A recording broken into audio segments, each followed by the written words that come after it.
Unbeknownst to him, the echoes of a once-shattered dream were about to form a symphony of redemption. Caden Tion's hopes of basketball stardom were abruptly snatched away in a heart-wrenching instant. The car accident took both his mother's life and his ability to walk. Despite this immense loss, Caden's love for the game remained unwavering. He settled for a humble role as the waterboy for a top high school basketball team, subtly grinding away closer to the sport he adored.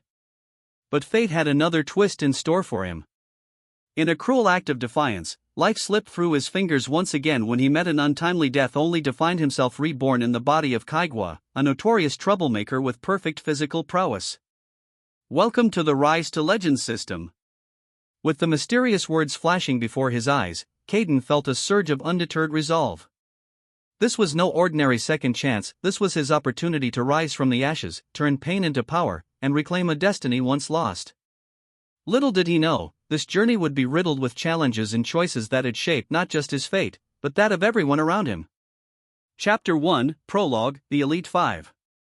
In the realm of high school basketball, legends were born, and among them stood the Elite Five. Originating from diverse schools, their names alone made other players tremble in their shoes. Each player, a virtuoso in their own right, was united by a shared passion for the game of basketball. However, it was as rare as diamonds to see them in the same court. Yet here they were now, two members of the Elite Five playing against each other before their very eyes. Zhang receives the pass, eyes locked on the hoop. The defense converges, but Fang sets up a screen. Zhang takes a step back and creates the separation. It's a high-stakes gamble, and Zhang finally takes the aim. And he makes it, the commentator exclaimed, causing the right side of the bleachers to break into cheers. Eagles, stand up tall. Hoops are calling, hear the call. High and mighty, wings unfurled. Eagles soar, rule the world. However, their cheers were cut short when Fang Lu, the youngest member of the Elite Five, stole the ball from his opponent's hands and landed an effortless layup. It's a tie once again, the female commentator shouted. This game feels like it's never going to end. Under the gymnasium lights, the squeak of basketball shoes echoed against the polished court. Each dribble resonated with precision, the ball bouncing almost in sync with the cheers of the audience. In the heart of the court stood the two teams, Hualan Guardians and Ing Eagles. We welcome you again, ladies and gentlemen, to the Clash of Titans here at the Inter-High Preliminaries. David Cho, a well-renowned commentator, exclaimed, his voice booming through the speakers and setting the court for the epic showdown. It seems like the teams are putting everything they have into the game. I've never seen them play this intensely in the league before, Lisa Liang, the female commentator, said. Well, of course, David chimed, this is potentially the final game of the year for one of the two teams. Whoever wins this game will represent Beijing in the Inter-High National Basketball League. The camera panned across the sea of colors as fans waved their respective teams' banners high up in the air. The cheerleaders performed mesmerizing routines in the bleachers, only adding to the tension felt in the court. 3 minutes left, a frail-looking young man muttered from the seats of the players. He was wearing the representative green uniform of Hualan High, and his eyebrows furrowed as he watched the team's movements. He calculated their dribbles, passes, and shoots, taking note of the mistakes they had made in his trusty notebook. Too hasty, he whispered as the team's center fumbled the ball, causing it to land in the hands of Ing Eagles captain, Zheng Zhang. The boy watched as the prodigy passed through the players of Hualan High with great speed and precision, even landing the shot despite the odd circumstances. Zhang makes it. He creates a 2-point lead, and now, with less than 2 minutes on the clock, we cannot predict who will take home the trophy, Lisa Liang exclaimed. The young man gazed at Zhang with sparkling eyes, admiring his undefeatable skills. It was no wonder he was part of the Elite Five. However, he couldn't stay happy for too long since he realized his team was now losing by 2 points. Timeout, he quietly said. The coach of the Guardians calls for a timeout. David said. Let's see what kind of strategies they are going to implement to surpass the Eagles. The group of sweaty boys walked to their bench, each with furrowed eyebrows.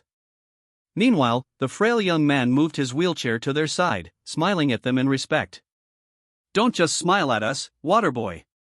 Do your job. Caden's smile dropped as he quickly filled up the cups with water to give them to the exhausted team.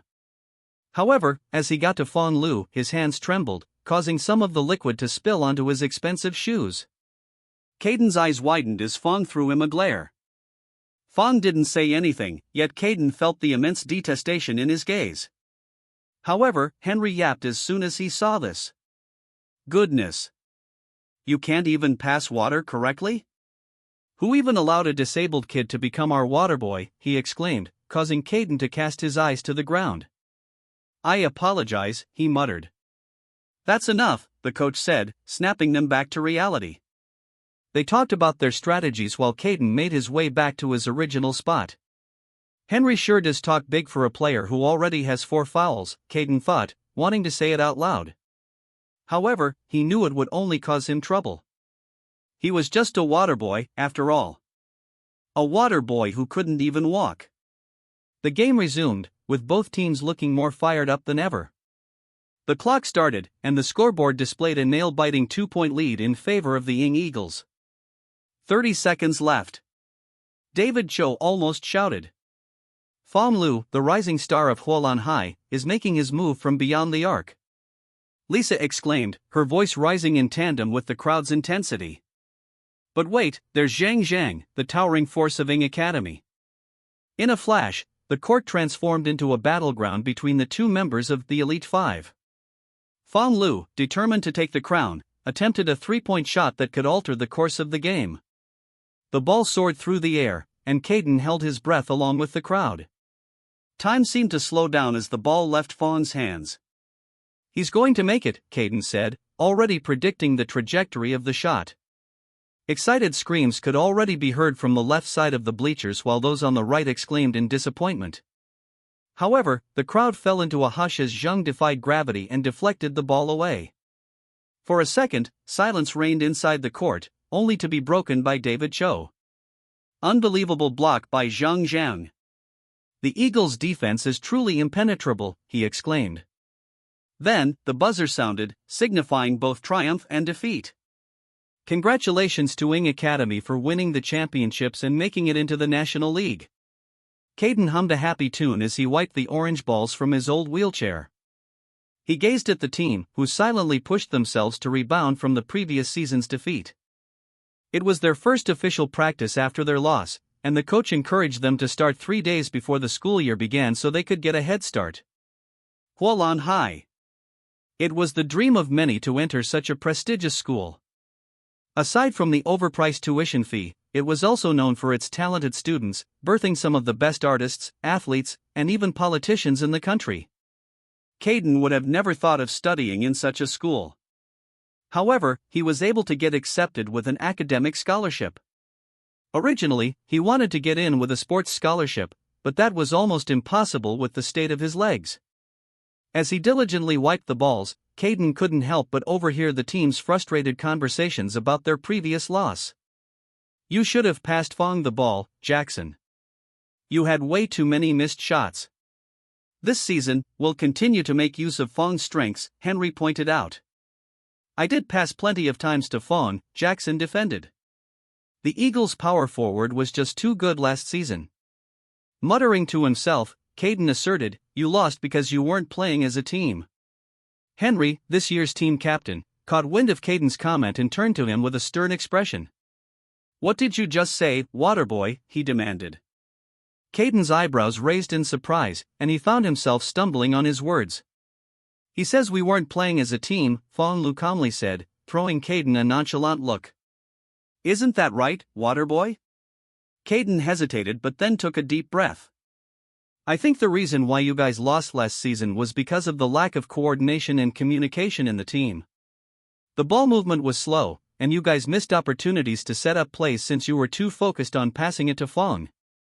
Sometimes, it's not just about individual skills, especially since you're playing against a team that has Zhang Zhang. So, are you saying we can't handle Zhang Zhang with our individual skills? Fong asked with a disbelieving smirk on his lips. That's not what I meant. Caden's statement was cut off when Henry threw a ball over his way, hitting him square on the head. Such a know-it-all, Henry scoffed. Just go home and train, kid. Train? Jackson, the team's center, chuckled. He can't even walk.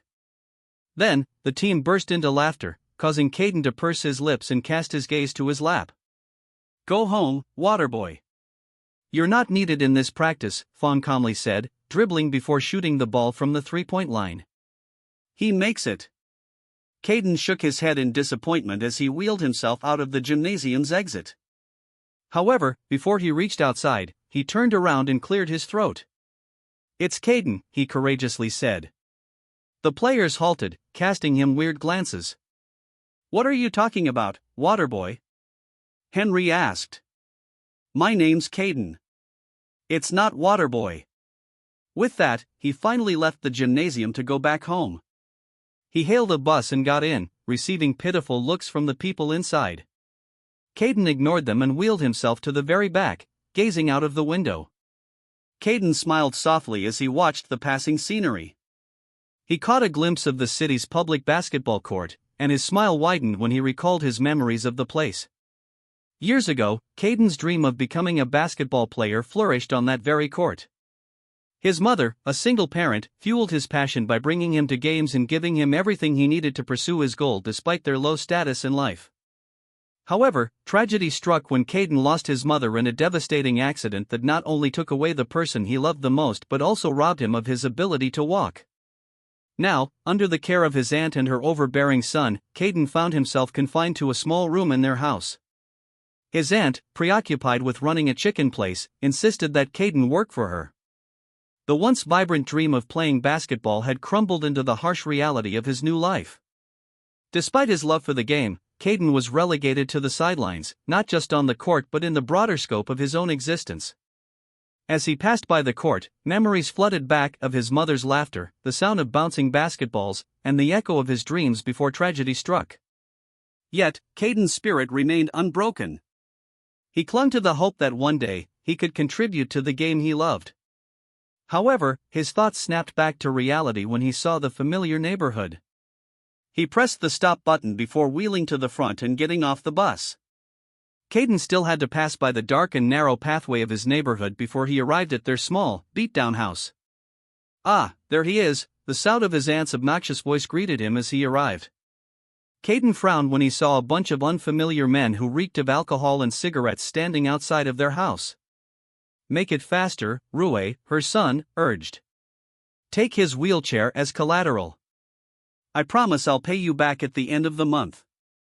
I just bought some raw materials for the shop, so I don't have enough money right now," his aunt said. "What's going on?" Caden asked, still perplexed about the situation. Just then, one of the men inspected his wheelchair before scoffing in disbelief. "You want us to take this rusty old thing? Pay up, old lady.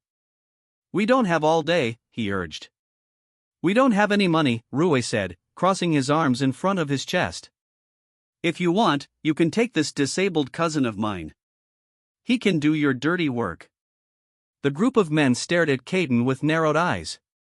"You want us to take a broken wheelchair, and now you even want us to take a broken person? Don't joke around. We already gave you plenty of chances. This is the last time we'd be asking." Caden's frown deepened as he finally recognized who these men were. These were the people her aunt borrowed money from to pay for Rue's tuition fee. When Rue found that Caden got accepted into Hualan High, he also insisted on studying in the prestigious school. However, he wasn't very good in his academics and was mediocre in sports and art. In the end, they borrowed money from loan sharks to pay for his tuition. "I'm tired of this," one of the men suddenly said, bringing out something from his back pocket. His aunt shrieked in horror while Rue's eyes widened in shock. The spoiled teen took cover behind Caden's wheelchair, pinning him in place. "Wait!" Caden exclaimed, trying to escape but to no avail. That's when it hit him. The man was pointing a gun toward his way. Bang! And that's when it really hit him. System binding. Cold. It was very cold. Goosebumps arose from Caden's skin as he felt the droplets of rain pelt against it. "I think he's dead," an unfamiliar voice said. "What?" another chimed. "He can't be dead. I don't want a criminal record. You hit him on the head with a baseball bat, Yuan." It's on you if he dies, another guy, one with a lisp, said. Let's just leave him here, Yuan urged, panic heard in his voice. We're leaving, Kai. It's on you if you really die, the first guy said. Caden's eyes fluttered open, the world coming into focus as he tried to make sense of his surroundings.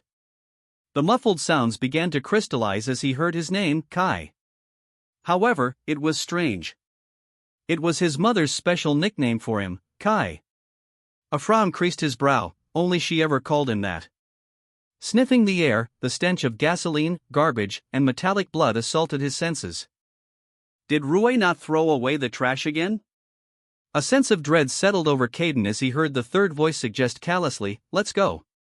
At that moment, a surge of adrenaline coursed through his veins, overpowering the haze that clouded his senses. Despite the pain in his body, he sat up, much to the astonishment of the three unfamiliar figures. Caden's gaze scanned the scene, revealing a person with bloody knuckles and another clutching a bloodied bat. Were these the loan sharks who shot him? If so, then they looked very young to be in the lending industry. Or maybe his aunt and cousin really sold him off? He mustered the strength to croak out a single question. Who are you? He asked, his voice deep yet strained. The trio stood frozen, surprise and uncertainty seen on their faces. The seconds stretched, thick with tension, before one of them stammered. How are you awake? He asked. What the hell, Yuan? You said you'd finish the job. I made sure to hit him really hard. Look, his head is still bleeding. Yuan defended. It's we who didn't do his job well, he pointed to the guy with bloodied brass knuckles. Caden assessed the situation. These boys looked very young, only around the same age as him. He couldn't fully see the face of the lone shark who shot him, but he was certain he wasn't one of the three people before him. Caden looked down at his body and saw bruises and cuts all over his skin. He also reached for his aching head and found it was covered in deep red blood. Did you do this to me? He asked, looking up at them. The three felt chills run down their spine. However, Yuan quickly mustered up his courage and answered. Don't act innocent, Kai. We wouldn't have done this if you didn't seduce Jinping's girlfriend, he spat. The guy, who Caden assumed to be Jinping, glared at him with profound hatred. Caden's frown deepened. What are you talking about? Caden innocently asked. Steal his girlfriend? Caden was lucky if a girl even willingly talked to him. This is annoying, Jinping said. You stole my girlfriend, humiliated me in front of my friends, and now you're acting like you didn't do anything wrong. Hand me the bat. Yuan passed Jinping the bat, and the latter quickly aimed to hit Caden's body. However, before it could land on Caden's shoulder, he quickly caught it with his hand. Caden's eyes widened, surprised with his reflexes and strength. Look, I think you have the wrong guy, he calmly said. I need to go back to my family so I can help with cleaning up. Since when did you care about your family? Jinping asked. Stop acting innocent and tell my girlfriend to come back to me. Jinping tried to swing the bat once more, but Caden held on tighter, making it immovable. Then he pulled it away from Jinping's hold, making the latter stumble. Jinping cursed under his breath and aimed to punch Caden's face. However, Caden quickly stood to evade his attack. Wait. He stood up? His eyes comically widened as he looked down at his legs. They were covered in mud, footprints, and blood, but he didn't care about that at all. He was standing. Caden stretched his legs and did a quick stationary jog. He even slapped himself with his bloody palms to determine if he was dreaming. It hurts. It's not a dream, he muttered, holding onto his cheek. Then, chuckles bubbled up before they turned into full-blown laughter. He was still holding onto the bat, happily swinging it around.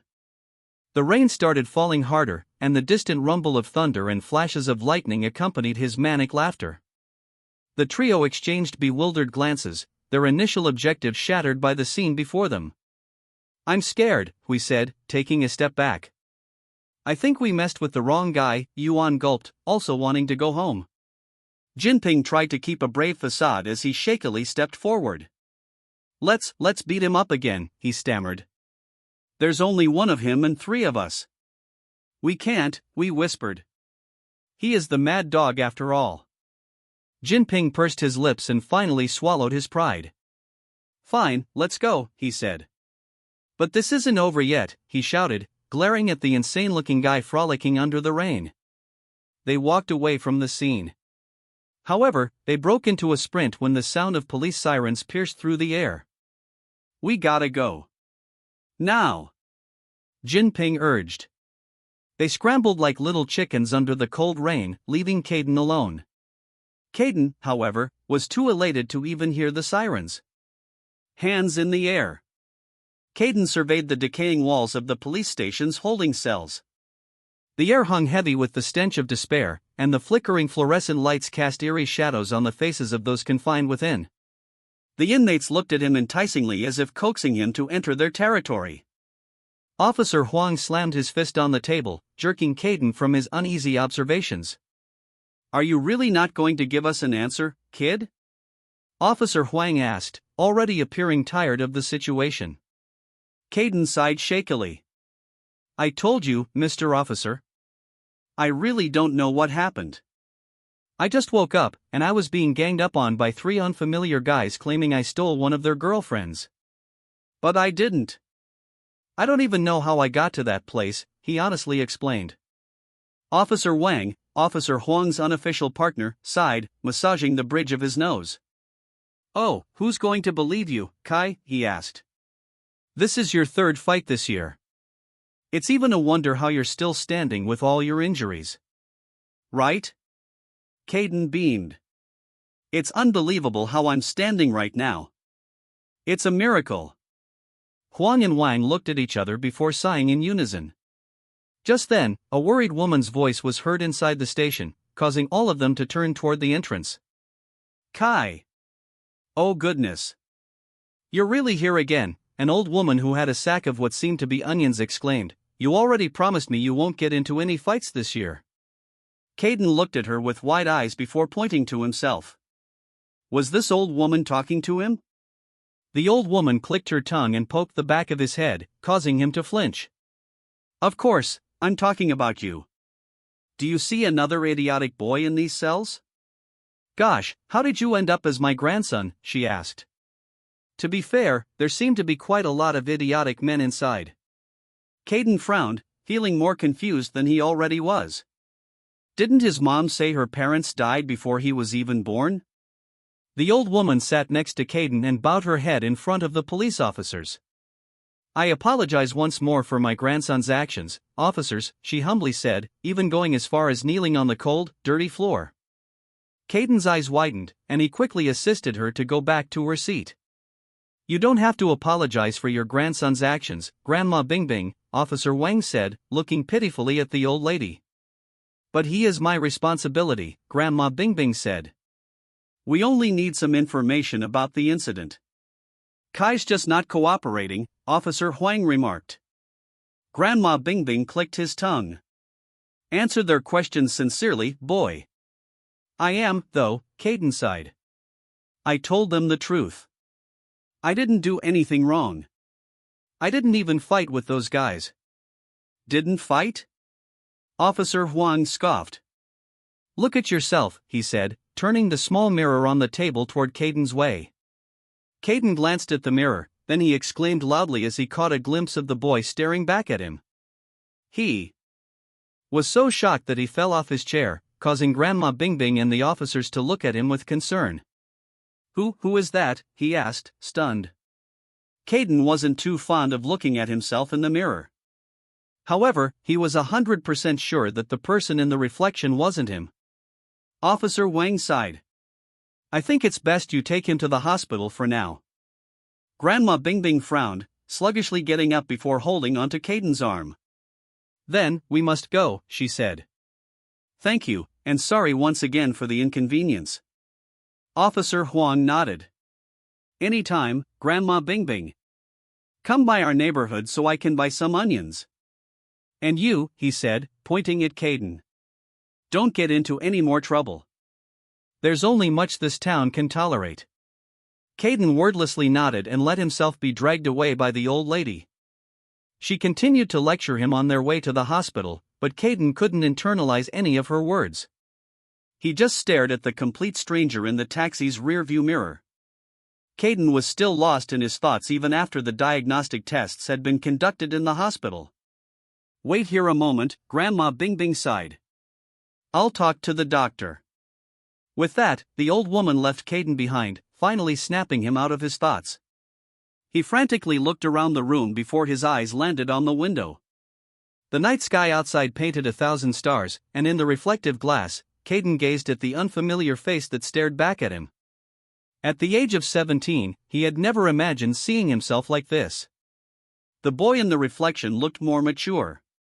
His long black locks cascaded down, almost touching his neck and obscuring his eyes beneath a veil of bangs. His fingers instinctively reached up and pushed his hair back. His dark eyes felt a little bit familiar, a faint connection to his past self. However, his nose stood taller, his lips were more plump, and his eyebrows arched more prominently. He also had black stud earrings on his left ear, adding to his entire look. With slow, deliberate movements, he assessed his changed form. "He's over 6 feet," he muttered. Standing at an impressive 6 feet 3 inches, Caden marveled at the height he only wished to reach. A hint of muscle defined his silhouette beneath the loosely fitting shirt, a sharp contrast with his original lanky form. As he peered out of the window, the cityscape also presented a foreign panorama. Where once stood the towering skyscrapers of Beijing, now only spaced-out houses dotted the landscape. This was not the familiar world he knew, not the home he remembered. System binded. Caden sat in shock when he saw the holographic screen appear before him. It was reminiscent of the VR games Rue pestered his aunt to buy. The door opened, and his grandma, accompanied by a doctor, entered while conversing. "Based on his results, there's really nothing wrong. He has minor contusions, but these are superficial. He must have a really hard head," the doctor chuckled. "Oh, my grandson has the hardest head in the world. He's such a stubborn duck that I sometimes don't know what to do," Grandma Bingbing exclaimed. "Well, his hard head saved him." "There's nothing wrong with the results," the doctor assured. "Welcome to the Rise to Legend system, where you can make your basketball dreams come true." Caden let out a scream, and he fell down to the floor as he looked at the vibrant spectacle before him. The doctor and Grandma Bingbing looked at him with confusion. All right, there might be something wrong with him. A rundown house stood before him, its worn exterior telling tales of years gone by. It wasn't any better than his aunt's house, but it was definitely cleaner. The walls, scrubbed free of grime, revealed faded patterns of the wallpaper, and the floor, though shabby, felt strangely comforting under Kai's slippers. However, as he took a deep breath, a distinct aroma overwhelmed his senses. Onions. He unconsciously covered his nose with his hand to avoid the spicy stench, causing Grandma Bingbing to click her tongue. "Goodness. You always act like you haven't smelled the scent of onions for 3 years now," she said, opening the windows to make the fresh air enter. Kai sat at the small chair, looking around the house like a lost kid. This was a new world. "We really need to talk about your behavior, Kai," Grandma Bingbing scolded. And he was also a different person. "It's your 3rd time in the police station this year. You're lucky that Officer Huang and Wang are kind enough to only let you off with a warning every single time. I don't know what has gotten into you, but you need to stop now. You've already been kicked out by almost all the schools in the town. It's a good thing you have already graduated from junior secondary school. Otherwise, I really think you would be kicked out again." Kai couldn't internalize Grandma Bingbing's words because the holographic interface appeared before him again. Name, Kaigo. Age, 16. Height, 189 centimeters. Level, Noob, 0 out of 100. Skills, none. Are you even listening? Grandma Bingbing sighed, snapping Kai out of his thoughts. "I'm sorry," Kai quickly said, looking at the old lady with an apologetic gaze. Grandma Bingbing froze, looking at her grandson with wide eyes. Was it just her, or did her idiotic grandson apologize? She pinched her palm and shook her head. "You're definitely not all right," she muttered. "Go and take a bath so you can sleep." With that, Grandma Bingbing left Kai all alone in the living room. Kai, albeit confused, stood from the chair and entered what seemed to be his room. It wasn't really difficult to decipher that it was his. There was some vandal writing on the door, and the walls were covered with photos of weapons and cool anime girls dressed in robot costumes. He opened the closet doors and found clothes he wouldn't even think of wearing. Then, his eyes caught a glimpse of a red towel, so he quickly grabbed it and made his way to the bathroom. There, he saw warm water in a basin, causing him to smile. Grandma Bing Bing must have prepared it for him. Kai started removing his clothes but stopped when he felt a phone inside the pocket of his shorts. He brought it out and was surprised to see it didn't have a password. Then, he saw the date and time. September 3, 2022. It was the same day. Then, he saw the location on the phone's top bar. Jilin City. He was more than 1,000 kilometers and 10 hours away from Beijing, his hometown. There could only be one plausible explanation for what was happening. Transmigration. Review user history? Yes or no? Yes, Kai muttered, and the screen displayed text containing information about the original person's life. Kaigo, also known as Mad Dog, gained notoriety in town as a troublemaker following the tragic demise of his father. The unfortunate incident occurred during a construction work fire, leaving Kai in a state of grief.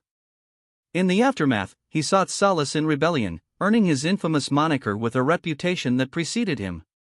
His penchant for getting into fights had forced him to switch schools multiple times since middle school, with each transfer marked by a trail of violence reports that seemed to follow him wherever he went. The path of violence ultimately led to a tragic end for Kai. Repeated trauma to the head and the result of countless brawls and skirmishes took its toll. The final blow came unexpectedly, marking the end of Mad Dog's journey. As life slipped away, the opportunity for a new beginning presented itself in the form of the current host. And my old body? Kai couldn't help but ask. The system did not respond this time. System acceptance is crucial for full installation. Accept the system? Accept, Kai unhesitatingly said. Congratulations, Kai. The Rise to Legends system has now been installed. Asterisk progression system asterisk. Asterisk XP sources asterisk. Official training, plus 10 XP per session. Official matches, plus 20 XP per win, minus 5 XP per loss. Unofficial games, plus 10 XP per game, minus 2 XP per loss. Weekly quests, varied XP rewards based on difficulty and accomplishment. Personal training, varied XP rewards based on hard work and effort. Reach 100 XP points and move to the next level. Kai stood in front of the mirror and looked at himself. Indeed, he looked like a troublemaker with his unkempt hair, beard, and scarred face and body. However, this new body of his was definitely fit for a basketball player. In the past, Kai had already accepted he couldn't reach his dream of becoming a legendary basketball player. Now, his dream was sparked alive once again. He smiled, feeling the sense of a new beginning. However, his smile fell when he smelled the stench of his own skin. Kai grimaced. Let's take a shower for now. He started removing his dirty clothes but halted as he pulled his underwear down. Kai stared at the monster looking up at him. Looks like I'm gifted in other aspects too. Kai jolted awake with the sound of an unfamiliar alarm. He placed his hand over his chest and took a deep breath, trying to calm his racing heart. Is that barking sounds mixed with engine revs? He muttered, confused. He quickly turned off the alarm and looked around the room. One thing was sure, he wasn't dreaming last night. He really did transmigrate to another person's body. With a small smile, he got up from bed and changed into some decent clothes. Then, he went in front of the mirror to inspect his appearance, clicking his tongue when his hair continued to fall below his eyes. Maybe I should cut this, he said, twirling the black strands with his finger. Incoming weekly quest. Don't get caught. Do not arouse any suspicion about your changed identity. 50 XP is available for the mission. 1 XP will be subtracted every time someone becomes suspicious of the host. Kai was pleasantly surprised. He never expected to be able to gain as much as 50 XP on his first weekly quest. But then, he wasn't really complaining. Seeing the noob status on his window might look funny, but it was also a slapping reality that his current body wasn't familiar with basketball at all. He saw a pair of scissors from his bedside table but shook his head. Cutting his hair might arouse suspicion. Based on all the photos on this guy's phone, he had been sporting this hairstyle for quite a long time. Besides, it might be better to keep his features occluded to not bring any unnecessary attention to himself. Kai smiled. How hard could acting like this guy be? Kai left his room and saw Grandma Bingbing already eating at the dining table. Grandma raised her eyebrows in surprise. You're awake? Well, that's a surprise. You usually wake up at noon since it's summer break, she said. -1 XP. Alright, maybe it was hard after all. I was hungry, Kai said, trying to sound as cold as possible. Fortunately, that wasn't too hard to accomplish since he already had quite a deep voice. His timbre was definitely impressive, knowing he was in his 16-year-old's body. A small smile appeared on Grandma Bingbing's lips. She was actually delighted to eat breakfast with her grandson. Although Kai was a pain to take care of, it was times like this when she was reminded he was just a young boy. Well, sit down then, she said, quickly making him a plate. Kai sat down, his eyes slightly widening when a hot meal was placed before him. The only hot meal he got from his aunt's house was fried chicken during their restaurant hours. Aside from that, all he mostly had was their leftovers. He took a bite of the simple omelette and almost groaned in satisfaction. However, he held himself back to avoid arousing any suspicion. Instead, he continued digging in like a hungered caveman. Grandma Bingbing watched him in amusement, cutting a piece of her omelette and placing it on his plate when she saw he had almost finished his meal. This is yours, though, Kai said, about to give it back to the old woman. However, she clicked her tongue and pushed his spoon away. I'm full, boy. You can't even eat your grandma's leftover food now? Kai pursed his lips to hide his smile. Then, he wordlessly ate the delicious omelette. By the way, Grandma said, making Kai stop mid-chew. The school year starts on September 5th. Kai nodded, not too shocked since it was the same day school started at his previous school. He placed down his utensils and cleared his throat, wanting to know about the school he was going to attend. There wasn't a hint of his school on his phone, and he was also curious if he knew about the school's basketball team. He didn't know much about other cities' high school basketball teams, but he knew of one from Jilin City since they were front runners during the Inter-High Nationals. So, am I going to attend a new school? He asked, opening up the topic. Naturally. You're already in upper secondary school, Grandma responded. So, you're going to the institution nearest to our house. It has affordable tuition, too. I was a good student, wasn't I? Kai asked with a joking undertone. He asked the question to gauge how he was as a student. -1 XP. Kai internally cursed when he saw another deduction from his XP. Grandma paused for a moment before bursting into laughter. Oh, that was a good joke, she said, wiping the tears of laughter with her sleeves. You have dozens of absences and barely even study. That's why Shitsi High was the only school willing to take you in. Make sure you don't get into trouble, alright? Shitsi High? Kai stopped thinking of his XP for a moment to try and recall if the school was even remotely familiar. However, after moments of thinking, Kai was certain. He has never heard of it. Kai! Deliver this to the gated neighborhood, Grandma exclaimed from the kitchen, hauling a large sack of onions on the table. Kai quickly stood from the couch but waited a few seconds since he didn't want to appear eager. A day had passed since he had transmigrated to Kaigwa's body, and he now figured out that he was a lazy, foul-mouthed student who didn't have any friends. In short, he was a total troublemaker. Kai lost a total of 7 XP before coming to that conclusion. Fortunately, they had one thing in common: they didn't have any friends. So, that aspect wasn't too difficult to emulate. The other aspects of Kaigwa, however, were definitely the complete opposite of his personality. Why me? Kai whined, finally walking into the kitchen. Get your lazy ass up. I've been peeling these onions since morning for the rich people in the other neighborhood. The least you could do is deliver it to them, she scolded, causing Kai to purse his lips. Fine, he grumbled, I'm going. Give this to the Chang family, who lives in the big red mansion, she instructed. Kai waved her off and went out of their small house. He sighed right away as he closed the door of their abode. He really wasn't used to acting rebellious, but he definitely had to get used to it if he wanted to live as Kaigwa. Kai started walking to the neighborhood next to theirs. Fortunately, it wasn't too hard to find since it was the only gated neighborhood in their community. As he walked in, he was suddenly stopped by a security guard with a buzzed haircut. He pointed his baton to Kai's chest and narrowed his eyes. What are you doing here? He asked. Kai gulped at the sight of his baton but tried not to show his nervousness. He nonchalantly brought the sack of onions up to show it to the guard. My grandma asked me to deliver this. The security guard paused for a few moments before clicking his tongue. Then, he finally opened the gate, still subtly glaring at Kai. You better not cause any trouble in this neighborhood, kid. Kai chuckled and raised his hands in surrender. Don't worry. I won't do it when you're around, he smirked. With that, he ran away from the guard and inside the gated neighborhood. Kai heard the guard screaming for him to come back, but he just ignored him.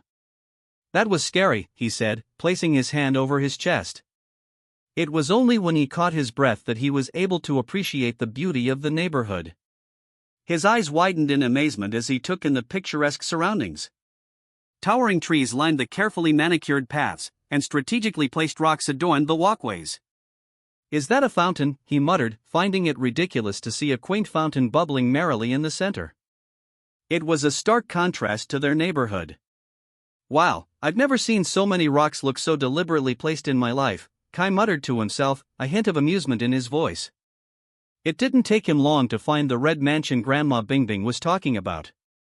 It was the biggest house in the neighborhood, and it also had the words Cheng's residence written on its front door. He adjusted the bag of onions on his shoulder and took a deep breath, readying himself for the encounter. Kai knocked on the ornate door adorned with an intricately designed knocker that seemed almost too fancy for a vegetable delivery. The door creaked open, revealing a towering figure on the other side. The man stood at an impressive 6 feet 8 inches, his features sharp and prominent. What caught Kai's attention, however, was the seemingly permanent frown etched onto the man's face. Onion delivery, he quietly said, feeling small before the man. The man's stern gaze didn't soften as he assessed Kai and the bag of onions. About time, he grumbled, taking the bag from Kai's hands with a firm grip. Kai couldn't help but be intrigued by the imposing figure before him. You know, with a mansion like this, you'd think the onions would be delivered by a butler or something. Not me, he quipped, hoping to lighten the mood. The tall man didn't crack a smile, causing Kai to purse his lips. Tell your grandma to deliver it next time. I don't want her troublemaker grandson coming close to our house. With that, he slammed the door shut. Welp, Kai muttered.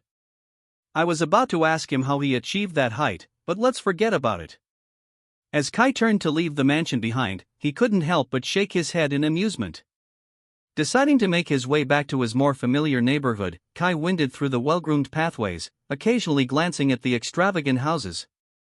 However, he quickly halted when a familiar sound caught his attention. A small smile graced his lips. It was the rhythmic dribbling of a basketball.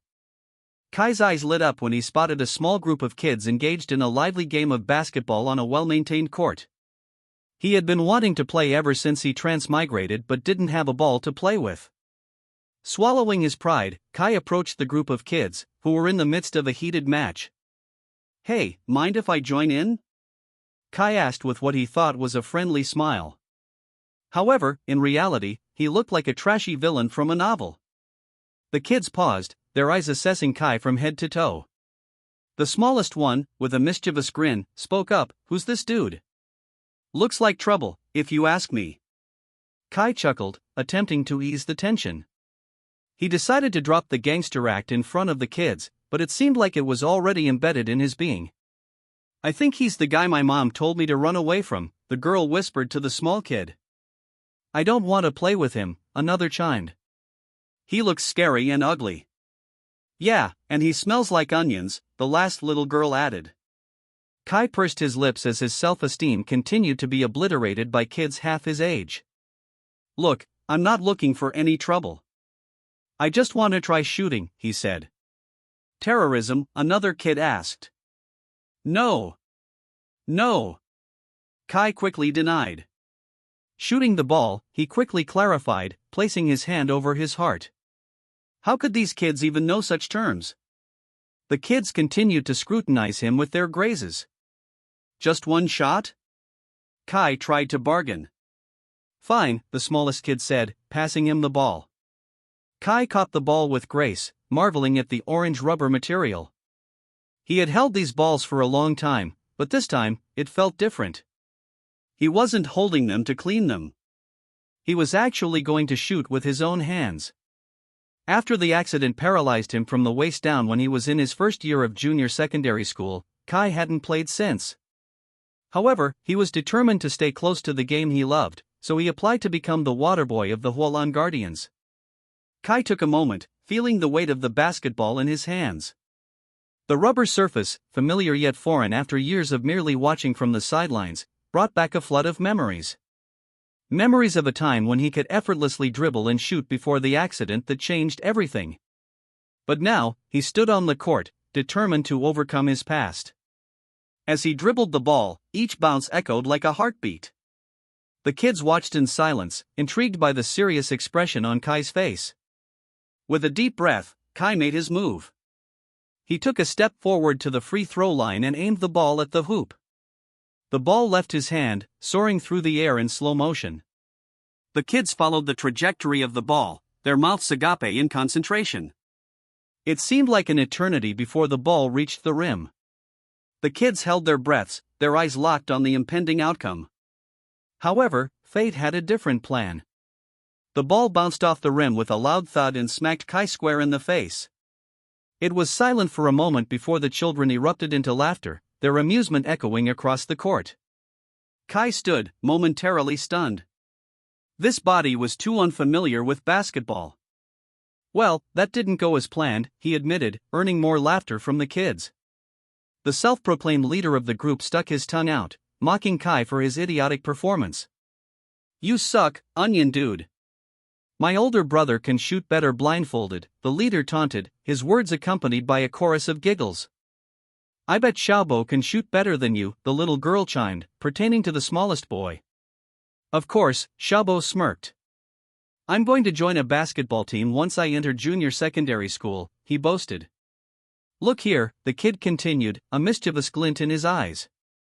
Xiaobo confidently strolled to the three-point line and held the ball in his hands. The other children gathered around while Kai stepped back. Xiaobo took a deep breath, and with a swift motion, he released the ball. It sailed through the air, a perfect arc. That ended with a satisfying swish as it went through the net. The kids erupted into cheers, celebrating their leader's triumphant shot. Then, they turned to Kai with teasing smiles, ready to pound his self-esteem to the ground. Xiaobo pointed at him with a challenging gaze. You better practice for a few more years if you want to beat me. First day of school. It was a feeling that couldn't be fully described. It's when you mistake overeating for butterflies in your stomach. When everyone tries to impress each other, but in reality, all are too preoccupied with their own self-image to even care about others. When you fill your brand new bag to the brim with things you don't even need because you want to have a fresh and new beginning. Caden had never experienced having a new bag after his mother died. Most of his items were hand-me-downs from his cousin, Rui, so he was quite excited about the prospect of a new bag. Grandma, where's my bag? He asked, looking around the living room. Grandma frowned. Bag? You've never owned a bag since middle school. I haven't. Kai asked, confused. What kind of student didn't carry a bag to school? Grandma's frown deepened, even taking a break from peeling the onions she was going to sell to the next town. Right, I don't. Kai quickly said to avoid suspicion. Just my pen and notebook are enough. Grandma Bingbing shook her head. I'd be lucky if you even brought a pen and a notebook. She then glanced at the clock and pushed his lunch onto him. Here, she said. Make sure not to throw it away this time, okay? I made it really well for your first day. Kai nodded and held onto the duck-shaped lunchbox before leaving their small house. He felt excited as he trudged down the streets, ignoring the nasty stares his neighbors were throwing toward his way. There's that troublemaker kid again. He's going to Sheetsy? Such luck. My son goes there, too. I feel bad for Grandma Bing Bing every time I see him. Yeah, she should have abandoned him when her son died. Kai pretended not to hear what they were talking about and continued whistling as he walked through the streets. His right hand was inside his pocket while the other clutched onto his duck-shaped lunchbox. Honestly, he just couldn't wait to arrive at his new school to see what it looked like. He could still remember his first day as a freshman at Hualan High and how surreal it felt.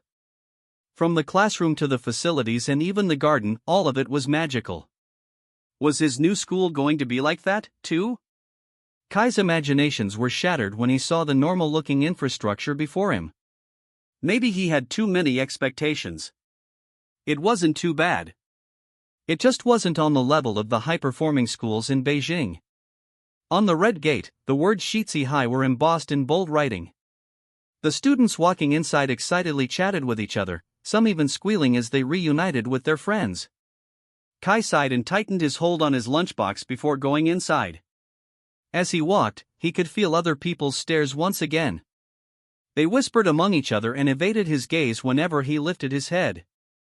Kai quietly sighed. Was Kaiguo well known in this place? He continued to walk around but quickly halted when he saw the booths arranged in the garden. Come join the baseball team. We've got a very pretty manager. Join the swimming team where you'll see glistening abs all day long. All genders are welcome. The volleyball team will make your high school life as dramatic as possible. Join us at the film club, where we can make any kind of film. We don't kink shame in the furry club. Sheetsy High had a relatively small population since it was located in the far northern part of Jilin City. So, with the arrival of the freshmen, the clubs all fought for new recruits. Most of the booths were filled with varying students. However, one of the booths was strangely empty. Why isn't anyone going near us? Shang, the ever-passionate sophomore at Sheetsy's basketball team, whined. Maybe because we don't have a pretty manager, Cohen joked, causing the girl next to him to scoff. Go and find a new manager then, Lena snapped. Cohen raised his hands in surrender.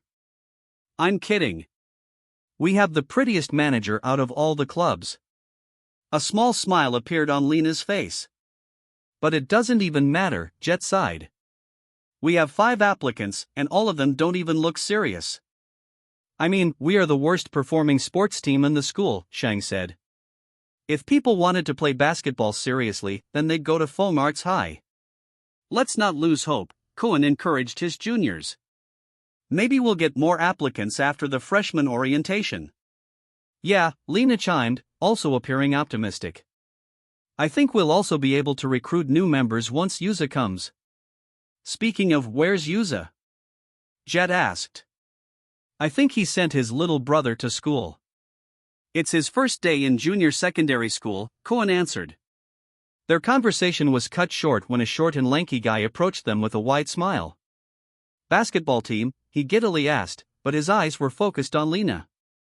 The 3 present members sighed. It looked like another unserious applicant. Here, Shang said. Come meet us at the tryouts on Wednesday.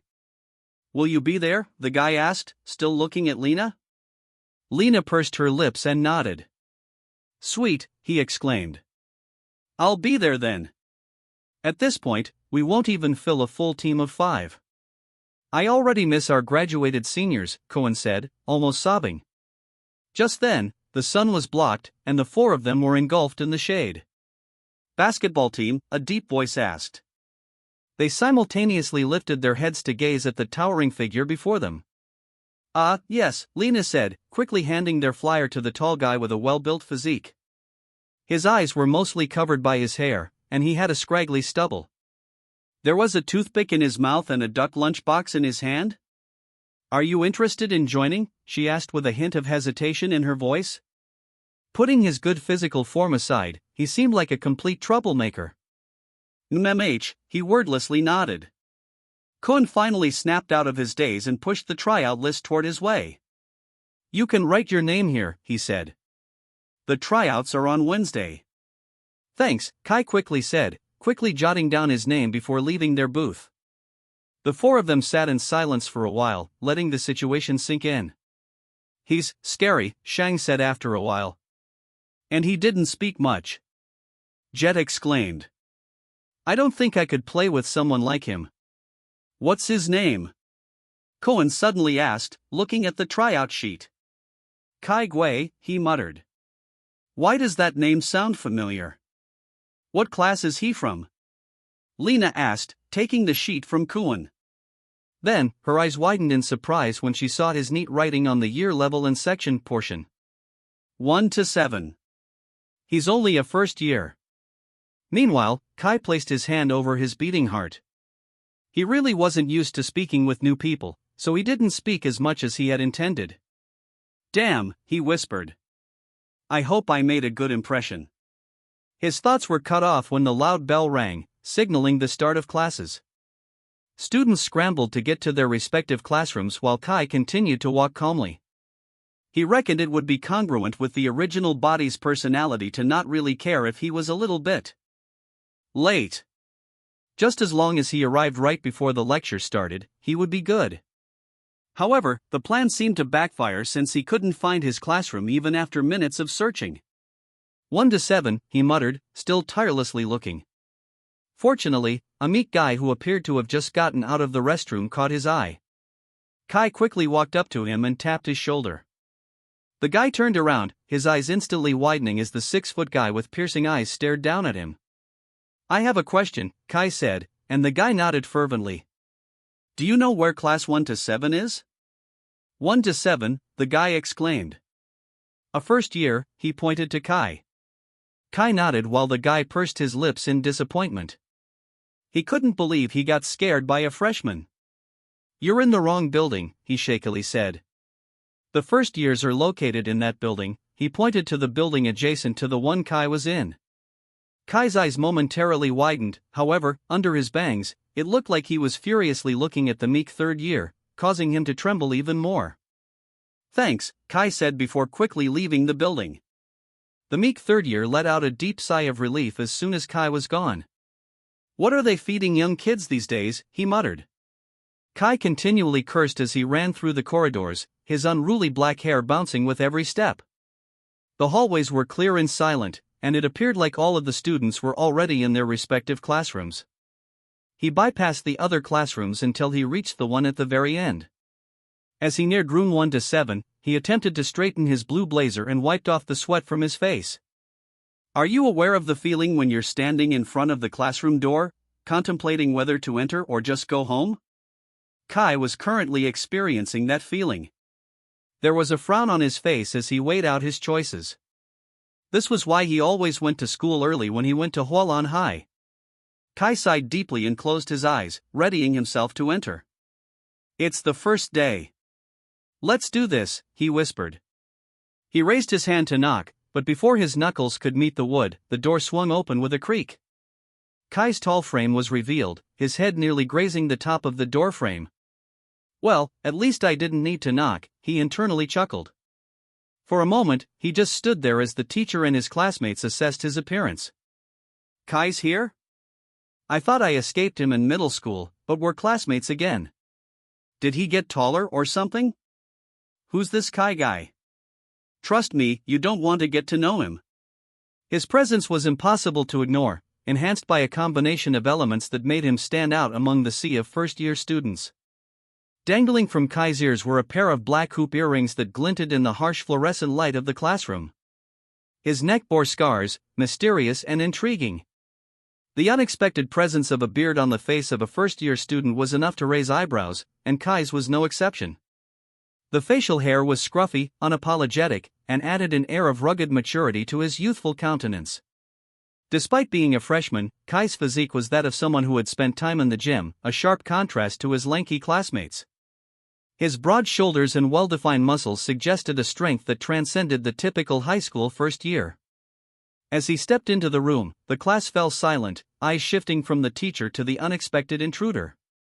The The teacher, a kind-looking fresh graduate, chuckled nervously as Kai entered. "This building is for freshmen," he stated, still appearing nervous. Kai, trying to ignore the murmurs that ripped through the room, cleared his throat and spoke in a surprisingly deep voice that resonated through the classroom. "This is 1 to 7, right?" he asked. The teacher nodded. He reached into his pocket and pulled out a crumpled piece of paper, showing it to the young teacher. "Wait, you're a first year?" Kai took the only unoccupied seat in the room, the window seat at the very back. "Talk about being an anime protagonist," he muttered. Beside him was a chubby student with glasses and a bowl cut. He met his seatmate's gaze as he passed by him, so he smiled. However, his seatmate quickly looked away, avoiding his eyes. Kai's smile dropped as he sat on his chair. Then, he lifted his head only to see most of his classmates looking toward his way. Please face the front," the teacher stammered, appearing to be sweating buckets.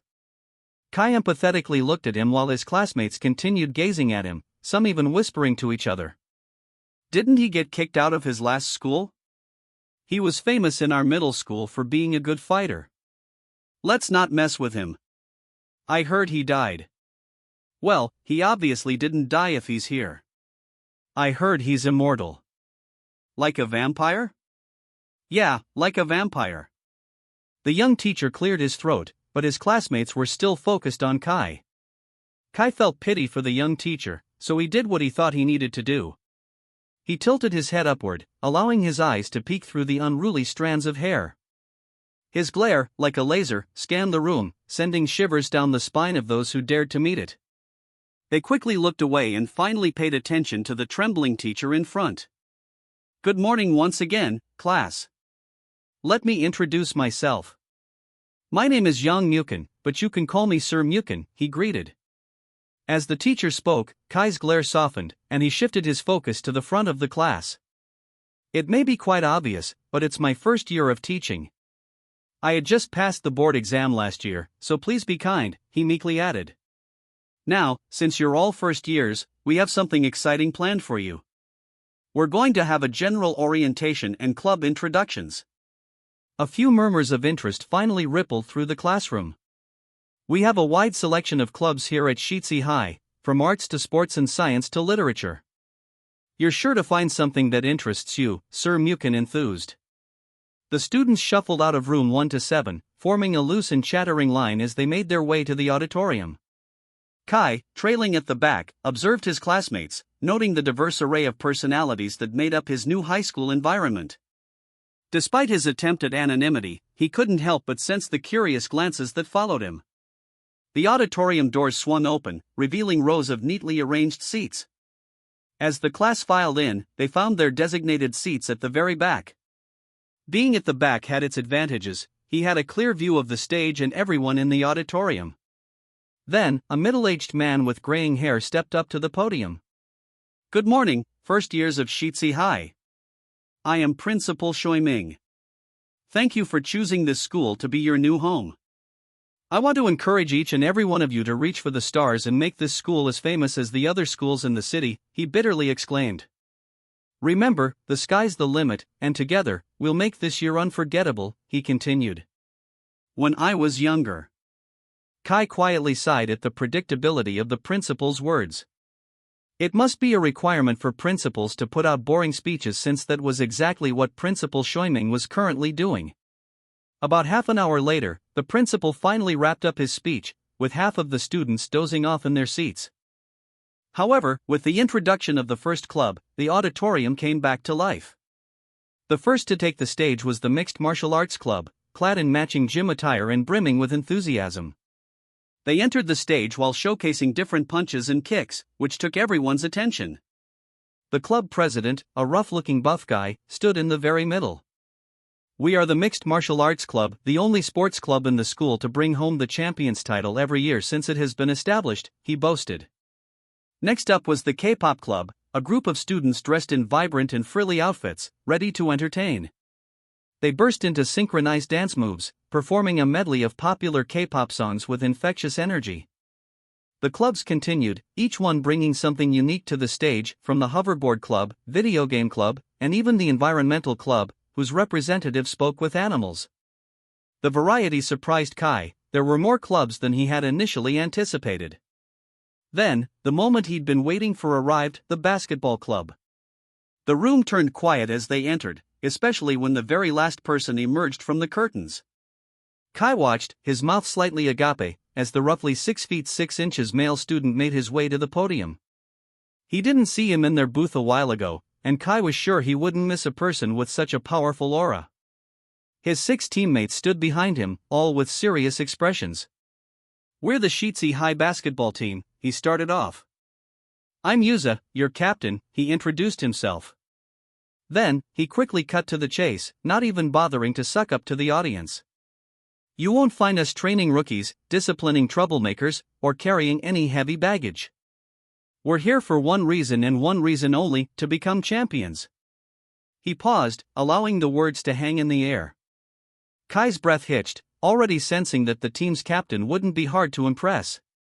"We don't have time for half-hearted efforts or excuses," he continued, his voice unwavering. "If you're not ready to give your all, if you're not prepared to push yourself beyond your limits, then this isn't the place for you." "Thank you, once again, for choosing Sheetsy High," the principal exclaimed, signaling the end of the first-year students' orientation. "As a small gift, proceed with an early break. The classes shall resume after the morning break," he announced. As the students fled out of the auditorium, excited chatter filled the air. Yuza's powerful words still lingered in Kai's mind. That was also his goal, to become a champion. Lost in his thoughts, Kai was jolted back to reality when someone unexpectedly wrapped their arms around his bicep. He turned to find a girl looking up at him with mischievous eyes. Her chest rested against his bicep, the soft globes dangerously pressing close. Her skirt was also hiked up in a way that would make any awkward encounter even more uncomfortable. She had long, sleek black hair with bangs, and her ears were adorned with a pair of flashy hoop earrings. Her lips, painted cherry red, moved enticingly as she chewed on what seemed to be cherry-flavored gum. Kai froze in surprise. Aside from his mother, no other woman had ever gotten this close to him. "Honey bun, you didn't tell me you were also going to go to Sheetsy High," she exclaimed with a playful grin, still chewing the bubblegum in her mouth. Kai's eyebrows furrowed in confusion. Did he have a girlfriend he didn't know about in this life? Do I know you?" Kai respectfully asked, trying to peel the girl's arms off from his bicep. She laughed loudly, leaning even closer to him. "Oh, honey bun, you're so funny. It's me, Eva. You transferred to our school last year, remember?" "Right," Kai said, pursing his lips. "Almost forgot." "How could you forget?" she exclaimed. "We even met at a restaurant once. You tied my shoelaces for me." "I did?" "Right, I did," he quickly added. "Well, do you need anything?" Eva pouted, her lower lip adorned with a glossy sheen of cherry-flavored lip gloss, looking cheeky. "I like it when you act cold to me," she smirked. "You're the first guy to ever do that."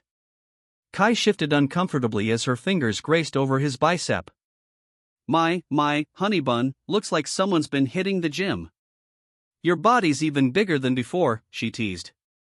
Kai, not entirely comfortable with the unexpected physical examination, subtly maneuvered away from Eva's touch. "Yeah, well, I've been lifting onions," he quipped. Eva laughed loudly, not taking him seriously.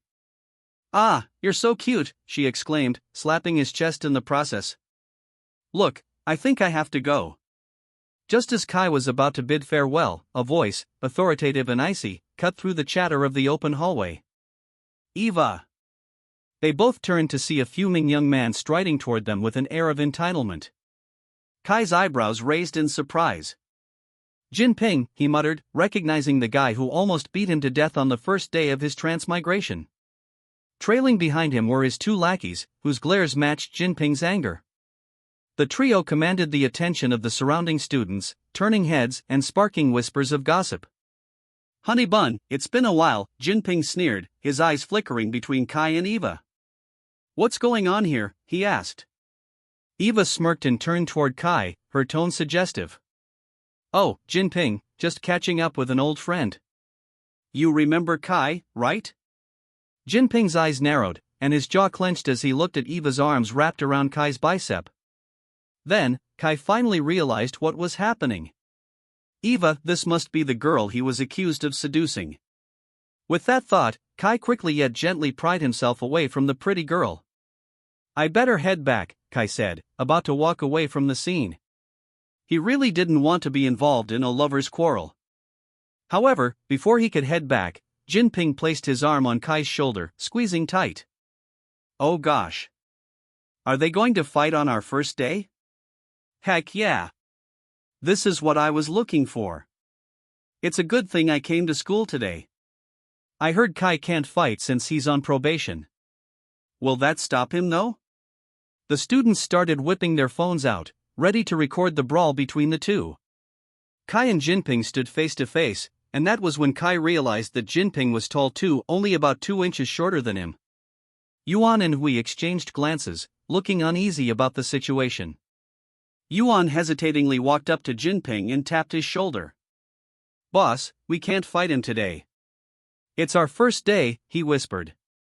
Yeah, Hui chimed. And I honestly don't think we can beat him with a fistfight. Jinping pursed his lips and shrugged off their hands.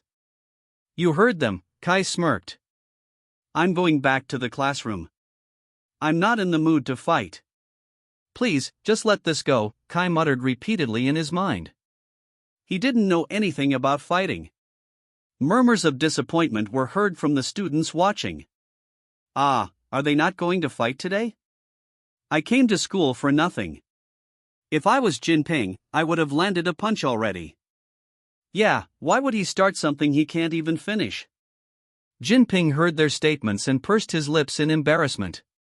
He couldn't let the matter go, so he decided to speak again. Fine, Jinping conceded. Let's not fight. But we settle this on the court. You can't escape me there. Kai frowned while Eva chuckled. The court?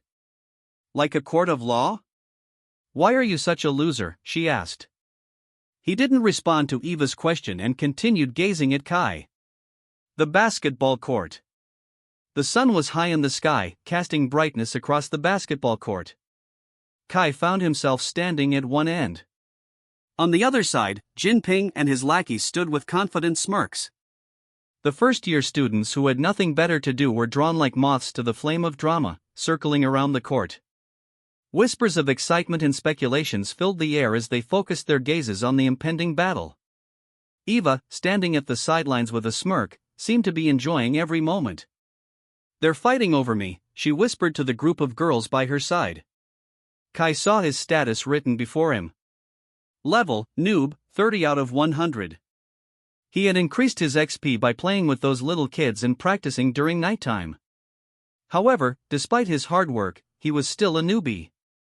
With his current state, he definitely couldn't take on the three of them.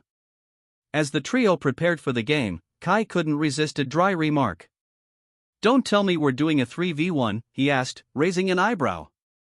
Jinping chuckled condescendingly. Of course not.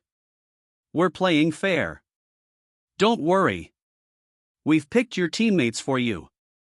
Kai frowned in disbelief. Jinping smirked as he saw Bao, their nerdy classmate, watching on the sidelines. Hey, meet Bun, he exclaimed, pointing at him. The onlookers parted like the Red Sea, placing Bao in the spotlight. Bao pointed at himself in disbelief. Me, he stammered. Jinping clicked his tongue. Yes, you. Come here, Bao. Accompany Kai over here, he said. Bao gulped in fear but followed Jinping's orders nonetheless. Kai pursed his lips as he watched his seatmates slowly walk to where he was. And you, Jinping said, pointing to an unsuspecting guy eating a bag of potato chips on the bench. Potato guy, he loudly said. Play basketball with us. The unknown guy with unruly curly hair and prominent freckles stared at them for a few seconds. Yuan clicked his tongue in impatience. Come here or else. That seemed to do the trick. The potato guy stood and silently walked to where Bao and Kai were standing. Meet your dream team. Jinping chuckled, gesturing to the three of them. Bao, adjusting his glasses nervously, stammered. Hey, Kai. I don't know how to play basketball. Potato Guy, still munching on some chips, added. Yeah, me neither. I was having an early lunch break. This'll be short, Kai apologetically said. Thanks for joining me. Bao raised his eyebrows, surprised that Kai was actually thanking him. The rumors he heard from Kai's former schoolmates made him seem like a total monster. Consider this as a crash course in basketball, Jinping remarked, dribbling the ball. We're playing half-court, he started off. Usual basketball rules apply. 3 points if you sink it from beyond the line, 2 points inside. First to 10 wins. Got it? Kai nodded, actually feeling pretty excited for the game. Nonetheless, he tried hard not to show it. Jinping slowly walked over to their team, a sly grin on his face. One more thing. If I win, I get the girl. Eva, standing nearby, couldn't help but scoff. Kai sighed, leaning against the hoop, and crossed his arms. And if I win, you guys leave me alone, alright? Jinping chuckled. Deal. Jinping called over another student to act as the referee. It seemed like the student was waiting for this moment. He had a worn-out whistle necklace, and he enthusiastically stood at the center of the half-court, ready to officiate the game.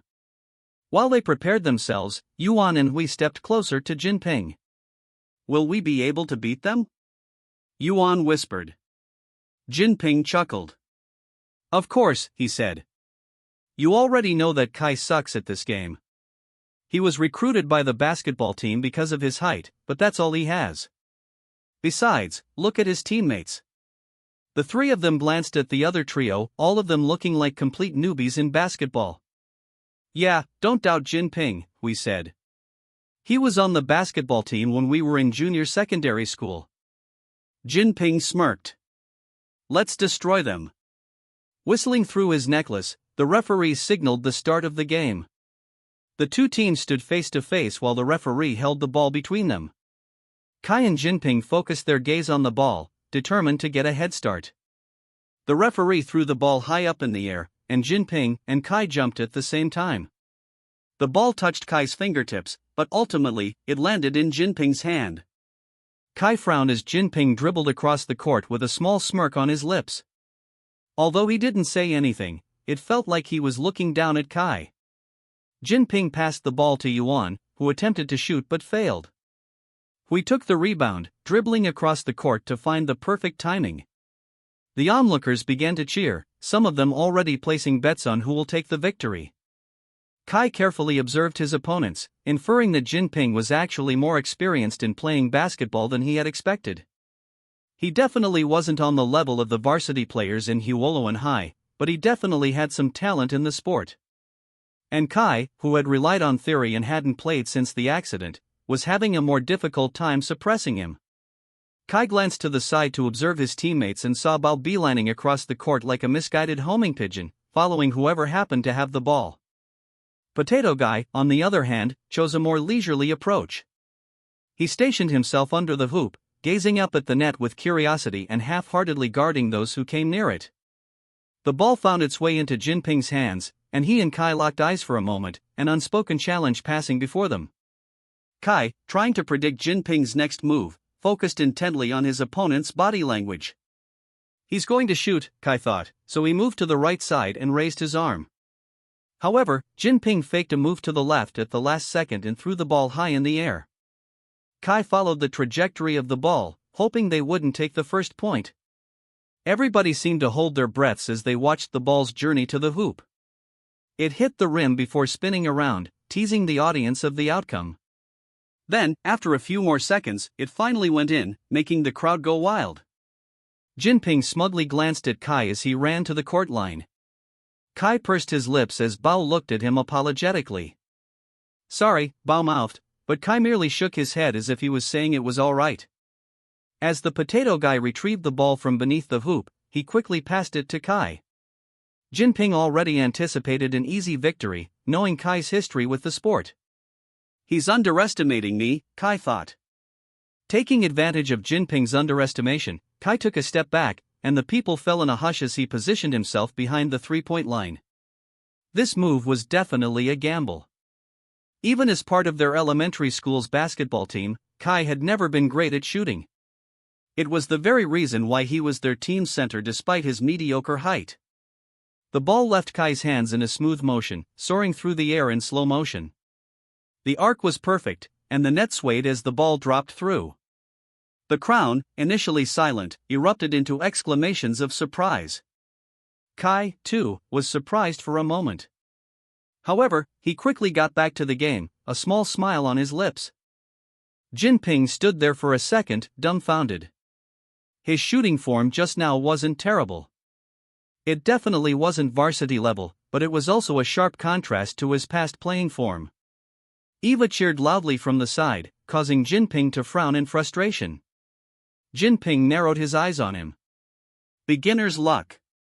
The game continued, and Jinping was fired up after seeing Eva cheering loudly for Kai. He clicked his tongue and took advantage of Kai's inexperienced teammates and sped through them before landing an effortless layup. It didn't stop there. As the potato guy merely walked around the court, cautiously approaching the ball, Yuan took the opportunity to shoot from the free throw line. Kai sighed as the trio celebrated, all with smug looks.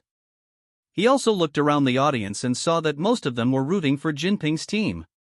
However, that wasn't really important for Jinping. In the end, Eva's cheers were the most precious to him.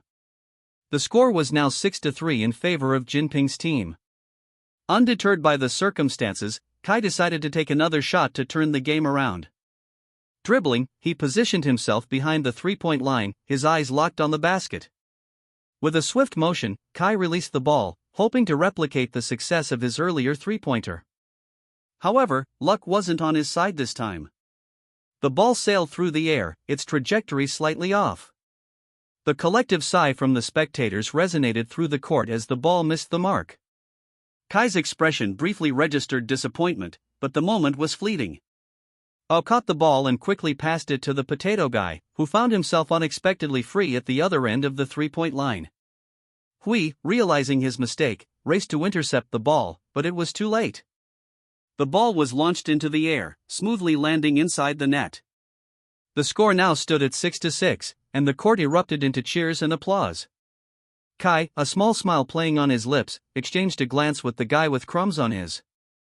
However, that triumph didn't last long as Jinping aggressively took the ball from under the hoop and sped up. He couldn't believe they were now in a tie with Kai's team shooting 2 mere baskets while his team had to shoot 3. Jinping turned to his lackeys with a dismissive wave. "Just pass me the ball." Yuan and Wei, sensing their leader's determination, quickly complied. The ball found its way into Jinping's hands, and with a focused gaze, he dribbled his way toward the basket.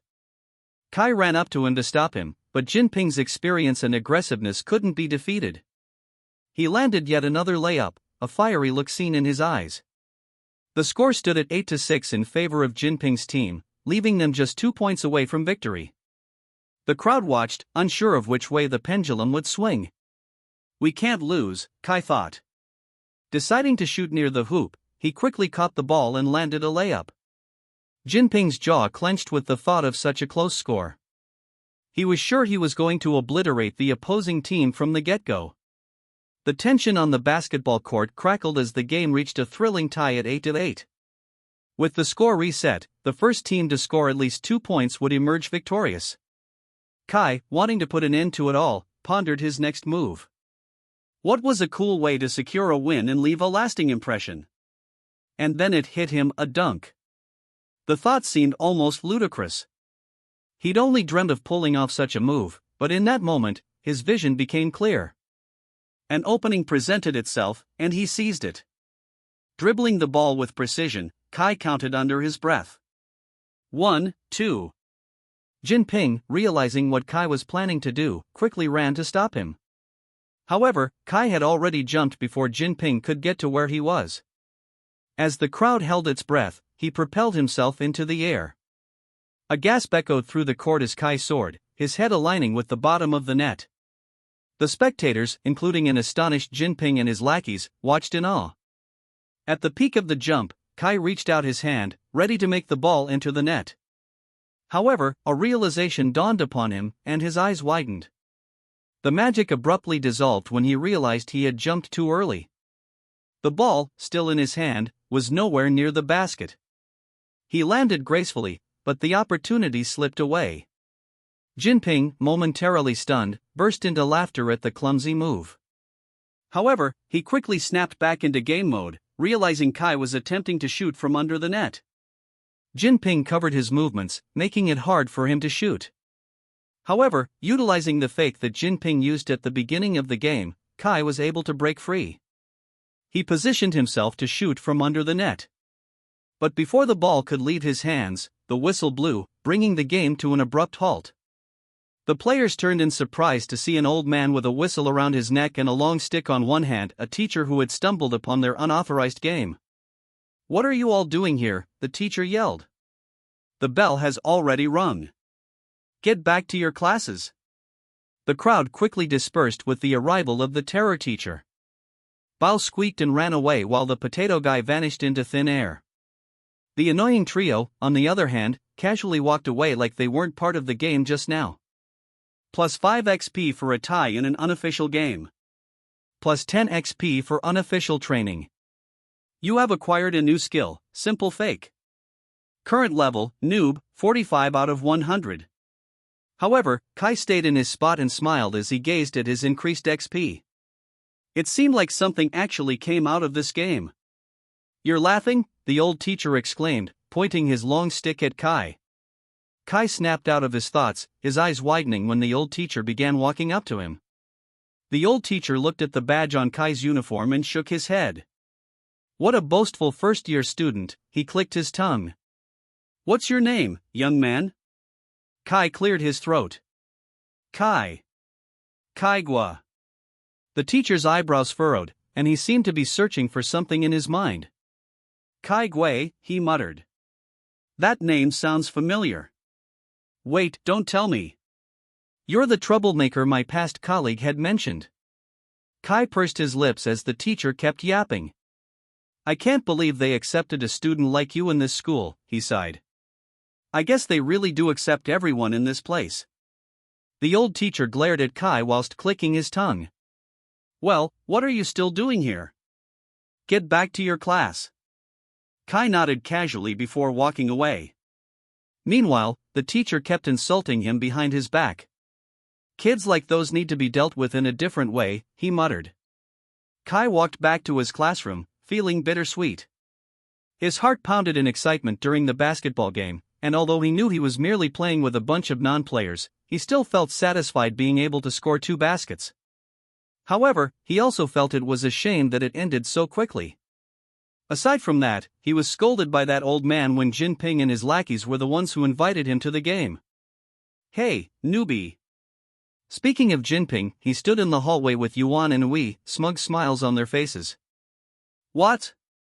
Kai sighed, feeling tired of dealing with them. "You wouldn't have scored in the game if I played my best." "Fortunately for you, I'm saving up my strength for the basketball tryouts," he said. Kai pursed his lips, feeling a bit annoyed with his presence. It was weird, he wasn't the type of person who got easily annoyed in his old body. However, now, he felt like those feelings just skyrocketed. "I thought you'd leave me alone?" Kai asked. Jinping smirked. "That was only if you beat me. You only had a total of 5 points in the game, while I had 6, he boasted. So, technically, I won the game. However, since none of us got to 10 points because of that teacher, I'll settle with a tie for now. Just remember, this isn't over. This also means that Eva is still mine. You don't have the right to." Kai walked away before Jinping could even finish his sentence. He could hear him asking him to come back and finish their conversation, but Kai ignored him and continued walking to their classroom. He finally reached the room, and fortunately, Sir Mukin was still the one in front. "Oh, there you are," he chuckled. "You're late again. Try not to do that so often, alright?" he kindly asked. Kai nodded before heading to his seat. "Well, like I said, you'll be meeting your other teachers for the rest of the day," Sir Mukin chimed. "Please don't cause any trouble since I'll be at the short end of the stick," he nervously added. How, he said, gesturing to the good-looking student sitting in the middle of the room. He had glasses, and his hair was neatly slicked back. His uniform was also pearly white and perfectly ironed. All in all, he looked like a very proper student. "You'll be the acting class president for now," Sir Mukin said. "Please watch over the class and lead the greetings." "Yes, sir," How respectfully said, even bowing his head. "I'll get going then," Sir Mukin said, waving goodbye before leaving the room. There was a slight noise in the room with Sir Mukin's departure. Kai looked out the window and saw the court they played in just moments ago.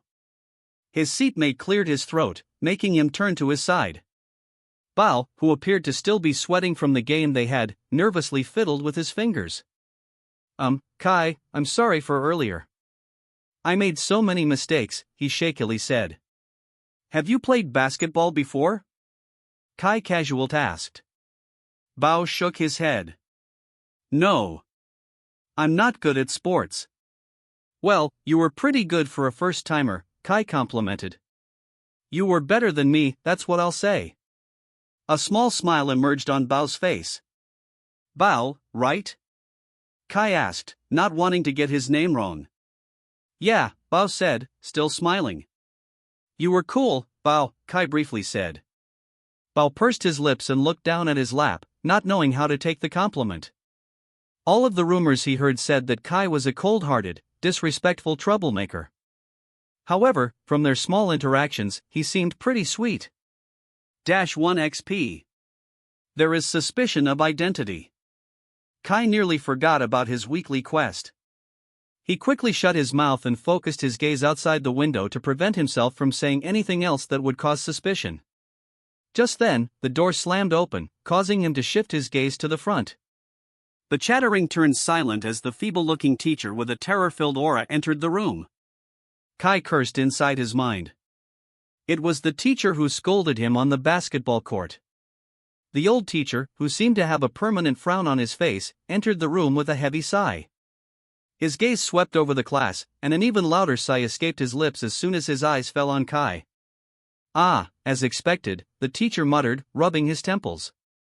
"The last section always has the dullest students." How, the acting class president, cleared his throat and decided to take charge. "Stand in attention," he announced. "Good morning, teacher." The class followed suit, their heads dipping in unison. The teacher, however, seemed unimpressed. He gestured impatiently for everyone to sit down, his stern eyes fixing on Kai for a moment longer than necessary. "Good morning, class," he finally greeted. "My name is Dao Su-ming. You will address me as Sir Dao and only Sir Dao. If you get it wrong, I'll deduct points from your class participation." Dao Su-ming? That name sounded familiar, like he had heard it before in a drama. The students fell silent, already sensing the hostility of the old teacher. "Before we begin, let me make 3 things abundantly clear," Sir Dao declared, his gaze piercing through the room like a hawk assessing its prey. "I detest 3 things in this world of disrespectful students, troublemakers, and dumb people. Don't be any of those, and we'll get along just fine. If you belong in those 3 categories, then I suggest you drop out of the school." The class exchanged nervous glances as Sir Dao wrote some facts about him on the board. "The lesson I will be teaching is English," he said, surprising most of the students. Kai was also perplexed. A teacher who had a long stick, a whistle around his neck, and sporting a full tracksuit was going to teach English? He would have never expected it. "I finished my degree in Miami all while being a basketball varsity player," he boasted. "So don't make excuses about being busy during deadlines or whatnot. I'm the type of person who doesn't give second chances. As long as you're alive, you should be able to accomplish all your tasks. Got it?" A hesitant murmur was heard in the room, so Sir Dao tapped his stick on the table. "I said, do you get it?" A resounding yes, sir, was heard in the room, causing Sir Dao to smile in satisfaction. "Good. Now, bring out your textbooks." The students were about to complain since they didn't want to study on their first day, but with one death glare from Sir Dao, they quickly took out their textbooks. Kai, caught off guard by the sudden change of subject, found himself without any reading material. He looked down at his belongings, a single black pen, a crumpled piece of paper, and his duck-shaped lunchbox. Then, Grandma Bingbing's voice echoed in his mind. I'm still in the process of buying your textbooks from my friend. She decided to give it for free, but she's currently out of town. Share with your friends in the meantime. He glanced around and scooted closer to Bao, hoping no one would notice his lack of material. Sir Dao, however, had a keen eye for such details. His gaze settled on Kai, who was trying to blend into the background. A disapproving frown drew across Sir Dao's face as he raised an eyebrow. Is there a problem, mister? Sir Dao trailed off, emphasizing the mister, as if he had already forgotten Kai's name. Kai pursed his lips before responding. I don't have my textbook with me, he honestly said. Sir Dao's eyes narrowed, and the corners of his mouth twitched with displeasure. Forgetting your textbook on the first day, mister? Sir Dao prompted again, his tone laced with sarcasm. Kai, Sir Dao. Just Kai. Sir Dao's expression remained stern. Mr. Kai, I wanted to give you the benefit of the doubt after all the rumors I've heard, but I guess all the rumors are correct. It won't happen again, Kai simply said, trying to sound as casual as possible. Mr. Bao, Sir Dao barked, addressing Kai's unfortunate seatmate, give your textbook to Mr. Kai. He seems to be in dire need of some educational assistance. And since he's so forgetful, let's give him a challenge. Bao reluctantly handed over his textbook to Kai, who accepted it with a nod. Turn to page 47, Mr. Kai. There's an English poem there with 3 stanzas. You have 1 minute to memorize it, Sir Dao declared, a sinister glint in his eyes. His classmates began to murmur as Kai was caught in the spotlight. Oh, he's done. Was he good at studying when you guys were classmates? He's good at fighting and that's basically it. I don't think he had ever raised his hand in class. The teachers were afraid of him then, so they didn't pick on him. It seems like he has finally met his match, though. Your time starts now, Sir Dao announced, his gaze focused on the wall clock. Kai, now caught under the spotlight, quickly flipped through the pages, his mind racing to absorb the verses before the recitation. However, truth be told, he already knew of this poem. He had memorized it a year before in the same subject. Aside from that, he could definitely memorize the short poem if it weren't for his classmates' scrutinizing stares.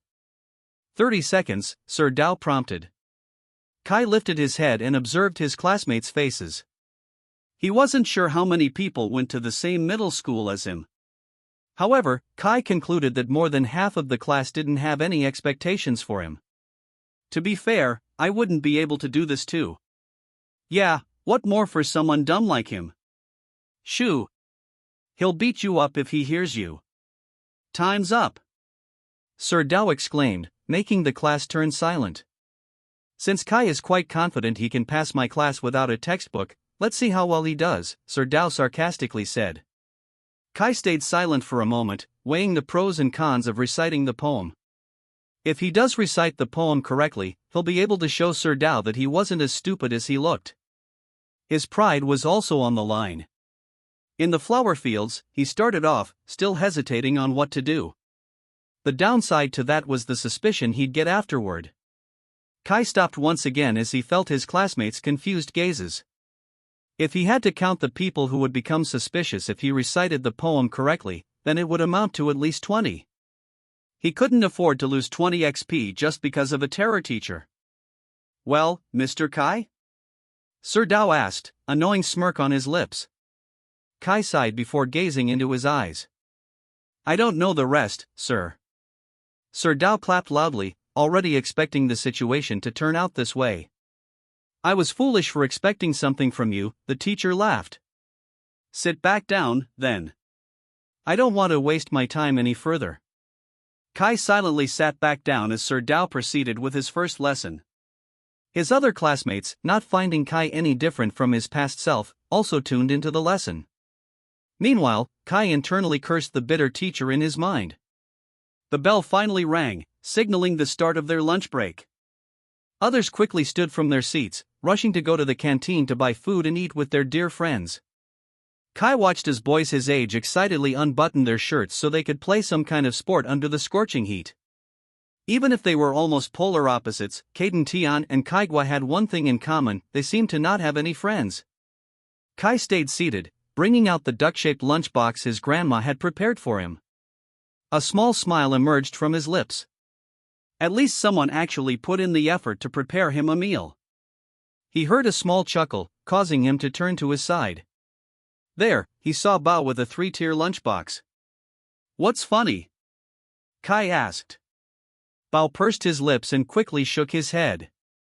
Kai smirked and leaned against his seat. "You can tell me. I'm not going to beat you up." Bao scratched the back of his neck and adjusted his glasses. "I just think it's quite ironic, a big guy with a duck-shaped lunchbox, he asked. "It is pretty ironic," Kai chuckled. "It's great, though. It even has its own divisions and stuff," he said, scooping some of the food into his mouth.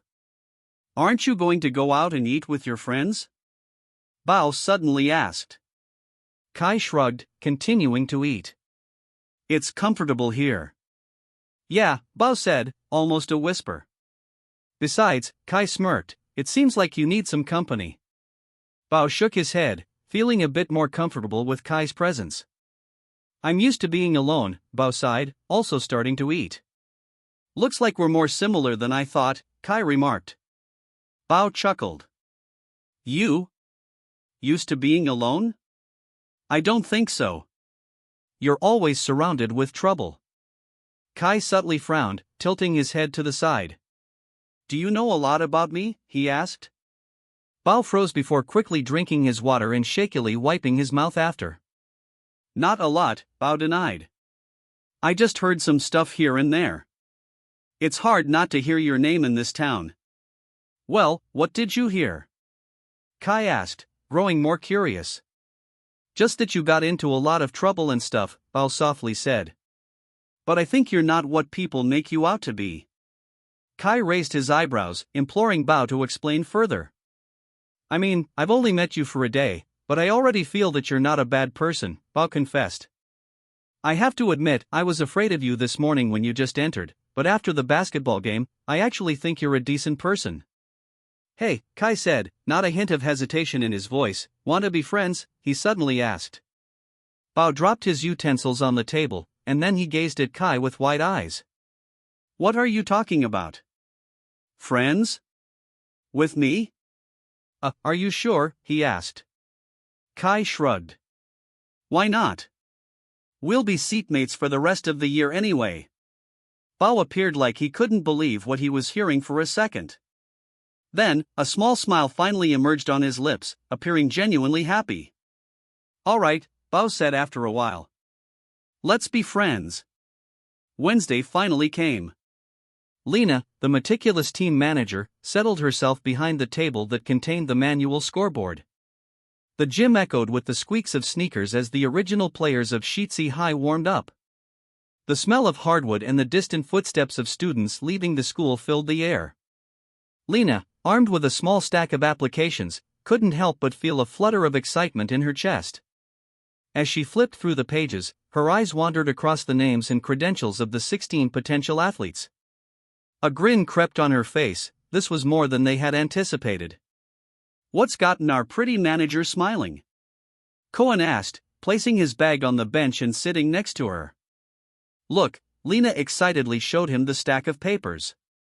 14 first years and 2 second years want to try out for the team." Cohen's eyebrows raised in surprise.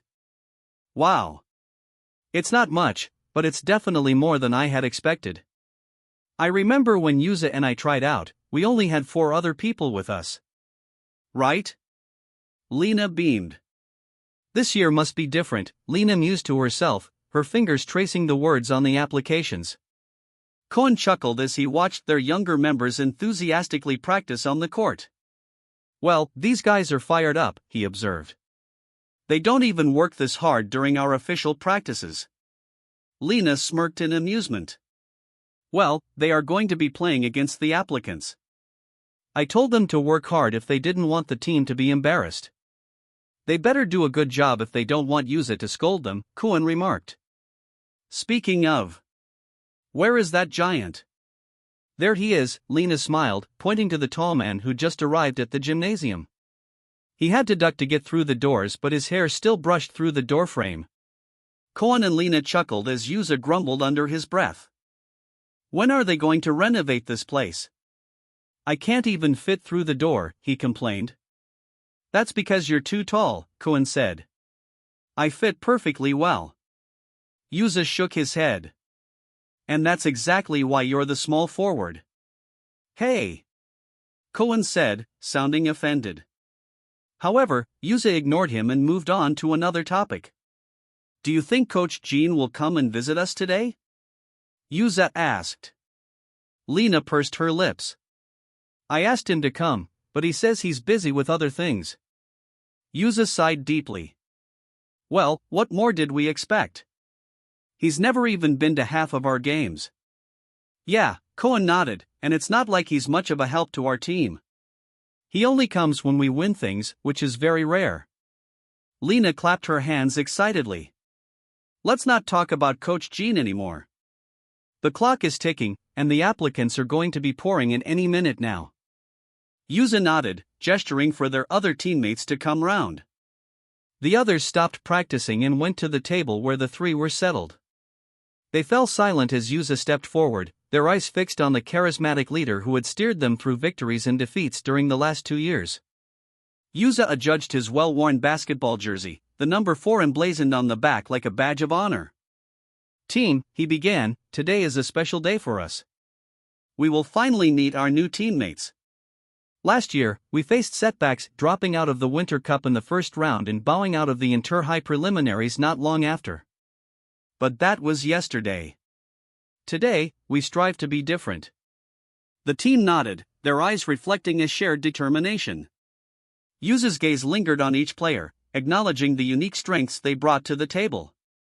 This is my last year, he confessed, a momentary shadow passing over his face.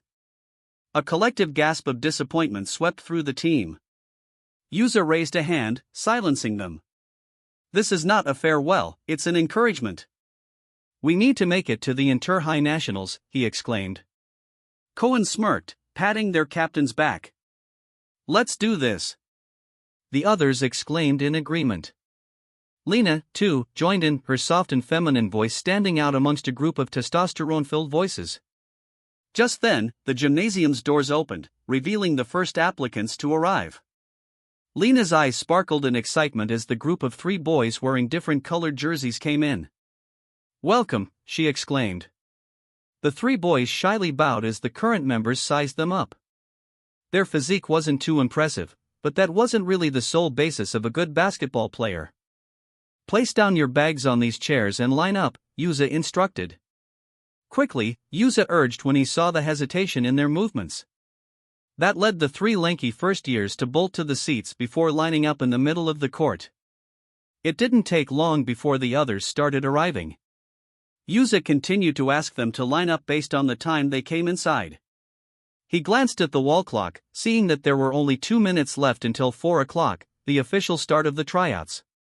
A confident-looking first-year student entered, and Lena's eyes went wide in pleasant surprise. She nudged Koan's shoulder and gestured to the newcomer. What? Koan asked. Don't tell me he's your type. No, silly, Lena said. He's got a good physique for a first year. It also says here that he was a varsity player during his junior secondary school years. Let's see, Koan said, reading the applicant's paper. Jinping Zhong? His preferred roles are center and power forward. Let's see what he's got later on. Yuza kept his gaze on the clock, waiting for it to hit 4 o'clock. Then, once it did, he shifted his attention to the applicants and started counting them. 1, 2, 5, 7, 11, 12, 15, he muttered, his eyebrows furrowing. There's only 15 of you right now, Yuza pointed out. Lena frowned, quickly rummaging through the papers to determine who the missing person was. She pulled out the most crumpled piece of paper among the bunch and read the name of the applicant. Kaigwa, she muttered. Attached to the application was his headshot. His eyes were practically non-existent since they were covered by his bangs, and he also had multiple ear piercings. This guy, Cohen clicked his tongue, trying to remember where he had seen him. Isn't he the tall one we saw during the first day? Lena nodded, finally realizing his identity. How could she even forget him? His height and physique were something their team needed. It's 4:01, use aside. One thing I hate the most is when teammates are late. Time is a vital element, one that you must respect. If you can't manage your time well, then I have no reason to believe you can manage being in the team well. Close the doors, he instructed Jet, one of his teammates. Jet bit his lip and hesitatingly went to the doors. He was about to close it shut when a tall frame came running, hitting the top of his head on the doorframe in the process. Wait, he exclaimed. Plus 5 XP. Plus 10 XP. Plus 5 XP. Current level, noob, 65 out of 100. Kai stood proudly as he wiped the sweat from his temples. Since the tryouts were later this afternoon, he decided to pour out all his effort to increase his level. It only involved a lot of failed dribbling, shooting, and some games with the kids in the rich neighborhood, but it was worth it. Xiaobo, one of the little kids, even gifted him his old basketball because he felt bad for him. 65 points. Once his weekly quest finishes on Friday, he may be able to advance to the next level. His thoughts were quickly cut off when he heard his phone ring. He took it out of his pocket and saw Bao calling him. What's up? Kai answered. Where are you? Bao asked.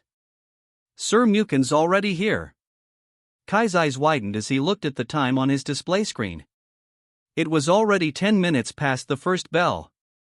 Shoot, he muttered, throwing the ball in his personal hiding area before breaking into a sprint. I'll be there soon, he exclaimed, turning off the phone. Fortunately, Kai was a speedy runner in this body, so it didn't take long for him to arrive at the school gates. He sighed in relief when he saw they were still open. He sneaked through the green gates and discreetly walked to his classroom. Kai silently celebrated as he was able to make it without the security guard noticing. However, not even a few steps later, he was already being grabbed by the collar by a familiar teacher. Late on your third day? He asked. Kai pursed his lips and turned around, seeing Sir Dao with a menacing expression. Kai pursed his lips together. Why was it him out of all people? I had an emergency, Kai lied through his teeth, hoping he'd let him pass. I don't care, young man, Sir Dao said. You're late. There are no excuses. Kai sighed and shook his head. Well, he guessed he could run some laps before going to his classroom. He already saw some of the latecomers running around the garden with their hands up in the air as punishment for being late. Shall I start running now? Kai asked, wanting to get it over with. Running? Sir Dao chuckled. No. Come and see me later after your class. I have something for you to do. Kai's eyebrows furrowed. After dismissal? I can't, he said. I have tryouts. Sir Dao laughed loudly, patting Kai's back and not taking him seriously. Well, you should have thought about that before coming late to school. You better come this afternoon, or I'll be calling your guardian. And that was how Kai ended up washing Sir Dao's beat-up car. The old man sat at his foldable chair while leisurely sipping on some tea. He had a newspaper in his hands as he hummed a happy tune. Meanwhile, Kai was miserably wiping the gunk from his car that had probably existed since the First World War. Kai frowned as he saw some white residue on the car floor's carpet. He just hoped it was frosting or some kind of food and not what he initially had in mind. Don't forget to vacuum the seats, Sir Dao exclaimed, causing Kai to sigh deeply. He glanced at his watch and saw that he still had some time until 4 p.m. With that in mind, he hastened his movements in hopes of finishing earlier. After a few minutes, Kai finally placed down the cleaning materials and presented the shiny car to Sir Dao. His white uniform was drenched and covered with grime, but he didn't care. He couldn't wait to leave and go to the gymnasium. It's done, sir, Kai grumbled. Sir Dao craned his neck to look at his car and smiled in satisfaction. You're actually good at something. Can I go now? Kai asked, dismissing Sir Dao's insult. Sir Dao pursed his lips, appearing to be thinking. Kai sighed impatiently and glanced at his watch once more. It was exactly 4 p.m. now. I guess you could go, Sir Dao said. Kai breathed out in relief, taking the jersey uniform he borrowed from Bao and slinging it over his shoulder. Wait! Sir Dao exclaimed, torturing Kai even more. Kai closed his eyes in frustration for a moment before turning around. Try not to get into trouble. This school only accepted you with the condition you won't create any trouble, he warned. So make sure you stay in your own lane. Kai pursed his lips and merely nodded before sprinting to the gymnasium. He placed his jersey on top of his inner tank top and stopped by the bathroom to change into his shorts. He cursed under his breath when he saw that Bao's white jersey had also been dirted from the car wash a while ago. I'm late, he muttered. He finally arrived and saw someone closing the doors already. His eyes widened, and he ran even faster, hoping to make it in before it closed. However, as he ran through the doors, he underestimated its height, and the door frame hit his head in the process. It made a loud sound, causing the people inside the gymnasium to turn toward his way. Wait! Kai exclaimed, crouching down as he clutched onto his head. The 16th applicant is here, a girl's voice exclaimed, making Kai stand up straight. The person who was supposed to close the door looked up at Kai with wide eyes. Kai glanced down at him and smiled, however, it came out as a threatening sneer. Jet, the second-year point guard, took a step back as he felt the newcomer's intimidating aura. He was taller than him by a good 6 inches, so he had to tilt his neck to take a better look at the applicant. Yuza frowned as he looked at the tall, dirty student with unruly hair.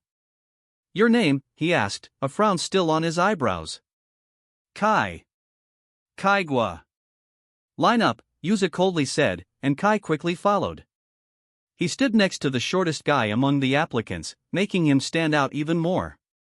Jinping glanced at Kai from his position and clicked his tongue. Why is he even here, he muttered. Yuza stood at the very center, but his gaze was focused on Kai. As I was saying, I do not tolerate latecomers during practices, matches, and tryouts, especially tryouts, he emphasized. Kai pursed his lips and kept his gaze to the front.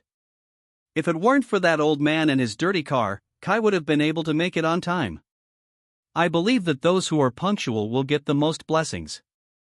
With that in mind, I will now be relaying the mechanics for this tryout.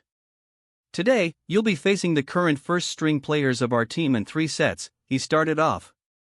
The 6 current members, cockily sitting on their seats like eagles surveying their prey, waved at the newbies. The newcomers exchanged glances, already feeling nervous about the upcoming challenge. Yuza walked to the front of the line where the people who arrived first were standing. The first 5 people who came will be the starters of the first set. Then, he slowly walked to the middle before speaking. The next 5 will take the court for the second set, and the final 5 will ride it out in the third. Kai tilted his head to the side in confusion when he realized he was the 16th applicant on the line. He raised his hands, causing Yuza to focus his attention on him. How about me? Kai asked. Yuza smirked, walking toward the latecomer. They stood face to face, and Kai had to lift his chin a bit to hold the captain's gaze. You'll be the substitute, Yuza smiled.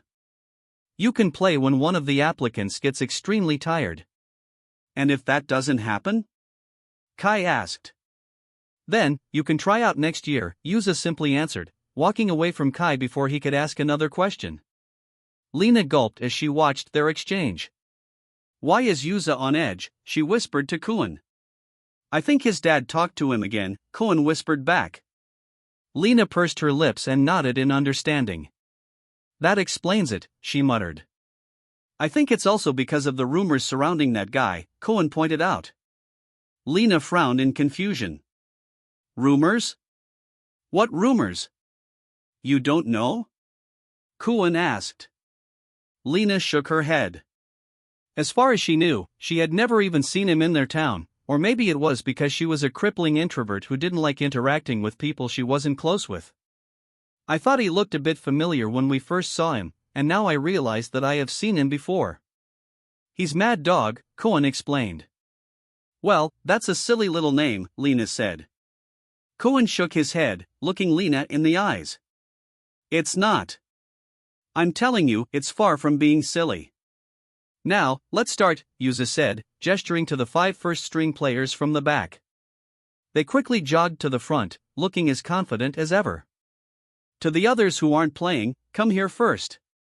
Koen exclaimed in a friendly tone, waving the remaining applicants to the empty seats next to him and Lena. The others quickly scrambled to sit next to the friendly player, as well as the pretty girl next to him. In the end, Kai was left with the seat at the very end. I can't believe you really came, Jinping scoffed in disbelief as he passed him. Just because you played one game of basketball, you feel like you can enter the team now? Ah, so noisy, Kai muttered, causing Jinping to frown. What did you just say? Jinping asked. You should learn how to keep your mouth shut sometimes, Kai said, having had enough. Maybe then, your girlfriend wouldn't leave you. You. Jinping was about to argue with him but was interrupted by the sound of the whistle. It's starting, Kai said, focusing his gaze on the court. Captain Yuza served as the referee, while Koen and Lena were in charge of the scoreboard. Kai's heart pounded inside his chest as he watched the centers of the two teams engage in a scuffle to get the ball. Unsurprisingly, the varsity players were able to get the ball, effortlessly making the team play against the anxious applicants. Come on, Jet! Koen exclaimed from the side, urging the second-year player to show the applicants the skills of Shitsi High's basketball team. Jet smirked as he glanced at Koen, even throwing him a wink before landing a layup. 2 points for the varsity team. Koen exclaimed. The applicants gulped, glancing nervously at each other. Some of them even wanted to go back home and complain to their mothers. They stared at their seniors, hoping they could give them some mercy. But alas, the varsity team continued to destroy the newbie team with simple plays. We have a 10-point lead for the varsity team. Koen happily chimed as the set loomed to the end. Lena gently slapped his shoulder, causing Koen to look at her with raised eyebrows. Don't act so happy, Lena whispered. We haven't gotten a proper play from the applicants yet. Koen scratched the back of his head. You're right. I hope we get to see some good talents today. The hopefuls continued to give their all on the court. However, the current varsity team effortlessly dismantled their attempts every single time. Kai leaned his elbows against his thighs and assessed the game more thoroughly. As he watched the newbie players run around the court, a thought crossed his mind: they lacked a leader. The team moved slowly, and there was a noticeable absence of someone directing the flow. It seemed like they didn't set their positions well, so they all just scrambled to get to the ball, leaving many positions open. Ah, these guys are useless, Jinping muttered, looking at the timer with furrowed eyebrows. Just then, the whistle sounded, and the exhausted applicants made their way to the bleachers. They all had disappointed expressions, while those on the varsity team seemed more relaxed than ever. With a 25-point gap, it was definitely difficult for the newbie team to catch up and win the game. Cracking his knuckles, Jinping stood from his seat, glaring at the people in his team. We better turn this game around. The second set of the tryout game had finally commenced. The score was 31-6 in favor of the varsity team. Truth be told, the newbie team only scored those 6 points because the varsity team took pity on them in the end. Prepare now, Yuza said to the second team. Jinping nodded, gathering his members in a semicircle. I'll be the power forward, he confidently said.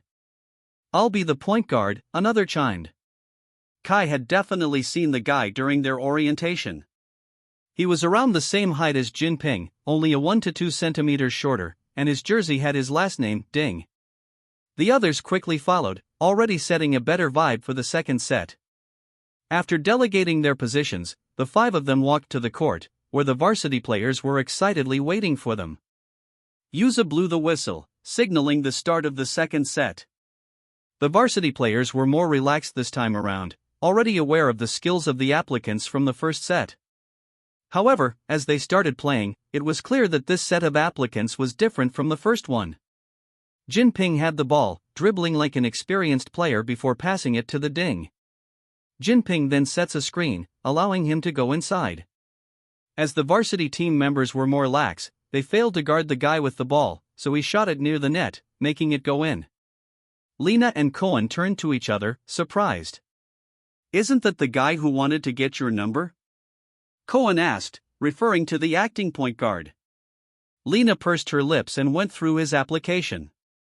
Zerinding, Lena muttered. I thought he merely applied to get to know you better, but it looks like he has something to bring to the table, too, Cohen observed, regarding him as the key player of the set. Lena nodded, flipping the scoreboard as the newbie team scored another point. He is pretty good, she observed. However, as the players passed by the table to get to the other side of the court, Zerin turned to Lena and threw her a wink, causing the girl to scowl. I take it back, Lena said as the young man flirtatiously waved at her. Due to Zerin's flirty actions, Shang found an opening and stole the ball from him, dribbling it across the court and shooting an easy layup.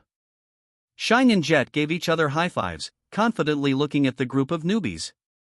Jinping clicked his tongue and took the ball before setting up a play for himself. Here, an open teammate declared.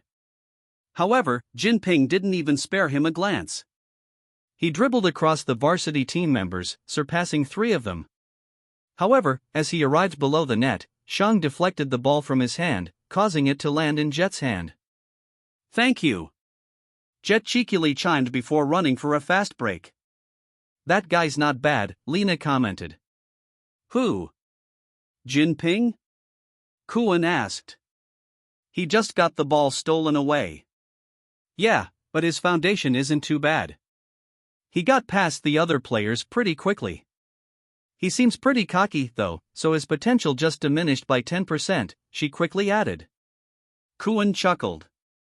There you go again with your potential analysis. Lena proudly smiled. Since when have I failed with my potential analysis? That's the reason why you couldn't refute my application of being a team manager in the first place. Kuan shook his head in amusement. He truly couldn't refute Lena's words. Lena Huan, a second-year student at Shitsi High, had loved watching sports games since she was young. However, basketball captured her heart when she watched the finals of the Inter-High Nationals with her dad when she was in junior secondary school. Her love grew further beyond that point, and when she reached upper secondary school, she wanted to contribute more to the game she loved. So, she decided to join the male basketball team as their team manager. At first, they denied her application since they believed a small team didn't really need a team manager. However, after Lena analyzed each of their potentials, they became intrigued. She labeled Yuza as a born basketball player while she called Kuan a scaredy cat with good foundation. In the end, they felt like they had no choice but to take the talented girl into their team. Who has the highest potential among this team? Kuan asked. Lena scanned the court before taking out 2 applications. Them, she said, placing the pieces of paper on the table. Zering Chi and Jinping Chang. Cohen nodded, agreeing with their team manager. Seconds turned into minutes, and the gap surprisingly got smaller. Zering and Jinping stood out among the players, and when they realized they could turn the game around by playing together, they started exploiting the fact. 44-22. The lead was still pretty large, but they drastically scored better than those in the first set. With 3 minutes left on the clock, Kai leaned back against his seat and wondered if he would be given an opportunity to play. Just then, the person beside him sighed out of boredom, so he brought out a milk carton from his bag. Kai watched as he opened the box of milk, but it seemed like the latter felt his stare, so he stopped mid-sip. The guy, who had thick frame glasses and a white headband that pushed his hair back, shakily gazed at Kai. Do you want some?" he stammered. Kai shrugged, feeling a bit flattered that he was offered a drink. He took the milk carton from the guy and brought it to his lips. However, he halted when he smelled something sour. He looked down at the carton and saw the expiration date. December 12, 12.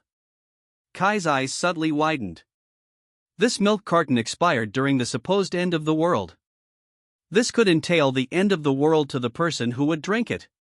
He quickly brought it back to the owner, confusing the latter.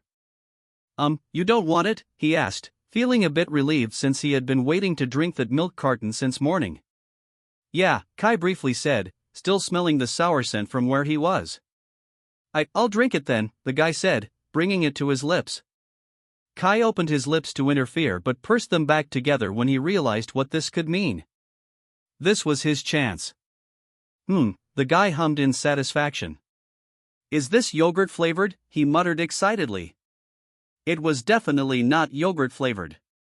Nonetheless, the guy, whose name was Alan, as Kai had heard, drank the milk deliciously like it hadn't gone bad in 2012. Ah, that was good, Alan said. What brand is this again? The guy beside him nudged his shoulder and shook his head. Stop drinking. We're already the next players. You might slow down if you get too full. I'm fine, Alan boasted. This will be my source of power. Source of diarrhea, you mean, Kai thought. The whistle sounded, and the players from the second set finally made their way back to the bleachers. There was a confident smirk on Jinping's lips as he sat down, feeling satisfied with his performance. Meanwhile, the varsity team players went to the side of their bench to take a short rest and rehydrate. Playing 2 sets without rest had definitely taken its toll. The second set of applicants were also undoubtedly more difficult to play with, so they asked Yuza for a very short break. Fortunately, their team captain agreed. Cohen stood from his seat and walked over to the varsity players. Are you tired after only 2 sets? With how much you're sweating, I would think you're playing in a real tournament, he teased. Jet shook his head as he downed some water. You know we'd destroy the team if Yuza joins, he chimed. And that's exactly why he's not joining. You better win this game. Yuza's expecting a lot from you, Cohen advised. The members nodded, looking more determined than ever. Meanwhile, those at the newbies' bench sighed deeply when they realized that there was still a sizable gap between the 2 teams. 50-32. It wasn't impossible to catch up to it, but it was definitely going to be tough. Xiao, a guy from the first set, dropped his towel to the ground before releasing a heavy breath. I'm sorry, guys, he muttered. I should have done better during the first set. Maybe then, we'd have the chance to win. Yeah, Lucas, another player from the first set, nodded in agreement. We really tried our best, but those guys are just too good, he said, tilting his head to the bench of the varsity players. Just then, someone from the third set stood, stretching confidently. Good. If those guys were good, then they wouldn't have placed last in the winter tournament or the inter-high preliminaries last year, he said. They're not good at all. Just say you guys sucked, he smirked, hiking his shorts up so his toned lanky thighs became more visible. Kai's eyebrows furrowed as he looked at the cocky newbie. He didn't know much about the school's basketball record, but why would this guy even try out for a team he found weak? The side of the varsity became silent. In reality, they had heard what the cocky newbie had said, making Shang clench his fists in anger. Cohen raised his eyebrows and smirked before placing his hand on Shang's shoulder. Down, he said with a smile. Shang scoffed, shaking his head as he sat down. They're looking down at us. You're not going to beat anyone up on my watch, Cohen said. Not even a little bit? Jet sheepishly asked. That kid looks like he knows nothing about basketball, but he's yapping his mouth like an awful rapper. Why don't you just show them on the court? Cohen asked. The 5 players turned to each other with determined looks, their tiredness suddenly vanishing. Shang stood, followed by Jet, their steps heavy and daring as they walked back to the court. Ready? Yuza asked, aware of what was happening between the 2 teams. More than ever, Shang smirked. Yuza turned back to the newbie team, a subtle glare in his eyes. Prepare, he briefly said. The 5 applicants also made their way to the middle, sizing up the varsity players. The guy who insulted them, named Roy, stood at the center. He was the tallest among the members in this particular set, but he was still shorter than Jinping and Zurin. Nonetheless, it seemed like his ego was just as large as Jinping's, if not even bigger. To make matters worse, it seemed like Roy was actually friends with the 2 other players in the set, boosting his ego even more. Yuza blew the whistle, and the last set finally started. As expected, empty cans made the most noise. Not even 2 minutes into the game, the team had already committed 3 fouls, 1 for Roy and each of his friends. Kai pursed his lips and glanced at the timer, seeing that 4 minutes had already passed. He then glanced back at Alan and saw him still playing with a relaxed look. At this point, Kai wouldn't even get to play. Was his stomach made with metal lining or something? Why was he still fine after drinking the spoiled milk? However, it seemed like Kai spoke too soon. Seconds later, Alan started appearing paler. Then, he collapsed to the ground, catching the players' and the onlookers' attention. Yuza and Koen quickly ran to the court to determine what had happened. They thought the first-year student had become injured, making Koen internally panic. "Hey, are you okay?" Yuza calmly asked. Alan lifted his head, his face pale and his temples dripping with sweat. A gust of wind passed by at that moment, making him bite his lip in pain. "It's going to come out," he exclaimed. The players glanced at each other, confused. Meanwhile, Koen placed his cold hand on his shoulder to assist him, but Alan quickly slapped it away when he felt the contents of his stomach travel south further. Without a word, Alan stood from the floor, clenching his but like his life depended on it, and ran out of the gymnasium. For a moment, the people inside the court became silent, wondering what just happened. However, Kai broke the silence as his cheap shoes made a large squeaking sound, making the majority turn to him. The other newbies, still not used to his tall height, gawked at him. Kai turned to Yuza, a small smirk playing on his lips. "Is it my turn now?" Yuza had no choice but to allow Kai to play as the fifth member of the newbie team. The others, still confused about Alan's outburst, only snapped back to reality when they were faced with the tall and muscular first-year student. "I'll be the small forward," Kai said without hesitation. It was his main position before he got injured, so he was confident he'd be able to do it the best among everyone on the team. However, it seemed like his teammates didn't care at all. "Who cares what our positions are?" Roy asked. "We just need to shoot the ball as many times as we can, right?" "That's not how the game works," Kai coldly said. "Suit yourself," Roy said, a playful smile on his lips. His two friends also seemed like they didn't care much about basketball positions. Only Alan's friend was the one taking him seriously, but then again, it also appeared like he wasn't that great at basketball based on what Kai had seen. Yuza passed the ball to Roy and blew the whistle. There were only a little more than 5 minutes left into the game, yet there was still a 2-digit point gap between the teams. Roy tried to pass it inbound to his friend, but a varsity player quickly intercepted it and sprinted to the court for another fast break. He shot the ball with ease and was bombarded with high fives not long after. Kai's eyebrows furrowed as he gauged their dispositions. It seemed like they were more fired up than ever after Roy made his stupid comment. Aside from that, it seemed like his current teammates only plan on using him as an accessory. They didn't pass the ball to him at all. So, the best bet for Kai was to play defense. Shang, the current tallest guy on the team, went face-to-face with Kai. Shang's eyebrows raised in surprise since he didn't expect someone to be guarding him. Then, a smirk emerged from his lips, silently challenging the tall newbie. "Could you even see me with those bangs?" he teased, but Kai ignored him. Shang dribbled the ball and stepped back, readying himself for a mid-shot. However, with Kai's keen eyes, he was able to spot his attempt. He jumped up high to block the ball, but Shang, having more experience, did a fake and dribbled to go past him. Kai frowned but quickly recovered from the surprise to try to stop him once again. Shang, clicking his tongue out of annoyance, passed the ball to Jet instead. Fortunately, Roy was guarding Jet. However, instead of fairly guarding the ball, he slapped it out of his hand, earning yet another foul. Jet sighed in frustration while Roy unapologetically smirked. "Sorry," Roy nonchalantly said, obviously not meaning it. Koen clicked his tongue as he continued to observe the newbies. "Gosh, I already hate that guy.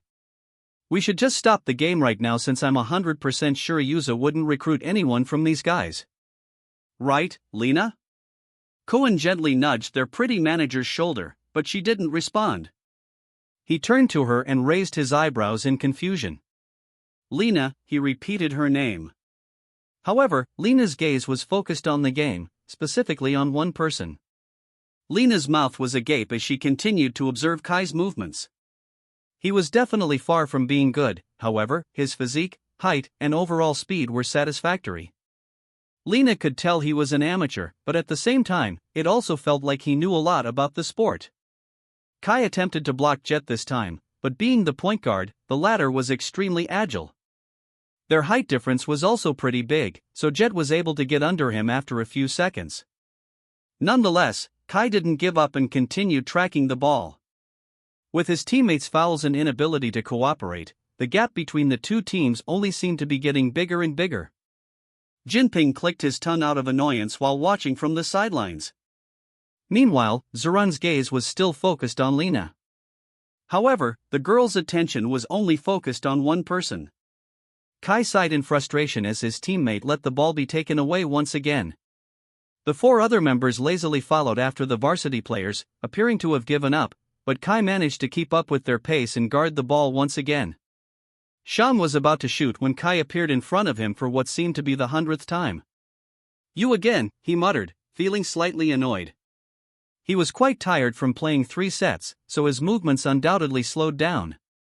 This didn't go past Kai. He glanced at the timer. 1 minute. Then, he turned his gaze to the score. 60-36. It was definitely impossible to turn the game around at this point. However, Kai knew that the objective of this game wasn't to win. It was to show the current members that they were worthy of joining their team. With that thought in mind, Kai took a deep breath. He focused his eyes on the ball, more determined than ever. He didn't transmigrate into this body for no good reason, so he was going to exploit it to its limit. With a fiery gaze, he stepped forward, extending his hand toward the ball. 1 shot. He needed to land 1 shot if he wanted to become a part of the team. Shang exchanged amused glances with Jet, feeling like their victory was already certain. In the previous leagues they've joined, victories were pretty rare. Therefore, moments like these made them really happy. The newbie team started slowing down, already accepting defeat. 50 seconds. Yet Kai still didn't give up. His objective wasn't to win but to land 1 shot. So, sensing Shang's distraction, he extended his long, muscular arm toward him, his fingers reaching for the ball like a giant claw. To everyone's surprise, including Shang himself, Kai stole the ball from his hand. For a couple of seconds, everyone seemed stunned, none of them daring to move. However, they quickly snapped back to reality once Kai reached the half-court. Lena continued looking at the long-haired boy, his eyes barely visible. Because of this, she couldn't read what was going on in his mind. She was afraid she couldn't read another thing about him. Meanwhile, Cohen watched silently from the sidelines. He thought Kai would have stood out better because of his height and physique, but it seemed like he was a complete newbie. Yet, there was something strange about him. Cohen couldn't pinpoint it just yet, but he watched the first year with keen eyes, wanting to figure it out. Kai dribbled the ball like a beginner, but he weaved through the court at a quick pace, not letting himself get caught by his opponents. His body, not yet accustomed to the demands of basketball, moved in erratic yet strangely effective ways.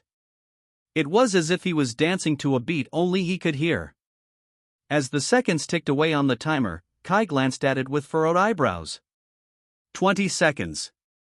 Kai's mind raced, and he thought back to the days he landed the winning shot. Well, now that he thought about it, he never actually landed a winning shot. He dreamed of it, though. The last time he played basketball was when he was 13 years old. So, even if he tried hard to deny it, he wasn't accustomed to moving like a basketball player anymore. Despite his unfamiliarity with the game, Kai sprinted across the court. It was actually quite impressive how he was able to run that fast with his worn-out rubber shoes. He searched hard this morning for any kind of sports shoes, but it seemed like Kaigwa didn't have any. He also didn't have the heart to ask his grandma to buy him shoes when he saw her struggling to peel onions. As he approached the basket, he decided to do a layup, probably the most basic shot in the basketball playbook. He glanced behind for a split second, noticing his nearest opponent being effectively guarded by Alan's friend. Roy and his useless gang loitered nearby, merely watching with curious expressions. Zurin finally turned his gaze to the game, breaking his focus from Lena to find out what was going on. Almost all of the newbies knew Kaigwa, most even feared him. Zurin, however, wasn't familiar with the guy since he studied in a private school in his former years. Like the majority, he was surprised to see a first-year student with his height and physique. However, Zurin quickly lost interest when he saw how he played. It wasn't anything special. However, the way he moved now compelled Zurin to watch the intriguing guy. Jinping also watched from the sidelines, wondering why Kai suddenly became interested in basketball. When they were classmates, all he was interested in was nothing. He wasn't even good at anything but getting into trouble. However, as he navigated through the court, Jinping couldn't help but watch his movements. He was determined, and with how he was moving, it seemed like he was going to land the last shot of the game. This is my only chance, Kai thought, the basket only a few steps away. 1. 2. Kai prepared to jump, his knees lightly bending and his calm muscles flexing. Everyone's eyes were on him, some of the varsity players even stopped to watch how he would execute the shot. His jump seemed powerful, hitting the raw athleticism that lay hidden beneath his amateur exterior. Then, he held tight onto the ball before bringing it up above his head. 10 seconds. However, in that crucial moment, it felt like an invisible force held him back. 7 seconds. Confusion flashed across his eyes as he glanced downward. There, he saw his shoelaces dangling freely, no longer tightly bound to his feet. The ends of those two laces were stepped on by none other than Roy, who appeared clueless about what was happening. Kai decided to shoot from where he was without jumping, but before he could do so, the whistle sounded, signaling the end of the game. Game's over, Yu's voice resided in the court. Kai turned to Roy with disbelief, and only then did the latter realize what he had done. But even then, he looked unapologetic. Oops, Roy sheepishly smiled. Unofficial game loss, -2. Current level, noob, 63 out of 100. Kai's eyes continued to twitch as Captain Yuza spoke with them. He saw Roy from his peripheral vision, and he was laughing among his friends like he didn't just block Kai of his chance of shooting the ball. The team will deliberate on your performances, Yuza said, walking back and forth in front of the applicants. Don't expect that all of you will make it, Yuza coldly added. The applicants nervously nodded, but Kai was still stuck on the shot he couldn't make. You are dismissed, Yuza said, and the newbie players scrambled out of the court. Jinping held his head up high as he exited the gym, already certain he was going to make the team. Zurin walked slowly so he could admire Lena's beauty for longer. Wait, the pretty manager softly called from her seat. Jinping and Zurin stopped while Kai continued to mutter curses under his breath, walking to the exit with an angered heart. Wait, she repeated. Zurin excitedly smiled, about to walk to where Lena was sitting, when she suddenly called out to another name. Kaigwa, she called the unfamiliar boy. Zurin froze in his spot while Kai finally stopped walking. His eyebrows slightly furrowed as he turned to the girl. He pursed his lips together in nervousness. She was the second girl who willingly called out for him. Yes? Kai briefly asked. The members of the varsity team stopped talking as they waited for Lena to say her next words. They wondered why their manager, who was only interested in basketball, stopped a first year she wasn't even familiar with. Lena cleared her throat as she looked into his eyes, however, it was more like she was looking into his bangs instead. Have you played basketball before? She asked. For some reason, his short play a while back reminded Lena of something. The people inside waited for his answer, but Kai paused to think about his answer seriously. No, Kai responded. This is the second time I've played in this life, he truthfully said. Lena pursed her lips before nodding, her eyes still trying to gauge where she had seen Kai before. Kai couldn't take her gaze, so he bowed his head before exiting the gymnasium. Meanwhile, Zurin shook his head, feeling disappointed. Lena, aren't you going to ask me? He wailed, skipping toward Lena's way. Koen held out his hand before Zurin could even come close to Lena. Time to leave, boys, Koen smiled, pointing toward the exit. Kai sighed in frustration as soon as he got out of the gates. He started walking back to their house, all while muttering insults under his breath. I'll never forgive that egg-looking guy. He halted when he almost bumped into a metallic pole. There, he saw his reflection staring back at him. His bangs were sweaty and sticking to his forehead, making it look like he hadn't showered for days.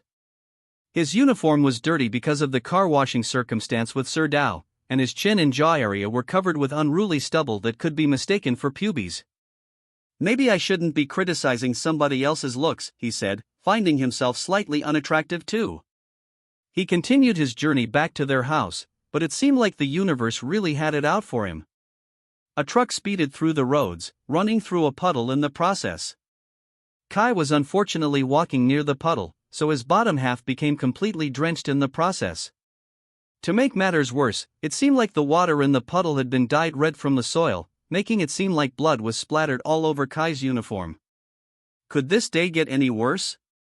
Kai muttered. He decided to speed up so he wouldn't encounter any more unfortunate circumstances. As he tried to step forward, he felt that something was strange. It felt like he was cooler than usual. He continued walking despite this cold feeling but finally looked down after a few meters. There, he saw his rubber shoes on the verge of dying.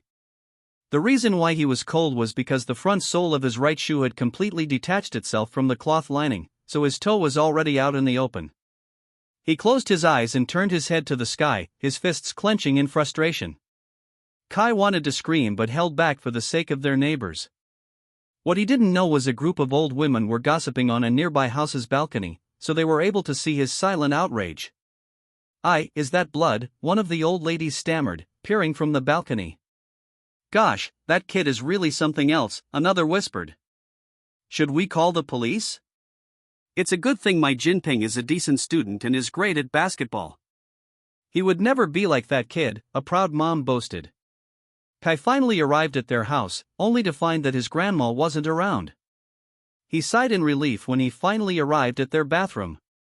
He couldn't wait to wash out the grime and bad luck of today's events. He removed his clothes and sat on the small stool.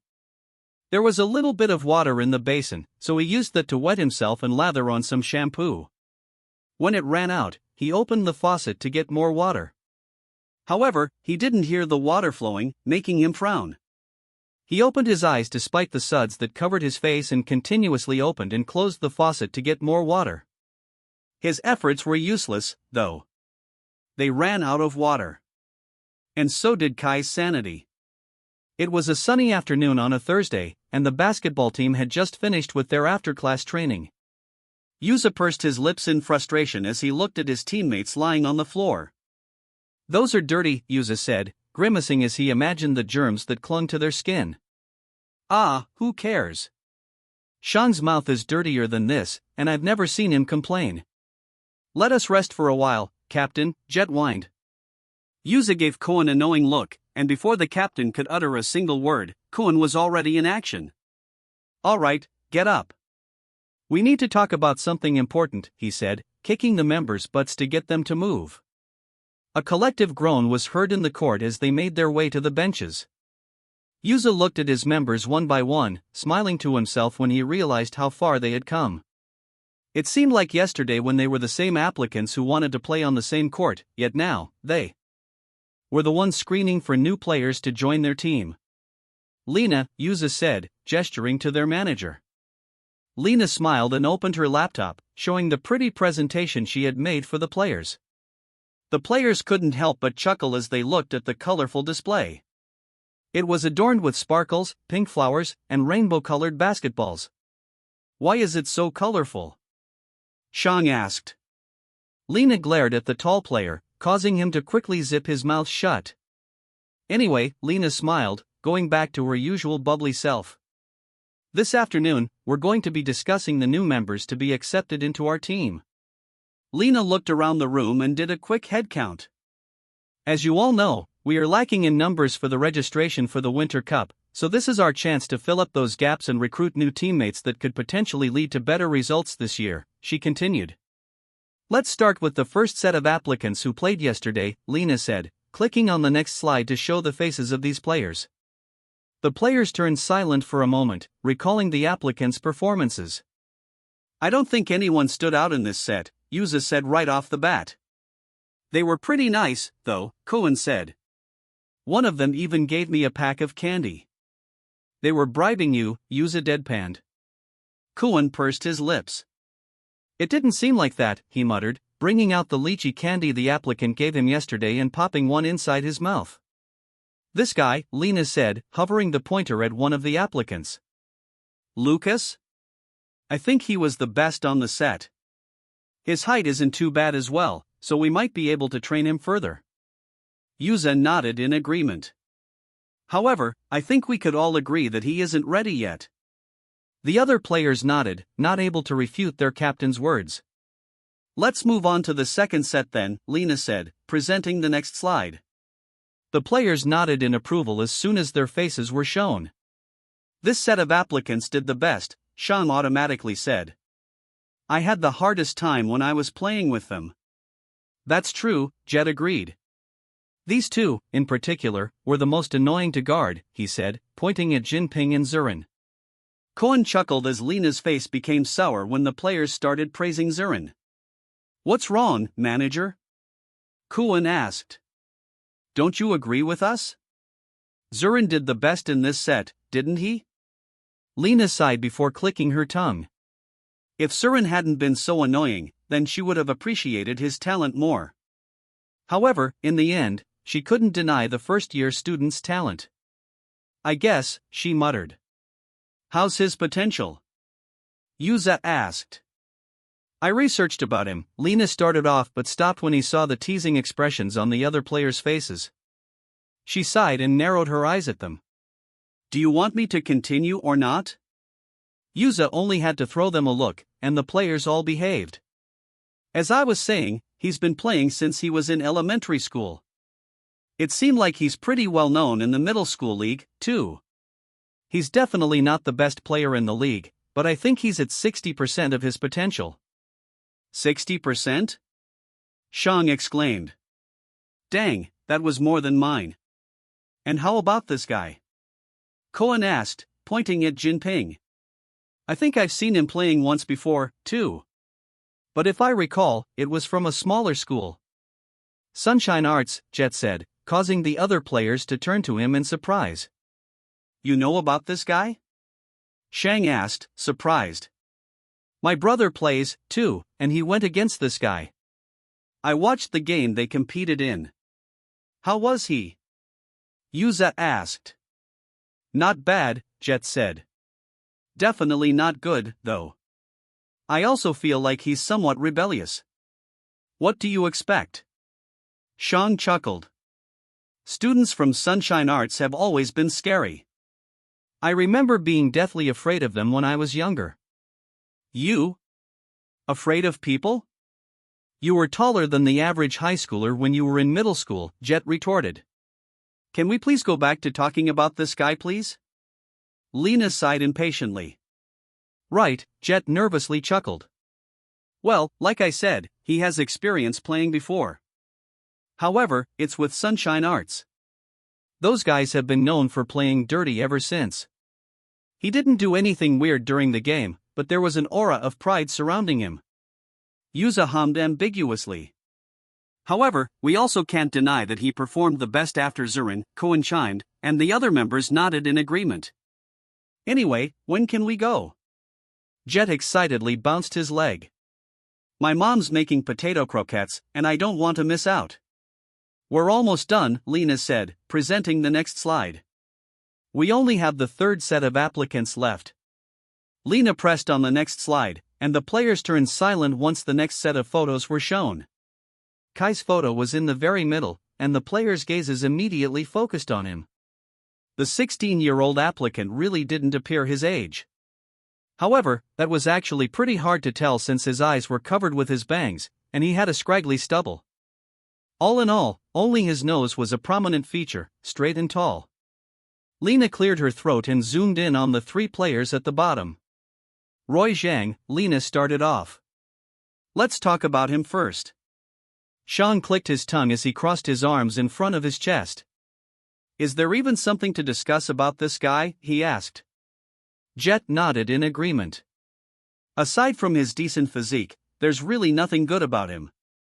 He played dirty all throughout, another player added. He even elbowed my ribs in the process, so it's still sore until now. Lena clicked her tongue. I agree with everything you said. His friends aren't any better, too. I even wonder why they tried out for the team. I heard something from one of the applicants, Cohen said, capturing their attention. It seems like these guys aren't good news. They tried out because they think our team is easy to get into, he continued. Yuza's frown deepened. He knew their team wasn't the best in the city. In fact, it was one of the worst, if not the worst, in terms of ranking. However, that doesn't mean they would just take any person that applies for the team. That was the reason why they still had a second-string team despite their small number of players. Let's rule them out, Lena said. I don't think they'd contribute anything to the team. Yuza nodded. I agree. Take their applications out. Lena willingly did so while the other players smiled in satisfaction. This player left during the middle of the set, Cohen said, pointing at Alan's picture. I didn't know what happened, but he seemed to be a decent player in those few minutes, Shang noted. Yeah, it's a shame he went away in the middle. His friend, Mingza, seems like a complete amateur, though, Jet added. But he was the kindest of this bunch, so I'm giving him brownie points. Yuza listened intently to his teammates. However, his mind was already on the player in the very middle of the slide. Yuza didn't know how to feel about this certain player. He couldn't deny that his physique for his age was one of a kind, but he felt that something was strange about him. Yuza? Cohen's voice made Yuza snap out of his thoughts. What? Yuza asked, lifting his head. We're talking about this guy now, Kegwa, Cohen said. What do you think about him? I heard he's a troublemaker, Jet said, making the other players turn to him again. How'd you know that too? Shang asked. I told you, my brother knows quite a lot. Apparently, this Kai guy went to Sunshine Arts School too, and he's worse than that Jinping guy in terms of track record, Jet said. Oh, he also played basketball before? Kuan asked. That I don't know, Jet said. I don't think I've seen him in any of the games, but who knows? How'd your brother know him then? Shang followed up. Look, I don't know much, but I think this Kai guy was pretty famous in his past schools, Jet answered. Schools? Cohen frowned in confusion, only knowing of his reputation in Sunshine Arts. He transferred a lot. Cohen sighed as he massaged the bridge of his nose. I knew his physique was too good to be true, he fake cried. Lena clicked her tongue and nudged his shoulder. Can we stop talking about his background and more about his basketball skills? She asked. Right, Shang chuckled. Well, I felt like he wasn't anything special. It's kinda strange, though.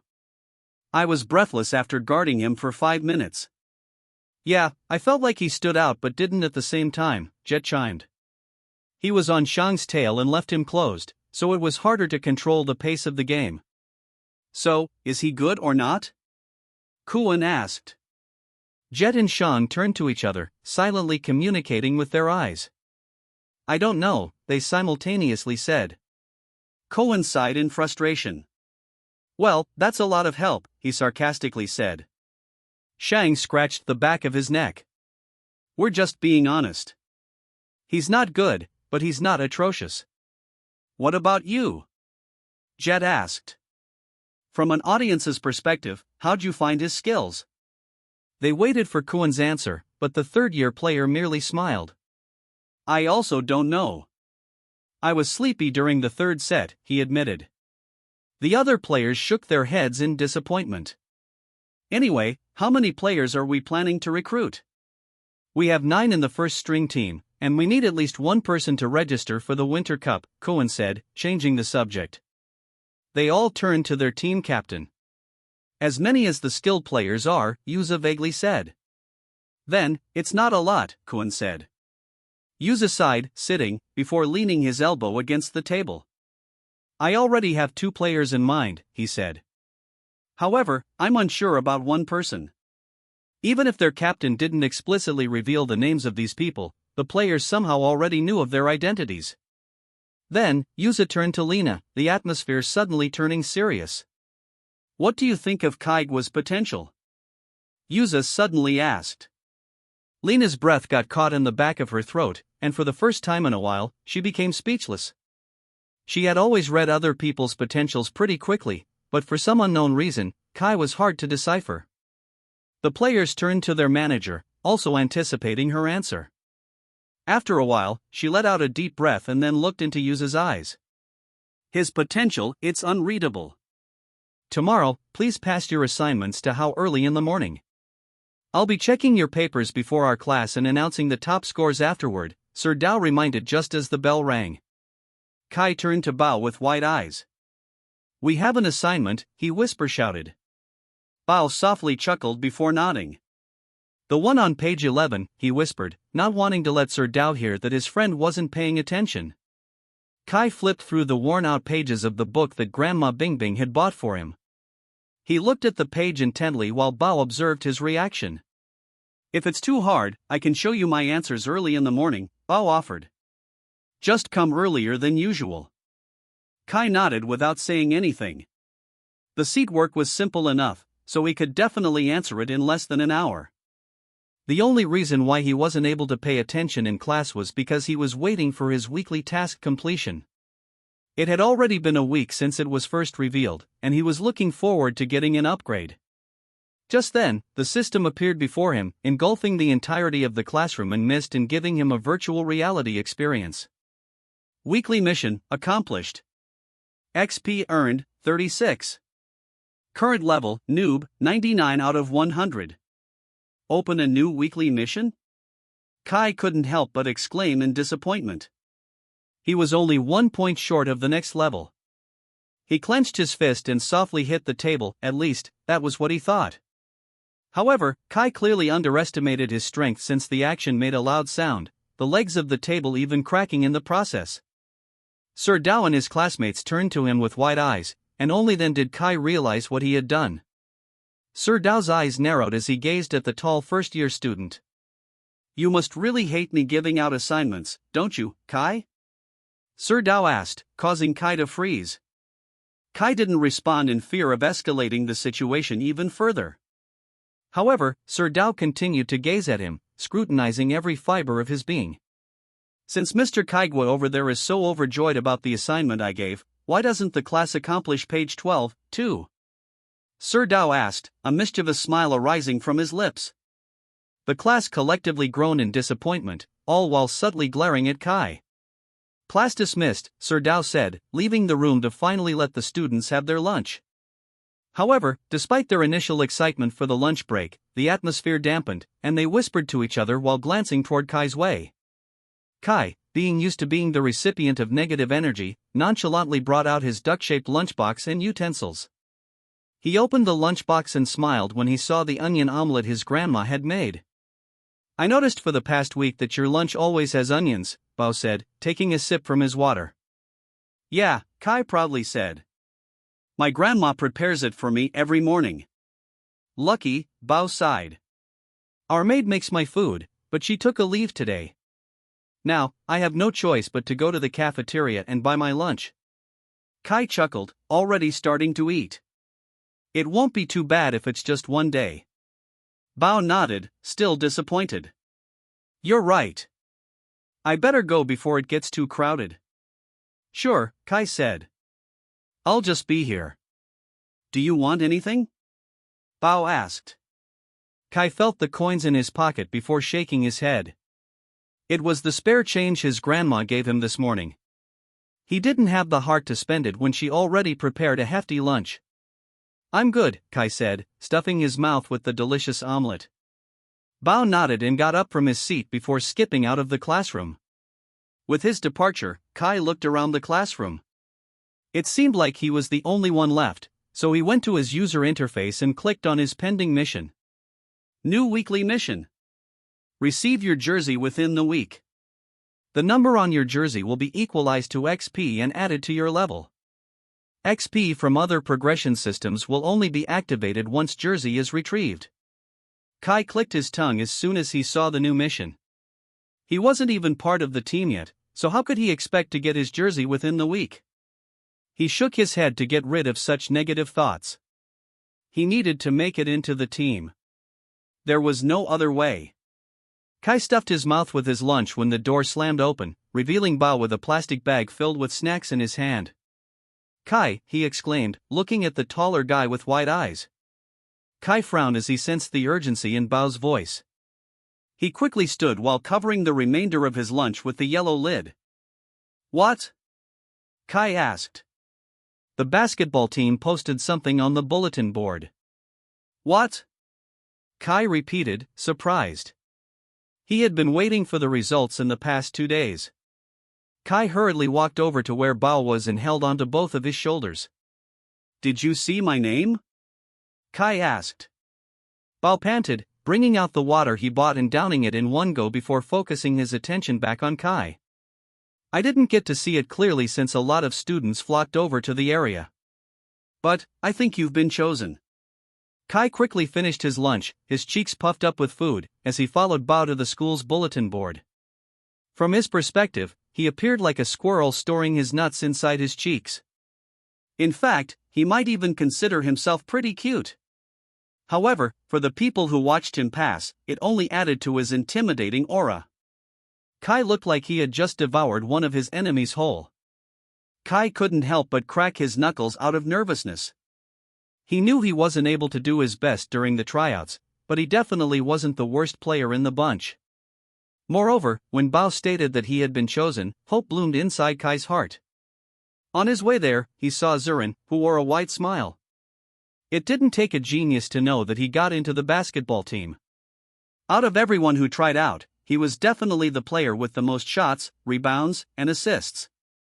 Zurin, however, was smiling widely for an entirely different reason. With his current skills, he already knew he was going to make the team. His smile was because he was finally going to see Lina every day during practice. As he got closer to the bulletin board, Kai saw another familiar person. Jinping turned around with a smug smirk, and when he locked eyes with Kai, his expression became even more smug. However, Kai quickly evaded his eyes, not wanting to entertain the annoying player. Instead, he walked over to the bulletin board to finally see the results of the basketball tryouts. Jinping, on the other hand, bumped shoulders with Kai before whispering, "Congrats." Kai paused for a moment, his eyebrows furrowing in confusion. Congrats? It was strange for Jinping to compliment Kai out of the blue, so that led to the latter becoming more suspicious. Kai also recognized some of the players looking for their names, some slumping in defeat. Then, Kai finally reached the bulletin board, where he saw a single piece of paper with the words, "New members of Shitsi High's basketball team." At the very top, he saw Zurin's and Jinping's names. He had guessed right. They were the first two to be recruited into the team. Then, after a couple more names, he finally saw his name, causing his eyes to slightly go wide. He internally celebrated but halted when he saw the words right above his name. Second-string players. Kai pursed his lips as he saw two other names beneath his. One of them was Alan, who didn't even get to play that much because of the spoiled milk incident. "See, you made it," Bao innocently exclaimed by his side, not knowing that Kai barely made it to the team. "Yeah," Kai whispered before turning back around, his fists unconsciously clenching in frustration. Kai walked away from the bulletin board with Bao trailing behind him. The shorter boy tapped his friend's shoulder and frowned. "You don't look happy," Bao said. Kai clicked his tongue before sighing in defeat. There was no use crying over spilled milk. In the end, he was still on the noob level, so he really shouldn't have expected too much. With that, he turned to Bao with a calm expression. "That's just my face," he bluntly replied. Flashback, discussion of accepted players into Shitsi High's basketball team. The gym was now empty except for two people. The skies had turned dark, yet for some reason, they were compelled to stay and talk more about their decisions. "Are you sure he's unreadable?" Yuza asked, looking at Kaigwa's application with furrowed eyebrows. Lina sighed and started playing with her hands. Then, she nodded. "No matter how hard I try, I can't seem to read his potential." "This hasn't happened before," Yuza remarked. "I know," Lina responded. "That's why I'm not sure whether he'd be an asset or a distraction to the team." "So, what you're saying is his potential may be the best or the worst you've ever seen?" Yuza clarified. Lina sighed as she leaned against her chair. "I'm sorry, but I really don't know." "I'm stumped," she honestly responded. "I know I've made a lot of decisions for this team, But I think it's best if you get the final decision on whether we accept him or not, she added. Yuza sighed deeply before staring at Kai's application once more. His picture was badly taken, like he was in a rush. He also looked like a complete troublemaker with his piercings, unkempt stubble, and long hair. After a few seconds, Yuza finally lifted his head. I don't think he's fit for the team, he said. Lena didn't know how to respond, but somewhere in her heart, she wanted to give the first-year student a chance. Are you sure? Lena asked. Yuza nodded before placing Kai's application on the roster of new second-string players. If he's unreadable, then that might be because he doesn't have any skills to begin with, Yuza said. You know I can't take any more chances this year. Because this is my last chance. Kai looked down at the extra shoes he planned on bringing to school and sighed when he felt the hardened glue on his soles. It was ruined on the day of his tryouts, and he hadn't gotten around to replacing them yet. The only other pair of shoes he had was made out of canvas. It was in better condition, yet it wasn't really suited for the court. Kai stood from his bed and went to his grandma to ask her to buy him a new pair of shoes.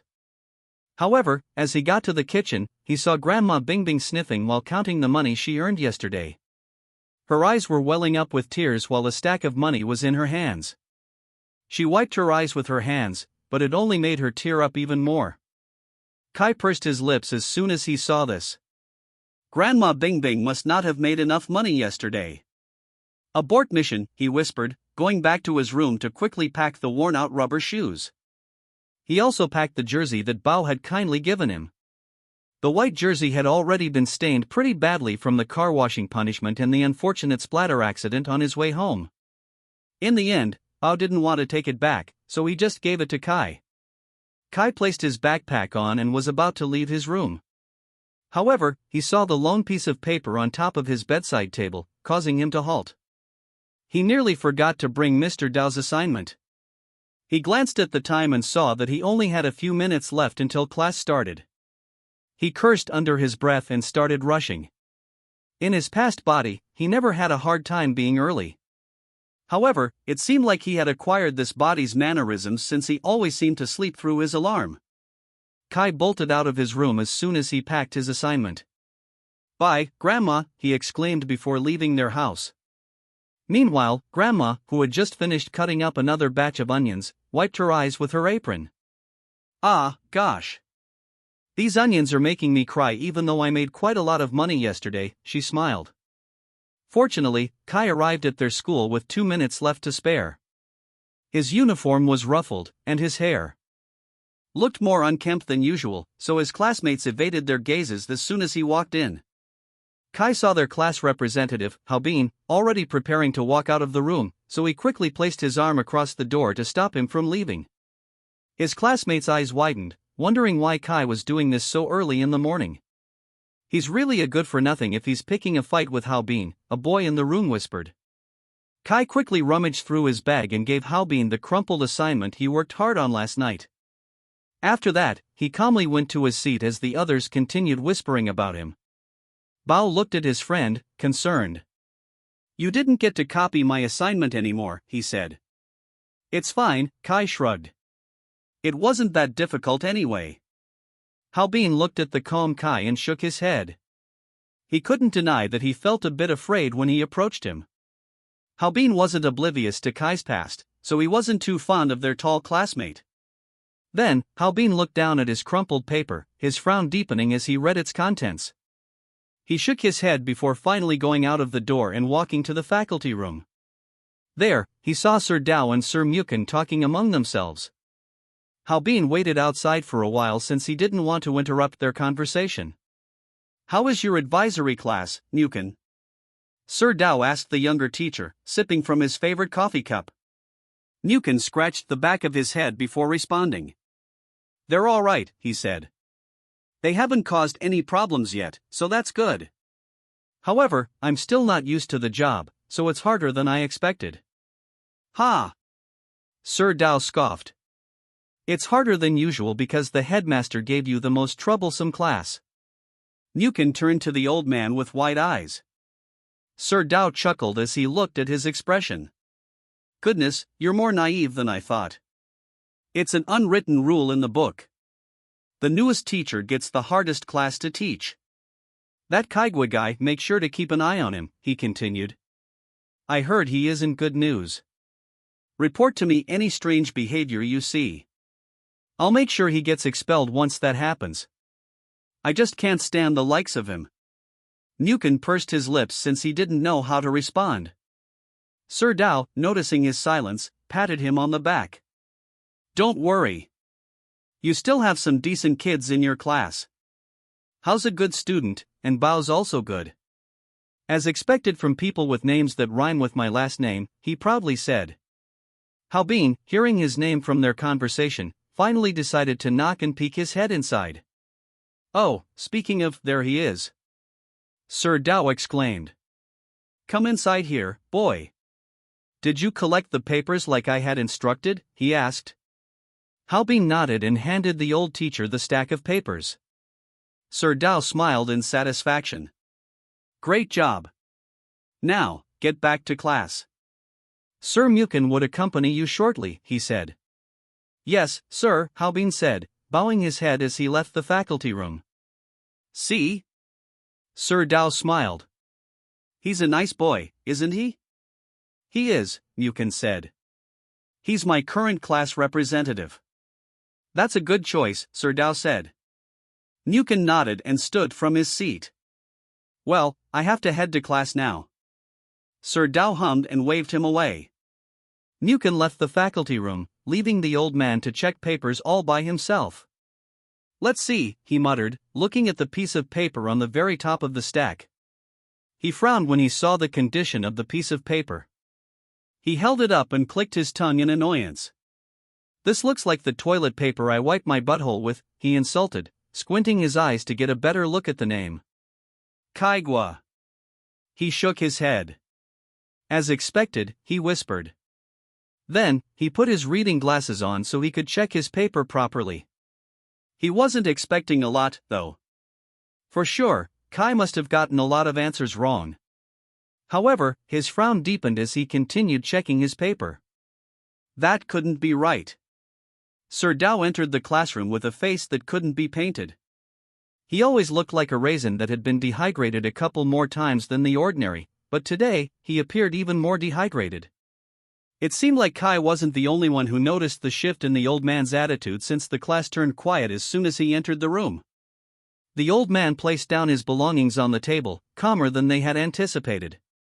The action made them even more nervous, wondering what had gotten the old man's panties in a bunch.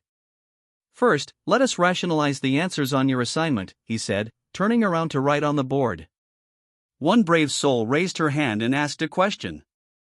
Aren't you going to give us back our papers, sir? Sir Dao turned around, a subtle glare in his eyes. The girl swiftly zipped her mouth shut and didn't pry any further. Sir Dao wrote down the answers on the board and rapidly discussed the rationale behind each answer. A lot of the students weren't able to follow his speed, but Kai was able to understand him perfectly. Kai smirked to himself, crossing his arms in front of his chest, when he realized he got all the questions right except for one number. To be frank, it was an ambiguous question, so it seemed like the presented options were all plausible. Now, I'm going to commend the students who excelled in the assignment, Sir Dao said, retrieving the stack of papers from the table. Unfortunately, nobody got a perfect score for this particular assignment, he said, sounding a bit disappointed. The class immediately turned to Haobin, making their designated class representative insecure under their gazes. Kai couldn't care less about it, though. What was important was that he was able to show Sir Dao that he wasn't an empty can. The highest score is 19, Sir Dao continued. And we have 2 people who achieved such scores. Haobin and Bao, congratulations to the 2 of you, Sir Dao said. The class clapped for their 2 smartest students, already expecting the results. Meanwhile, Kai frowned in confusion since he was sure he also got 19 out of the 20 marks. Did he miss a number by mistake? Haobin, pass these papers to your classmates, Sir Dao instructed. Haobin quickly obeyed the old man's instructions and handed out the papers quickly. People who copied from their seatmates and got higher than they had anticipated rejoiced when they received their papers. Haobin shook his head in disappointment. However, as he got to Kai, a small smirk emerged from his lips before handing him the piece of paper. Kai's frown deepened when he saw the large 0 on top of his paper. Bao craned his neck and bit his lip in anxiousness. He couldn't imagine getting such a score. His mom would kill him when that happens. "Hey, it's all right," Bao said. "It's just an assignment. You should come earlier when we have other assignments so you can copy my work." Kai, however, didn't respond and continued comparing his answers to the ones written on the board. "Can I see your paper for a moment?" he asked Bao. Bao nodded, giving it to his friend. He must be in denial, Bao thought. "We have the same answers, though," Kai muttered. Bao pursed his lips. Now, he's in a state of bargaining. "Sir," Kai stood, holding his and Bao's paper together. Sir Dao rose from his seat and raised one eyebrow. "Yes, Kai," he nonchalantly asked. "Bao and I have the same answers, but I got a mark of 0, Kai bluntly confessed. His classmates looked at him with wide eyes, appalled by his courage to speak against Sir Dao. "Ah," Sir Dao said. "I see that you've noticed. I wasn't planning on telling this to the entire class, but since you bravely asked, I might as well share it. You and Bao have the same answers," Sir Dao calmly remarked. "The fact that the two of you are sitting together isn't really a coincidence, is it?" Kai frowned, and Bao also got confused. Bao looked at the papers in Kai's hands and saw that they, indeed, had the same answers. "Are you saying that I cheated, Sir Dao?" Kai asked, trying to match the old man's calmness. In his past life, Kai couldn't deny that he was a loser. However, he always spoke his mind, which became one of the reasons why he wasn't liked by his classmates. Of course, his overall appearance contributed to their dislike, too, but Kai didn't want to acknowledge that. "Well, you're the one who said it," the old man smiled. "I didn't cheat," Kai said, defending himself since he knew he didn't do anything wrong. Bao subtly nodded by his side. There was no way Kai copied his answers. "Right, Bao?" Kai asked, turning to his classmate. Bao, feeling nervous about the attention that was suddenly placed on him, started shaking. He didn't," he stammered. Kai sighed since that only seemed to make the situation worse. "Did he threaten Bao?" "Poor kid," a boy chimed. Others started murmuring in agreement, causing Kai's frown to deepen even more. He knew he wasn't liked, he was more so feared. However, the way they spoke of him was very dehumanizing. "There's only two ways this could go," Sir Dao said, crossing his arms in front of his chest. "You're either going to accept your score, or you'll see me after class." Kai didn't want to see Sir Dao after class. Seeing his raisin-looking face would not only ruin his day, but it would also mean he'd be late to his very first basketball practice. He was already late to the tryouts, so he definitely didn't want to repeat history. Kai looked around, observing his classmates' faces. Then, he stared right back into Sir Dao's eyes. Thankfully, his bangs occluded his orbs, so it wasn't obvious that he was glaring at the old man. If he accepted his score, then it would confirm that he, indeed, cheated on the assignment. If he chose the other option, then he was sure he was going to be late for his first basketball training. However, in those two options, Kai knew he was going to be doubted either way. So, he shrugged and sat back down in his seat, accepting his score of 0. His classmates looked at him with judging expressions even though they, themselves, copied other people's homework. Sir Dao smirked as he walked over to the board. Then, he shook his head, muttering to himself. "That's what I thought." Bao looked at Kai with wide eyes. "I'm sorry, Kai," he whispered. "I think I made it worse with my stuttering." Kai shrugged. "It's fine. It's just an assignment anyway," he brushed it off. Besides, he didn't come here to be the same good student that he was before. If they wanted to paint him as a bad student, then so be it. It would save Kai plenty of time studying and doing assignments anyway. "Why didn't you insist that you didn't copy my work, though?" "You came late, so there was no plausible way that you could copy my answers unless you're a psychic," Bao pointed out. Kai shook his head and leaned back against his seat. In reality, he was fuming inside, wanting to rip the old man's hair, even though he doesn't have that much anymore, out of his scalp. He's not worth my time, Kai responded. Besides, he smirked. I have basketball training in the afternoon. I can't miss out on that. Kai must have spoken too soon. This wasn't the basketball training that he had anticipated. As soon as he arrived, he was met with curious gazes, most of them marveling at his glorious height and physique that exceeded the normal physics of a first-year student in the country. Unfamiliar and familiar faces could be seen in the court. Kai saw Jinping and Zuran along with the group that played during the tryout game. Zuran looked a bit down, probably because Lena wasn't around. He tried walking to them, but then he felt someone pull on his uniform.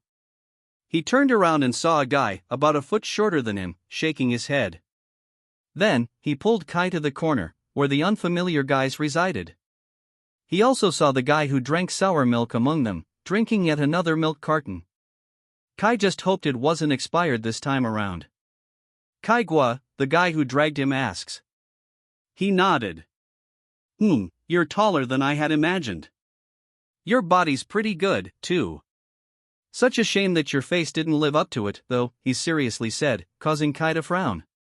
Well, my name is Dylan, and these are my boys, he introduced himself.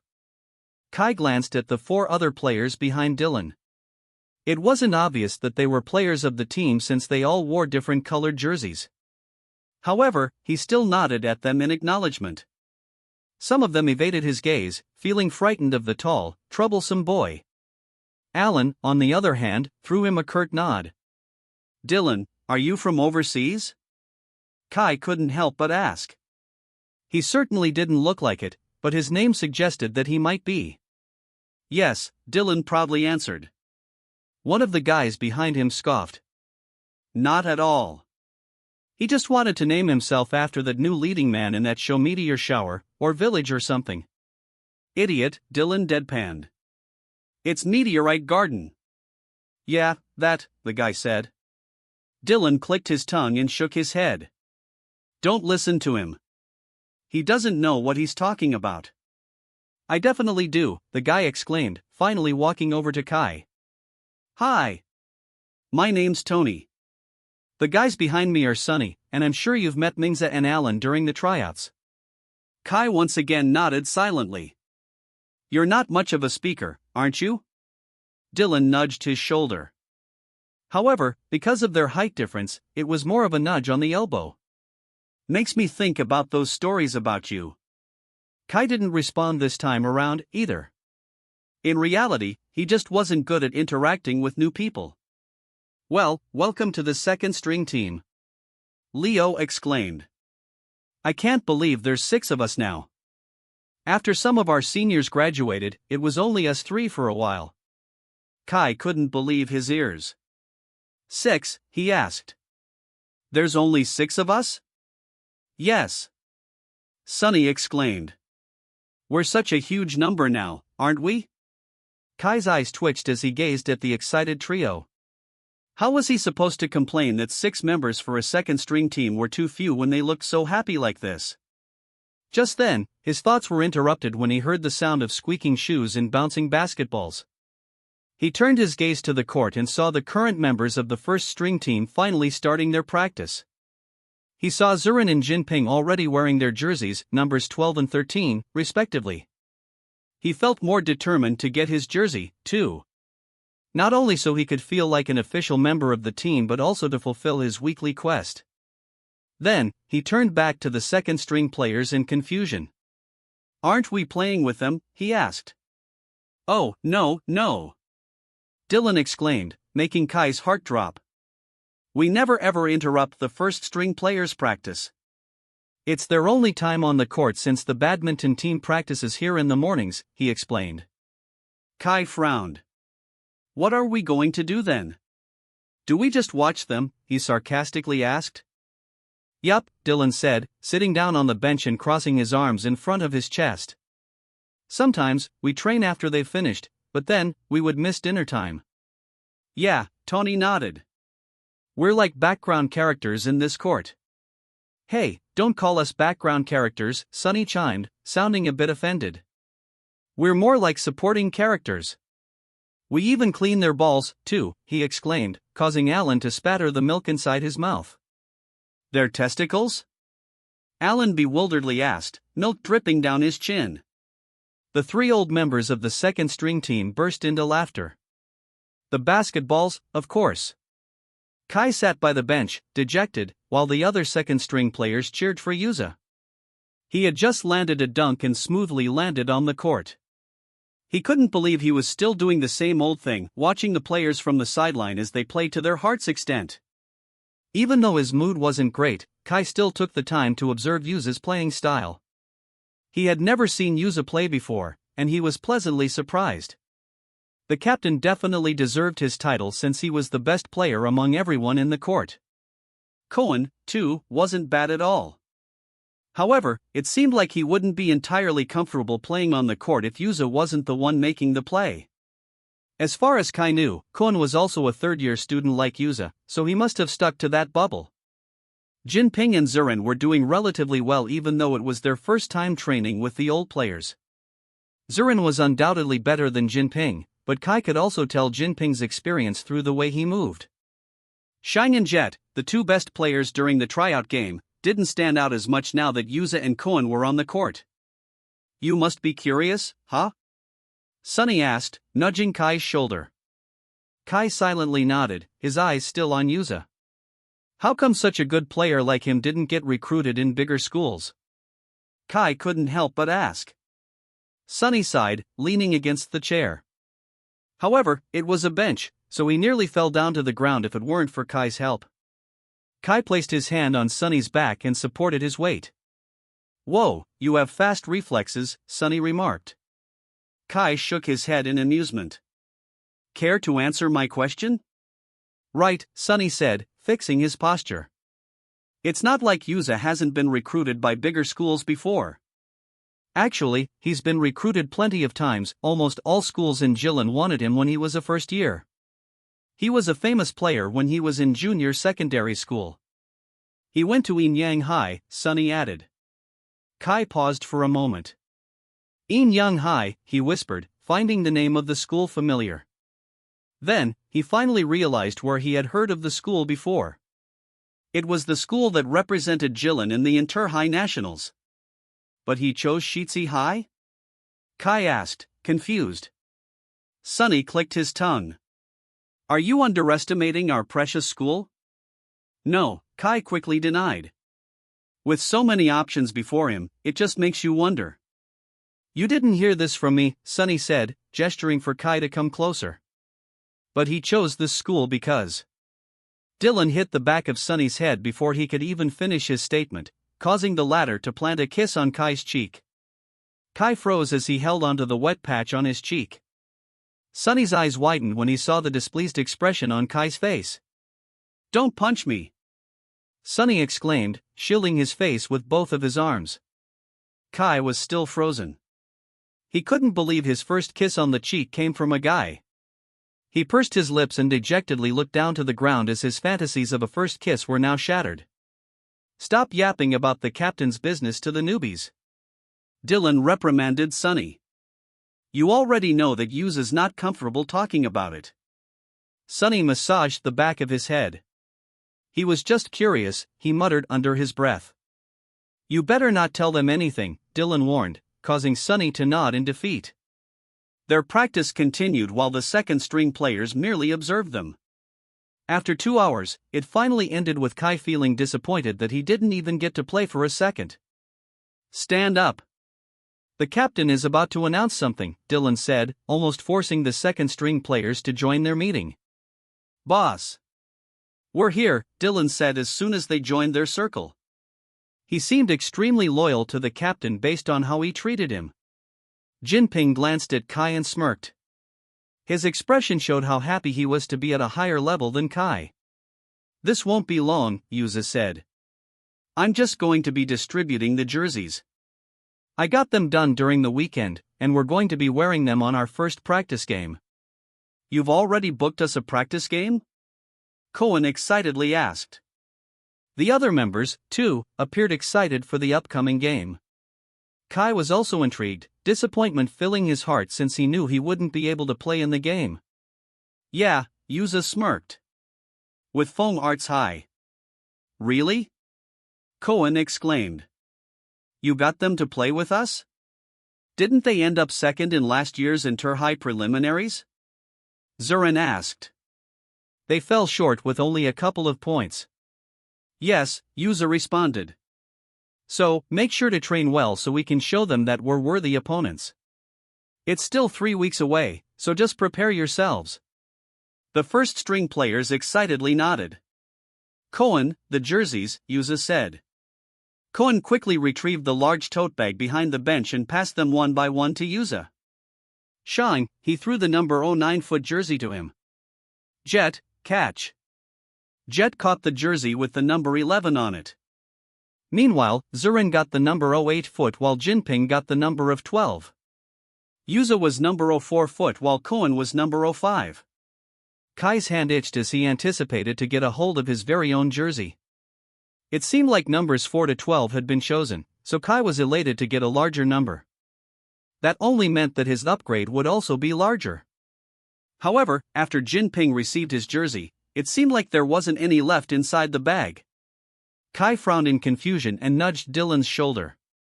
Where's our jersey? He muttered.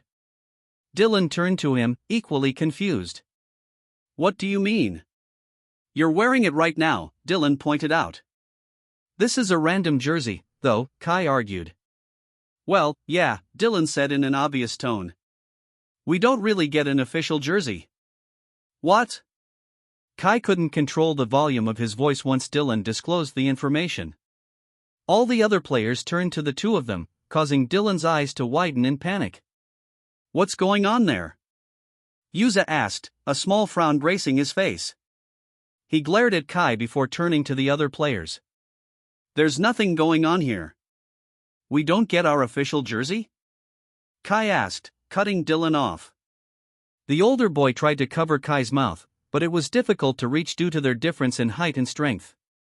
Yuza's frown deepened as he crossed his arms in front of my chest. Yes, Yuza said. The school only gives us a certain amount of budget, so we can't give second-string players their own jersey. It has been like this since the club has been established. Aren't we a part of the team too?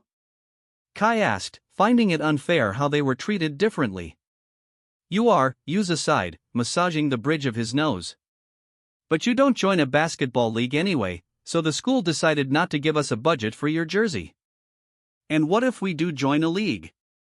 Kai asked, mirroring Yuza's stance. Yuza's eyebrows raised in surprise. Koen and him exchanged glances, ambiguous looks on their faces. You, the second-string team of Shitsi High, will join a league? Yuza clarified. Yes, Kai confidently said. We're still a team like you, guys. There's no reason to hold us back if we were to join the second-string league. Oh, we're not stopping you, Yuza smirked. Go ahead and join a league. Will you give us our jerseys if we do so? Kai asked. Yuza thought for a moment, the smirk not leaving his lips. All right, Yuza agreed. I'll have your jerseys done as soon as you're registered in a league. Kai smirked. Perfect. Don't go back on your word now. Yuza scoffed in disbelief at the first-year student's blatant confidence. I definitely won't, he firmly said. With that, he hung his jersey over his shoulder and gulped down some water. You all should go home now, Yuza instructed. Be present for the training tomorrow, same time. With that, he walked away from the circle and out of the court, Koen swiftly following after him. The other first-string players also started leaving the court, and as soon as they were out of the vicinity, Dylan calmly approached Kai. What the heck did you just do? Dylan asked, slapping the back of Kai's head. He even had to do a little jump to do so, but that didn't stop him from doing it again. Kai sighed, scratching the back of his head. I was just asking a genuine question. Dylan clicked his tongue, getting a ball from the ground and wiping it with a towel. Second-string players are never given the official jerseys. It's been like that since the beginning, Dylan said. It doesn't mean it has to continue being like that, Kai countered, also cleaning a ball from the ground. He did it the most efficiently and cleanly among the rest because of his past experiences. Couldn't you read the room or something? Dylan asked. This school doesn't have any budget for us. We're already lucky enough that we get to have the covered court by ourselves. Yuza had to fight off so many other teams for it to happen. Tony stood next to Dylan and placed his elbow on his shoulder, treating him as a human armrest. Don't scold him so much, Dylan. He's still new, so he doesn't really know about this, Tony said. Alan cleared his throat and raised his hand. I'm just curious, he started off. How long have you guys been doing this? Since I was a first year, Dylan proudly said. Kai frowned in confusion. And you haven't joined any leagues so far? Well, at first, I was the only first-year member of the second-string team. Yuza, Koen, and I tried out together, and I was the only one who didn't get into the first-string team, Dylan lightheartedly said. There were only 4 members back then, so it wasn't possible to join a league. Kai had to applaud him for acting so composed despite sharing such sad experiences. Then, come the second year, these 2 rascals came and pestered my life, Dylan continued. Still, the 3 other members graduated by that time, so it still wasn't possible. And now? Kai asked. There's 6 of us now. We can form a team and join the official second-string league in the city, he suggested. Kai didn't know much about the second-string league, but he knew that it also existed. The second-string team of Huolan High was a separate entity from the main team, so Kai didn't know the rules of their league or how they operated. However, Huolan High's second-string team was also a front-runner like the main team. They had their fair share of victories and always made it into the semifinals. You're right, Dylan said, making Kai's anticipation rise. But the official second-string league only allows teams with a minimum of 10 players to join. Dylan turned to Kai with a teasing smile. So, no. We can't join the league right now. Maybe next year when we have more players. Well, technically, I won't be here next year anymore, Dylan sighed. But I'll be sure to be cheering you guys on the sidelines. Kai stayed silent after Dylan said those words. Of course. How could Kai think that the second-string league had different rules from the main one? Can't we recruit more people to the team? Kai asked, not wanting to let the topic go. Technically, no, Tony smiled. The second-string team is comprised of people who tried out but didn't make it to the main team, he explained. So, unless someone tries out for the main team again, we can't hold our own tryout period. Yeah, Sonny nodded in agreement. Besides, anyone who tries out for the team at this period needs to be a really good player for Yuza to even consider him. So, in the end, he'll probably end up in the first-string team anyway. Kai sighed in frustration. So, there's no way for us to join the league, he asked. Dylan, Tony, and Sonny turned to each other, taking a moment of silence to ponder upon Kai's question. Then, they faced the tall player and ultimately said no. That's why I was trying to stop you from embarrassing yourself earlier, Dylan said. Or maybe you're just overly loyal to Yuza, Sonny chimed. Dylan opened his mouth but couldn't really refute the statement. Aside from that, I just knew that Kai would swallow his words, Dylan said. Kai sighed before directing his gaze to the ground. Was that why Yuza was so confident in challenging Kai to join a league? Dylan went beside the tall player and patted his back to comfort him. I get that you want to play, he started off. But sometimes, we can't have anything we want in life. You're still a first year, so you have plenty of time to play in the future. Dylan smiled. I've endured this for 3 years, so I'm sure you can do it too. Besides, who knows? You might be a second-string player now but become a legendary player someday. Kai sighed as he raked his fingers through his hair. How am I even going to do that when we can't even have our own training ground? Well, you have to understand that the school's facilities aren't well endowed. The auditorium goes to the boxing club since they're the school's most prized possession. The covered court is with the badminton and table tennis team in the morning. The open field is for the football team. Then, the court outside is for the volleyball and tennis team. Kai slumped in disappointment. However, Sonny exclaimed, causing Kai to perk up once again. We do get the outside court during Tuesdays, he said. So, we'll be able to train tomorrow. Kai pursed his lips. Just once a week? Yup. Dylan exclaimed, not finding a problem with it. All right, Kai said. Once a week was better than not having any training at all. However, even after all of that, Kai still hadn't let go of the desire of wanting to join a league. Kai sighed in frustration as he missed another shot. XP from own hard work will only be activated once the weekly quest is finished. Kai tried shooting the ball once again, but it fell after swirling around the rim. Feeling frustrated, he sighed and settled with polishing his dribbling skills instead. These were the rare moments where he got to play on a basketball court because not only did their neighborhood have a court, but he also didn't have a ball. His first week allowance weren't enough to buy one either. So, he snuck into the gated neighborhood when the guard wasn't looking. Fortunately, there were stored basketballs on the side of the ring, another perk of the rich people. Meanwhile, rich teens on their balconies watched the lone, tall teen in the middle of the court. That guy looks like he can't play at all, one chuckled. Another chuckled in agreement, bringing his teacup to his lips. Indeed, he said. Kai continued playing by himself, even though he probably looked stupid. Goodness, Kai sighed. How long will it take for me to become a decent player, he asked. He felt like a baby walking with his feet for the first time. His mind wanted to execute a lot of skills, but his body wasn't following.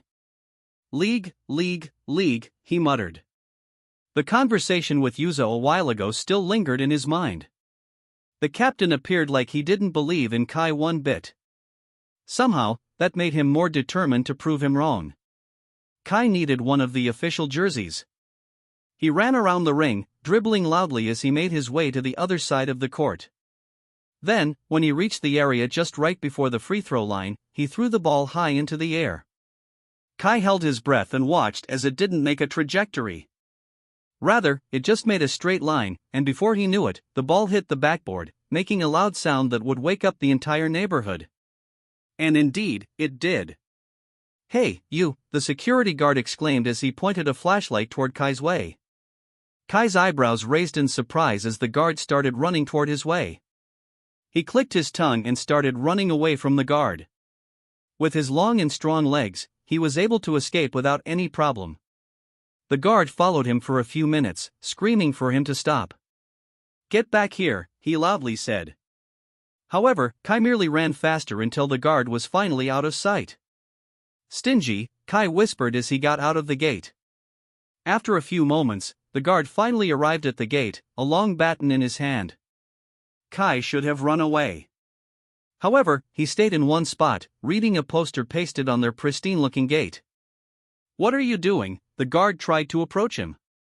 However, he quickly stopped when he realized he had stepped foot outside the compound. He recoiled like a vampire going out into the sun. The guard couldn't leave the community at all costs. Kai smirked when he realized this weakness. Then, he continued reading the contents of the poster hung on the gate. League of the Legends. Kai stopped for a moment since it sounded familiar, almost like a game. However, the thought was quickly forgotten when he read the following words. Basketball League open for all players aged 15 to 18. Open for all teams. No minimum number of players for registration. Win exciting prizes in this 2-week league. Yuza told Kai to find a league that would accept the second-string team. He didn't specify that it had to be the official league for second-string players. Kai smirked as he made his way out of the classroom. Their classes had just ended and Kai was on his way to the court for his first official training in his new body. Sure, Mr. Dao described him as the epitome of a bad student just moments ago, but it didn't dampen his mood. Instead, he happily skipped to the open court without any care in the world. He felt the folded piece of paper from his back pocket and smiled. Kai was determined for their 6-member team to join a league and finally earn their jersey before his weekly mission deadline. Fortunately, they were going to have their weekly training today, so Kai had some time to talk to them about it. As he arrived at the court, which was scorching hot because of the afternoon sun, Kai quickly stopped when he saw the attires of his fellow teammates. They were all wearing jerseys of various colors, looking like they were from different teams. Dylan definitely had the most extravagant outfit, with a jersey that contained all the colors of the rainbow and a matching rainbow headband to go along with it. The two other veteran second-string players wore jerseys that were representative of their names. Sonny wore a bright yellow jersey, while Tony wore a red and gold one, almost similar to Iron Man. Meanwhile, Alan had a green and white one, reminiscent of this favorite milk drink that came in its signature carton. Mingza was definitely the most normal-looking among the bunch.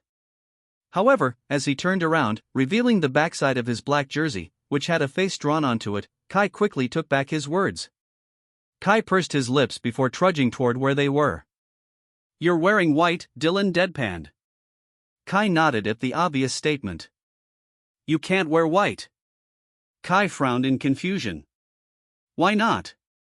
"Because the first-string players have white uniforms. We'll get mistaken for first-string players if we all start wearing the colors they wear." Kai sighed. "All teams have white uniforms," he deadpanned. "Besides, should you really be talking when you're the one clad in a rainbow jersey?" Dylan clicked his tongue and decided to ignore Kai for now. He was already the most rebellious and proactive second-string player he had to interact with.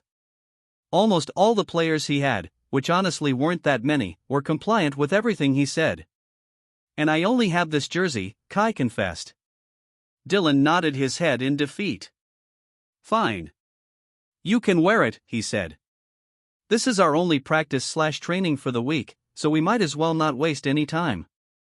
Kai smirked, already getting the singular basketball stored on the side of the ring and tossing it to Alan. Alan clumsily caught it with his hands, turning to Kai, still with a little bit of fear. "Are we going to play?" he asked. Kai turned to Dylan. "Are we? Or are you going to make us do some drills?" Dylan pursed his lips and collected himself before responding. The short question stumped the third-year student. What did they usually do during these practices? "We usually have fun playing," he said. "So, let's play a game." Kai shrugged, liking the idea of a game. "Let's do this then," he said. "How do we split the teams?" Kai proactively asked. Veterans versus newbies?" Sonny suggested. The others nodded in agreement. With that, they went to the middle of the open court and started the game. Kai felt pretty excited since this would be the first time he was going to play a team game after the tryouts. Dylan started dribbling the ball, and Kai couldn't help but notice that something was off. It seemed like he knew how to handle the ball, just not that well. Mingza tried to take it from him, but he missed it by a very slight margin. With his failed attempt, Dylan passed the ball to Tony.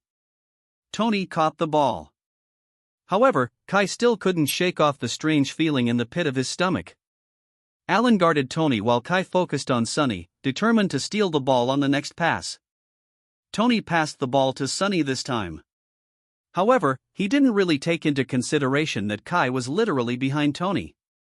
In the end, Kai's objectives were successful as he reached for the ball with his long arms and intercepted their play.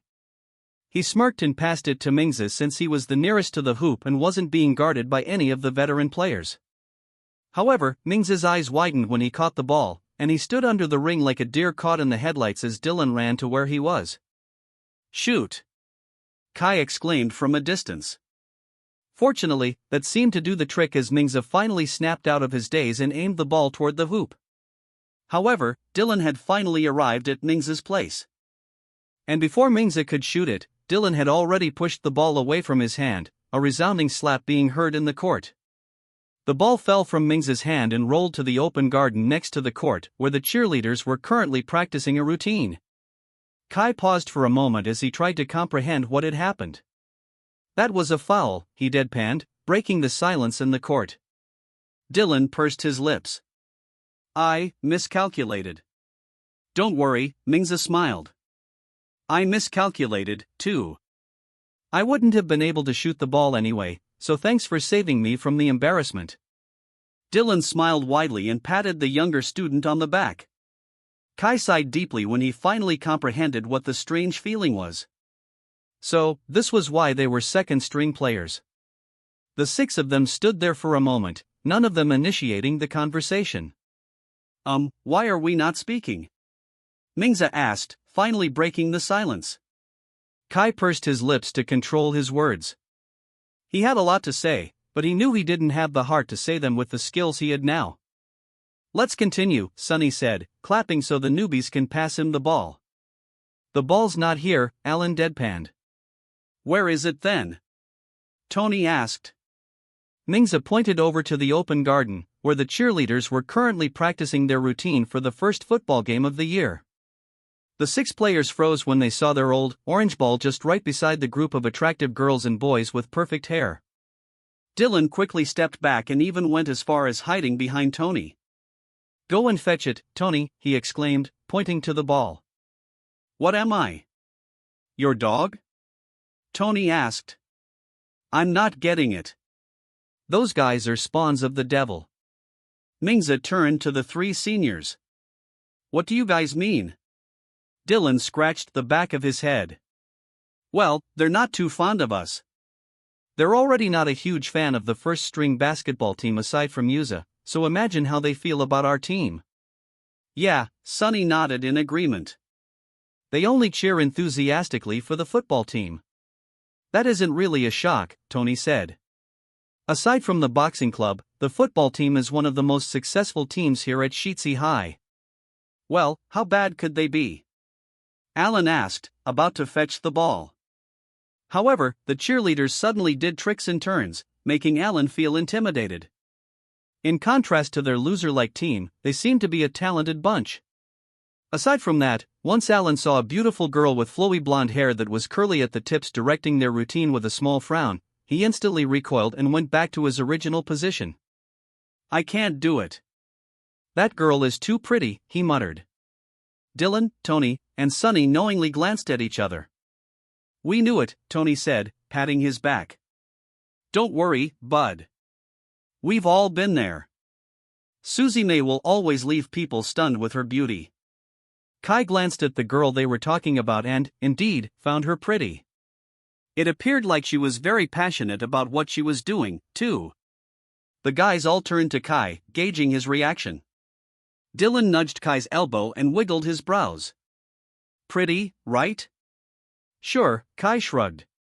The other boys turned to each other with confused expressions. Sure. Just sure? Are you sure we're talking about Susie May here? Dylan exasperatedly asked. Kai shrugged once more. Yeah, she's pretty. I just don't judge people based on what they look like, that's all, he nonchalantly said. The players had collective realizations as they glanced at each other. Dylan waddled to where Sunny was standing and whispered in his ears. I get it. Girls like this are a norm to this guy. He must be a player, he whispered. Sunny nodded in agreement, showing Kai a thumbs up. What a lucky guy, Alan also whispered to Mingza. We admire you, brother, they simultaneously said. Kai tilted his head to the side in confusion since he didn't know what they were talking about. Well, are we not going to play? He asked. Dylan suddenly had a great idea. Why don't you get the ball, Kai? Why should I get the ball when you were the one who deflected it away? Kai asked. Oh, come on, buddy, Dylan said, stroking his shoulders. Out of everyone here, you're the most suitable for interacting with them. Interacting? You're literally just going to take the ball, Kai deadpanned. Dylan clicked his tongue in impatience. I'm saying we can't go too close to a goddess like Susie May. It makes us too nervous. Kai pursed his lips. What made them think I wouldn't be nervous too? Look, just get it, okay? Sunny desperately asked. Then, we can finally get back to playing. We only have an hour left before another team takes the court. Kai hesitated for a while, but when he saw the hopeful looks on his teammates' faces, he finally caved in. Fine, Kai grumbled. I'll be back. Kai started walking to the open garden where the group of cheerleaders were. He felt his heart beating from nervousness, but he kept it all inside. He was Kaigwa now. He had nothing to fear. Thankfully, the ball was a few feet away from the cheerleaders, so Kai could retrieve it without getting noticed. Kai reached his hand to get the ball, all while not saying a word so he wouldn't get noticed. However, much to his luck, a male cheerleader accidentally kicked the ball, causing it to settle at the front, just right beneath Suzy May's feet. Kai froze as the cheerleaders stopped practicing. The ball only gently grazed Suzy's feet, but all hell broke loose as her members flocked to her like moths drawn to a flame. "Are you all right? What the heck? Those basketball nerds aren't being careful again? What if you get injured? The football team's game is next week." Kai clicked his tongue, finding them to be acting a little bit too dramatic. It seemed like they still didn't notice his presence, and he would like to keep it that way. As he reached out for the ball, he noticed it had rolled just behind the cheerleader's captain. Seizing the opportunity, Kai bent down to grab it, his focus solely on going back to the game at hand. Little did he know, Lady Luck had other plans for him that day. Out of nowhere, a sudden gust of wind swept across the open garden. In the blink of an eye, Suzy's skirt fluttered upward, revealing a glimpse of her lacy bloomers to the world. Kai froze from behind her, and he quickly closed his eyes like the gentleman that he was. Meanwhile, Suzy's fellow cheerleaders attempted to cover her up. Kai, finally opening his eyes and wanting to get back to their side of the court, quickly stood. However, before he could leave, a piercing scream shattered the air. "Hey! What do you think you're doing?" a voice filled with indignation rang out. Gasps echoed through the field as all eyes turned toward the unexpected spectacle. Kai paused in his tracks when he felt their burning gazes on his skin. It was a good thing his hair mostly covered his eyes, otherwise, they would notice the panic struck on his face. "I was just trying to get the ball," he said, quietly sighing in relief when he didn't stammer. However, his words got lost in the chaos unfolding around him. For them, the damage had been done. They whispered among themselves, finding it hard to believe that Kai didn't just peek inside their most precious cheerleader's skirt. Suzy May also looked at him with suspicion, her eyes narrowed. Kai pursed his lips and looked down at the ball in his hands. Then, he glanced at his teammates, who were acting like they didn't have anything to do with what just happened. "Such luck I have," he muttered. "Are you trying to say something?" Suzy asked, a frown still gracing her face. Her voice made the others turn silent, finally giving Kai a chance to speak. "I didn't see anything," Kai honestly said. "Our ball was knocked over to this side, so I was just trying to get it." Suzy noticed the sincerity in his voice, but as one of her friends leaned over to whisper in her ears, that trust instantly shattered. "Don't believe him, Suzy. He went to our school for quite some time, and he was a troublemaker and a player," she whispered. Suzy clicked her tongue and crossed her arms in front of her chest, sticking her chin high up in the air. "Well, I'm gonna go now," Kai said, wanting to get back to the court and continue their game. "Aren't you going to apologize?" Suzy asked, narrowing her eyes further. Kai pursed his lips before sighing. "Fine, I'm sorry," he said, however, there wasn't a hint of sincerity in his voice. "I stand my ground, though," he smirked. "I didn't do anything worth apologizing for."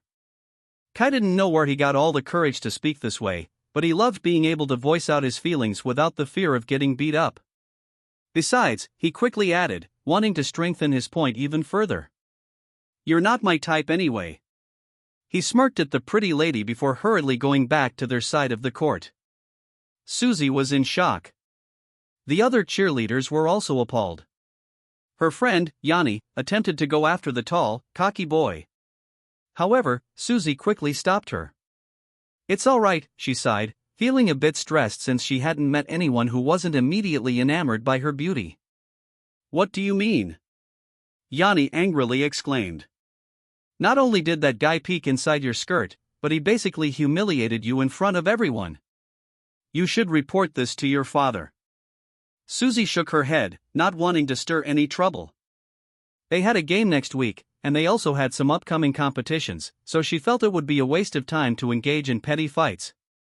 "That's Kaigwa, right?" she asked, looking at the tall guy. The second-string basketball team was now back to their game, and they looked like a bunch of idiots frolicking on the court. None of them seemed to know how to work as a team, and it appeared like all of their shots were missed by a large fraction. Susie shook her head in disappointment. It looked like the basketball team was going to have another dark year. Granted, she didn't really know what the real situation was in the first string team, but if their second string team was in this condition, then she wasn't hopeful at all. Yeah, Yanni nodded, responding to her question. Are you sure you don't want to report this to anyone else? We can also get the guys to teach him a lesson or something? Susie turned to their male members, but they quickly looked away.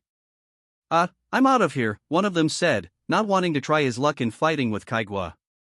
What a bunch of cowards, Yanni scoffed. Yanni, calm down. I'm sure I don't want to teach him a lesson, Susie said, calming her friend down. They're not worth it, she smiled, crossing her arms in front of her chest. With how this team is looking, we're not going to be crossing paths with them during games anyway. Kai arrived at the court, shaking his head after the ridiculous interaction.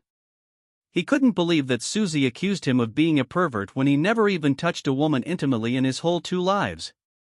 The 5 players who urged Kai to get the ball waited in anticipation of his arrival. They flocked to him like ducks to a single breadcrumb and yapped questions left and right.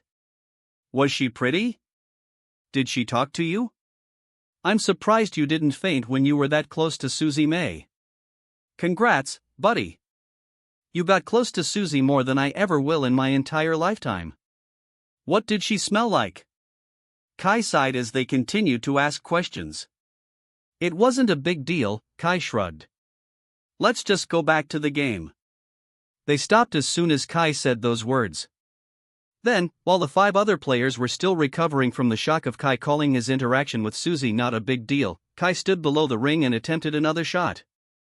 It went in effortlessly. He clicked his tongue. If only he could also do it during actual games.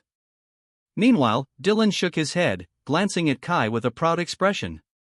I have to admit, although he's pretty ugly, he has a lot of charisma, he admitted. Alan nodded in agreement. I heard that he has lots of girls come over to his house. Mingza gasped softly. That must be why he isn't fazed by Susie May's beauty. He must have had girlfriends that are on her level. They sighed collectively, feeling a new sense of admiration for the tall first-year player.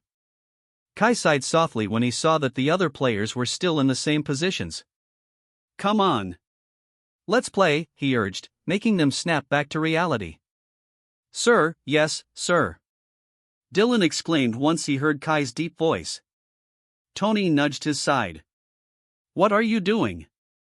You're the captain here, he whispered. Ah, right, Dylan muttered. Let's play, he said, repeating Kai's words.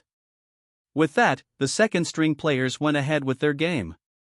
Kai was hoping to finally level up or gain some new skills. However, that wasn't really possible since he needed a jersey before he could fulfill any of those. They continued their game, and it became increasingly evident that Kai was the best player among them, which said a lot about the team. Even the football players from the distant field looked at the team with pity. I was planning on telling them off for being so noisy, but they only train once a week, so I'll just let it pass, the football captain said before going back to their own practice. As the sun set and the skies became darker, the players plopped onto the hard, dirty ground, out of breath from the intense training session. Meanwhile, Kai calmly sat on the ground, not even looking fazed in the slightest. Dylan turned to him in disbelief. Why do you still look okay after all of that? Sonny nodded in agreement. That was one of the toughest sessions we had in a while. Why the heck does it feel like I've run more than 10 kilometers? Kai shook his head. That was probably because they actually did. The ball slipped out of their hands multiple times, and they took turns running after it. Kai, however, strangely didn't feel tired. His stamina in his old body was pretty good despite his disability. He did a lot of household chores, so he knew how to preserve his energy. It seemed like the skill passed onto this life since he genuinely didn't feel tired after running around for 2 hours. Moreover, this body of his was truly a masterpiece. With how his bones and muscles were built, it was only expected that he'd have better stamina than the rest of the boys. Dylan, still out of breath, chugged his water before speaking. So, how did you guys find our first training? He enthusiastically asked. It was fun, Mingza exclaimed. I wasn't expecting to get into the basketball team, and when I saw my name, I felt genuinely nervous. However, I'm relieved that I get to play with you guys instead. The older members turned to each other in pleasant surprise. However, their smiles quickly dropped when Kai spoke. I discovered the reason why the team doesn't qualify in leagues, he said. The 5 other players turned to him, but he paid them no attention. Instead, he continued laying down the facts on why the team was stuck in the second string. It felt like I played a running game instead of basketball. It was still pretty fun. However, we obviously lack the foundation of skills. At this point, we really won't get into a league. Sunny pursed his lips. Why are you so hung up on the league anyway? Is it because of what Yuza had said? Kai smirked. Of course, Yuza's taunting was a huge part of the reason why he wanted to get into the official second string league. However, at the same time, he genuinely wanted to get his jersey so he could complete his mission.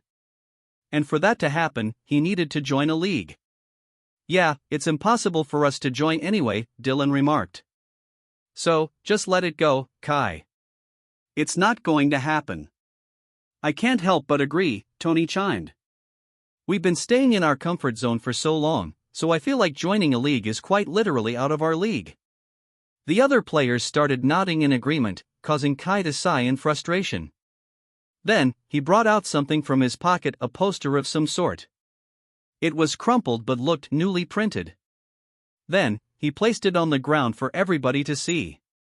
League of the Legends, Battle of the Handsome Balls, they read in unison, confusion evident in their voices. What is this? Dylan finally asked. A league we could join, Kai said. The minimum number needed for registration is 5 players, and it's open for all schools and, frankly, for all teams. So, I registered our team. A small chuckle bubbled up from Sunny, causing the others to join until they burst into full-blown laughter. Kai, on the other hand, didn't find anything funny about the situation. So, he waited until their giggle episode ended. Ah, this is a good one, Kai, Tony said. You almost made me believe that you registered us for a ridiculous league. Kai smirked, crossing his arms in front of his chest. Oh, I'm not joking. I actually registered our team. What? The 5 players exclaimed in shock, their eyes almost bulging out of their sockets. Kai nodded nonchalantly. Yeah. It's not like we have anything better to do. Dylan raised his hand. Just so you know, I attend math academies, a ballet class, and a cooking class after school, he pointed out. Kai shook his head in disbelief. No wonder he was horrible at basketball. Don't worry. This one's conveniently scheduled during the weekends, and it's going to happen in a span of 2 weeks. That's honestly not the problem, Tony absent-mindedly chuckled. The problem is, you registered our team name without our consent? Yes, Kai said. And without the school's consent? Dylan inquired. Yes, Kai repeated. I don't see the problem, Kai smirked. The school probably doesn't even care about the basketball team's endeavors. Mingza turned to Alan to whisper in his ears. Is that even legal? Is it even possible for a mere player to register the team? Dylan asked, still in disbelief at the situation. Didn't they ask you about the other team members? They did. But when I didn't respond for a while, they told me it was all right. Actually, they said that the slots were all filled since the league was going to start quite soon. You probably scared them to death, Alan pointed out. However, when Kai gazed at him, he quickly zipped his mouth shut. Well, I wasn't asking you. I was informing you, guys. The first game is on Saturday, he said. The 5 second-string players thought that the situation couldn't get more ridiculous. However, it just did. This Saturday? Dylan asked. You mean, 3 days from today? Yes, Kai nodded. I'm going to talk with Yuza after this so I can ask for our jerseys.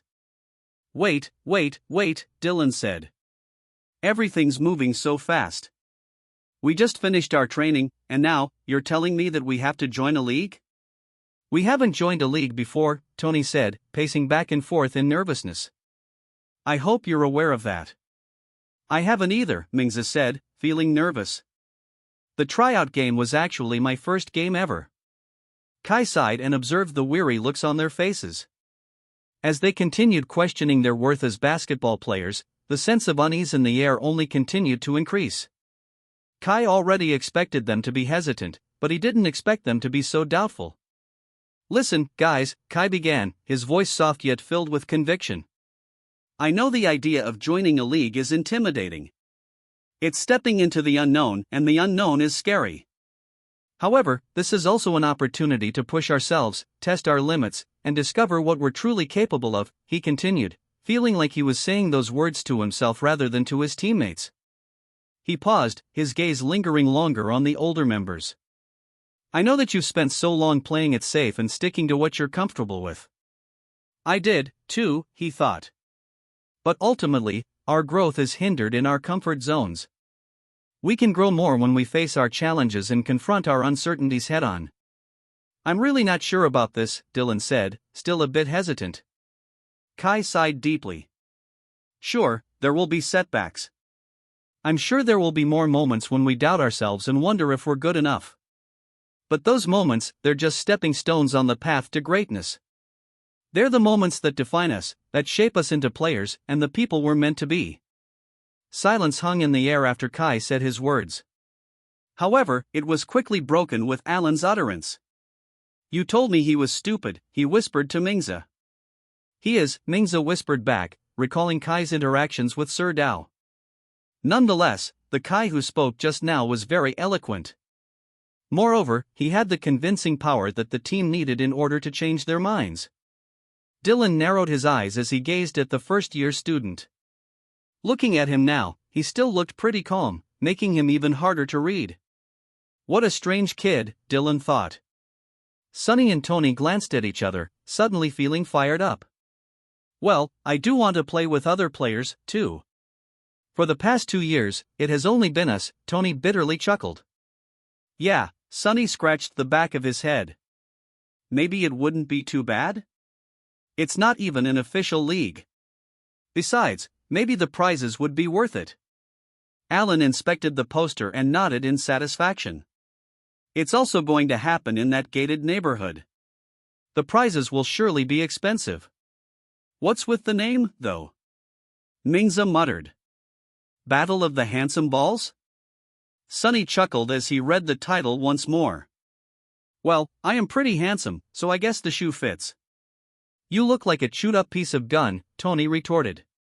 Kai shook his head at Tony's ridiculous statement. I guess I'm in, Mingza said, finally making up his mind. With the 4 players' consensus, there was still one person they had to convince. Dylan, come on, Tony said, nudging his shoulder. We can't possibly play without our captain. Dylan pursed his lips, secretly finding it nice being referred to as their captain. Kai sighed as the team captain didn't budge. So, he walked to where he was and gazed into his eyes sincerely. Dylan's face became pale, and he found himself gulping in nervousness. He saw Kai's clenched fists and subconsciously stepped back. A shiver ran down his spine as he was met with Kai's cold gaze.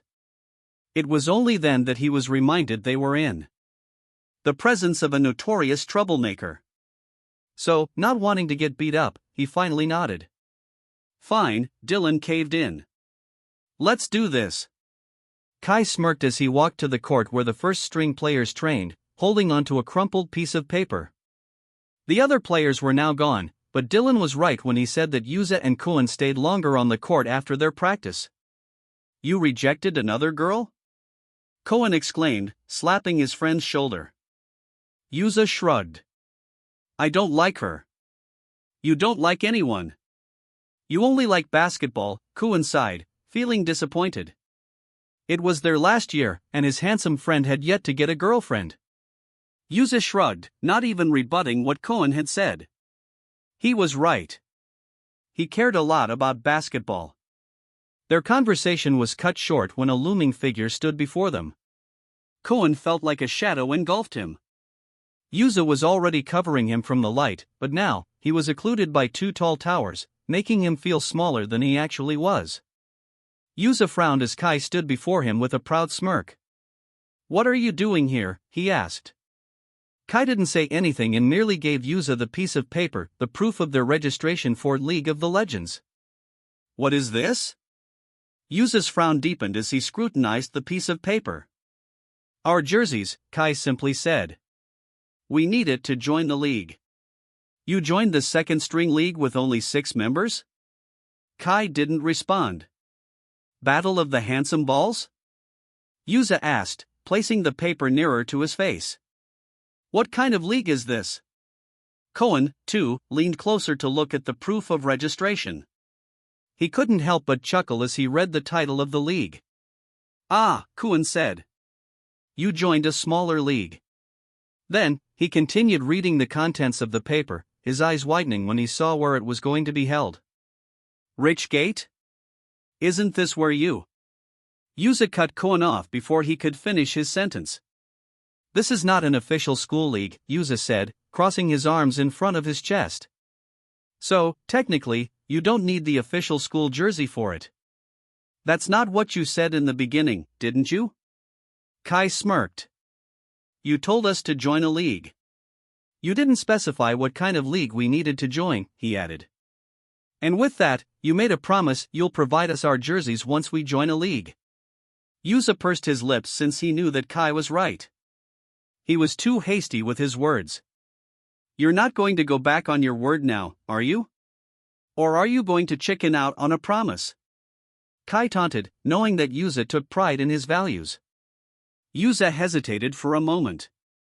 However, with Kai's taunt, he felt like he had no choice but to cave in. "Fine," he begrudgingly said. "When is your league going to start?" "This weekend," Kai smiled, surprising the 2 third-year players. "I'm surprised you were even allowed to join it," Yuza muttered. "It doesn't matter," Kai cheekily said. "What matters is we were still able to join it." "All right," Yuza sighed in resignation. "I'll have them done by Friday." "Sweet," Kai said. His deadline for the weekly mission was also on Friday, which meant he would finally be able to upgrade his level and use his usual progression system. With that, Kai walked away from the 2 first-string players. Once Kai was out of the vicinity, Koen turned to Yuza with one eyebrow raised. "You're actually going to provide them with the official jerseys?" Koen asked. "I never go back on my word," Yuza said. "But we don't have any budget for their jerseys," Koen remarked. "I'll pay for it," Yuza said. "Are you going to ask your dad for some money?" Koen hesitantly said. Yuza quickly shook his head. "No. I have some allowance saved up. I'll use that instead." "You're actually going to such lengths for the second-string team this time around," Koen observed, making Yuza sigh. "I still don't like that Kai guy," Yuza suddenly said. "But for the first time in years, the second-string team is actually taking the initiative to join a league." "Must be that Kai guy, huh?" Koen said, looking into the distance. "Yeah," Yuza muttered, his mind straying to Kaigua's enthusiasm. For some reason, Yuza felt like this year would be different. He just wasn't sure if that was a good thing or a bad thing. Friday finally arrived, and the second-string members were outside of the court, huddled in a corner with a black plastic bag in the center of their circle. It was right after dismissal time, so other students were on their way home. However, they couldn't help but stop when they saw 6 boys squatting on the ground like a bunch of troublemakers. When they saw Kaigua, their prejudices merely strengthened. "Goodness! What is the basketball team up to these days?" they muttered as they rapidly walked away from the group.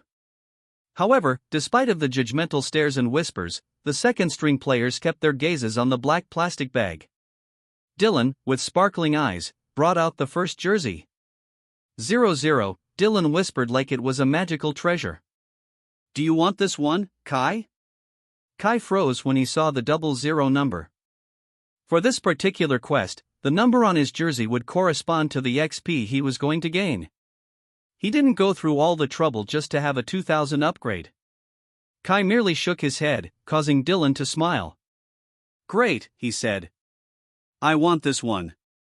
Then, he brought out the next jersey, and much to Kai's disappointment, the jersey was numbered 0 this time. Is Yuza joking with us? He couldn't help but ask, earning him a slap on the back of his head from Dylan. You should be thankful that Yuza kindly got these made in such a short amount of time, Dylan said. How can there be a double 0 and a 0 in one team? Kai complained. Whatever, Dylan said, handing Sunny the jersey with the number 0. Yay, Sunny said. Now, it corresponds to my scores in my exams. Tony turned to him in amusement. I don't think you should be proud of that. Whatever, Sunny said, handing the next jersey to Tony. Have this one then, Mr. Valedictorian. Tony caught the number 1 jersey. Thanks, he smiled as he observed the article of clothing. The other 2 jerseys were numbered 2 and 3 respectively. Kai didn't want to settle on a single-digit jersey, so he waited until the end. He held his breath as Dylan brought out the last jersey from the black plastic bag. Then, when he saw the number 16, he was finally able to smile. Oh, it's the largest number among all of the players, even the first-string ones, Dylan said. I don't want this. It's too far from 1. Kai smirked as he took the jersey from his hand. I'll take this one then, he said with resolution. Dylan turned to him with raised eyebrows, surprised that he didn't get a smaller number. Are you sure? Dylan asked. Very sure, Kai smirked before suddenly being taken to another virtual reality experience. There, he saw his white background change into a yellow-orange one. Current level, Noob, 99. Skill, Simple Fake. XP, plus 16. New level, Novice, 15. Congratulations on your promotion. You are rewarded with an extra quest where you could gain more XP. 89, Kai muttered, already feeling tired. He smiled and sighed in relief when the ball finally made it in. Just 11 more, he said, pushing himself to go further. Extra mission for 10 XP. Shoot 100 basketballs in 1 hour. Only shots that made it in will be considered. Kai didn't hesitate to fulfill the extra mission right away, even though it was only for 10 XP. He even snuck into Richgate to utilize their court once more. He had bypassed the guard when he was busy flirting with one of the maids, and now, he only needed to shoot a few more baskets so he could accomplish this particular mission. Kai was about to shoot the 100th shot. However, he stopped when he felt the sudden urge to do something different. With his brute strength, he held onto the ball with only one hand. He looked at it in amazement, his large hand feeling foreign. Then, without any hesitation, he ran to the ring, not even bothering to dribble the ball. He jumped with his natural ability, however, he controlled it this time, so his hand was just right above the ring. I'm actually doing it, he thought, excited to dunk his last shot. When his hand was perfectly aligned to the hole of the ring, he quickly slammed the ball down. Kai smiled in satisfaction as the ball was released from his hands. However, his smile quickly dropped when the ball didn't go in and instead bounced off before landing on the ground. He acted quickly and caught the ball before shooting it inside the ring using a layup. Time is up. Successful shots, 100. Plus 10 XP. Current level, Novice, 25. You have gained a new skill, Quantum Leap. Your jump is higher than 80% of basketball players in the country. Develop it and become part of the 1% population. Kai raised his eyebrows in surprise once he saw the statistics. That meant his jumping ability was within the top 20% of basketball players in the country. That, in itself, was already impressive, considering that this body had just started playing basketball. His thoughts were cut off when he heard the security guard's familiar yelling. Like it was already in his nature, Kai ran away from the court, leaving the frustrated security guard all alone. Once he was out of the gated neighborhood, he stuck his tongue out to the guard before journeying back to his home. Incoming weekly quest. The title is, Best Scorer. Land the most shots and become the best scorer of the game. XP will be equivalent to the amount of shots landed. If the best scorer title isn't achieved, the score of the shots made will be deducted from the current XP. The weekend quickly came, which meant that League of the Legends, Battle of the Handsome Balls was now about to start. As the Sheetsy High players stepped onto the gated neighborhood, the security guard, whose eye bags were now bigger than the first time Kai had met him, looked at the group with narrowed eyes. "I caught you now," he said to Kai. "You can't come in here unless you have deliveries." Kai smirked and showed him their proof of registration for the basketball league. The guard looked at the piece of paper with furrowed eyebrows. "They actually let you join," he whispered, not believing his eyes. Kai retreated the paper from the guard, his smirk widening. "We can go now, right?" he asked in a teasing tone, causing the security guard to become silent. Then, he shook his head as the 6 troublesome players excitedly entered the gated neighborhood. "Those boys are going to lose in the first round," the security guard muttered. "Do you know that guy?" Dylan asked as they walked to the court. Kai shrugged. "He's a friend, I guess." With that, they finally arrived at the court. They were excited about what the new league will bring. However, as they set foot onto the court, they couldn't help but feel a bit out of place. "I thought you said this was a small league?" Dylan asked, looking around the extravagant court. It was adorned with colorful tarpaulins, and the equipment appeared to be in tip-top shape. There was a table on the left side, where 3 important-looking people were sitting. Kai's eyebrows raised in surprise when he saw that one of them was the tall guy that he made deliveries to, the man with the red door. "Yeah," Sonny nodded in agreement. "This looks so high-end." "There are so many people, too," Mingza shakily added. Truly, Kai didn't expect such a huge crowd to come to the league. From the name itself, it didn't sound like a popular league. However, much to his surprise, the benches were filled to the brim, and some cheerleaders were even practicing routines in the grassy area. "Is that Sammy Tiu?" Dylan asked with wide eyes, noticing the pretty cheerleader. Alan, too, gasped when he saw a tall figure standing just right beside the group of cheerleaders. "And is that Yutong? From Enyang High?" Kai wasn't interested when Dylan noticed the pretty cheerleader. However, when he heard Alan mention a player from Enyang High, the supposed winner in the inter-high preliminaries last year, he instantly perked up. Mingza shook his head when he noticed this. It seemed like Kai liked basketball a little too much. "Is he a player from Enyang?" Kai couldn't help but ask. Alan nodded. "Yeah, a second-string player like us." "Is he any good?" Kai asked. Alan shrugged. "Honestly, I don't know. He's a first-year student like us." However, the fact that he got accepted into Enyang's team is already a testament to his skill. Kai nodded as he glanced at Yutong once again. Indeed, he appeared to be skillful despite him being in the second-string team. He honestly wanted to play with their team to see how he would compare. The extravagant setup and the large crowd isn't the only thing that's strange, though, Dylan said, looking around the court. "Did we stumbled upon a model show or something?" he exclaimed. "Why do all the players look so handsome?" "Well, it is called Battle of the Handsome Balls. Thankfully, we fit right in the criteria," Dylan exclaimed, patting everyone on the back. Just then, a van with tinted windows pulled up next to the court, just right in front of the 6 players of Sheetsy High. Tony exclaimed in shock when he saw their reflection on the windows, placing his hand over his chest. "What?" Sonny worriedly asked. Tony steadied his breathing before shaking his head. "I just saw our reflection, that's all," Tony muttered. Kai shook his head and focused his gaze on the van once more. Truly, they looked like a funny bunch, almost like a circus act with their distinct looks and personalities. However, his thoughts were quickly cut off when the people inside the van went out, causing a frenzy among the audience. Kai frowned in confusion as he looked around the court, wondering who these people were to be creating such hysteria. Even the cheerleaders supporting their own teams turned to see the group of men clad in green jerseys.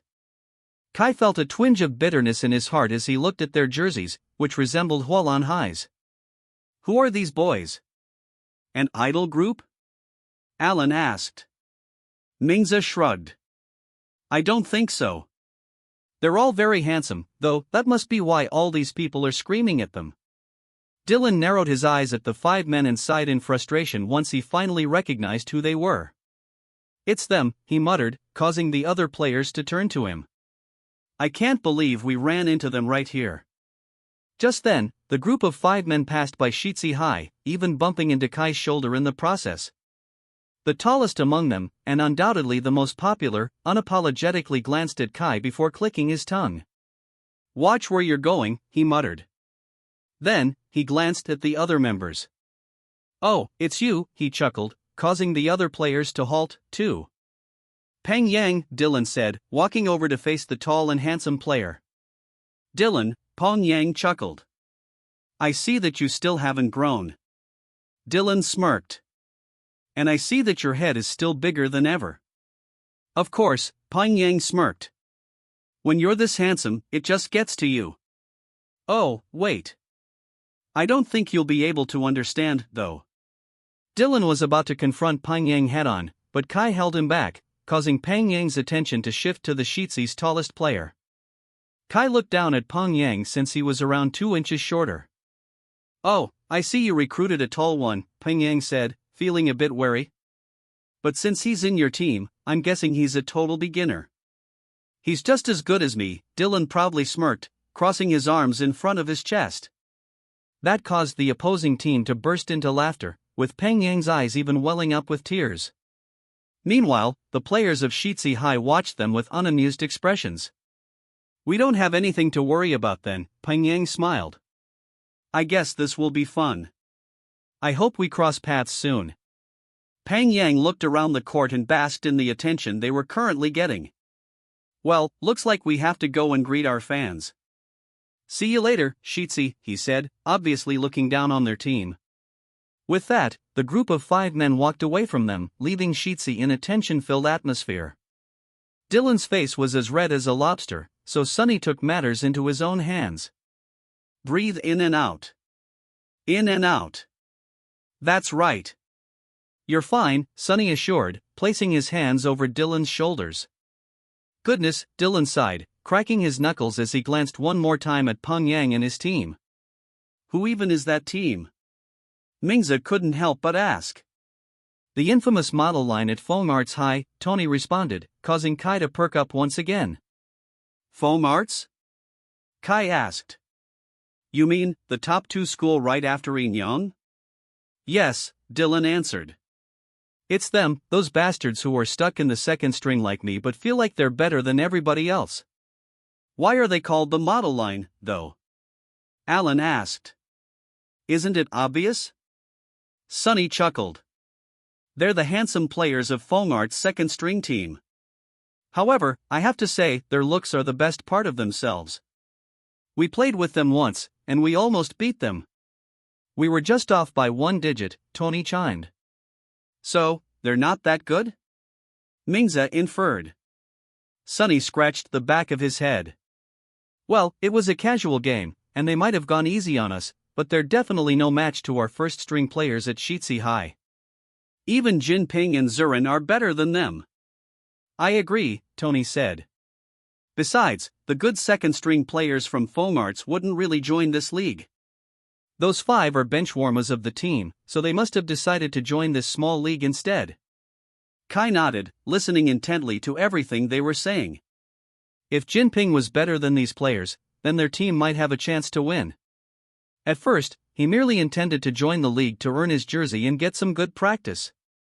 However, with players from Foam Arts and a player from Inyang joining, Kai was more fired up than ever. Just then, his thoughts were cut off when the commentator spoke. "Players, please line up in front of your team logos. We will start the games in 5 minutes. Shitsus? You named us Shitsus?" Sunny whispered as they lined up in front of their team name.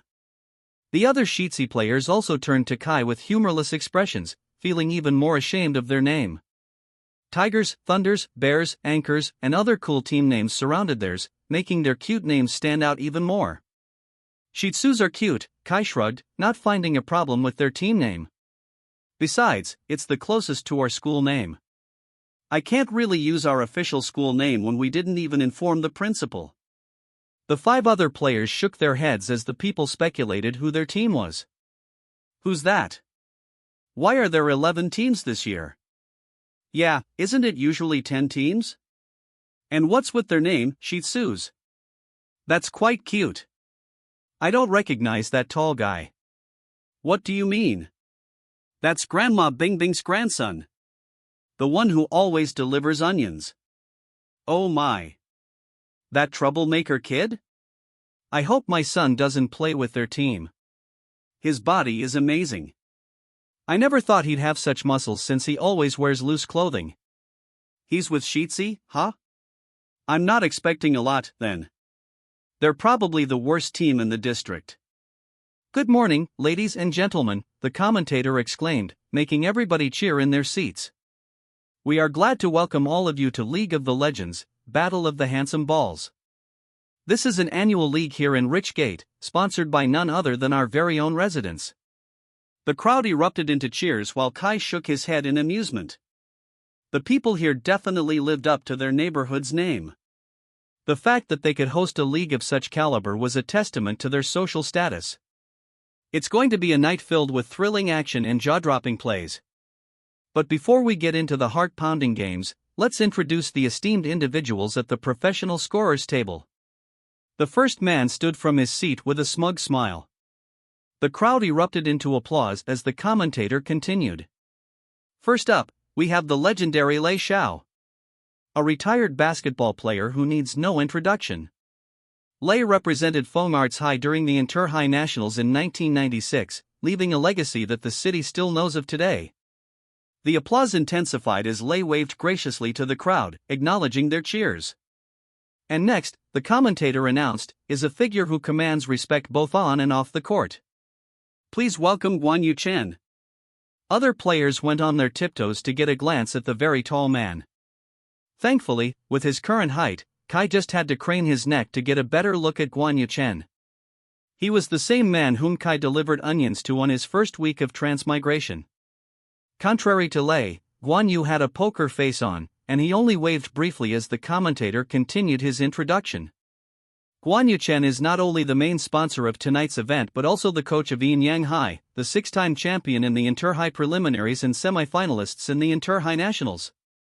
The crowd erupted into cheers once again, showing their appreciation for Guan Yu Chen's contributions to the sport. Meanwhile, Kai's eyebrows raised in surprise. He knew that the man exuded a different aura, but he never expected him to be the coach of Yang High. He glanced behind the other players and found that they were looking at Guan Yu with bright eyes, some of them hoping to be recruited into the team. Actually, that was what most of the players who joined were aiming for. Yang High was a basketball powerhouse in their city, and getting into the team was a privilege that only a few could experience. Now, the commentator continued. Let's get down to business. But before we kick off the games, let's go over the rules. This is a single elimination tournament, folks. Once you lose, you're out. No second chances here. He paused for dramatic effect before elaborating on the method of determining the matchups. And to ensure fairness, we'll be deciding the matchups randomly through the fishbowl method. It's random? Dylan exclaimed, looking at his teammates with wide eyes. Meanwhile, the other teams quickly gazed toward the Shih Tzus, a collective thought going through their minds. They looked at their team like predators with their prey, hoping to get matched up with who they perceived was the weakest team in the league. Kai placed his hand inside his pocket and clenched them into a fist. They're looking down on us, he thought, observing their belittling gazes. The crowd murmured with anticipation as the commentator reached into the fishbowl, swirling the papers around before plucking out two at random. First up, he announced, unfolding the paper, we have the Foam Falcons. Kai covered his ears in surprise when the crowd erupted into deafening screams. Then, as he glanced at the team at the very middle, the supposed model line of Fong Arts High, he quickly understood what the screams were for. They were, undoubtedly, the most popular team to join the league. And their opponents. The commentator continued, unfolding the second paper. For a second, the commentator stared at the piece of paper, wondering if the words written inside were a joke or not. Are the Shih Tzus? A ripple of laughter swept through the crowd at the unexpected name, most of them thinking that the game was good as over. Pang Yang confidently held out his hands to his teammates for a high five. Lucky, the other players sighed, disappointed that they didn't get to play with the Shih Tzus in the first round. Now, let the games begin. From how the commentator introduced the commencement of the games, Kai thought they were going to battle to death. And it might just seem that way. On the right side, we have the Foam Falcons. These players hail from Foam Arts High, but they decided to break away from their school for a while and show their prowess as the Rising Falcons. The audience burst into screams as the 5 handsome players waved their hands and bowed like pretentious people pleasers. Pang Yang, I want your balls, your signed basketball. Haoren, you can do this. Beat those Shih Tzus to death. Mingza, choosing to stay on the bench for the first quarter, placed his hand over his heart as the brutal and thirsty comments resonated in the court. People are crazy, he muttered. But I hope our team gets the same enthusiasm. It seemed like his dream was really far off, though. The commentator cleared his throat before introducing the opposing team. And on the left side, we have the Shih Tzus from Shitsi High, he said, his voice undoubtedly less excited than the first introduction. Mingza held his breath as he waited for the crowd to cheer for his beloved team. His eyebrows raised in surprise since it was deafening in the sense that it was completely silent. Tony and Sunny glanced at each other with sheepish smiles, feeling slightly intimidated by the gap in their popularity. Nonetheless, Kai patted their backs, seemingly unfazed. It's all right, he said. It's expected since it's our first time playing as a team in a league. This just means that our win would be more monumental. With that short statement, the two became more confident, ready to prove to the audience and to the Falcons that they weren't to be taken lightly. Then, the referee went to the middle of the court, signaling the two centers to stand face-to-face in front of him. Kai and Pang Yang stepped into the center circle, eyes locked on each other as they prepared for the jump ball. Kai looked into Pang Yang's cocky eyes, the handsome player almost certain that he was going to get the ball. That encouraged Kai to get the jump ball even more. Meanwhile, a pretty girl became the center of everyone's attention as she peeked through the large crowd. What are we even doing here, Susie? Yanni sighed in annoyance. The sun is too hot. Your skin is going to burn. The famous tournament in the neighborhood is starting, Susie said, settling on a spot where she could see the players clearly. Let's stick around for one game. Yanni clicked her tongue. Basketball? I thought you didn't even like it. Let's go. Watching basketball is really boring. Susie shrugged, her eyes now focused on the court. I never said I didn't like basketball. But we've never cheered for Shitsi's basketball team in their games, Yanni remarked. That's because they're going to lose anyway, Susie responded. That doesn't mean I find the sport boring, though. Yanni shook her head and finally gave in to her friend's request. However, she quickly froze when she saw the familiar figures on the court. Is that Kaigwa? She asked out of disbelief. Susie, with her not-so-great eyesight, narrowed her eyes and saw that the person in the middle was, indeed, Kaigwa. What is he doing here? Yanni continued to rant. I can't believe the second-string team was accepted in this league. But look! Pang Yang is also here. Didn't he court you last year? She asked. Susie mindlessly hummed, her gaze focused only on Kai. I still don't know why you rejected him. He's definitely a catch. Or were you not ready? Maybe he'll ask you out on a date again. He's really tall, Susie whispered, not really hearing what Yanni was saying. Huh? Yanni asked, leaning closer to her friend. Susie quickly shook her head and crossed her arms in front of her chest. Let's stay for a while, don't we? The referee's whistle pierced through the tension in the air, signaling the beginning of the game. Kai, feeling the weight of his new role as center, took a deep breath, trying to push away the nerves that threatened to consume him. The two of them crouched into position, ready to leap. The crowd held its breath, anticipation hanging heavy in the air. With a swift motion, the referee tossed the ball into the air. Kai and Pang Yang both launched themselves upward, their hands reaching out to seize control of the ball. Despite his lack of experience as a center, Kai's instincts kicked in, fueled by the adrenaline coursing through his veins. Kai had to be more confident, he had the quantum leap. Time seemed to slow down as Kai's fingertips brushed against the smooth surface of the ball. With a surge of energy, he pushed himself higher, his body soaring above Pang Yang's outstretched hand.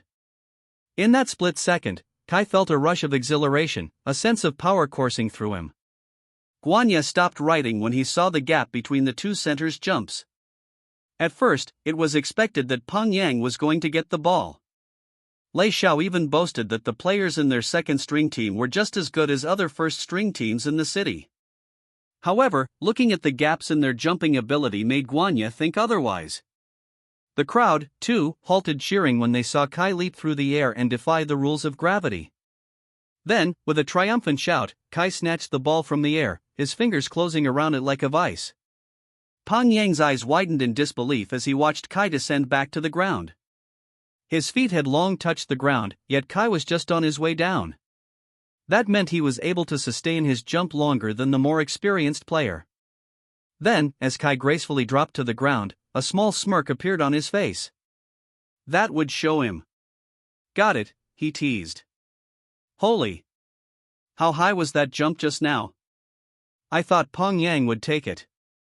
He's been the reserve center for the second-string team since he was a first year. Lei must be disappointed. Why would he be disappointed? It's obvious that Guo was going to get the ball. His physique is better.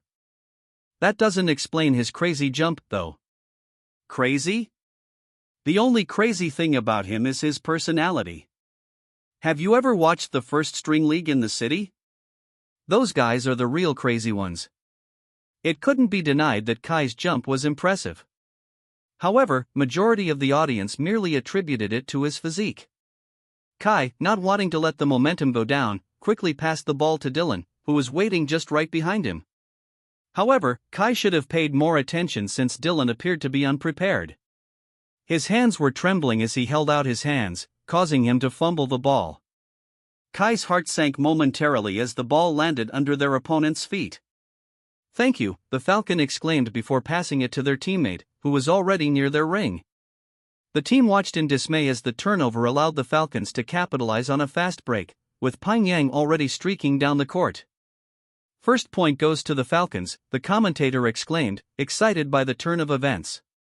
The crowd's cheers for the opposing team grated on Kai's nerves, especially as Peng Yang waved at the audience, igniting an uproar from the stands. Not only that, but as he ran past Kai, he didn't miss giving out a comment. Got it, he said. Kai gritted his teeth, feeling a surge of determination welling up inside him. He couldn't let the cheers of the crowd distract him. He needed to be the best scorer. As Peng Yang lazily passed the ball to his teammate, Kai sought his opportunity. With a burst of speed, he intercepted the pass, his focus narrowing down to the ring at the other end of the court. He could feel the intensity of the moment pulsing through his veins as he raced forward. However, before he could reach the ring, the green player went in front of him, threatening to take the ball away.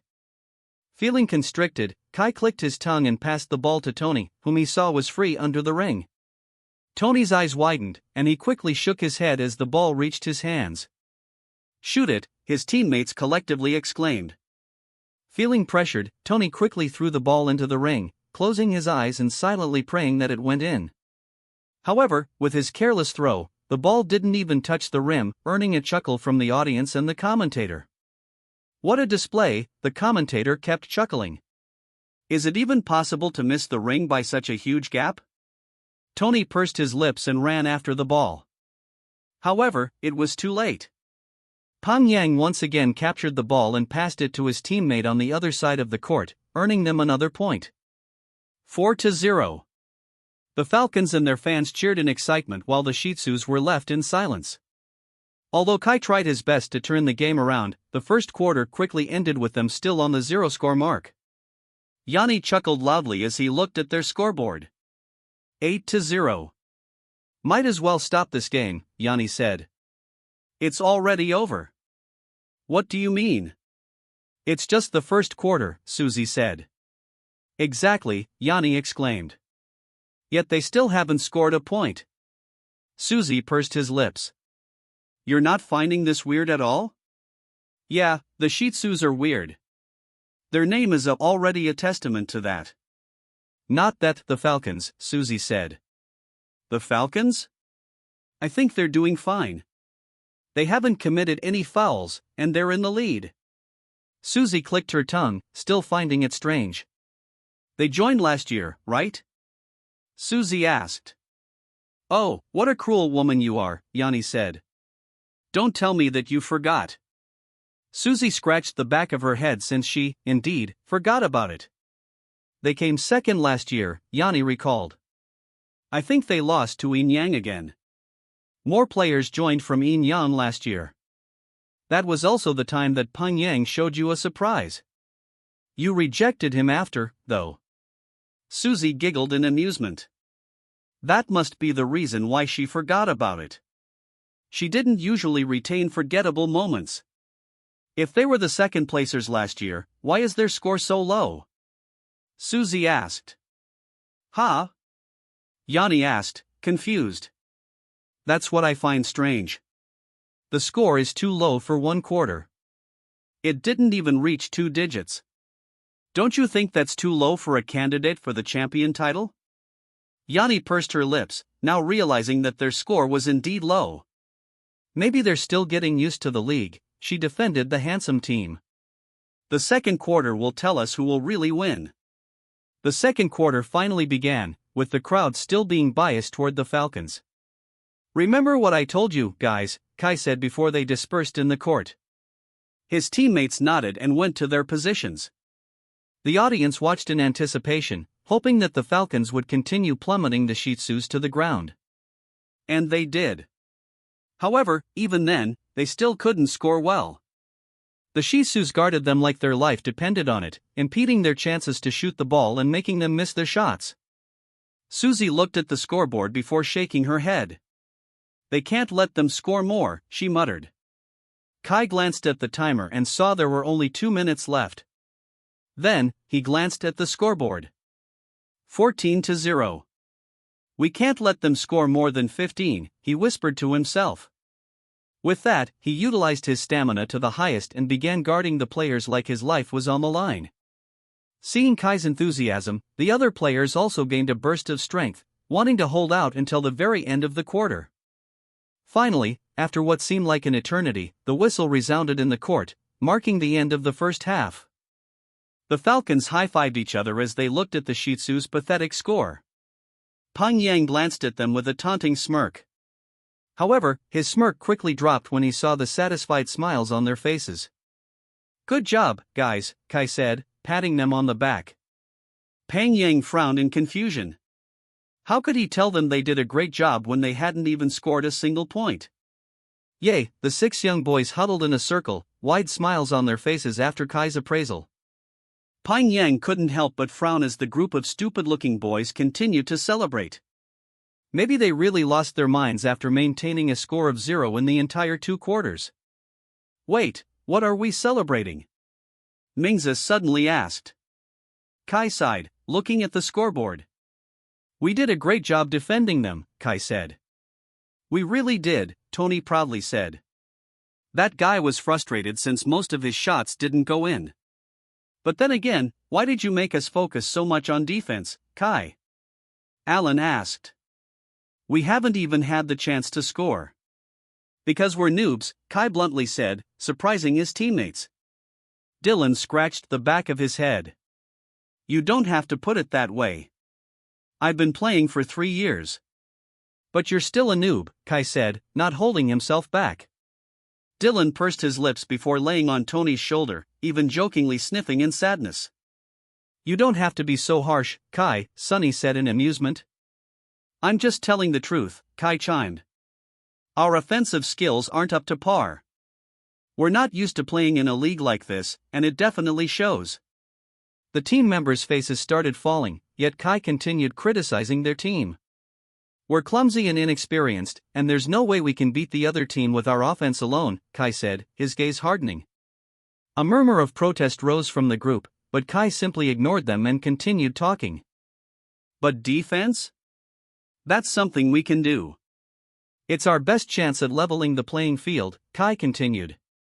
It's true that we haven't landed any shots, but we've hindered them from shooting to their maximum potential, too.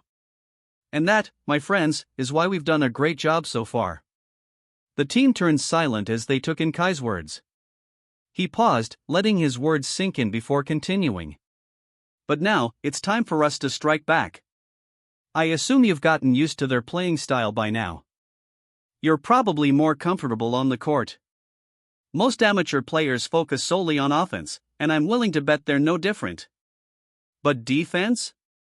That's just as important, if not more so. With our lack of offense, they've underestimated us. Even more so than when we started. And with underestimation comes relaxation. They'll be more lenient, more open to mistakes. Kai smirked as he looked them in the eyes. That is where we capitalize. Dang, Dylan whispered. I should have said that. Tony went closer to him to whisper in his ears. I've memorized his speech. I'll write it down for you. Dylan smiled in satisfaction and showed Tony a thumbs up. Mingza wanted to applaud right then and there. Kai looked really cool just now. Alan, on the other hand, still had some questions. Why did you ask us not to let them score more than 15 points, though, he asked. Yanni, too, asked Susie a similar question. 15 points? What's with 15 points, she asked. It's to give you guys hope, Kai smirked.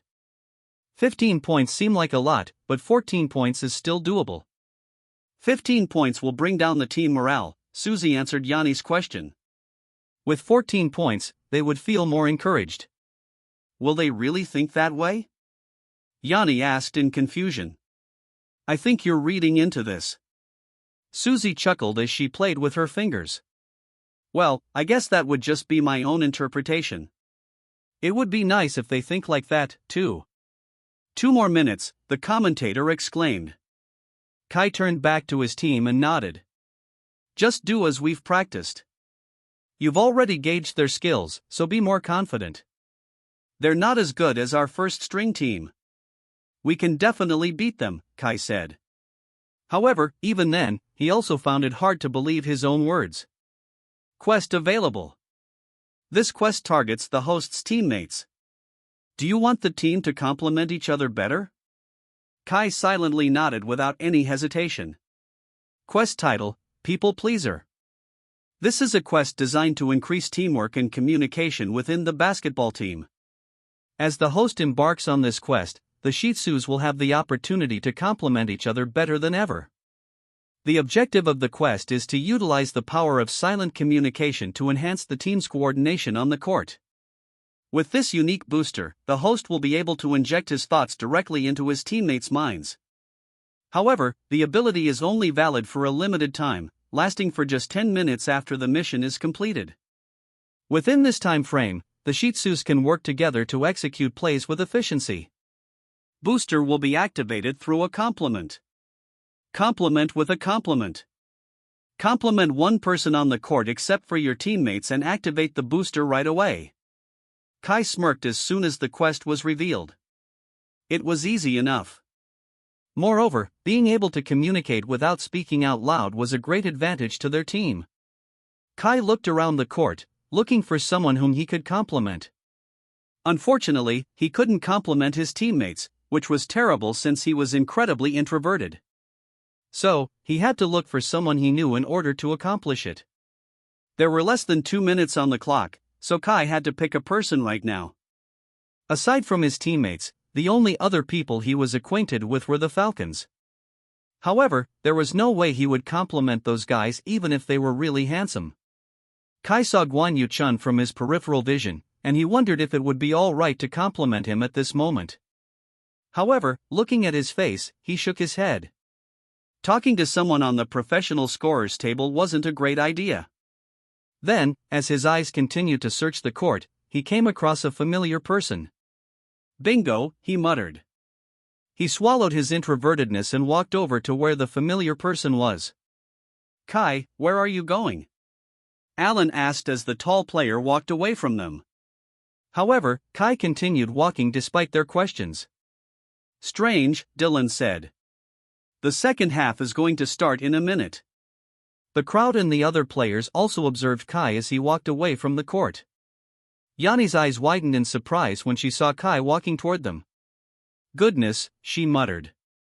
He's looking at me. Don't tell me he's going here? Susie, who was on her phone at that time, didn't heed her friend's statements. He's really coming here. Yanni continued to rant.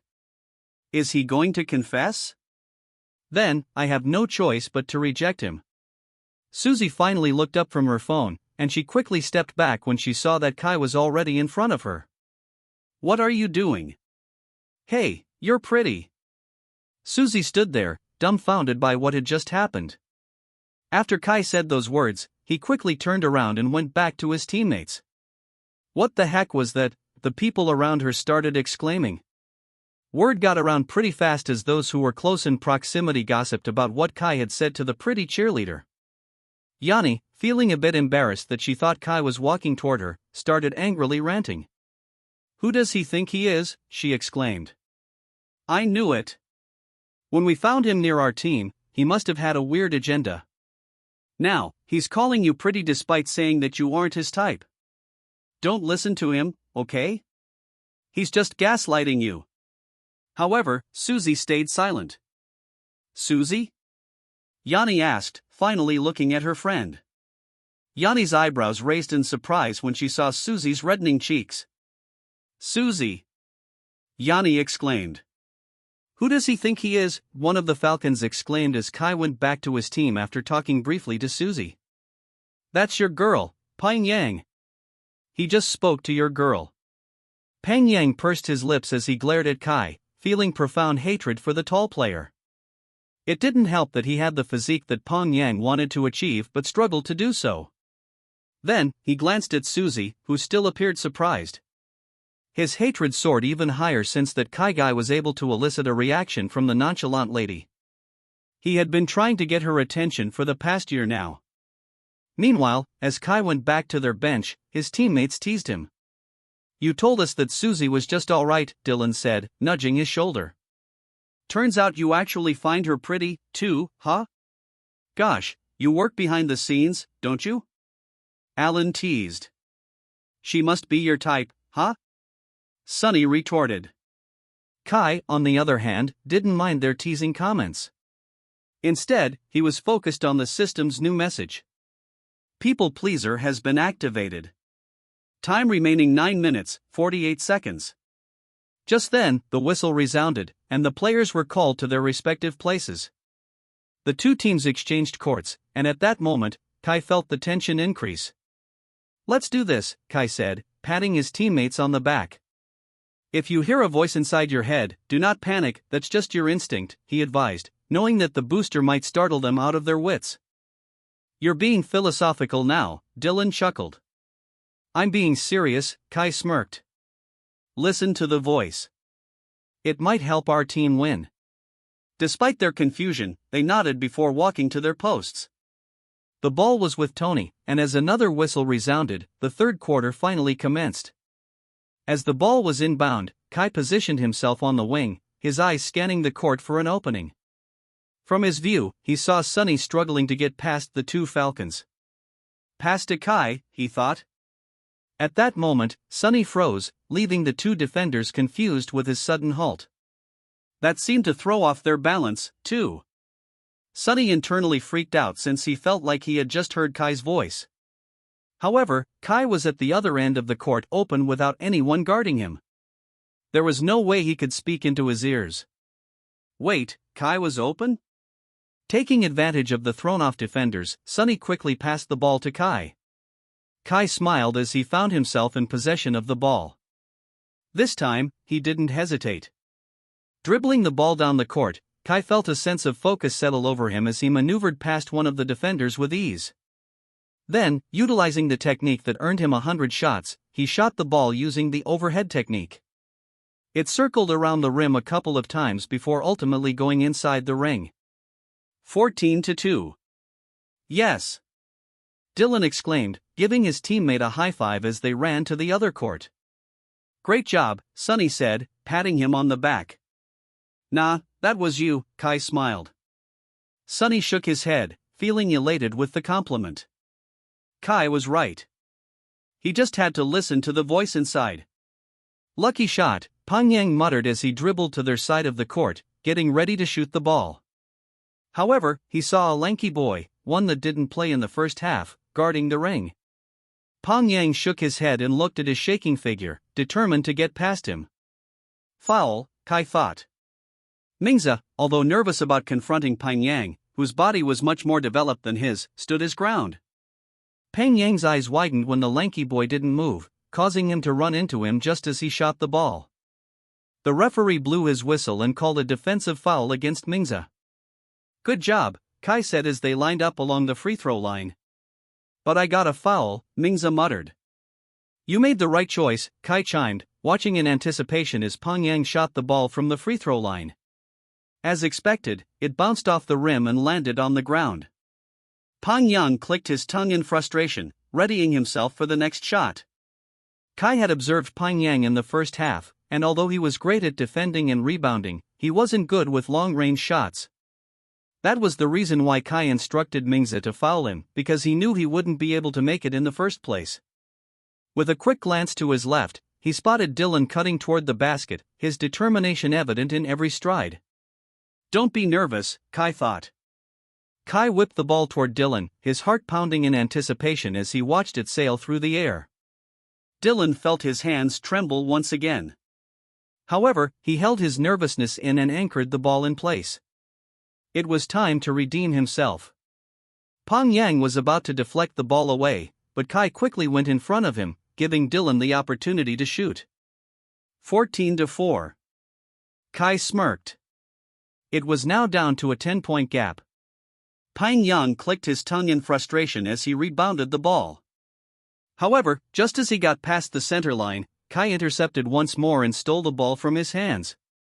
The crowd screamed in horror as Kai ran to the court, unguarded. The Falcons had scored the majority of their points with fast breaks, and it was now time for Kai to show that they weren't the only team who could do it. With a burst of energy, he ran to the ring. Then, without looking back, he shot the ball again, landing perfectly inside the ring. 14-6. Now, it was just a single-digit gap. The third quarter continued to work in their favor, and before they knew it, they had finally created a tie. 14-14. There was a minute left in the clock, and Kai was determined to surpass the Falcons once and for all. The Falcons had taken a timeout because they hadn't scored a single point in the entire third quarter. Meanwhile, the Shih Tzus were excited that they were able to turn the game around. You were right, Dylan exclaimed. I heard a voice in my head and followed it. I was able to score that way. Yeah, Mingza scratched the back of his head. I didn't know I was capable of fouling another player, but I did. Kai smiled as he watched his teammates celebrate. However, his smile quickly dropped with the new message. People Pleaser Booster has now expired. Now, it was a test of their true skills. Which honestly wasn't a lot, so Kai was pretty worried. The referee blew the whistle once more, signaling the end of the timeout.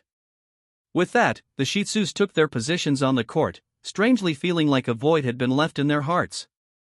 As the third quarter began, it seemed like the absence of their silent communication booster weighed heavily on the Shih Tzus. They weren't as bad as they were in the first quarter, however, without their ability to coordinate silently, they found themselves struggling to maintain their momentum against the Falcons. The passes, in particular, were quickly intercepted. Kai, accustomed to orchestrating the team's movements with a mere glance or nod, now found himself shouting instructions from afar. Pass, Kai exclaimed when he saw Sunny stuck between two players. However, the command led Peng Yang to where Kai was, and he quickly guarded him just as Sunny had passed the ball. Kai, however, moved quickly and went in front of Peng Yang, just in time to capture the ball in his hands. Then, he passed it on to Mingza, who was waiting beside the ring. Mingza waited for the voice to encourage him. However, when he heard nothing but the pressuring boos from the audience, he suddenly felt afraid. 10 seconds left on the clock, the commentator exclaimed. Shoot it! Kai shouted. However, it was drowned out by the sound of the audience screaming. In the end, the third quarter ended without the score moving. 14-14. Nonetheless, it was still great that they were able to keep the tie. It would be easier for them to surpass them in the fourth quarter that way. However, Kai was still pretty worried since it appeared like his teammates definitely lost confidence after not hearing his voice inside their minds. They went back to the bench before the start of the first quarter. The people who weren't expecting such a thrilling game were now on the edge of their seats. Most of them were sure that the game would end with a huge gap in favor of the Falcons.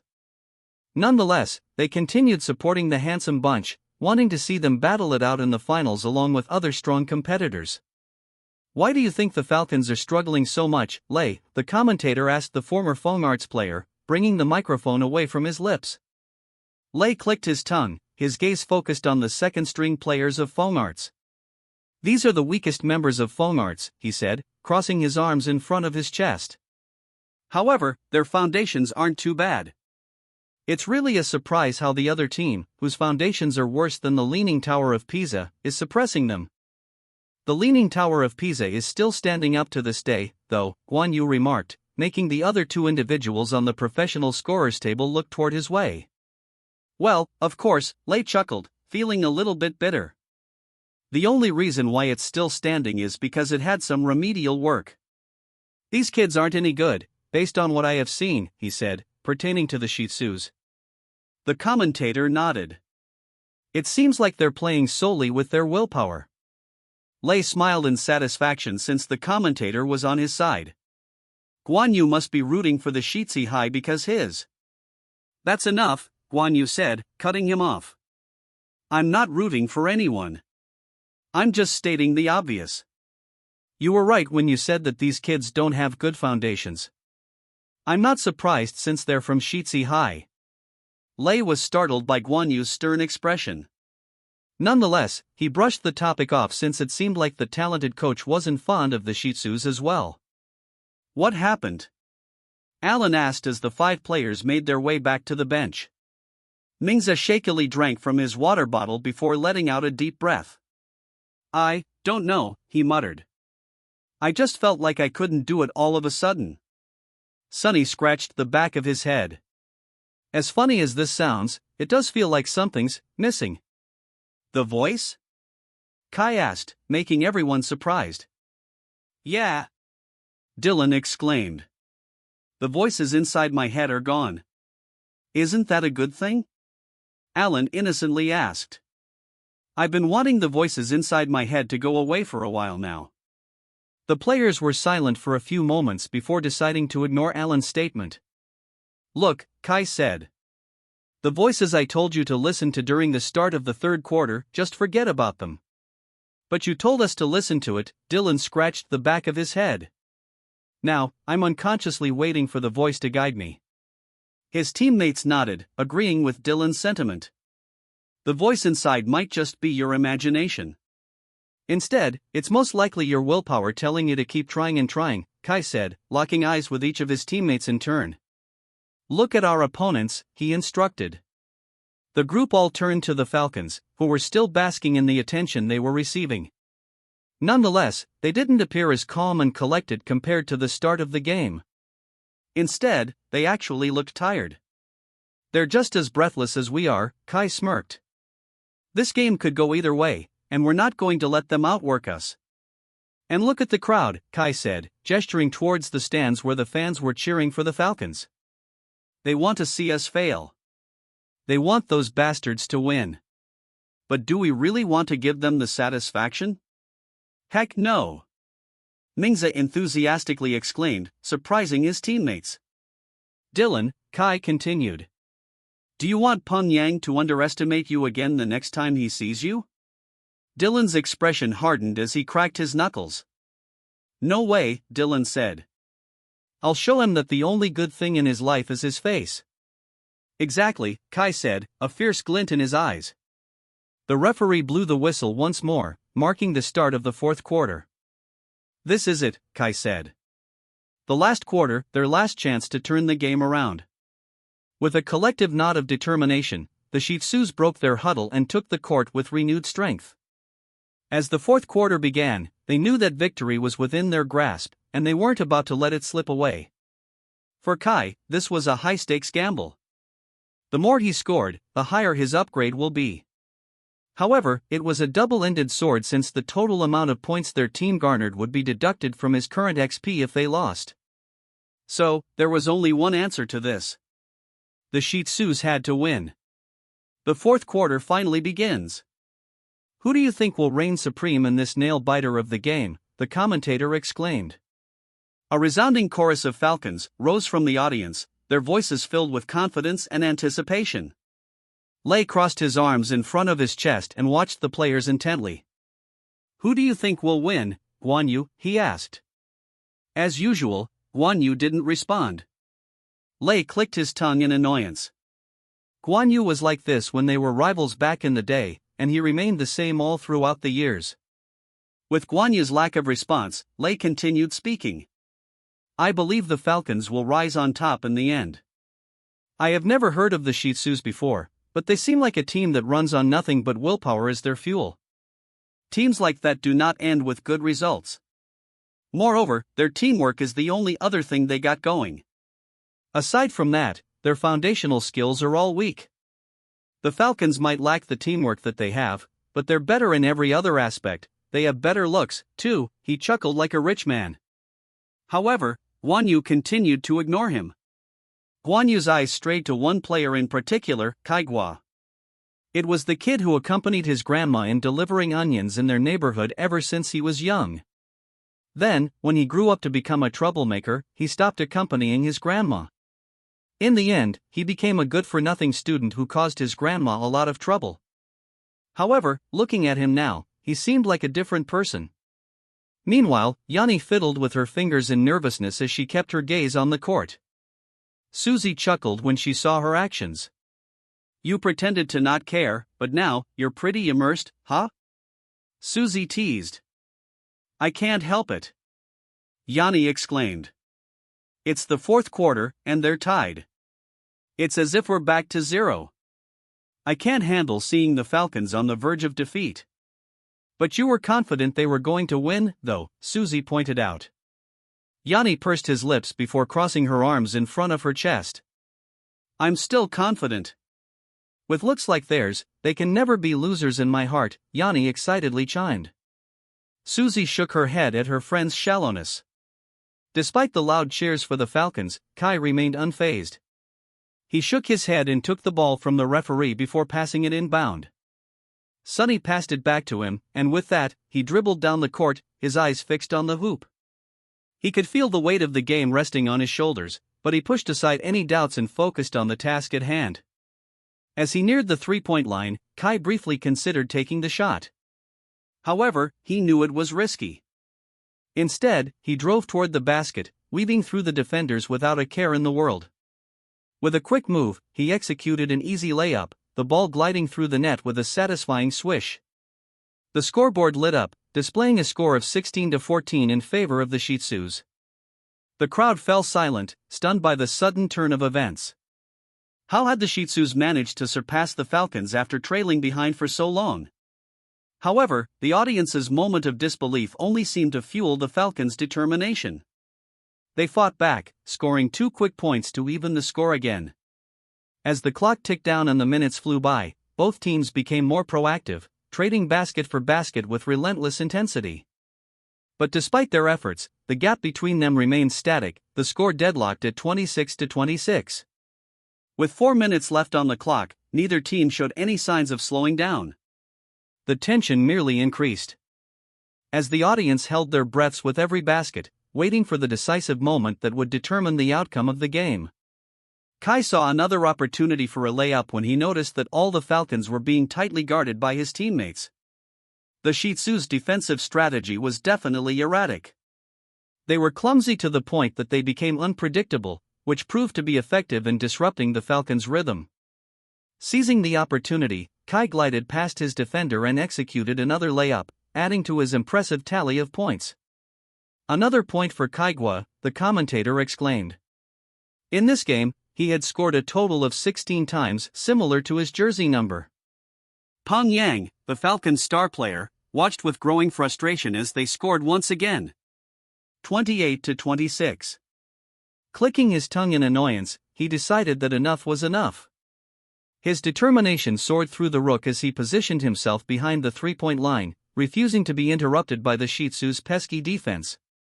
Those darn dogs had been disrupting their plays since the first quarter. With a swift motion, Peng Yang released the ball, his form nearly perfect as he launched a three-pointer. He knew of his limitation as the center of their team. He wasn't proficient in long-range shots. However, driven by his hatred for Kai, he was able to create a decent shot. The ball sailed through the air, finding nothing but the net as it dropped through the hoop. The crowd erupted into cheers, impressed by the very first three-point shot of the night. 29-28. With just 1 minute left on the clock, the Falcons now held a slim lead, and it seemed unlikely that the Shih Tzus would catch up, especially considering their lack of success with three-pointers thus far. 50 seconds left on the clock, Susie whispered. For her, the only way they could secure a definitive win was if someone shot a three-pointer. They need a three-pointer, Susie said, louder this time. Yanni turned to her. Do you think they can do that? They hadn't attempted any three-pointers in the entirety of the game. Susie sighed. From their practice, too, it seemed like none of them could shoot a three-point shot. If they do land one right now, I believe that the other team would be able to make another play. It's obvious that the Falcons' stamina is better than the Shih Tzus. Unless they make a three-pointer, I believe this would go to overtime. Yanni paused before turning to her friend with raised eyebrows.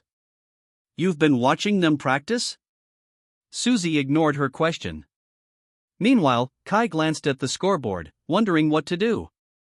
He capitalized on Peng Yang's weakness of not being able to do long-range shots. However, in the end, he was also the same. Long-range shots were his weakness too. However, Kai wasn't one to back down from a challenge. So, positioning himself on the three-point line, Kai ignored the murmurs of doubt from the crowd. And with pure determination, he raised his arms and prepared to take a shot.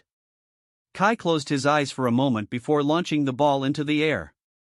Something felt a bit off. However, he prayed in his mind for the ball to enter the hoop. The people around him also watched in anticipation, time seemingly slowing down as the ball made its trajectory toward the ring. He's not going to make it, Guan Yu said, crossing his arms in front of his chest. Ah, you thought the same thing as me, Lei said, confident that the Falcons were going to steal the ball and land a two-pointer. If this game goes to overtime, I think the winners are already set. Guan Yu nodded in agreement. It's definitely not going to make it, Kai said as he followed the ball with his eyes. However, just when he felt like all hope was left, a stroke of luck hit the Shih Tzus. Peng Yang launched himself into the air, aiming to deflect the shot away. But, it seemed like he wasn't able to control his movements because instead of the ball sailing away from the basket, Peng Yang did quite the opposite and sent the ball flying toward it. The crowd began to stand, gasps escaping their lips as they watched the ball move in a near-perfect trajectory. Lei, too, couldn't help but stand as he watched the turn of events. His eyeballs were nearly out of their sockets as the ball landed on the basket before dropping through the net with a satisfying swish. The ball bounced on the ground, but nobody made an attempt to get it. Even the referee stood frozen since he didn't know what to do. Then, after a few seconds, he showed 3 fingers toward the professional scorers table, making their points official. 29-31. What the heck just happened? Did he just land the shot for the opposing team? That was such a stupid thing to do. Peng Yang isn't really that great at basketball. Dang, that must have hurt to watch. Thanks, Kai teased, flashing a grin at Peng Yang as he walked toward his teammates. The Shih Tzus warmly welcomed Kai, exchanging high-fives as they glanced at the scoreboard. However, their celebration was short-lived as Peng Yang snapped out of his reverie and captured the ball in his hands before running toward their side of the court. Kai's eyes widened, and he quickly glanced at the timer. 6 seconds. That was 6 seconds too long. Kai believed that Peng Yang could land a shot in those 6 seconds. Peng Yang arrived at the court with no one in sight. It was only him, and he believed he could recreate the perfect three-point shot just a while ago. Again, time slowed down as he bent his knees and raised the ball over his head. With 2 points, they would go into overtime. However, with 3 points, the Falcons would win the game and proceed to the next round. Peng Yang was desperate.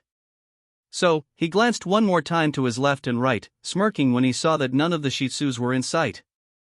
"This is our victory," he whispered before launching the ball into the air. His smirk widened as the ball left his hands, feeling similar to the shot he made just moments ago. "He's going to make it!" Lei exclaimed from the sidelines, still standing. However, Peng Yang's smirk quickly faded when a shadow loomed over him, followed by a resounding slap echoing through the court. Startled, Peng Yang looked up to see a towering figure blocking the ball's path to the basket, his hand outstretched to deny him the shot. With a roar of determination, Kai deflected the ball away. However, he made sure not to make the same mistake that Peng Yang did and slapped the ball away from the ring. The crowd turned silent as Kai landed on the ground, the impact almost shaking the concrete and the basketball stands. Due to Kai's towering image, Peng Yang's knees buckled, and before he knew it, he plopped down to the ground with his eyes fixed on the tall, imposing player.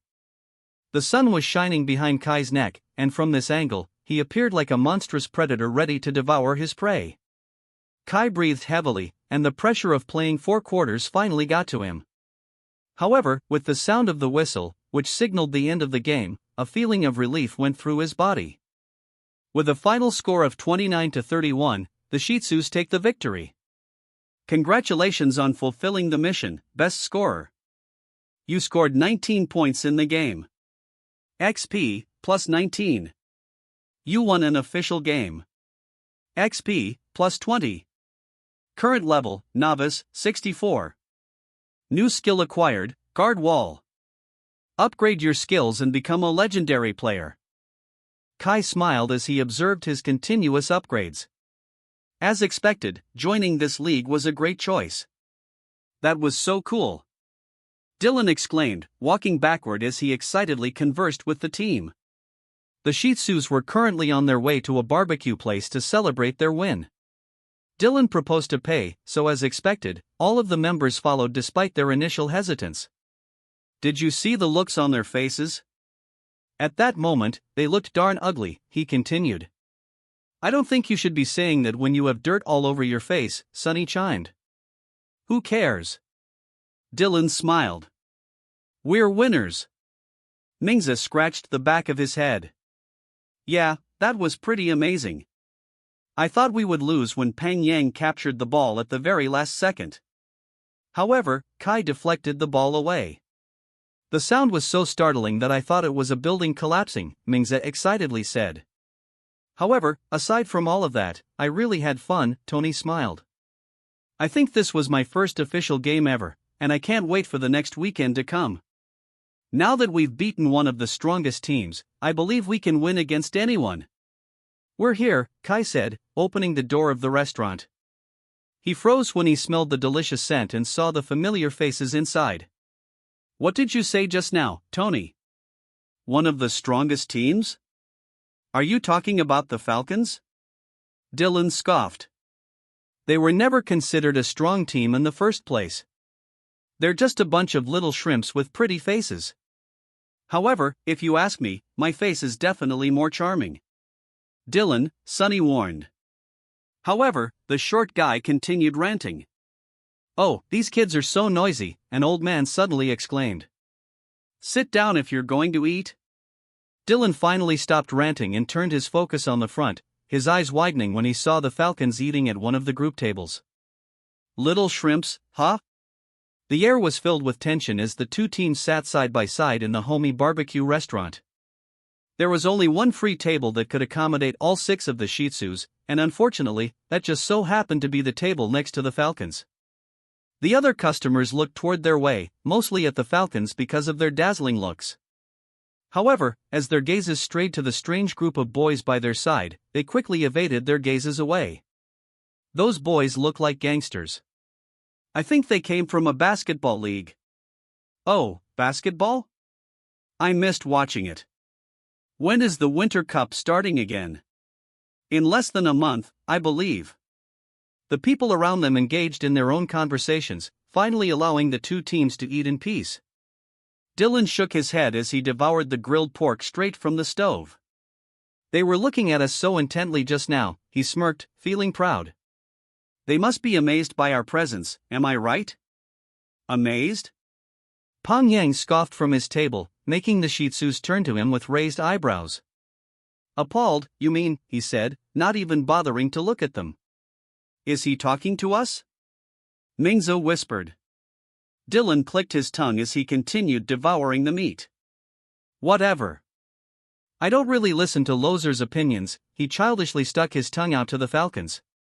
Sunny held Dylan back while the falcons clicked their tongues in annoyance. You want to talk about the real loser here? Peng Yang asked. Why don't we talk about Shitsi High's losing streak? Out of the 18 schools in the city, what was your highest rank in the past 5 years again? He teased. 15th, one of the falcons chimed before the others guffawed in laughter. Their overachiever captain can't even save the team from the trenches. Dylan's face grew red since they were now talking about his one and only idol in life, Yuza. For your information, we ranked 13th place in the Winter Cup when Yuza was just a first year, Dylan corrected him. Peng Yang merely shrugged. That doesn't make it any better. It just means that your first string team isn't capable of competing with Fomart's High.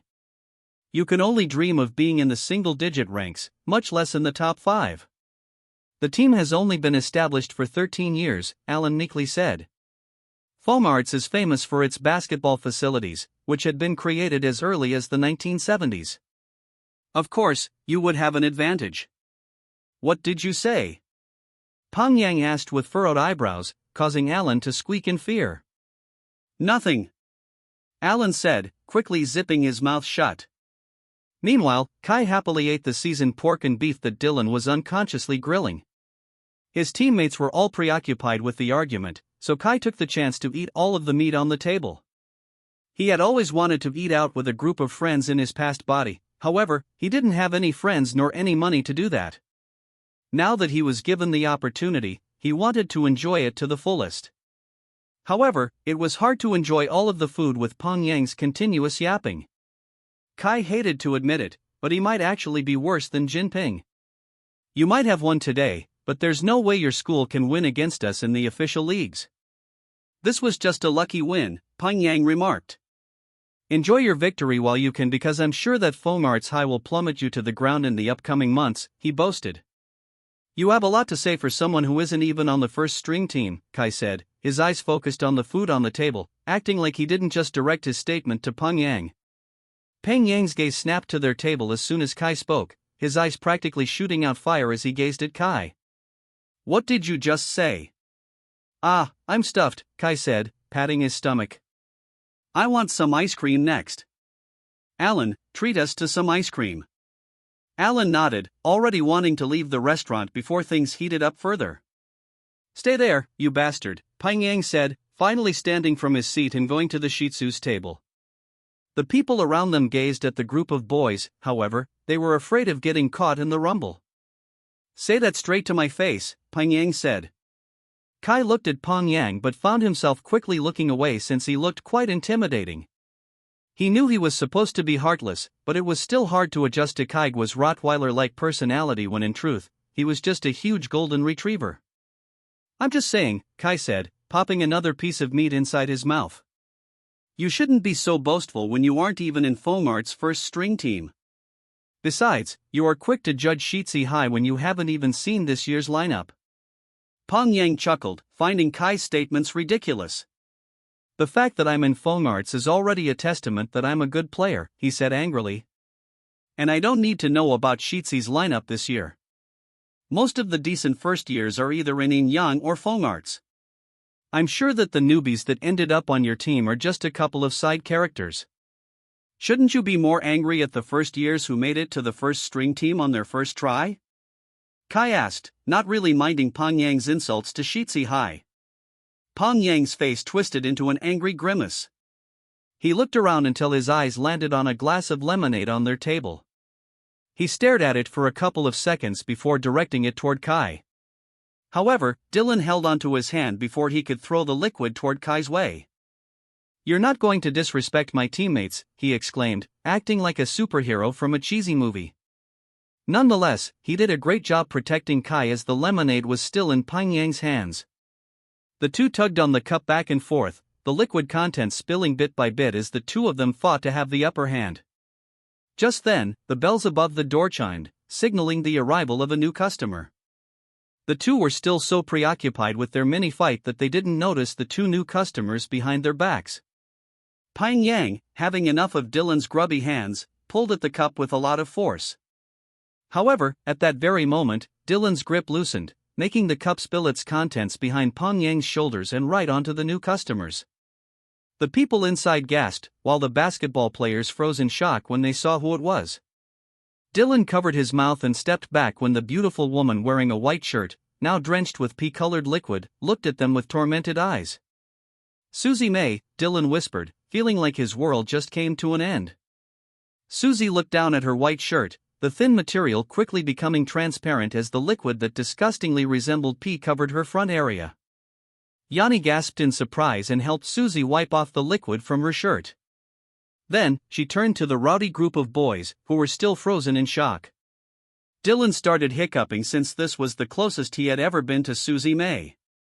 Meanwhile, Pang Yang struggled to speak since Susie May, the girl he tried to court after seeing her a year ago in a football game, was drenched because of him. Yanni was about to scold the person who spilled the lemonade on Susie, however, she quickly zipped her mouth shut when she saw Pang Yang holding onto the glass. Instead, she turned to Dylan. "This is your fault," Yanni exclaimed to her classmate. Dylan scratched the back of his head and was about to retaliate when Yanni coldly gazed at him. "Right," Dylan said, looking away. "Sorry," he meekly said. Meanwhile, Pang Yang was still in shock. His chances with Susie, which honestly wasn't a lot already, might have just gone down the drain. "Susie," he softly said, stepping forward to apologize more sincerely. However, Susie stepped back, evading his touch and gaze. "Yanni, let's go," an underlying anger was heard in her voice. "I lost my appetite." Meanwhile, Kai shook his head as he watched the scene before him. He still didn't like Susie for accusing him of being a pervert, but he could see how uncomfortable the woman was. So, he glanced at this worn-out flannel and clicked his tongue before standing from his seat. "Let's go," Kai said, making the others turn to him. His eyes met Susie's for a moment, but the latter quickly looked away, feeling embarrassed by the pea-colored stain on her clothes. "Right," Mingza said, not able to take the pressure of the situation. "Let's go." Dylan trailed behind the Shih Tzus, with Kai leading them. Pang Yang was about to call them out but quickly pursed his lips when he realized that it wouldn't be good if Susie saw him losing his temper. As Kai approached the door, he stopped just right beside Susie. Susie pursed her lips and crossed her arms in front of her chest. "What?" she snapped. Without a word and without even sparing Susie a glance, Kai handed her the worn-out flannel that he liked. He was a bit disappointed since the material was really soft and still smelled of Grandma Bing Bing's fabric softener, but then again, Kai also couldn't ignore the fact that Susie's undergarments were visible to the public eye. It was just him being a decent human being. "What is this?" Susie asked, obviously not expecting Kai's gesture. "Wear it," Kai said. Susie's eyebrows raised in surprise. Meanwhile, Pang Yang felt his temples heat up when he saw Susie's reddening cheeks. "Wah! You must really like floral patterns," Kai said, not able to stop himself. With that, he left the restaurant, leaving those inside completely stunned. As the bell chimed, signaling that the weird bunch had now exited, Susie placed her hand over her beating heart. "I hate him," she grumbled, recalling his last statement. He must remember that her panties also had a floral pattern that day. Yanni frowned as she removed her jacket and gave it to Susie. "Don't wear this dirty clothing," she said. "Wear mine instead." Yanni was about to take away Kai's flannel from Susie, but Susie held onto it tightly. "Give it to me so I can throw it away," Yanni said with a frown. "I'll throw it instead," Susie said, still holding onto the material. Yanni's frown deepened in confusion, but she stopped trying to get it from Susie. "Susie," Pang Yang began, looking apologetic. "I'm really sorry. You know that I didn't mean to. Those weird kids just..." Pang Yang continued rambling, however, Susie couldn't hear anything he was saying. All she could focus on was the warm and fragrant aroma emanating from Kai's flannel. Smells, homie, she whispered. Monday finally came, and Kai was excited to go to the basketball court. However, there was still some disappointment in his heart because the second-string team wouldn't be able to train until tomorrow. Nonetheless, he was still riding on the high of their victory during the weekend, so nothing could really ruin his mood. Kai entered the court and found that most of the players were already there. Lena, being the only rose among the thorns, smiled at him as he entered. "Congrats," Shang said, patting his back. "I heard you did a great job," Jet smiled. "Thanks," Kai said, still confused because of their sudden praises. However, when he saw the Shih Tzus waving at him from the side of the court, he quickly understood why. He trudged to where they were and smirked. "Did you tell everyone about the game we had?" "Of course," Dylan exclaimed. "It was our very first game, and we won. I had to brag about it." Sunny chuckled. Dylan's elated right now because Yuza complimented him. "That explains it," Kai said, shaking his head. "We even told everyone that you scored 19 points and were the best scorer during the game." Alan chimed, causing Kai to purse his lips. Alan, seeing Kai's expression, apprehensively leaned back. "You don't mind us sharing that information, right?" he asked, not being able to read his expression. Then, a small smile appeared on Kai's lips. "Of course not," he said. "Brag about me more." Dylan shook his head. As expected, Kai is an attention seeker like the rest of us. Kai chuckled along with his teammates, enjoying the harmonious atmosphere. Meanwhile, Yuza, Koen, and Lena watched the second-string team from the side. "Did he actually score 19 points during the game against Fomart's second-string players?" Koen asked. Lena nodded. "Yeah.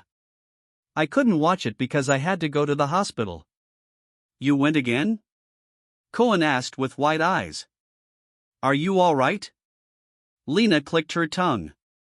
"Don't interrupt me." "And yes, I'm fine. It just suddenly became painful, but it's all fine now." Anyway, I heard from people who watched it that Kai really did score the most during the game. "How come?" Koen asked, crossing his arms in front of his chest. "He couldn't even score a single point during the tryout game." Yuza shook his head. "That's because they were playing with Peng Yang's team. Those guys just know how to play basketball. They're not necessarily good at it." "Well, you're not wrong about that," Koen chuckled. "They have very big heads, though.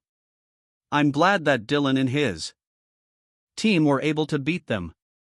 "Let's not speak about the second-string team further," Yuza said. "I have an important announcement. Gather the players." Koen nodded and called for all of the players to form a circle around the scorers table. The second-string players, despite knowing that the announcement probably had nothing to do with them, still joined the circle. "What's going on?" Jet asked. "Why aren't we starting our practice?" "We'll start it soon," Yuza said. "I just have something to say." "Is it bad news?" Zurin asked. Yuza's lack of response made the team nervous. Then, he sighed before continuing his statement. "As you all know, I have scheduled a practice game with Fomart's High before the start of the Winter Cup. It was bound to happen on this very court Friday next week. However," Yuza continued, "there have been some changes." "What changes?" Jinping asked. "Well, first things first, the game will now happen at Fomart's," he started off. The Shitsi players were excited since they had only heard of Fomart's amazing basketball facility. The thought of playing on their court was already amazing. But Yin Yang has scheduled a practice game with them on the same day. As a result, our game has been moved to an earlier date. We'll now be having our practice game with them this Friday. Shitsi High's basketball team was silent as they pondered upon Yuza's revelation. Of course, they were still excited to play with the formidable team. However, at the same time, they felt quite anxious since they had already prepared themselves to play with them next week. Kai, however, appeared the most excited. This just meant that he was finally going to witness a great game between Shitsi High and Fomart's. He has been curious for a while about how the second-ranked team in the country would play and how Shitsi High would measure up to their skills, so having the schedule moved to an earlier date was an exciting thought for him. This Friday? Zurin asked. I've already conditioned my mind to play with them next week. Jinping ran his fingers through his hair, suddenly feeling nervous. He had played with some of the current Fong Arts players when he was in junior secondary school, and although he hated to admit it, he knew that he was no match for most of them. Jet clicked his tongue. Captain, can't you move it back to the original date? He asked. We need more time to prepare ourselves. Yuza sighed when he saw his team's worried faces. A good team will always be prepared, he said. So, pick up your frowns and stop overthinking. Instead, start training so you'll be more prepared once we face the Fong Foxes on Friday. You got that? Yes. A weak agreement was heard from the team. I said, you got that? Yuza repeated, a frown forming on his forehead. Sir, yes, sir. Dylan loudly exclaimed despite not even being part of the team. The first-string players quickly followed after hearing Dylan's enthusiasm. Yes, they collectively shouted. Yuza shook his head in disappointment. I believe I don't need to ask you twice next time. So, for that, do an additional 10 laps around the court for the warm-up. Captain, Zurin said, about to complain, when the tall player glared at him. Do you want to make that 20? Yuza asked with raised eyebrows. Zurin quickly zipped his mouth shut, looking away from the captain's eyes so as not to agitate him further. Now. Yuza was about to instruct them to start warming up. However, Lena cleared her throat to capture their attention. She stood, with a little bit of difficulty, and walked to where Yuza was. As the beautiful girl stood beside the intimidating captain, the team instantly felt invigorated. Don't be so harsh on them, Yuza, she said, being the only one who can tell Yuza off. But. Enough, Lena said. They're still in shock because of the sudden changes. I, too, feel like this is unfair. I tried negotiating with their coach to have the practice game on the original date since we were the first ones to schedule it, but they said they couldn't deny Yin Yang's request. In the end, the privilege of the top two schools definitely showed through. Anyway, she clapped, making everyone turn to her. As someone who watched the Winter Cup, the Inter-High preliminaries, and the Inter-High Nationals for the past 7 years, I believe I am qualified to speak about Fong Arts High's capabilities. I'll brief you about their team, she smirked, crossing her arms in front of her chest. The players listened intently, finding their manager extremely cool for having such information. First things first. Fong Arts is one of the oldest schools in the city along with Yin Yang. In addition, they have one of the most developed sports facilities. Aside from that, their recruiters are on another level. They go to junior secondary leagues to scout for the best players. That's the reason why they had stayed on top for a long time, Lena started off. The difference between Fong Arts and Yin Yang is that the latter is more selective. Yin Yang had let go of talented players simply because they didn't think they matched the school's playing style and attitude. In the end, some of these rejects go to Fong Arts High, where they are trained to be more aggressive than ever. That is also the reason why they have the greatest number of players each year. They always dispatch 20 players, which is the maximum number of players in the league. Because of their large number of players, they're not afraid to foul, Lena said, leaning against the table. We need to be ready for that. Their strength had always lied on their aggressive offense, and there were plenty of instances where players were injured after a game with the Fong Foxes. Cohen nodded in agreement, remembering an instance when their teammate got a torn ACL because of the Fong Arts team. You could say that they really matched their team name well. They're all sly foxes. Lena chuckled at Cohen's comparison. Kai, on the other hand, wasn't surprised with how their team operated. In a way, Fong Arts could be likened to the Hualan Guardians, who also place second almost every time during the official high school basketball leagues. These are two players we need to watch out for, Yang Yiming and Dong Chunlei. Kai's ears perked up with the mention of the valuable players. Let's start off with Yang Yiming, the current captain of the Fong Foxes. He's the power forward of the team, and he relies heavily on his size and weight. He was a former member of a martial arts team, and those skills come in handy during offensive and defensive plays. Dong Chunlei, on the other hand, is a rising star, Lena continued. He may not have the size of Yang Yiming, but what he lacks in stature, he makes up for in skill and agility. He's quick on his feet, with a sharp eye for the game, and despite their team not winning last year, he quickly became one of the most popular point guards to watch out for.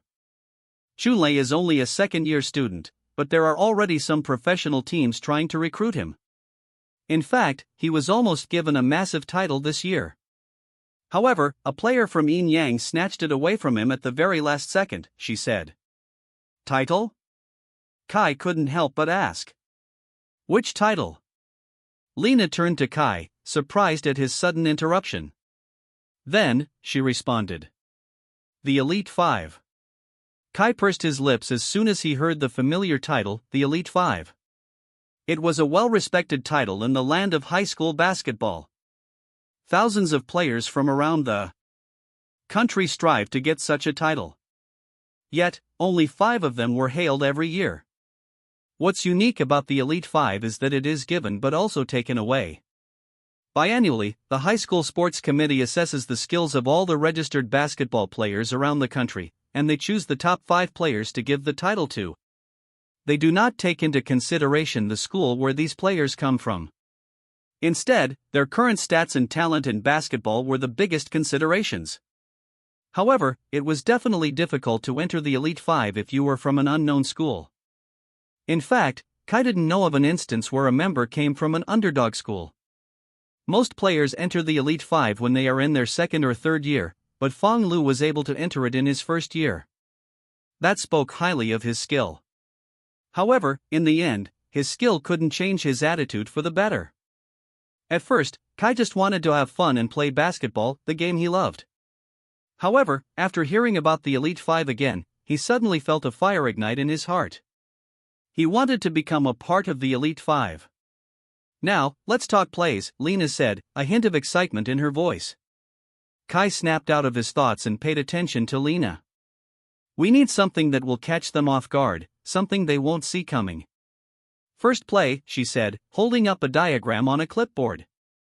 Kai was amused by her preparedness and enthusiasm, finding it amazing how passionate she was. We'll start with a pick and roll, but instead of the usual pass to Jet, the point guard, we'll fake it and kick it out to the weak side for an open three-pointer, she started off. This won't be foolproof, so this is best done when they least expect it, which is the last quarters. And the second play, Lena continued, flipping to another diagram. We'll run a double screen for Yuza on the wing. Once he gets the ball, he'll drive to the basket, drawing the defense in. Then, he'll kick it out to the corner for a wide-open shot. It's all about creating space and taking advantage of their aggressive defense. Cohen clapped loudly, wrapping one arm around Lena's shoulder. As expected, our pretty manager is always prepared, he said. Lena slapped his arm away. You're heavy, she deadpanned. Cohen placed his hand over his heart. You wound me, really, Cohen muttered, shaking his head. Those are some plays we could do against them, Lena said, ignoring Cohen. Let's not implement many strategies for the game since it is just for practice. We don't want them learning our strategies for the Winter Cup. Lena's so smart, Zoran muttered, hearts practically shooting out of his eyes. Well, that's it, Lena said. Time for practice. Get those 20 laps in. 20, the team exclaimed in shock. Well, I also didn't like how demotivated you guys were when the schedule was inevitably moved. Besides, we'll have more intense training from here on out. If we want to reach our goals of champions, then we have to train like champions. Right, she smiled, cutely tilting her head to the side. She had such a bright look on her face that the players surrendered to her request. Let's do these 20 laps with smiles on our faces. Zoran excitedly exclaimed. The first string players' practice had just finished, and the second string members were almost done with cleaning the court and the basketballs. I mean this with no offense, Alan said, wiping the sweat from his brows. But don't we have people who clean this place? We don't, Dylan chimed. The principal believes that sports teams should be disciplined and should clean up after themselves, so the janitors only clean the general student areas. Still, Kai said, shooting the last ball into the container. The first string team should clean up after themselves then. Why do they have us clean for them? Sunny, Tony, and Dylan paused, realizing that what Kai said made perfect sense. It has been a practice for years, Dylan responded. We haven't thought of breaking it just yet. Kai tried to argue, but Dylan quickly cut him off. Well, no need to complain further. It's all done. Dylan exclaimed, looking proud of the clean gym. Yay! Let's all go home, Tony said, already thinking of the beef stew that his mom said she would cook today. The other players started walking to the exit, however, Kai stayed behind, looking at the basketball hoops. The 5 other players paused when they saw Kai standing idly under the ring. Kai! What are you doing? Let's go, Dylan called out for him. Kai turned to them and shook his head, walking to where the basketballs were currently stored. I'll stay behind, Kai said. What for? Dylan asked with a frown. I just want to practice more, Kai honestly responded. They looked at each other in confusion before eventually shrugging. All right then, Sunny smiled. We'll see you tomorrow. See you, Kai said, waving his hand as his teammates left. Once they were gone, Kai took one of the basketballs from the container. If you want to become champions, then you have to train like champions, he muttered, recalling Lena's words and getting inspired by them. Even though he wasn't going to play in Friday's game, he still wanted to upgrade his skills. While the first string players were aiming to win the practice game, Kai was aiming to become a part of the Elite 5. Moreover, he also wanted to reign as the champion of League of the Legends, Battle of the Handsome Balls. So, if he wanted to achieve these goals, then he needed to train harder than ever. The sound of bouncing basketballs resonated through the court as Kai trained by himself. Of course, he was still lacking in many ways. However, he could feel himself improving bit by bit as he persevered to overcome his weaknesses. Plus 1 XP. Plus 0.5 XP. Plus 2.5 XP. Plus 3 XP. At that moment, the door opened. However, Kai remained oblivious to the presence of the newcomer because he was busy playing by himself. Yuza, who forgot his wallet in the changing rooms, stopped when he saw Kai still training inside the gym. He paused, noting the wide smile on Kai's face. Then, he shook his head, an amused smirk gracing his lips. What a weird fellow. Friday finally arrived, marking the day of the long-awaited practice game between Sheetsy High and Foam Arts High. The players from Sheetsy High got down from Sean's dad's truck, an old beat-up tractor trailer used to transport vegetables. Fortunately, Yuza allowed the second-string players to accompany them as moral supporters, so Kai excitedly got down from the truck along with his current teammates.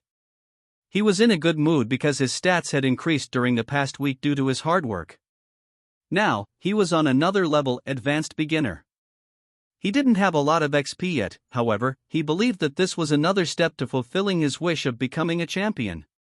Good luck on the game today, son, Shang's dad called, waving goodbye to the team. Shang smiled at his dad while the other players bowed in gratitude. Shang's dad is still the kindest ever, Cohen chimed.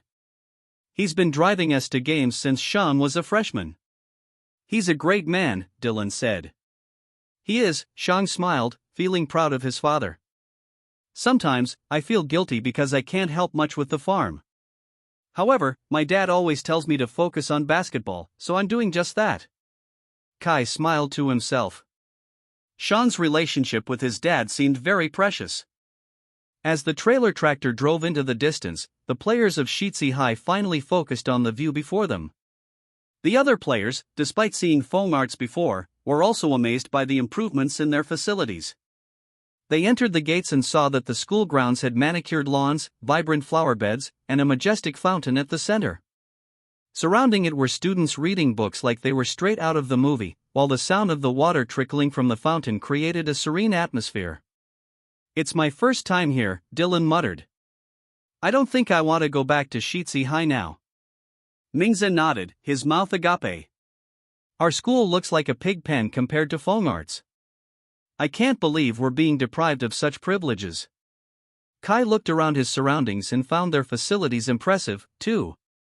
However, he was calmer than some of his teammates because Hualan High, the school he used to attend, also had a similar ambience to Feng Arts High. Yuza, looking the most unfazed by the environment, glanced down at his watch. Let's head to the gym. The game will start in less than half an hour, so the Foam Foxes might already be there, Yuza said, capturing their attention. The players all nodded before following Yuza through the school grounds.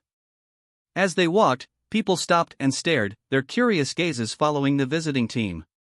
It was clear that they weren't accustomed to seeing outsiders in their midst, especially not from a school like Shitsi. Why did Foam Arts agree to a practice game with Shitsi High out of all teams? I understand why they set a schedule with Yin Yang, but really, is it Shitsi High? That's a joke. They could have agreed to a practice game from a top 5 school instead. I think they agreed because Yuza's still on the team. You know that he's the saving grace of Shitsi High. Still, do you think it's fair that our precious team is wasting their time on a team like this? The whispers and murmurs followed them all the way to the basketball court, yet they paid them no attention. The team stopped walking when they finally saw the 3 large covered basketball courts in front of them. Dang, Feng, coincide. They have 3 basketball courts now? What the heck do they even use the other 2 for? Jinping asked out of curiosity. The newest one is for their first string players, Yuza, being the only one who had seen all 3 courts, responded. The oldest one is for their second string players. Meanwhile, the one in the middle is where they host matches. So, we'll go inside this one then?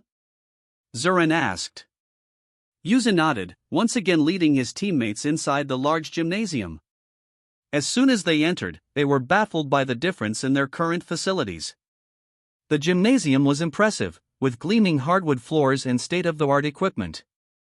However, what truly caught their attention was the crowd gathered in the bleachers. The first floor of the gym was almost brimming full, with spectators eager to witness the showdown between one of the weakest and one of the strongest teams in the city. Lena scanned the crowd with furrowed brows, her mind racing with questions. Then, she turned to Yuza, poking his forearm. Are you sure this is just a practice game? She asked. I'm sure, Yuza responded, although sounding unsure. He was certain that if this practice game was held at Shitsi High, then the audience would be as sparse as Jinping's eyebrows. If in the instance that more students came, then they would support the Foam Foxes rather than their own basketball team. So, seeing the seats filled with more than 100 students from Foam Arts High was really surprising. It seemed like they really took basketball seriously in this place. Looks like we've got quite the audience, Cohen remarked, intense nervousness heard in his voice. Yeah, no pressure, right? Sean quipped, already feeling breathless. While the others were busy ogling the crowd, Kai glanced at the players of Foam Arts, clad in green jerseys, and watching them with hawk eyes. Kai tilted his head to the side, narrowing his eyes to get a better look at the team. He was trying to look for Yang Yiming and Dong Chunlei, the players that Lena told them to watch out for. However, at that moment, Kai noticed something else, the underestimating stares of the players on the bench, some of them even having humorous expressions. Who even agreed to play with Shitsi High? One of them asked. Yeah. It's not like we can learn anything from them, another chimed. Even though Kai couldn't hear their conversation, he could guess that they weren't saying pleasant words toward their team. It was pretty obvious in the way they huffed and scoffed as the players of Shitsi High made their way to their bench. Kai placed his worn-out bag on the farthest part of the bench, ignoring the belittling stares of the Foam Foxes. Then, just as he was about to sit, his system appeared right before him. Incoming weekly mission. It felt like the world suddenly dimmed, and he was placed in a simulation where he could hyper-focus on the conversations surrounding him. Oh shoot. I think I left my oven on. Kai turned around and saw a student with a worried look on his face before he darted out of the gymnasium, presumably turning off his stove. I hope the cheerleaders come today. I'm not really interested in the game since I know that we're going to win anyway. He heard another comment, his gaze leading to a cocky-looking student a few rows above them. And just like that, Kai continued hearing such not-so-pleasant comments about their team. Really, though. I came here for Yiming and Chunlei. However, it seems like they're not even going to play. I mean, why would they waste their energy playing against a team like Shitsi? Isn't this the first time that Shitsi came here? Yeah, and hopefully the last time. They conducted a practice game last year, too, but it was at Shitsi High. Oof, Yiming must have been out of his mind. Why would he agree to go there? I heard it was a gangster-filled area. Well, this team does look like a bunch of hillbillies, except for Yuza, of course. It would have been great if he joined our team instead. Kai looked at his teammates to determine whether they were hearing the conversations too. However, it seemed like he was the only one. Then, Kai was compelled to look at the opposing bench, where 12 players were currently stretching and conversing among themselves. Kai couldn't hear them clearly over the noise of the gym but could read their mouths and their expressions with eerie clarity. Look at these guys, a player with the surname Ling sneered, casting a dismissive glance in the direction of the Shitsi team. We'll crush them without breaking a sweat. Yeah, seriously, another chimed in, a smug grin spreading across his face. I heard they barely made it past the first round of last year's Winter Cup. What a joke! Just then, Kai saw a familiar face, Peng Yang and his model team at the bleachers just right above the official players. Some other second-string players were with them as well. They, too, had smug looks on their faces, appearing confident that their official team would plummet Shitsi High to the ground.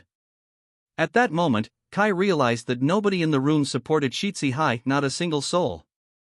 And just like that, his hyperfocus suddenly disappeared, and he couldn't decipher the noise around him nor lip-read what the players were currently saying. Your weekly mission is entitled, Doubt Defied. Prove the skeptics wrong. For the entire week, the number of individuals proven wrong will be tallied, and for every successful instance, XP will be added in congruence to the number of individuals. Embrace the challenge and elevate your game through relentless determination. Once again, Kai glanced around the court. There were a whole lot of people to prove wrong. He smiled to himself. At first, he found it unpleasant that no one was cheering for them at all. However, now, it seems like it only gave him more chances to increase his XP. Kai smiling creepily, Alan pointed out, causing Kai to drop his smile. That's just my normal smile, Kai deadpanned. Well, you looked weird, Mingza suddenly said. Kai shook his head in amusement. He was about to tell the two of them off when a loud cheer suddenly resonated in the gymnasium. The players of Shitsi High were confused for a moment. They looked around the gymnasium until settling on the large door on the side of the Shitsi players. They exchanged looks of disbelief when they found the source of the sound, the starting lineup of the Phone Foxes. As expected, they had a different aura compared to the current players sitting on their bench. Dylan cleared his throat and gathered the second-string players as the starting team made their way inside the gym. At that moment, it felt like they were in a teen drama, walking in slow motion, like the main characters that they were. Buck and Ding, Dylan started off, taking the initiative to introduce the players one by one. He's the third-year center. Like his name suggests, he's indeed big, almost unbelievably so, even in comparison to Yiming. He somewhat resembles a bear on the court, his sheer size making him an intimidating presence in the paint. He's the tallest center in the entire city, so Yuza, despite being more talented, also has a hard time playing against him. Next is Kersen Wu, Dylan continued. Kai directed his gaze to the man right next to Buchan, who was almost the same height as him but significantly thinner. He's the slender shooting guard whose wiry frame is a nuisance in the court. When I first saw him, I thought he looked like a modern-day Slender Man. However, that's his advantage on the court. His long limbs allow him to shoot lethal shots. The smaller guy next to him is Shirley Ma, Dylan sighed with a hint of bitterness in his tone. We're almost the same height, but he has been hailed as a starting player during his second year. Despite his shorter height, he possesses a grip of steel and a wide reach that makes him a great defender. I bumped into him once, and I felt like I was going to fly away because of how strong he was. Kai nodded, listening intently to the information that Dylan was imparting. However, he couldn't help but shift his focus on the two players trailing behind them with relaxed expressions on their faces. The last two are their star players, Yiming Yang and Chunlei Don, Dylan said, repeating the descriptors that Lena told them a while back. Kai tuned Dylan's voice out and focused on their auras instead. While the other three already felt talented, these two were just on another level. they radiated a different sense of confidence and skill. Yiming, much like Shizi's own Yuza, had a similar body build, tall, muscular, and intimidating. Meanwhile, Chunlei exuded an aura of innate talent that set him apart from the rest. He was a little bit shorter than Kai, but it felt like he was destined for greatness.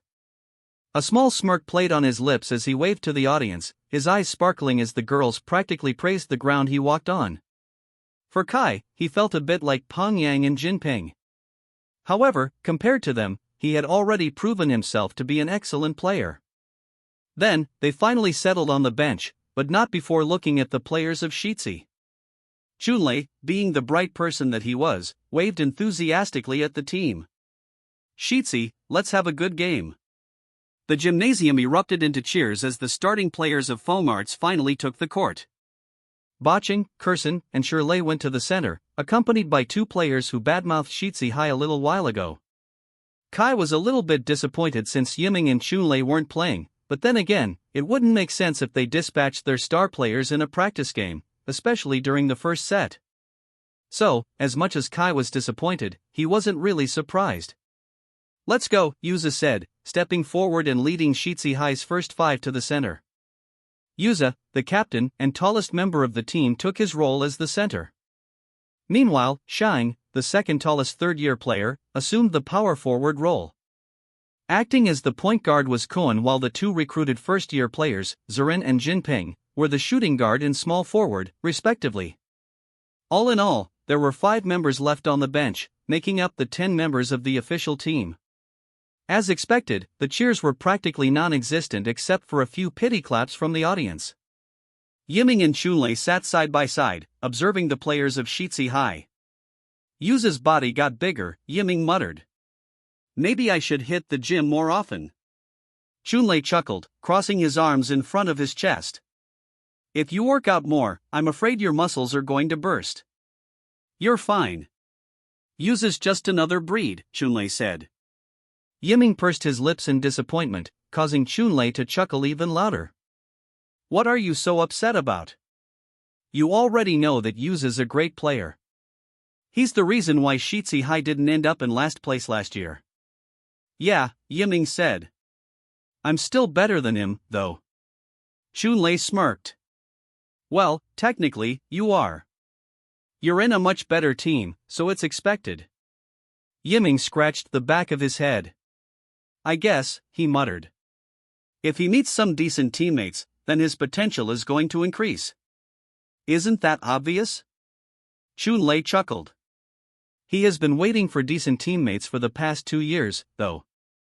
I doubt he'll find one this year." "Well, Kuan and Shang are still here. I hope they've improved a bit." "He also has some new teammates," Yiming pointed out. "Are you familiar with them?" Chunlei asked. Yiming nodded. "I've seen those two in the lower school league," he responded. "Zurin is good.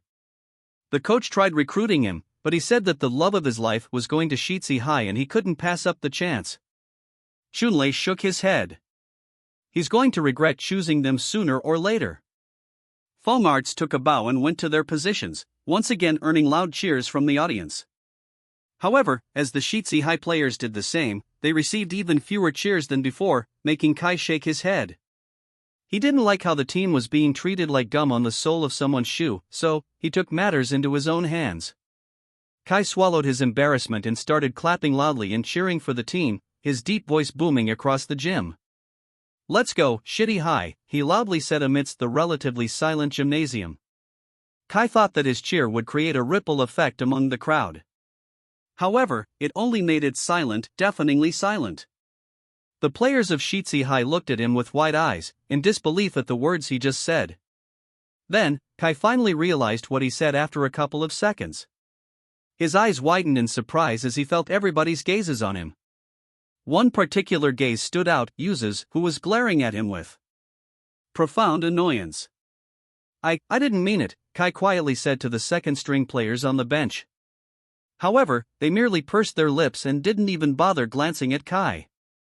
After a few more seconds, the gymnasium finally burst into cheers, but not the good kind. They laughed out loud when they realized what the unknown Shizi player just called their school. Shitty High? I might start calling them by that name now. Shitty High for shitty students. That dude is hilarious. He said it so confidently, too. His voice is so deep, though. I nearly got startled. Who is that, by the way? He seems tall. Wait a minute, is that Kai? Meanwhile, Yuza, who heard more unpleasant comments being thrown their way, shook his head in disappointment. Kai's ruining everything again, Jinping sneered. Yuza sighed deeply. Ignore them. Get into your positions. Jinping wanted to insult Kai more, but he followed their captain's words and went to his position behind him. Meanwhile, Chunlei still wasn't over laughing at what Kai had said. His body shook as he giggled, even disturbing the players beside him. Stop now, Yiming clicked his tongue. Was it that funny? It was, Chunlei said, wiping the unshed tears from his eyes. That guy said it so confidently, too. I could tell he wasn't expecting it at all. Yiming shook his head and focused his gaze on the player who cursed his own school. I haven't seen him before, he said to Chunlei, who was still laughing his ass off. Huh? Chunlei asked, finally calming down after his laughing fit. That guy, he's the only player I'm not familiar with, Yiming responded. Most of them I've seen. Dylan's still in the second string after all these years. Those two beside him are second string players in the past, too. Meanwhile, those two younger students asked for my autograph before, Yiming said. They did? Chunlei asked, however, Yiming ignored his question. But that guy, I haven't seen him before. Chunlei hummed, wondering why their captain was so curious about the funny player. Then, when he narrowed his eyes and finally got a good look at him, he realized why. He looks like Yuza when he was a first year, Chunlei muttered. Why is he not playing then? Peng Yang, who had been listening to their conversation from the moment it started, ducked down so his head was inside the railings. He's in the second string team, Peng Yang said, startling the two-star players of the Phone Foxes. Peng Yang, Yiming sighed. What the heck are you doing here? I just overheard your conversation, he bluffed.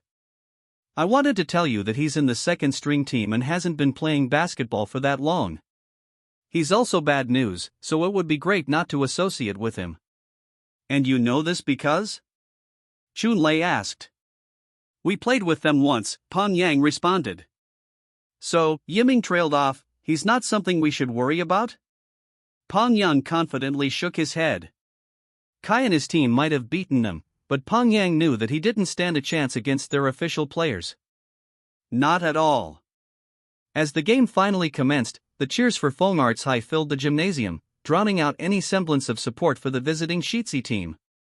Nonetheless, Lena didn't lose hope, and she brought out her notepad to take notes of the game.